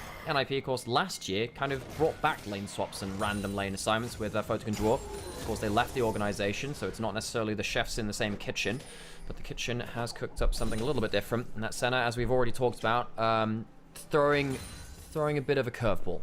Of course, Aki and Shanji know a number of these players quite well. Cream gets knocked back by Duembi, who uses that thundering blow to get out and just about manages to accelerate away from the Spectral Maw. He's going for the grasp, which, well, you don't have to do that into the Azir. In fact, I don't really think you're going to get that much value out of it. I don't necessarily... Well, I suppose what would happen is, if he wants to go towards a tankier build, you want these runes. We'll see what he goes towards. I think you should go for DPS, honestly. I think you need the poke. There's not... I mean, Azir hates playing against poke. Nar's not great against it either, so that can help. See what happens there, and we'll cut that off, because Aki is potentially diving that little Gnar. Over comes Zyra with her power walk of power. And instead we get the piercing darkness coming on through. And they move away. He gets a soul out of him. 369 loses his flash. Aki doesn't really burn that much time either. Yeah, he can go back towards his Krugs, hit that up, and go back towards base whenever he really chooses to. Krugs are spawning now in a minute. TP. TP under turret. Hang on, Aki could just come back here. You don't have the teleports for this now. They are going to bring this in. This is dangerous now. 369 nowhere near Mega as yet. Gets slowed down with the piercing darkness. Flash for the grasping roots. Crisp forced away from this Gnar, who will likely be given a kill. Over to Aki. Crisp now in danger as well. Speeds themselves up with the E. Flashes out after. So 369 just did a bit of a Dyrus there. Almost dies. He actually survives that first one. Teleports in and then just dies for real this time. Loses a lot of XP. One death this time. Slide to the right. Death zone. Yeah. TP to the tower. Kanavi, though, is going to get access towards this dragon. I want to see what Kanavi's going to do. Because so often when early games get weird, I just look at Kanavi and say, all right, what do you got? Because Kanavi is such a talented early pathing player. Hitting all of his skill shots. Jesus, man. Jackalov Ezreal. Famous for that one. Look, this could be a bit of a blueprint for what happens later in the game, folks. Because there isn't that much CC from the side of NIP. It's going to have to be the Sion somehow hitting him. And it's not point and click. It's not a Vi. It's not Nautilus or something like that. Jackalov on Ezreal could do unspeakable things to NIP. Watch out for him. He's getting a lot of gold from this lane swap too. He is the beneficiary for top esports. I don't think we ever actually covered the Sion Senna combo. We mentioned it's a thing. We haven't explained why. And that's... hang on, he's got no mana. Jackie's got flash and barrier. Caught out by the Senna. Maybe required to. Grasping Roots lands, there's the barrier. PP God now down, Aki actually pretty low. Flash of the Spectral Maw over PP God. Gets the kill, and Jackie doesn't need mana when he can get a little bit from those honey fruits. PP God dies as well. Nicely done by Top Esports. Top Esports catch the catch. NIP go first, but they are just a little bit disrespectful. They didn't have Flash and Aki or PP God. They used them in the dive. Crisp is going to be fine here. Luke doesn't have the most early damage. Jackie could jump over the wall. That could be a problem. The W had come through for that proc. Level 6 on Shanji. Level 6, level 4. That could be a problem. Doesn't go any further. Leave is still fighting. Doombee's turned up. Jackie's hunting for more. Flash away. Flash forward. Gets the kill. And now Jackie's still deep. Level 6. Could be in danger. Doombe find a flash, but there's a root from the Karma. And Jackie gets another. What is this game? It is a circus around these grubs. Kanavi getting resets too. NIP, you had that early game going pretty well, all things said and done. Yeah, the Ezreal was scary, but at least you'd managed to deal with the Gnar. Now the Ezreal is game ending. 2-0 and 3. 1,000. Well, I mean, it's kind of whatever in terms of against the center, but getting that amount of gold early gets you towards your 2 items earlier, particularly with the Muramana stacking faster than a base here as well.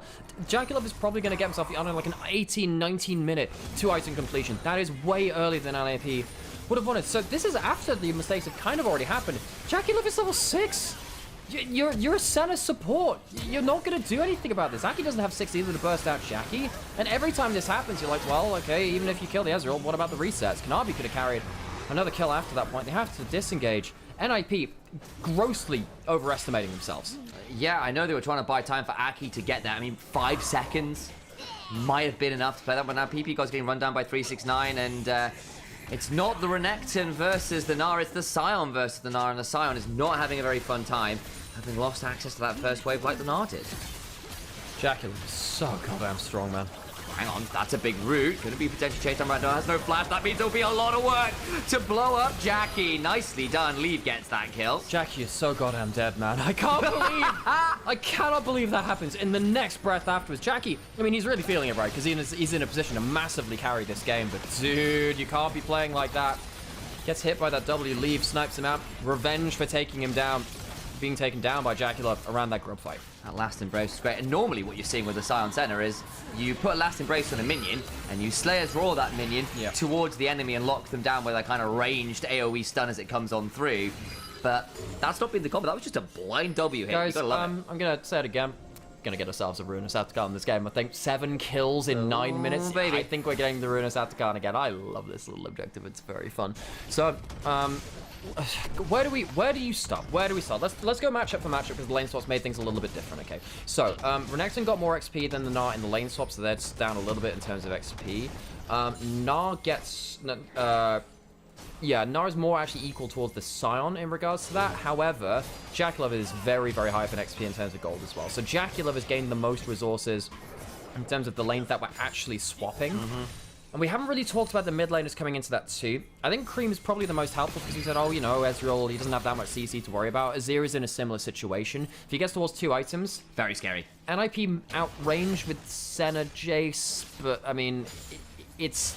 If Cream actually gets soldiers down and starts auto-attacking, NIP don't have a great way to stop that. And they've gone for Nashes as well this game, which I don't blame them for, actually. I think if you've got the Azir and the Gnar in a side lane, realistically, you're going to have some pretty good tools to threaten the side, even into the things, the fact of that Jace. You should be able to out-clear the Renekton. Yes, Scion's got the teleport, but basically, if you're ever grouping up, it gives room for one or the other to be threatening on the side lane. PP God, because he's so far behind, just cannot stand and deliver. The range discrepancy from this Ezreal Karma early, really hurting. Okay, Top Esports in a good spot. Because also remember during all of this, if you have a tank that's slightly behind, like, well, decently far behind, like the Scion, especially, you know, you're meant to be farming, you're meant to be equal with the Ezreal, like, so you're the farming side of this. You expect to be a little bit far down, but as a duo, the Senna, Scion are down over 1,000 gold already, or just around there. The wave makes kind of nullifies down, whatever. You are more likely to lose that tank at the start of a fight. Viego gets a reset. That is a problem. We saw earlier in the day, Wei have an incredible Viego game. Got a couple of resets. One was Triforce into Collector. That seems to be the meta kind of carry Viego build right now, which gives you the really good ability to be the damaging threat. If that happens, it's not even just the Ezreal or the Azir you need to worry about. You have a triple threat comp on the other side. Yeah, again, on the other side, having the fact that you've got the Zyra and the Jace and the Senna, even the Renekton to an extent as well, who's actually quite ahead of the curve, particularly versus the Snar. You've got a fair amount of damage yourself. It's just about getting on top of people to use it. Dragon being started, Aki. For an angle, Kanavi takes it, Q Smite is good, and the charge on through doesn't work. Jackie very low. Root lands onto Chris. Dawning Shadow comes across. The shuffle back is good, but doesn't get the kill. Aki alive. The plan still doesn't work. Kanavi flashes to get the reset. Will now die. No, he doesn't, because he just gets to jump away again. Surely he dies. Oh, no, he doesn't. Double reset the heal off both. Gets a, what do we call it, last stand in there too. Shanji, no flash to follow up on that. And Kanavi, just as we were saying beforehand, can also be a carry in these fights. Using the HP like a resource, gets the dragon, gets a couple of kills, gets out. 3-0 and 2, nicely done. Gets one body, gets the other. That flash to get the reset was so huge. Milliseconds off a die. I think the auto was in flight. Gets himself the HP. Yeah, NIP get themselves a turret here, but they are starting to lose real control of this game. I genuinely thought when we saw Cream get that shuffle and Aki just sort of ignored it and got to keep putting down plans, keep putting down autos, that fight was going to get really ugly. It didn't, because PP God died early enough to get one reset. And of course, Leave on the other, picked off as well, and you end up in a position where the gold lead isn't that excessive yet, but you can feel it beginning to bloom. So, very close with the Viego, as we said. Thought Aki would have a good chance of stealing this, but of course Viego gets himself the Q Smite as well. Cyanol makes things a bit interesting. The real big thing is actually Jackie Love not being able to put down the amount of damage that he'd like to. The amount of CC that comes onto Kanavi is insane. He survives on so little HP, but then gets the shield from the sun, goes through into the center, gets himself into that, gets to heal with the Q, which keeps him alive there. Shanji TP back into The two souls which he ends up taking are the two ones with shields and heals that could actually save his life. Incredible. That's tough, and it felt like NIP were really close to having a good fight there as well. Shanji, maybe a second earlier on that TP, catches multiple members, doesn't happen. Leave, just about not getting that kill onto Kanavi, means he gets the reset, and Cream gets to stand and deliver. Position, of course, we're still claiming a lot of plates here. Doinby gone for the Shojin first, which is sometimes what we see about the pseudo Bruise rebuilds. It might be Muramana after. Black Cleaver first, often being an option for Jaces in recent weeks as well. You don't do that if you've already got the Shojin. You need one of those items, then you go into your tier 1 after that. Yeah, so maybe in a full build, we shall see. Jackie Love, as we said, very good amount of gold early game. He is going to be stacking up that tier very quickly. Kanavi doesn't have flash. He does land the stun all the same. Oh my goodness, Leave flashes away, but it's a little late. And actually, PP God can't stand and deliver. Turning Shot Barrage comes on through, but to not huge amounts of avail. Leave ends up having to blow the summoner, tried to hold it, and regrets that. Grubs are spawned now. Using your Sentinel in that fight, almost dying. Nasty. Kanavi does lose his ult. Leave very lucky to be alive though. True Shot Barrage and Viego ult burned, and they didn't get the kills. The flash being down might hurt still. Do NIP feel like they can come and play for this objective? Anyway, that Warble spot Kanavi coming on up. There is no teleport for PP God, but there is an ult, so you can get here faster, I think, than people sometimes expect. Grub stuff. Right, Shanji no teleport, that's a big problem. He'd have to walk his way up to the fight. Cream does have it in a few seconds. And I don't really think you want to walk in without vision control, because if you misjudge it and you give up a reset, it's rough. Yeah. It's very bad. Cream's going to recall, get himself teleport now, he'll be on call. Let's see what he gets on the next back as well. He's already got his one item, nothing really as important as that. NIP, we said they were losing control of this game. They're going to start losing control through the side lanes now too, and that's a big problem. 369 gets the stun. Thundery Blow comes down, and Doinby has no mana. He's used it all, tries to accelerate away, but there comes Chris, throws out the Soul Flare. Doinby survives, but they lose another turret, and Top Esports already had feats of strength, having secured that last dragon, so now they really begin to accelerate. Doinby not really been able to take over the game in the way that he wanted to. I think he's having a fantastic regular split, but this is the problem with the regular split. They are often uneven games against the lower place teams. Yes, they are a good team, or NIP, and Doinby is a good player, but now he's coming up against Top Esports, and similarly before in their upper bracket match, it didn't feel like he could be the game-changing player in the way that he was in that group stage. It's such a shame for his debut split to end like this, but hey, they were almost 2-0 up. And however, I'd say it wasn't because of Doinby, I'd say it's because of Leave, really. And Leave in this game, not in the greatest spot, has at least picked up a fair amount of souls, 64 and 15, not quite 15 minutes. It's pretty good going. You've got the Black Cleaver, you've got the Blood Song, you double stack Q with your Sorry, double stack cleaver with your Q, your piercing darkness, because it counts as an auto and an ability. So you're actually getting the sense of point where she is going to be an additional threat, but really she wants another item if she can make it happen. Yeah, the extra HP, very nice in this kind of game to buy you a bit more safety as well. Jackie Love doesn't have himself the 2 items just yet, but as we said, very, very close to it. He's going to get himself that, you know, around about the 18-minute mark, I would imagine. Center W's, very, very threatening. They are one of the few things that can actually genuinely start a fight. Shanji picked up a couple of those honey fruit, gives him a bit more rage. Jackie has to hop away. Crisp in danger. PP God goes very deep. Crisp flashes away. PP God surviving, gets a shield on that. Dawning Shadow flashes out of Kanavi's ult, especially now. 369 on the flank. Nearly at Mega. Gonna get knocked up, but not quite enough. Shanji doing his best. Flash for the Gnar. Leave in danger and will swiftly be put into an early grave. 369 turns up late, and it is fashionably so. 369 needs to add a 4 to the end of his name for the targets he hit with the ult. Flashes in, great timing, and manages to win top esports the fight. NIP did not respect that extra engage. We said the engage is very, very hard to land on both sides, really. It's very conditional, but 369 makes it work with his flash. And it means that Leave gets split off. Well done. And actually, PP God shorted the decimating smash, afraid of the ult coming onto him, because he didn't get the knockup, just the slow. Gives enough time for that one to happen. Now you've got Trinity forces as far as the eye can see. We'll see the engage, Jackie hops, Chris flashes, and it all goes from there. I really wonder whether, I mean, the Scion is not the most convenient engage as well, is it? It's quite hard to land that ult into people getting Karma shields. Navi gets a lot of damage. 369 though, jeez, so good hit. The knockup doesn't come through, you're right. And I think the body language, the way that he backsteps, oh, is he going in, is he not? Well, he absolutely is with that flash. Damage is done after that. It's only the 1 kill, but you see how much value 369 can have in the right situation. And Top East was breaking the outer turret, the real victory there. Cream, on the other hand, really clutch disengage. Flash just as the W from Shanty lands, so the Ruthless Predator doesn't lock him into place. Gets to ult out the people jumping for his head afterwards and doesn't quite burn down to the Zyra plant. There was a shield in from Karma afterwards as well, so really, really nice stuff. And now you're in a fantastic position this game. Up about 4,500 gold over towards the Heralds. Use that just after probably to claim that outer turret. Actually, no, it's already gone down. That's a control ward I'm seeing under Leave's head. And the game gets very challenging, don't get me wrong. Senna's scaling is good. It'll offer something. 9 no flash. Shanji does have all. He can get himself the empowered stun. Aki can kill hit. If you try to, Stranglethorn's coming down, the Mega Gnar into the wall with the knock-up after. That's a lot of burn. I don't think 369 has anywhere really to go. Slice, dice, and Shanji picks up the kill. As I said, does no flash. Goes a little bit too far there. The Herald in the top side is going to make for maybe even a 2-tower push. Nah, nothing more than that, really. I guess they could use that Herald to drive it somewhere else, too. Dormby's going to be able to take that one down. Charge? Oh, they do. I thought they'd be able to kill it with the hit on the eye on the back of it.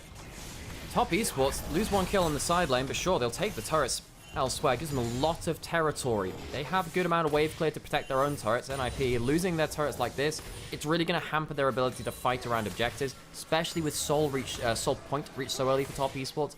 Losing those turrets makes it harder to approach the defense of the objective. It definitely does. PP God, Soul Flare, still going to be able to do a fair amount of wave clear. Scion, quite difficult to remove from a wave, even behind as he is. Quite low economy. He's gotten towards the Sunfire, he's got a Spectre's Cowl and some Steel Cap. Despite being a ways behind, can still be useful, I think, this game. I feel like Doombeat might be able to pick up an objective bounty and at least this extra turret. Yeah, he's got the Muramana, and we did say that Jackalov had reached it. Well, was going to reach his an early point as well. He's at a good point. Yeah, there's some armor coming through from PP God. Atacon taking Ruinous free. again. Yeah. And as we said, you know, losing... It is, yeah, it absolutely is. We did say that, hey, the game might lead to that. Nice, cool. What that means is, we said this in one of our previous games. Oh boy. In BLG. 6 grubs, 25% bonus on them. It's basically like having 7 or 8 grubs. It's ridiculous. Your tower damage, you will literally kill turrets in about 8 autos or so. It is absolutely disgusting how much damage you can do to towers with this. Yeah, now NIP do not have the ability to leave any of their towers unattended. It will die in half a wave. Absolutely, especially now you've got like 2 items completed by your AD carry and your Nash is building a Zero, right? Like this is very hard at this point for NIP. This game is looking like a bit of a disaster. That it is. So. NIP. From the brink of going up 2-0, could be going down 2-1 against Top esports, even with Leave's monstrous Game 2 and Game 1 performances. Well, the Game 1 was the win. I guess you don't have to throw that on there. But Top esports, they better be feeling very, very happy with themselves after that one. Relieved, maybe, is the more appropriate emotion. Minute 30 until Dragon comes up. Great item spikes coming through from Top Esports, and I don't know really what NIP do, because the other thing is now, if you cross-map against this, I mean, your base just goes. And the other thing is I feel like NIP are going to be forced to stop and smell the roses. 54 of them. Oh, yeah. Blood Pattern for Top Esports. That's a lot of adaptive force on a very high damage comp as well. It's like this Karma with a bit of extra AP is still going to sting as well. And it also means that you see XP advantages across the board. Durnby is 3 levels down. Level 15 at 22 minutes. That is absurd. 369 ahead of Shandy 2. Everyone's so far up. Of course, Lee does have that piercing darkness. We'll be able to pick up some more. There's a 90 souls hit by Leave. Again, the 100 to break point, but it's just not there. And Cream is such a good point of power. Yeah, he is. So remember, a lot of Azir's damages also comes with levels as well, where a lot of, you know, your W rank does increase and so on, but just your base rank as well does increase a lot of your stats as that Azir. Extra HP, definitely nothing to scoff at either. Top Esports, they are completely destroying each lane. They are full court pressing, and because there's no good CC on the other side, they can push all 3 lanes, ready for the Dragon to spawn in 20 seconds. With a poke comp, effectively, let's be real, plus Ocean Soul empowered by a Ruinous Atacama buff, that is so difficult. Good looking! And it's the cream of the crop. You know what the crop is? It's a Zyra plucked from the garden. Leave tries to run, but there's nowhere to go. Well, Dawning Shadow for a moment, but that's 3 members dead. And this could just be the game. Look how much damage they'll do to towers here. Where is the wave clear? Derby might have to go melee form to break something. It is absolutely disgusting 6 grubs with the Ruinous Atacama. Top Esports, they don't need the Ocean Soul. They might just end the entire game. I think they can. That's 3 members dead. They've got so much structure damage. They might just decide, look, respawns are coming, we'll take inhibitor and go for the soul. Yeah, a little bit of hype there. I saw the respawns like, oh yeah, it is. I'm normally Solo queue would have stayed. I'm normally used to late game. I was thinking, oh yeah, but the death times or whatever. I mean, if they get another kill, maybe that can happen. Jumping forward is Shanji. They're going to have PP God come on in. Shanji flashed out. Cream low, but just stands and delivers. In comes PP God running out to a Cream. He gets a heal courtesy of Chris. And 369 is back around. Now that Scion is real deep. Flashed out. Still gets rooted by the Defiance. Or the Renewal, I apologize. 369 continues to hop on forwards. They lose the initial member. Zombie Zion will clear out the wave at least.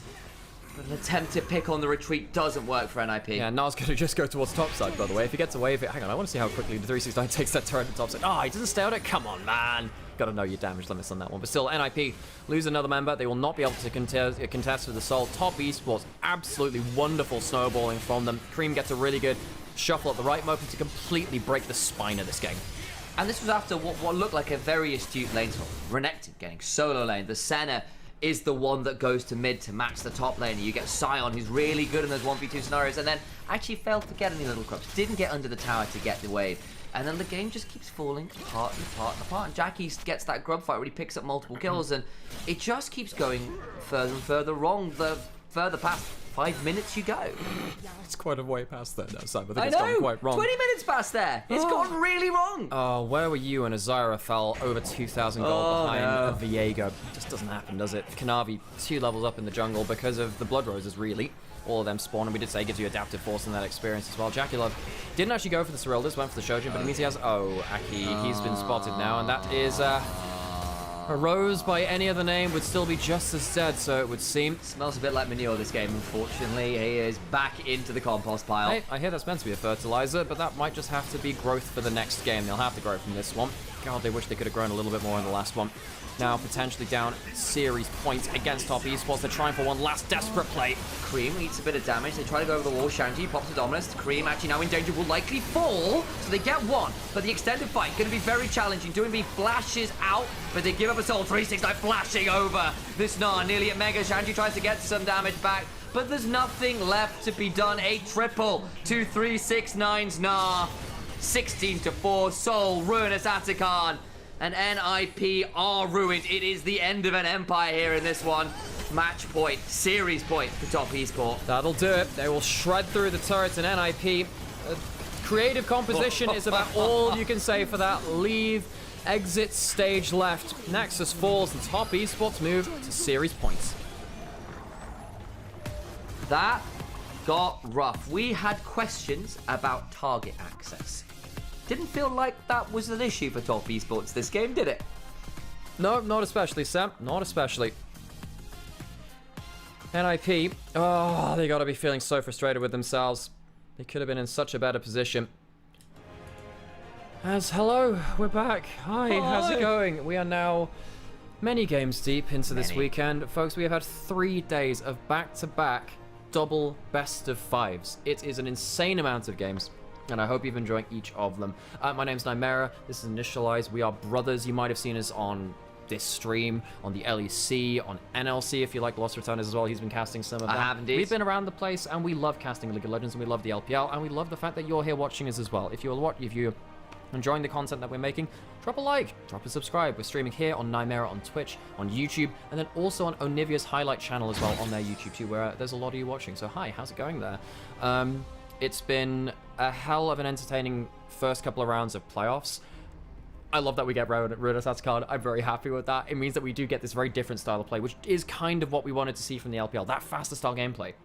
And it turns up, and again, this is why we're quite excited about this version of Atacon, because it changes how the game feels because of how it empowers other neutral objectives you get. Things like 6 Grubs in that comp was horrifying. Things like Ocean Soul in that comp was horrifying. You saw Cream get jumped on, go Zhonya's, and his health bar went back up by half in a Zhonya's timer. It was silly. Okay, folks, it has been... Normally we'd sit around and talk about the game more. Folks, we are really flagging here. It's been a long weekend. Go get hydrated, go get rested. We need to rest our voices. We need to just chill out and rest our brains a little bit. I'm gonna chill out. Do you want to? You can sit here and do whatever. Do you want to open the door and the window briefly in the break? No, the window is too hard to get closed again. So, and also, actually, it doesn't actually make it colder because the sun just blazes through the window and superheats the room. But it's just like if we keep the curtains closed. Sam, no, because you can't do Sam, you can't do that because the window is open all the way there, and it keeps the curtains open if the windows are open. So it doesn't work like that, Sam. This is the problem with this room. Anyway, I'm gonna go rest my brain, folks. Thank you so much for joining us. And yeah. And you know, subscribe. Give us those primes. Gonna drop some ads. Do it to me as well. Gonna drop some ads. Give us money onto Twitch.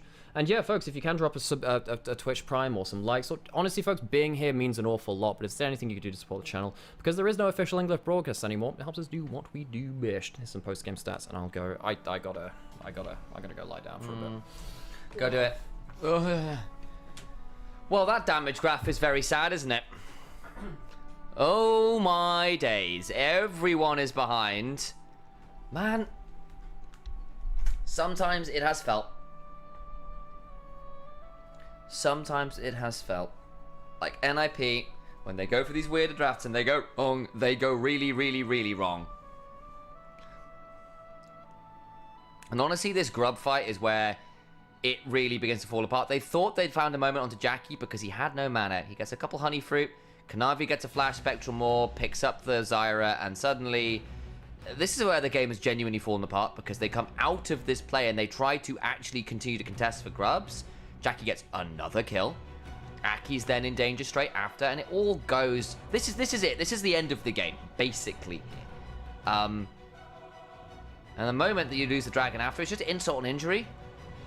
There's salt in the wound, and they're just sort of going to McDonald's, and you're going to find wherever their deep fry machine is, and you go, salty fries, just pour them all into the wound with some carbs and extra cholesterol to really make people suffer.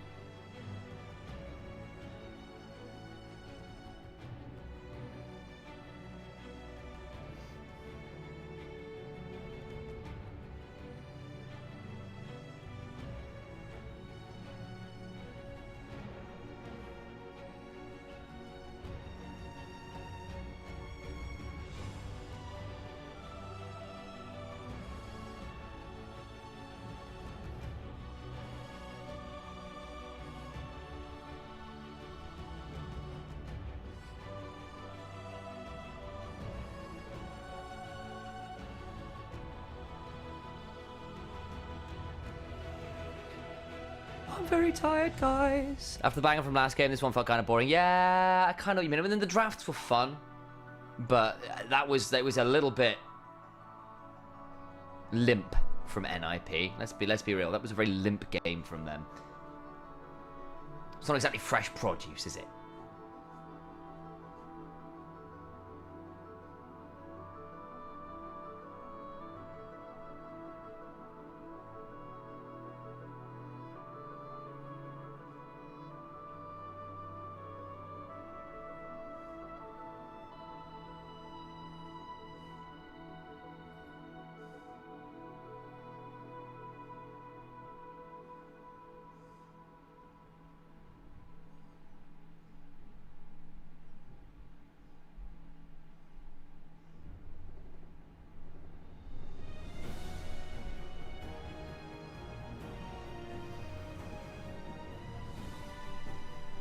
Jackie Love.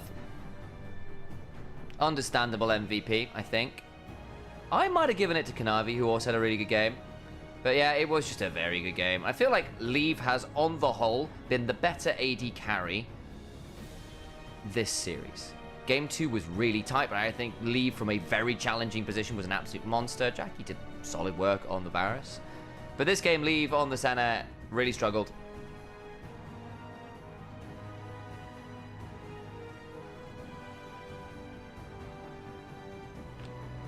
Zyra wants her out prior and Senna kind of sacks out for bot lane. Yeah, but then you've got the Renekton and the Azir. We're on the Renekton and the Jace, who theoretically can get that for you, and Sion actually helps cheat that a little bit on the weak side. So I somewhat disagree in the sense you do get prior, although I grant you Zyra often likes to play around bot lane because she sets up for an engaged support or someone down there to get your AD carries ahead. She's a really good bot lane diving champion because of her AoE and safety doing it. Though I see your point. Now, you're not be your best player on Senna. The thing is, Leave is a really good Senna. Also takes it away from Jackie Love, to be fair, who's a phenomenal Senna himself. Complete set of votes for Jackie. What a surprise. It's not. There's no surprise there at all.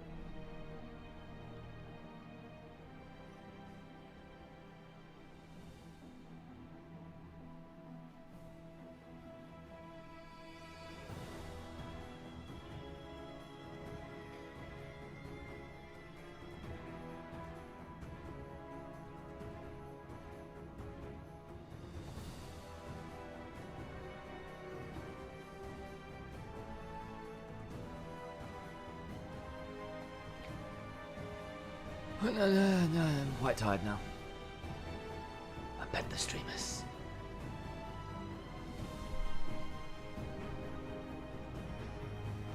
Alright guys, I'm gonna run some ads. Oh, have you? You did them after the game rather than in the ad break. Okay. It's fine. No, it's fine.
Oh, I'm very tired. I'm gonna need a Red Bull.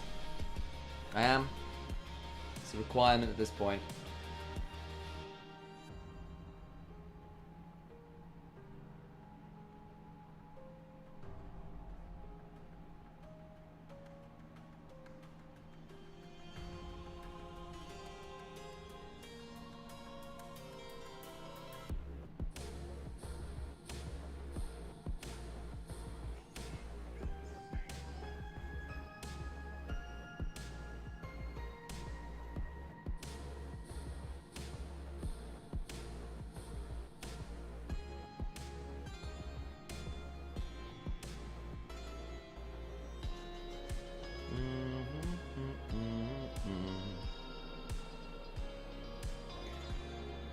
Are we really gonna get BLG, Top Esports, and JDG as our top 3 again? Why is it always you 3? How's the games been? Been super busy work. So, I'll say like Alex is currently resting his brain because it's been a very, very, very long weekend, folks. We have at least one more game. We may have 2, at which point there will be tears. But to explain, is anyone legend? And I believe anyone's legend. I believe in anyone's legend. Please. But yes, to explain. We had a very dominant series from BLG. TT got a game, and game 3 was winnable for them. They couldn't close it out, but games 2 and 4 were ridiculous. Game 4 was a bit of a sad one where level 1 happened, Knight got 3 kills, Setab ended up getting absolutely blasted as a result of the 3-0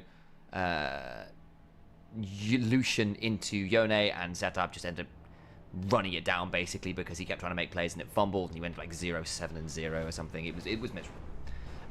This series has been a bit more interesting. So, score as it stands is Top Esports 2-1 up, but NIP realistically could have been 2-0 up after the first 2 games. They won the first game very, very cleanly. Second game, leave on a Jhin late game, very nearly 1v9'd to win them that game. It was nearly there. They'd done everything in their power to recover from a really rough start to the game.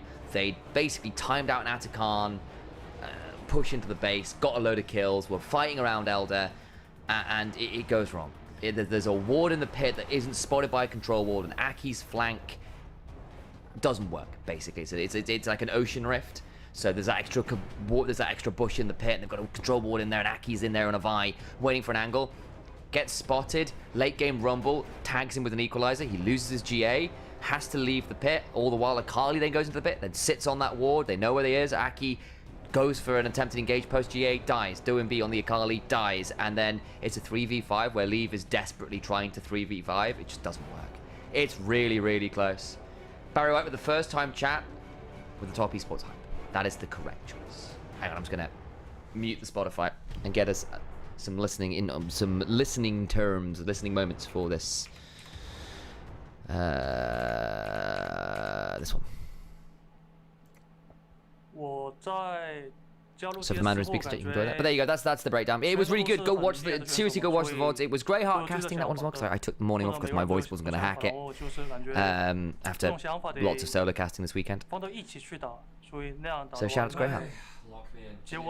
I do, I'm gonna grab myself a Red Bull. No, I'm just muted for the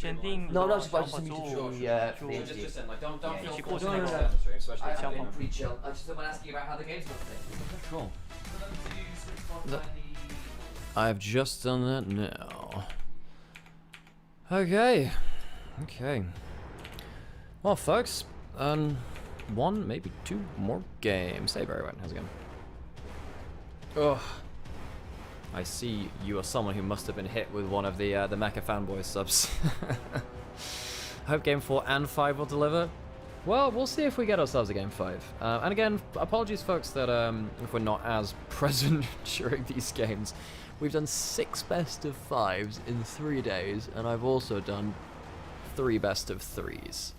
Wait, is it 3? Yeah, 3 best of 3s right now. Oh, please NIP lol, please don't be as fraudulent as NIP CS. I don't know what the current state is. Do you mean like historically or currently? Because I have no idea about current NIP. Oh, that's not something I have awareness of. Right. Hope you can find time to eat and chill. I need time to sleep because the games start at 7 AM here. I put the stream live at 6:30, so there's a bit of a countdown, which means I wake up at 6:15 or so. And I've been doing that for the last 3 days. It's been a lot. You guys better appreciate it. Lisa mid incoming. It's good into Yone here. Wait, is Yone played in this series yet? No, it wasn't yet, right? It's been banned a lot. It's been banned a lot, actually. Understandably, it's a really good engaged champion from mid lane. I am very exhausted with the Solly. I'm very exhausted. What is this? This is better than at least yesterday. Yeah, Fnatic somehow managed to win a series whilst also losing all 3 games. Yeah. Am I sleeping through G2KC later? No, absolutely not. No, I gotta watch that. So I'll just, I don't know. I'll figure it out. I'll figure it out. Oh, right. Do you think McCoy, Movistar Koi, have a shot at the split, or are they clear 4th? I think they can beat Fnatic today. Fnatic played like they did yesterday, because Upset looked a little bit off, and Razork had a nightmare. Razork had an absolute nightmare. So none of Fnatic's players were really turning up yesterday. Still managed to win it, but it wasn't convincing, you know. I don't think that, you know, I don't think Movistar Koi are completely online either, but Mirwin's been good. Mirwin's been good, and Elyoya's been on real fire. Thanks, Pineapps, I appreciate it.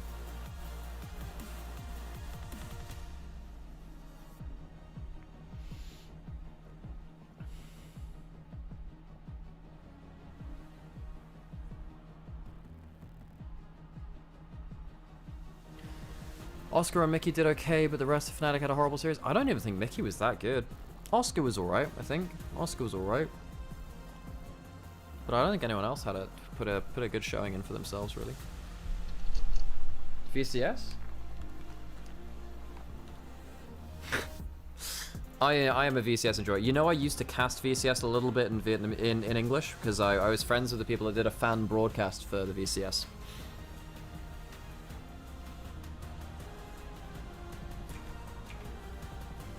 Where's the 22 Worlds team? That feels... Nah. That's a bit...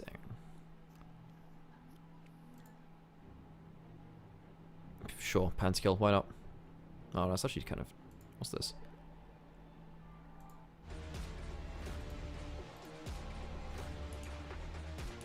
We'll go to that. That works. I think Mirwin has been their clear weak spot. I mean, his Karma top was bad, but the Vex yesterday was insane, man. He was very good yesterday. Very good yesterday.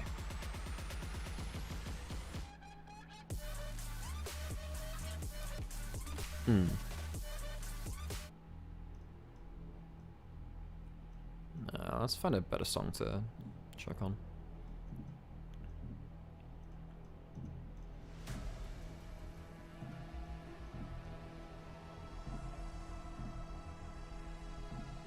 Whatever, this is fine. This will work.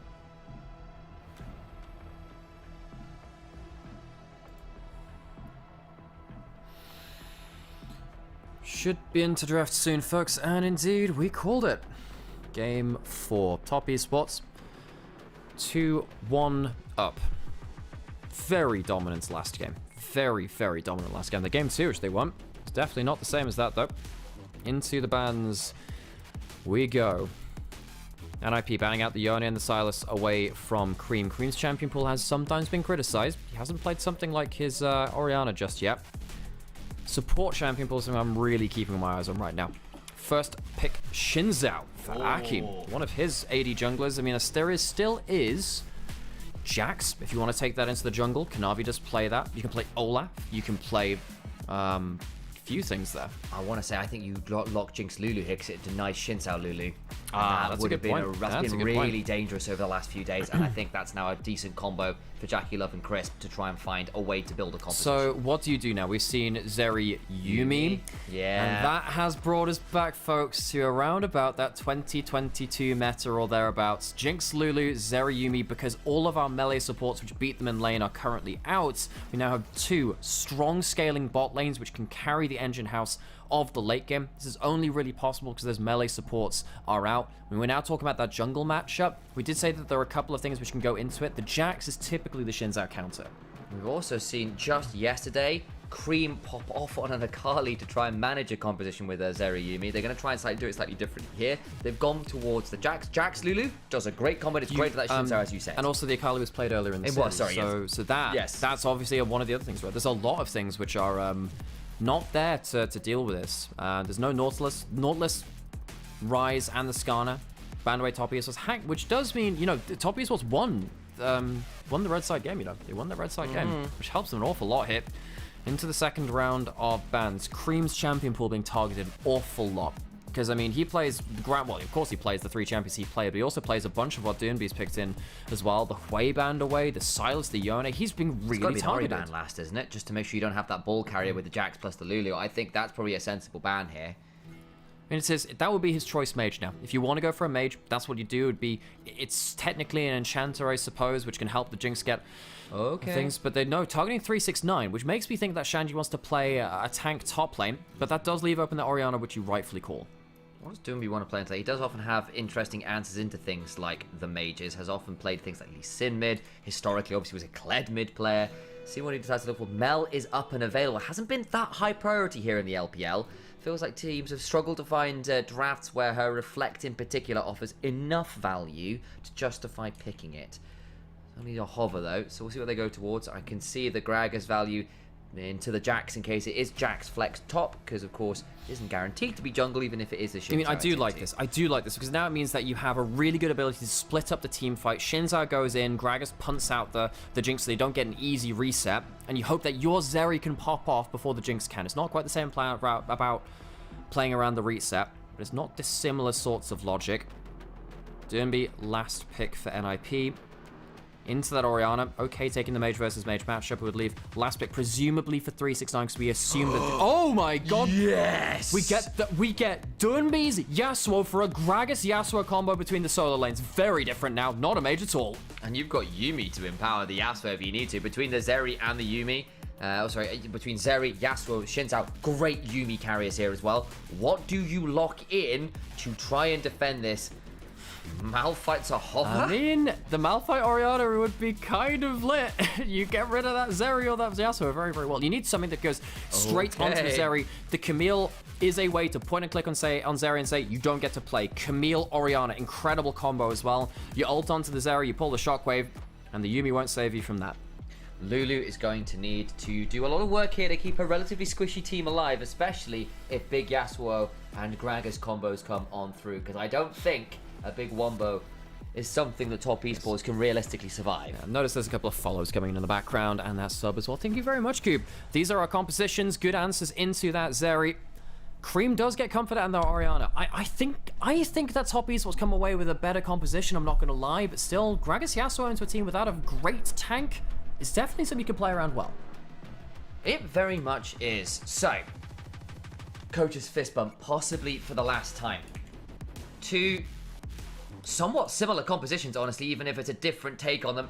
Enchanter plus hyper carry, AD carry, massive wombo combo, top side of the map. This is gonna get explosive. There's no way it doesn't. That's the hope. God, that's the hope. Elimination match. Two well-known teams and with well-known star players on them. Yeah, gets the blood pumping, doesn't it? Let's see what they got for us. Gragas Yasuo here in the LPL. Haven't seen that combo for quite some time. It's not the jungle Gragas, it's from the top lane. We'll see how effective it is. Ironically, it's 369 who's probably the most famous Gragas on this Rift. He's not playing it, he's gone towards a Camille, and there's a player who, again, we had this conversation earlier this weekend where we said, look, 369 became the tank player, became the low economy player. Back on the carry. Jayo's come on out. Possibly the last time today. 欢迎来到英雄联盟。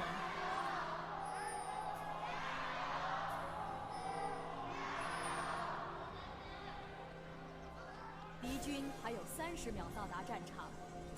Ward down is not going to get swept out until just now. They spotted it and they've got enough auto attacks coming on through to delete that in a second or two.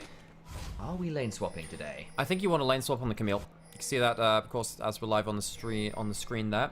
Leave her on that top side with the Yuumi. Zeri Yuumi, not, I mean, obviously it was very powerful in the past. It's not the laning duo it was where Yuumi got a lot of basically free auto attacks, and because you can never kill the Yuumi, you take it down to like 20 HP and you just hop onto the carry and you not be able to finish the kill. It's annoying. Doomby picking Electrocute Yasuo. I guess in this game you really are about the burst, not about the dueling. Doesn't want to go face to face in long trades, wants to go for Electrocutes. That's so fun to see. Also allows you to get things like sudden impact, which Yasuo can really abuse with the E. He's trying to drag, hang on. He's trying to drag Cream over towards here. Full level going. This is a 5-man invade. 369's going down towards that bot side. Shanji flashes. For that body slam. Jackie flashes in trade. Crisp uses the heal. The turnaround begins to come on through as the slow from the Glitter Lance. Gets some damage, but double summoners just for the flash on Shanji, but the Gragas down that summoner. So what's going to happen on the rest of the map? 369 is getting good XP. Cream is doing fine in the mid lane. Took a trade from Doomby, I assume from an electrocute with that amount of HP gone down. See if, well, we'll see what the trading looks like a little bit beyond this point. But 369 is a big winner here. Because, I mean, Shanji's not getting XP. He's not got any XP at all. He needs to do something, but he has the E. He has no flash now, though. Shanji here can look to get an E. Crisp is in danger, gets body slammed. I think he's going to have to flash and will be forced to do Chris so. does the right thing. He body blocks it because he knows that there's no flash body slam which can get onto Jackalope. If he stands in the way, it'll be fine. Shanji is going to collect almost all of the XP. He misses 2 minions. So 369 gets ahead in terms of the hang on, what's he going to do now? He has hook shot. Can he go? Can he fight on the Raptors? He doesn't know they're being taken. No, I think he does. I think he sees that they're not there. I think he saw just instantly, he saw that they weren't there. But still, 369, really need to see what he's going to do with his XP and his gold advantage from the early waves. Lead. Gonna get a bit of a chunk down. The bottom block shield is good. Barrier now blown by Jackie Love, though, to make that trade happen. It was, but still, that's the kind of laning control that you want. I think that the Jinx Lulu doing pretty okay, actually, for this laning phase. Okay, so early levels.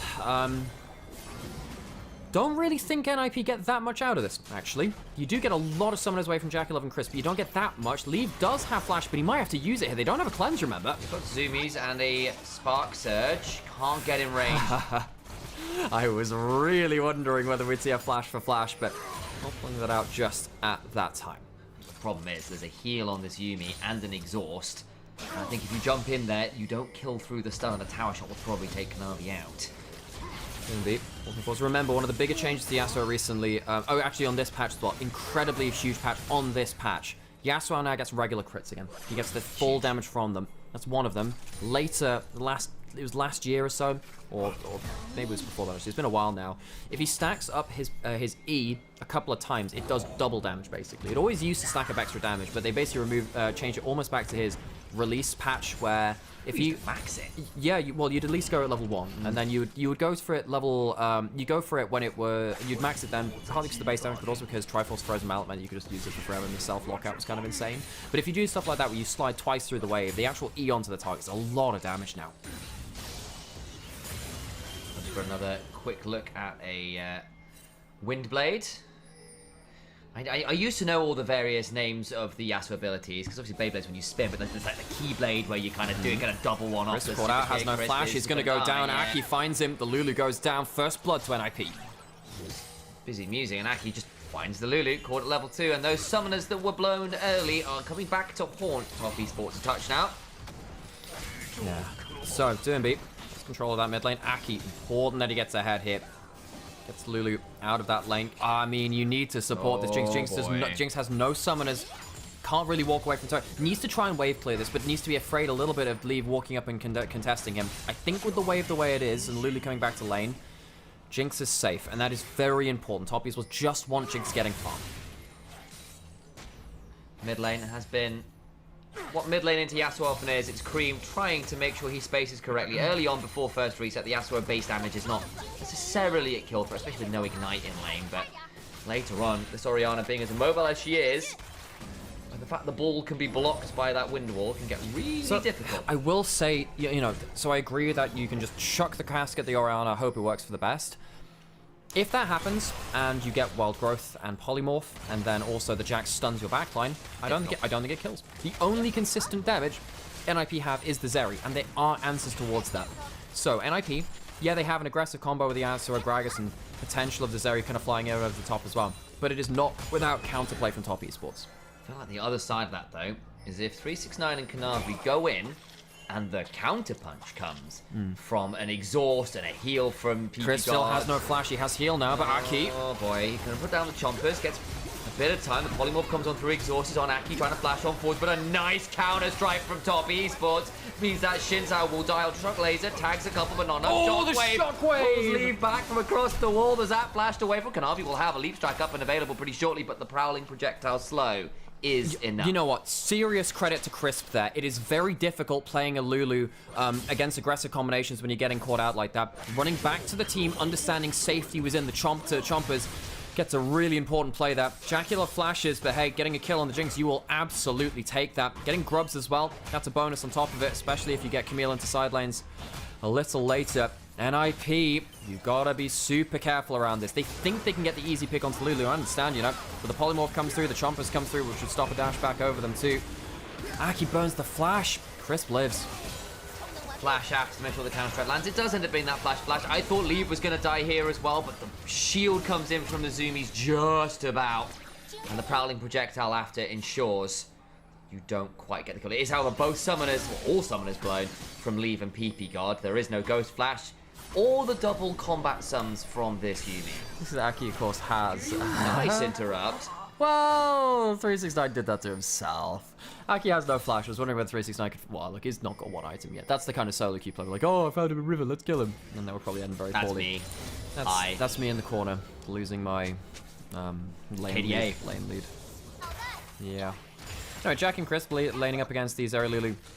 Again, I think they're pretty happy with that. Cull on both of them, as we've mentioned before. Krim needs to be a little bit careful of that, but phase rush, very, very important. Most of Yasuo laning is spacing. Want to make sure he doesn't get free, and that's a cool thing you can do about. You can actually stop him moving the ball with the bubble, which people don't always expect. I'll do a really deep cut for a second here. Arguably the most famous 1v1 of all time, for a while, certainly the one that was considered the highest level, was Rookie versus Faker, Yasuo versus Orianna in Season 4, which was one of the most spectacular plays we've ever seen. Now 11 years ago. I mean, oh god. That was also, by the way, when Faker actually had a very poor record on Yasuo, and Rookie was it was Rookie and Dade, really the best Yasuos in the world. That was a time. That was a time. OGN 2014. Oh, I miss those days. I miss those days. What a great time to be a League of Legends fan that was. It's pretty good right now, to be fair, but back then, like, Korean League of Legends back then was absolutely insane. Yes, it was. Still is in many ways. Cream might be in a spot of bother here, actually. Shockwave misses, doesn't follow up with the last breath, and slides on through Kanavi with that sweeping blade. Doinby earns an ultimate. Tier 2 beats really paying their worth there. The extra movement speed at the early levels is very, very important. Doinby gets away with it. Cream misjudging a little bit. His Orianna is something which he's been quite successful with. Hasn't played against a Yasuo in his pro career, though. Of course. Early attack speed feels really good on Yasuo. It decreases your Q cooldown, and that's a big deal. Wiz and Yone likes it too. You're obligated into those boots. An additional dagger helps. Prowling projectile slows Crisp, and Dragon will be likely secured here by NIP with little contest. Though I will note, Kanavi is on Gromp, could theoretically get over here in time, actually. Yeah, he could do. He's level 7. He gets the level up. That's kind of nice for the extra stats. Jackalope has his ult as well. Leaves going in. Double ults. And they're going to go to the choppers. That's a bad time to be Leave. He's dead, and that means the cat is going to be put in a sack with a rat and a Jax. He's dead. There's the teleport coming through. Shanji has his ultimate. Doinby's here, and he has the ult. He goes straight onto the Jinx. Heal flash. Storm gets the kill. Crisp under turret, but the sweeping blade on out. And they get one in trade. Kanavi can't pick up Doinby there. Doinby does, however, leave mid lane alone. Cream, who was down an amount of gold, will get some plate gold there and get himself onto the wave. Doinby has to recall, doesn't have teleport, and Doinby can't stay for anything on that bot wave. Jackalope, another kill. Leave and PP God misjudging their play, walks onto the Chompers. The polymorphs from Crisp have been so clutch. And at least the turnaround did come on through. Cost a teleport from Shanji. Flash from Doinby to trade out with, of course, Jackalope, but now both summoners burned from this Jinx. Alongside that Lulu, we'll have a look at this play again. So look at how well Crisp plays this, by the way. Immediate polymorph into the Chompers, because there's a slight slow on it. He actually has no way out of that, because he doesn't have a cleanse. As soon as the Chompers go down, he's like, I actually can't get off of that. Crisp is playing the Lulu very, very well. He had that one slip up earlier. Jackalope maybe could have kept walking backwards. I don't know what he was thinking there. He actually flashes out of the initial E, loses some damage there. Crisp maybe could have positioned himself differently to stop Doinby getting out quite so quickly. Can't quite do so. Doinby 1-0 on the Yasuo, but not as far ahead in terms of goal as he could be, because Cream did get a plate or two in mid lane. He did, and again, you still lost both bot laners there. Another kill for Jackalope, a kill for Kanavi on this Jax, and the Jax could end up being a win condition this game. Not exactly fun for Yasuo either, actually, in the extended 1v1s, especially as an electrocute build. Yeah, for sure. I think the Jax getting a lot of gold early, definitely not something NIP wants to be dealing with. There's no one on the enemy team that really loves playing into the Jax. The Shinzo is quote-unquote countered by it. And the Yasuo, as you were saying, not really built for it. So Kanavi, God, Kanavi is so important to top esports. If he gets himself a good platform here, we shall see exactly what he can do. Cream getting some good damage into Doinby and making sure he can't just sweeping blade through him. Takes about a third of the HP. 369 sees the grubs going down on top side. But what we've seen quite a lot in this series and the one before is that if you get the first set of grubs, you give up the second to use your grubs on the plates on bot side, which tends to just get you the immediate gold reward. It's very important that. Do you think E is named Sweeping Blade because it's there to clean up the team fights? No. But Sam, spiritually, I don't think I'm ready for that conversation. Today of all days. Today, Sorry, I've asked too much of you. Today of all, that's the last straw, Sam. I'm just sat there, I'm like, why am I here? It's game 465. I have not seen my bed in the last 200 days. All the team logos I've cast in a few days turn up into some kind of gigantic megazord. I'm actually going a bit lightheaded. It's so tricky. Keep hydrating, folks. Yeah, please hydrate. If you need to leave to get yourself a glass of water, please do so. I'd rather you didn't, like, collapse on me mid-game. That would be bad. I'll be fine. 269 flies over the bow. Oh, jeez, Al, I don't know about this. Shut up and take Shut up and cast. Shut up and cast Morty. You need to put this one way up in your Twitch. Jekyll and Chris on top side. Just trying to get farm. They've been doing well at that so far. Both Coles about to stack. Just after a couple more waves. Aki, decent early game from him. He's had a couple of angles, but really for me, I really want to praise Crisp. He's been so inconsistent for this team. He's had a good game on the Lulu. Crisp is one of these players that's notoriously could just randomly lose you a game. He had a killer Lulu game just yesterday, actually. In fact, when they ran this Jinx Lulu comp themselves, again, it was Cream on the Akali that time. It was aggressive topside, though it still worked with that. So the composition still feels quite similar, even if a slight switch out mid. Big chunk from 369 against the Gragas. If anyone knows how to play against the Gragas, it is 369, one of the most famous Gragas players. Well, maybe the most famous Gragas player of all time. Yeah, probably Score Jungle. That's a good point too. But there are a lot of people probably forgetting his contributions throughout the league. Wow, Instead of him being a coach and being a player, the 2018 Super Team, of course, was kind of insane for KT roles there. Cream going towards the Saras. I think, you need that Saras. Wondering, does he? I guess he goes for cooldown boots as well. The extra shield cooldown. Not going for the full pen. Man, even in gold, even in mid game. Or we're about to head into an even mid game. Plate's just about to time out. I really want to see who gets given side lane resources and where the breakpoints happen. Blade on Yasuo, obviously huge. He'll be likely going towards a shield bow next after that point, especially with the Yasuo changes where he does get full damage from crits, which is so alien to me. It was amazing. Oh, he gets crits easy, but they were less valuable. One of the buffs they gave to him was so he'd go towards something more like that Stride Breaker afterwards. Cream does need to be a little bit careful at that Blade Spike. Needs to be very careful about his spacing. Jax is around, though, so I think any extended trade there probably does end up getting turned around, especially with summoners available, so... I have to say also, I'm really happy we get Leave versus Jackalov on the form they're currently on onto hyper carries like this, with the ability of an enchanter to let them just wreak havoc. If Jackalov or Leave gets themselves into the right spot, they can 100% carry this game. Dragon's being started up by NIP, Doombee's sat on vision. Top esports don't see that much right now. It's really dangerous to go towards here. Shanji could be teleporting in and threatening a cast, and that could be so much stuff. Kanavi can potentially look for a steal, but I don't think he wants to throw himself in harm's way. The other thing is Jackie's not there, right? So it would have been a rocket or bust, so it ends up being a little bit Safari-like. But on the other hand, you do get some vision control down. It's not the end of the world. You're still on resets. Mostly fine. The only thing is that is NIP now getting the objective feature strength. They've got 2 dragons, they've got a set of grubs. That's pretty good for them. It's also a Hextech Soul, so if they get towards that Soul, oh boy, terrifying. You get just a little bit of poke. If Shinzao W lands, the slow afterwards onto the whole team, that could change a lot of stuff. Of course, the Gragas most likely. Gragas and Yuumi, they can get some good value out of it. So, top esports. Yes, I think it's good that they don't just throw themselves there with poor setup. They are waiting for Seraph's completion, 2 items on most of their carries, realistically. Don't fight from behind setup when you're also not at your item breakpoints. That one's quite easy. Literally just happened as you spoke about it well, so good timing on that. And the gold lead is slightly in favour of top esports. They've played around these turrets pretty well. You've gotten the original 3 kills. You've got that working for you. Really now both teams racing for that turret to claim the feats of strength. And Leave jumps on, turn around, Fire Stepper comes on down, and Kanavi now in danger, will be able to get healed, does so, flash on full for Aki, who gets knocked up, but there is a wild growth, hops away, still gonna keep chasing, tries to go to the backside, now Leave is low, but not down, rocket, body block, flash forward, gets the kill, PP God needs to leave, jumps onto Aki, teleport now coming behind, this will be 369, gets the last Brad, goes even 3 down, straight knock up, and they bring down Jackie Love. Oh, that is such a good extra dash in from Aki, the Shinzao setting up the Yasuo for success. 369 chooses not to join the play. It looked good for top esports because they do get the reset on Jackie Love. Just stays a little too far, maybe overreaching a little bit, and that will open up the Herald. for NIP. Kanavi, we said he had a lot of responsibility and a lot of power in this game. Uses it quite unwisely to go under tower into that many people. Does, and you end up costing every summoner on Leave and PP God. You did finally kill Leave, but it took too long. Yasuo getting a second kill is scary. That's your additional X factor for NIP. Yeah, for sure. If Yasuo gets really fed, maybe just one-shot the carry. It's hard to do that through the Lulu. You don't have an exhaust in this game. Kanavi, full sending it, man. Full sending it. Takes a turret shot, gets blasted by Leave. Really, really dangerous to do this. You do not want to give Zeri a free ult and free time to auto-attack and stack up that ultimate. I mean, the ult does hit, doesn't hit onto Leave, though. Jackal uses his flash to finish off that kill.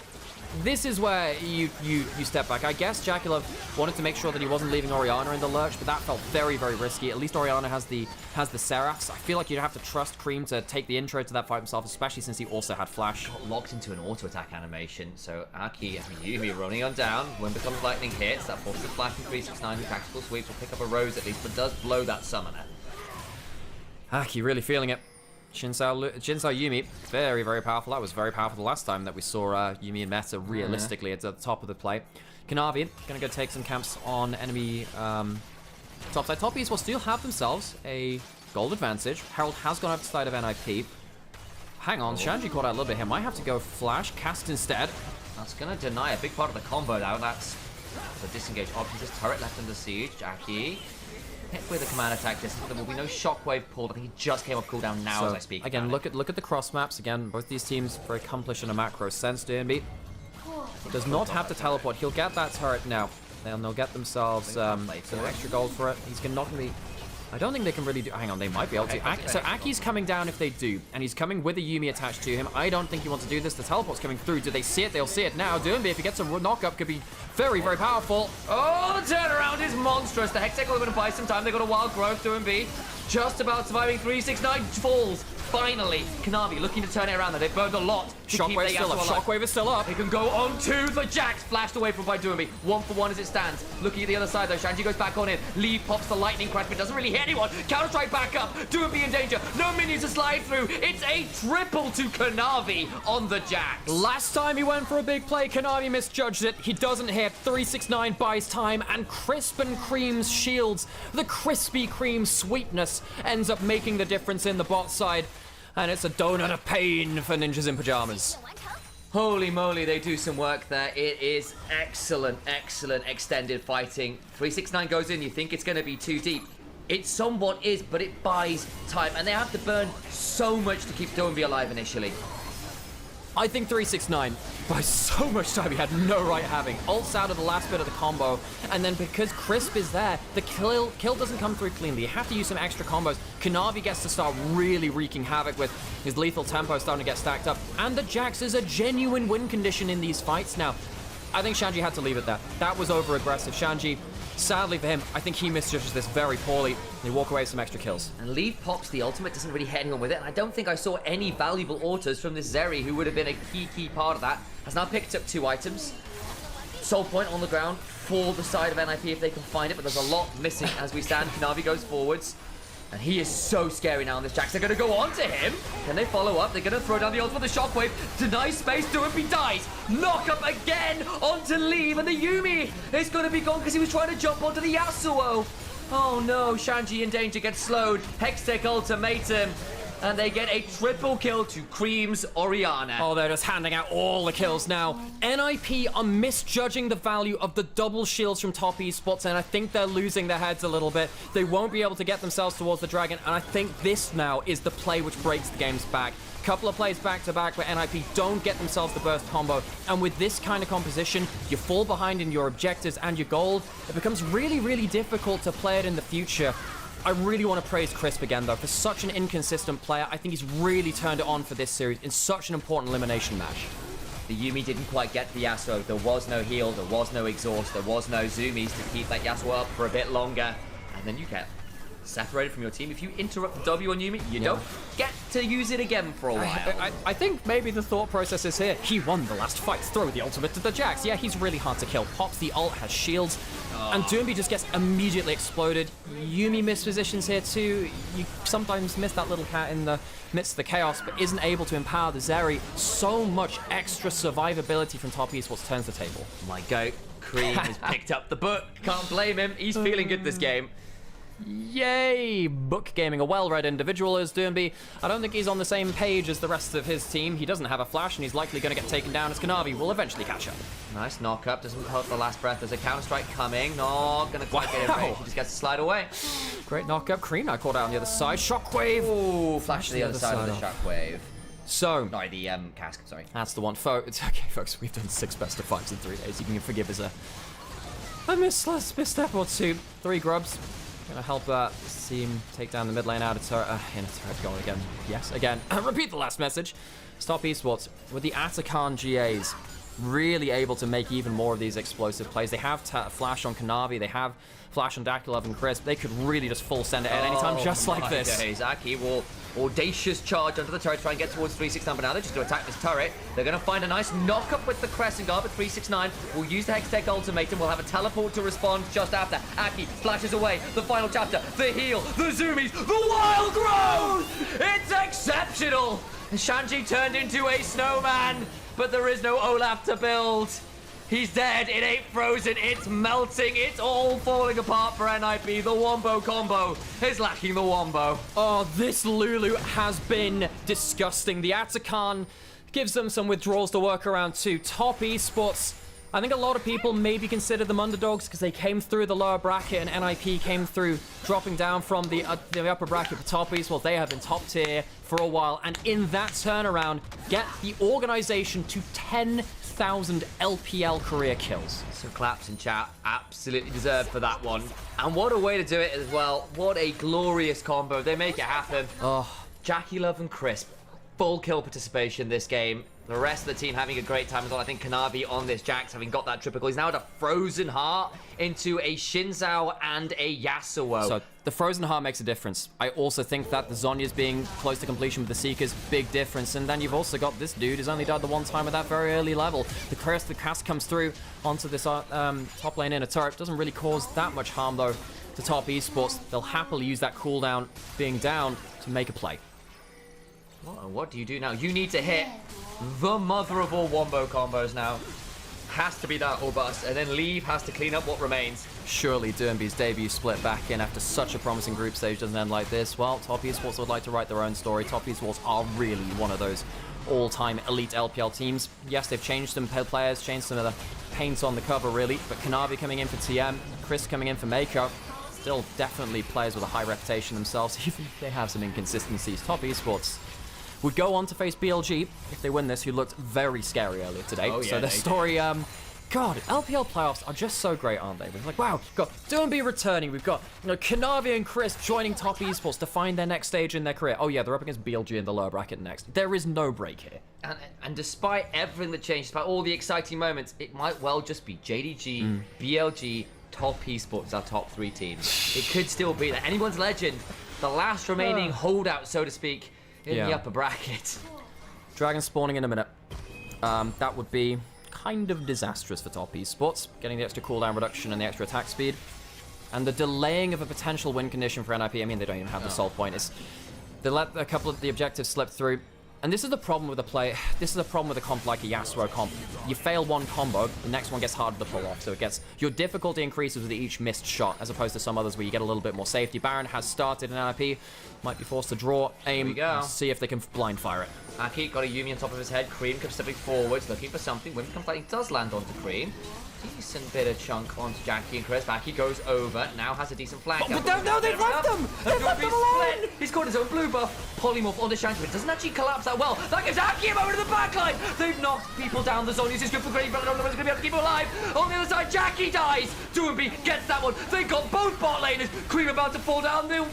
Medjai's having all of his pages turn out. 369 at least picks up Doomby. But Leave alongside this Yuumi. Cream still running. Actually might get out and hold on to those pages. Cream just about lives, but Top Esports, I thought they'd found a wonderful way to split the fight as the Hex Gate had separated the team, but no, NIP, they close their eyes, draw a bead on Top Esports, and they somehow find the mark. Aki saves the game with the Yuumi on his back, and they'll take the Baron They might be able to take themselves the dragon afterwards too. Actually, I'm not sure about that because there's a teleport back to the Nexus turrets because there are double inhibitors leading to Super Minions taking a Nexus turret. I didn't think we'd even get to the point where NIP would have to think about the game beyond this point, but here we are. Baron Buff will get some wave clip. NIP will have to wait a few minutes for a Nexus turret to respawn as it does in the new season. This is after the Hex gets been taken, but somehow that shock laser buys that slow by so much space. Oh, Leaf. And I don't know whether Top Esports really respected the Shinzo enough on the back end. And especially because then they saw Leaf come over the wall, they're all panicking, and it gives a really big moment for Shanji to find that cast on both bot laners, and deleting the Jinx and the Lulu was critical. They will lose this dragon. It's only second though. It's not the end of the game. But NIP find their lease in life. I remind everyone of game 2, where NIP found a miracle comeback in the late game. They gave Leave license to try and carry the game. He's on a Zeri, who just picked up a 3rd item.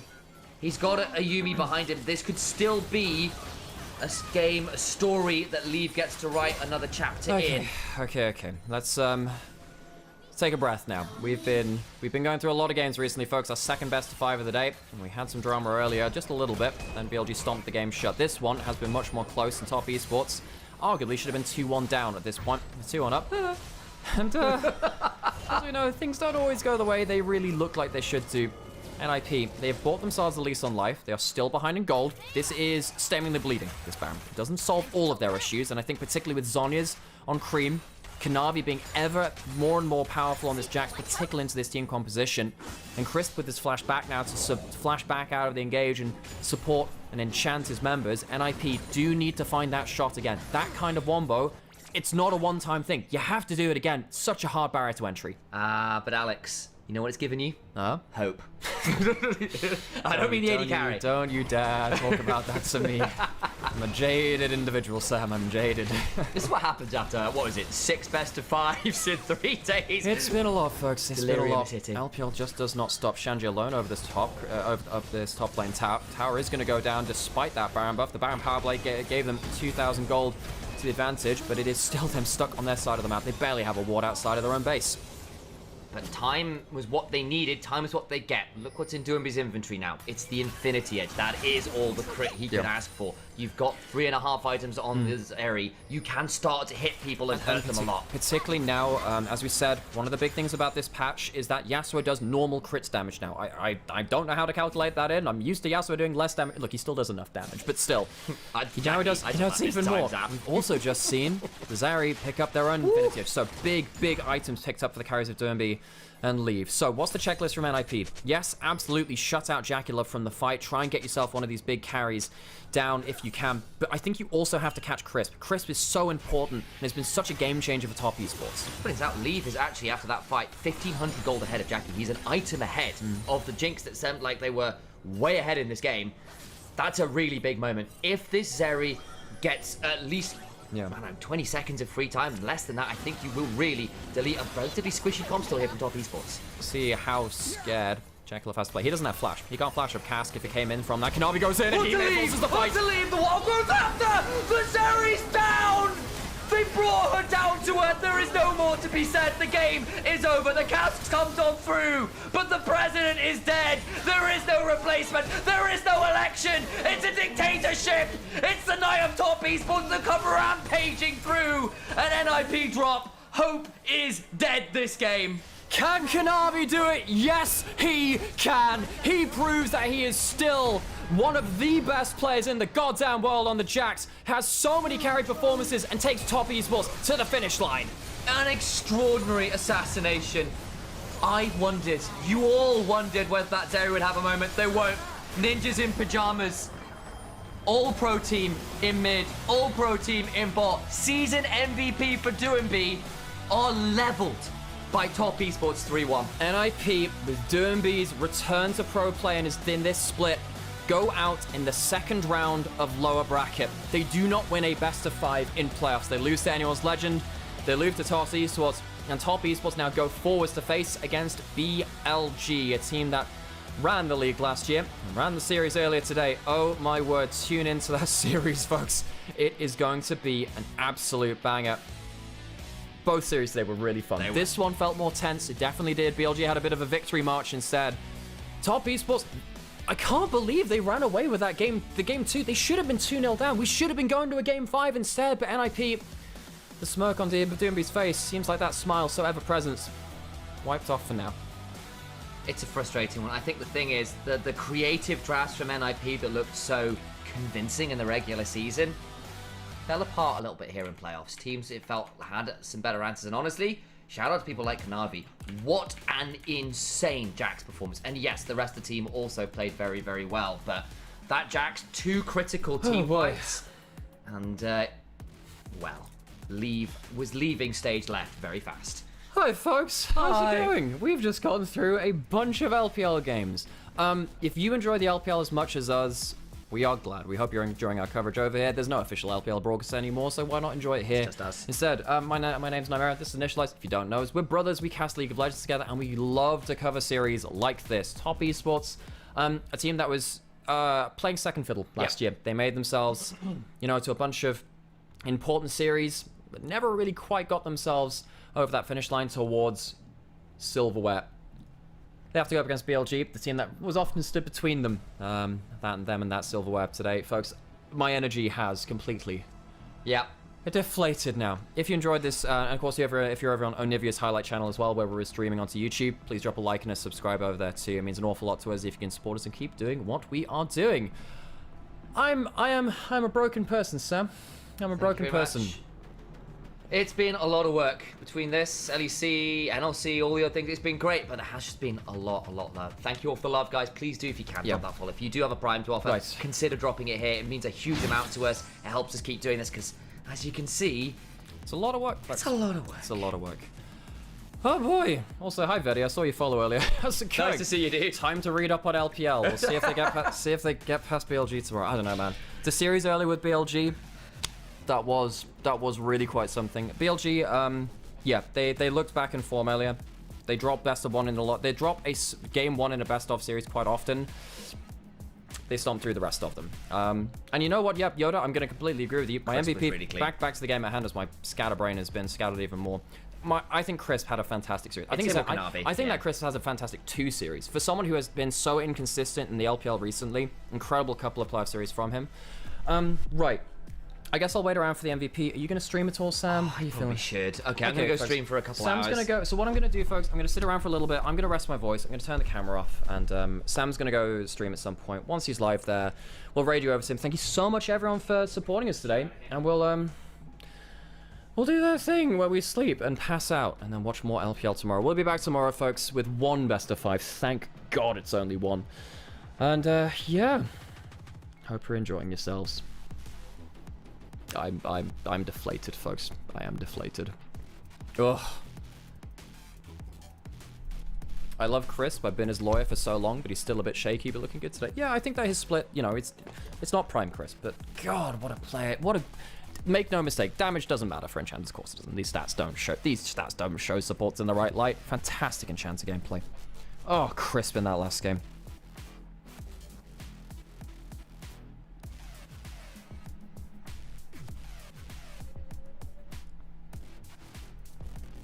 I think player of the series. Who do you put as player of the series? Kanavi, maybe? Last game, I think it was Chris, but Kanavi, what a series from him. Kanavi's been a man unleashed. I have to say, when Tien left Top Esports, the only player I thought could replace him in the same archetype of player, that one-man army that just kind of rules your game, it was Kanavi. It was Kanavi. Oh, what a player he's been. He is one of my very favorite players in the world. It was so strange not seeing Kanavi in international events last year. So strange. Glad that he might have a shot at it again. We'll see. It's a hard road. Any of the lower bracket teams have to go through 5 best of 5s in a row to make it to first stand. Thank you, Forfeit. I appreciate it.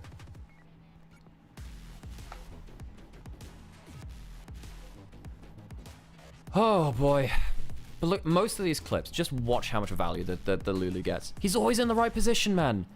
Polymorph there, buys a bit of time. Shirelia's back so he can't get hit.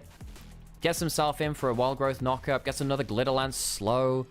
I honestly think Crisp is one of the best Enchanter players in the LPL. So good at these picks. He's really benefited from Fearless, I think. I love the LPL, folks. I love the LPL. What a great region.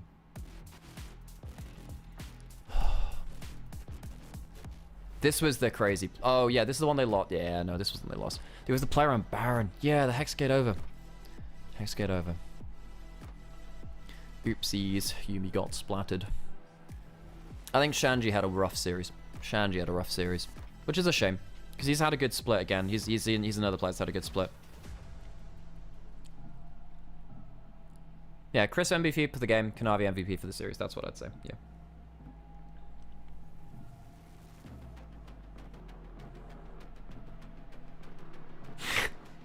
You go do that, Dark World. You go do that. No worries, folks. I hope you've been enjoying LPL as much as we have. Oh, what a combo. Lulu out of position for one time, and you can see you can see how hard it is to play when the Lulu's not there. Enchanters in these kind of games are so broken, man. Then no one does it like an RV. Oh, what a stun. The wild growth. I mean, he just doesn't get to move. That's just after he got Infinity Edge. Could have changed so much. Oh, Kanavi, what a player. I still don't favor them against BLG tomorrow. I don't, because BLG looks so disgustingly good. But yeah. Ugh. I feel like every playoff Shanji becomes a liability. He's had a better champion pool than he has in the past, but I think it's clear that he's not top tier in terms of top lane in the LPL, which is a shame because I feel like he's been on the cusp of it a few times. Just never quite made it there.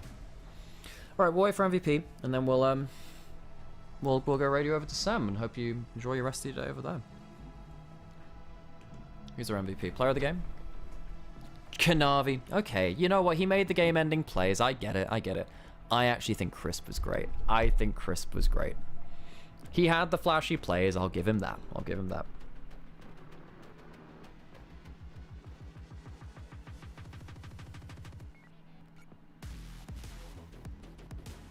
But Crisp was so good. Oh. God, got that. I mean, this was great. Yeah, sure, he runs them down. Maybe I'm just trying to think of all the support players out there that have been forgotten for their Enchanter play over the years.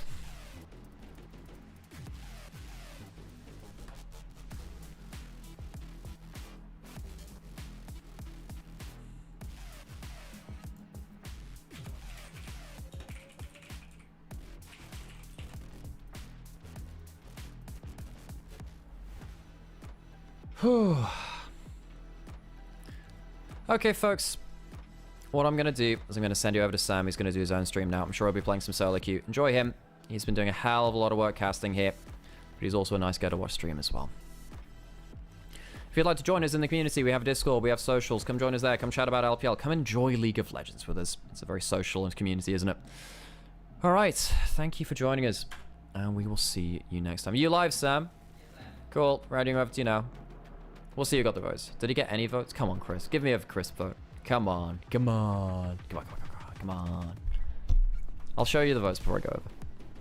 Come on. Where are the votes? Show me the votes. No support votes. Trolling. All right, see you guys. See you in a bit.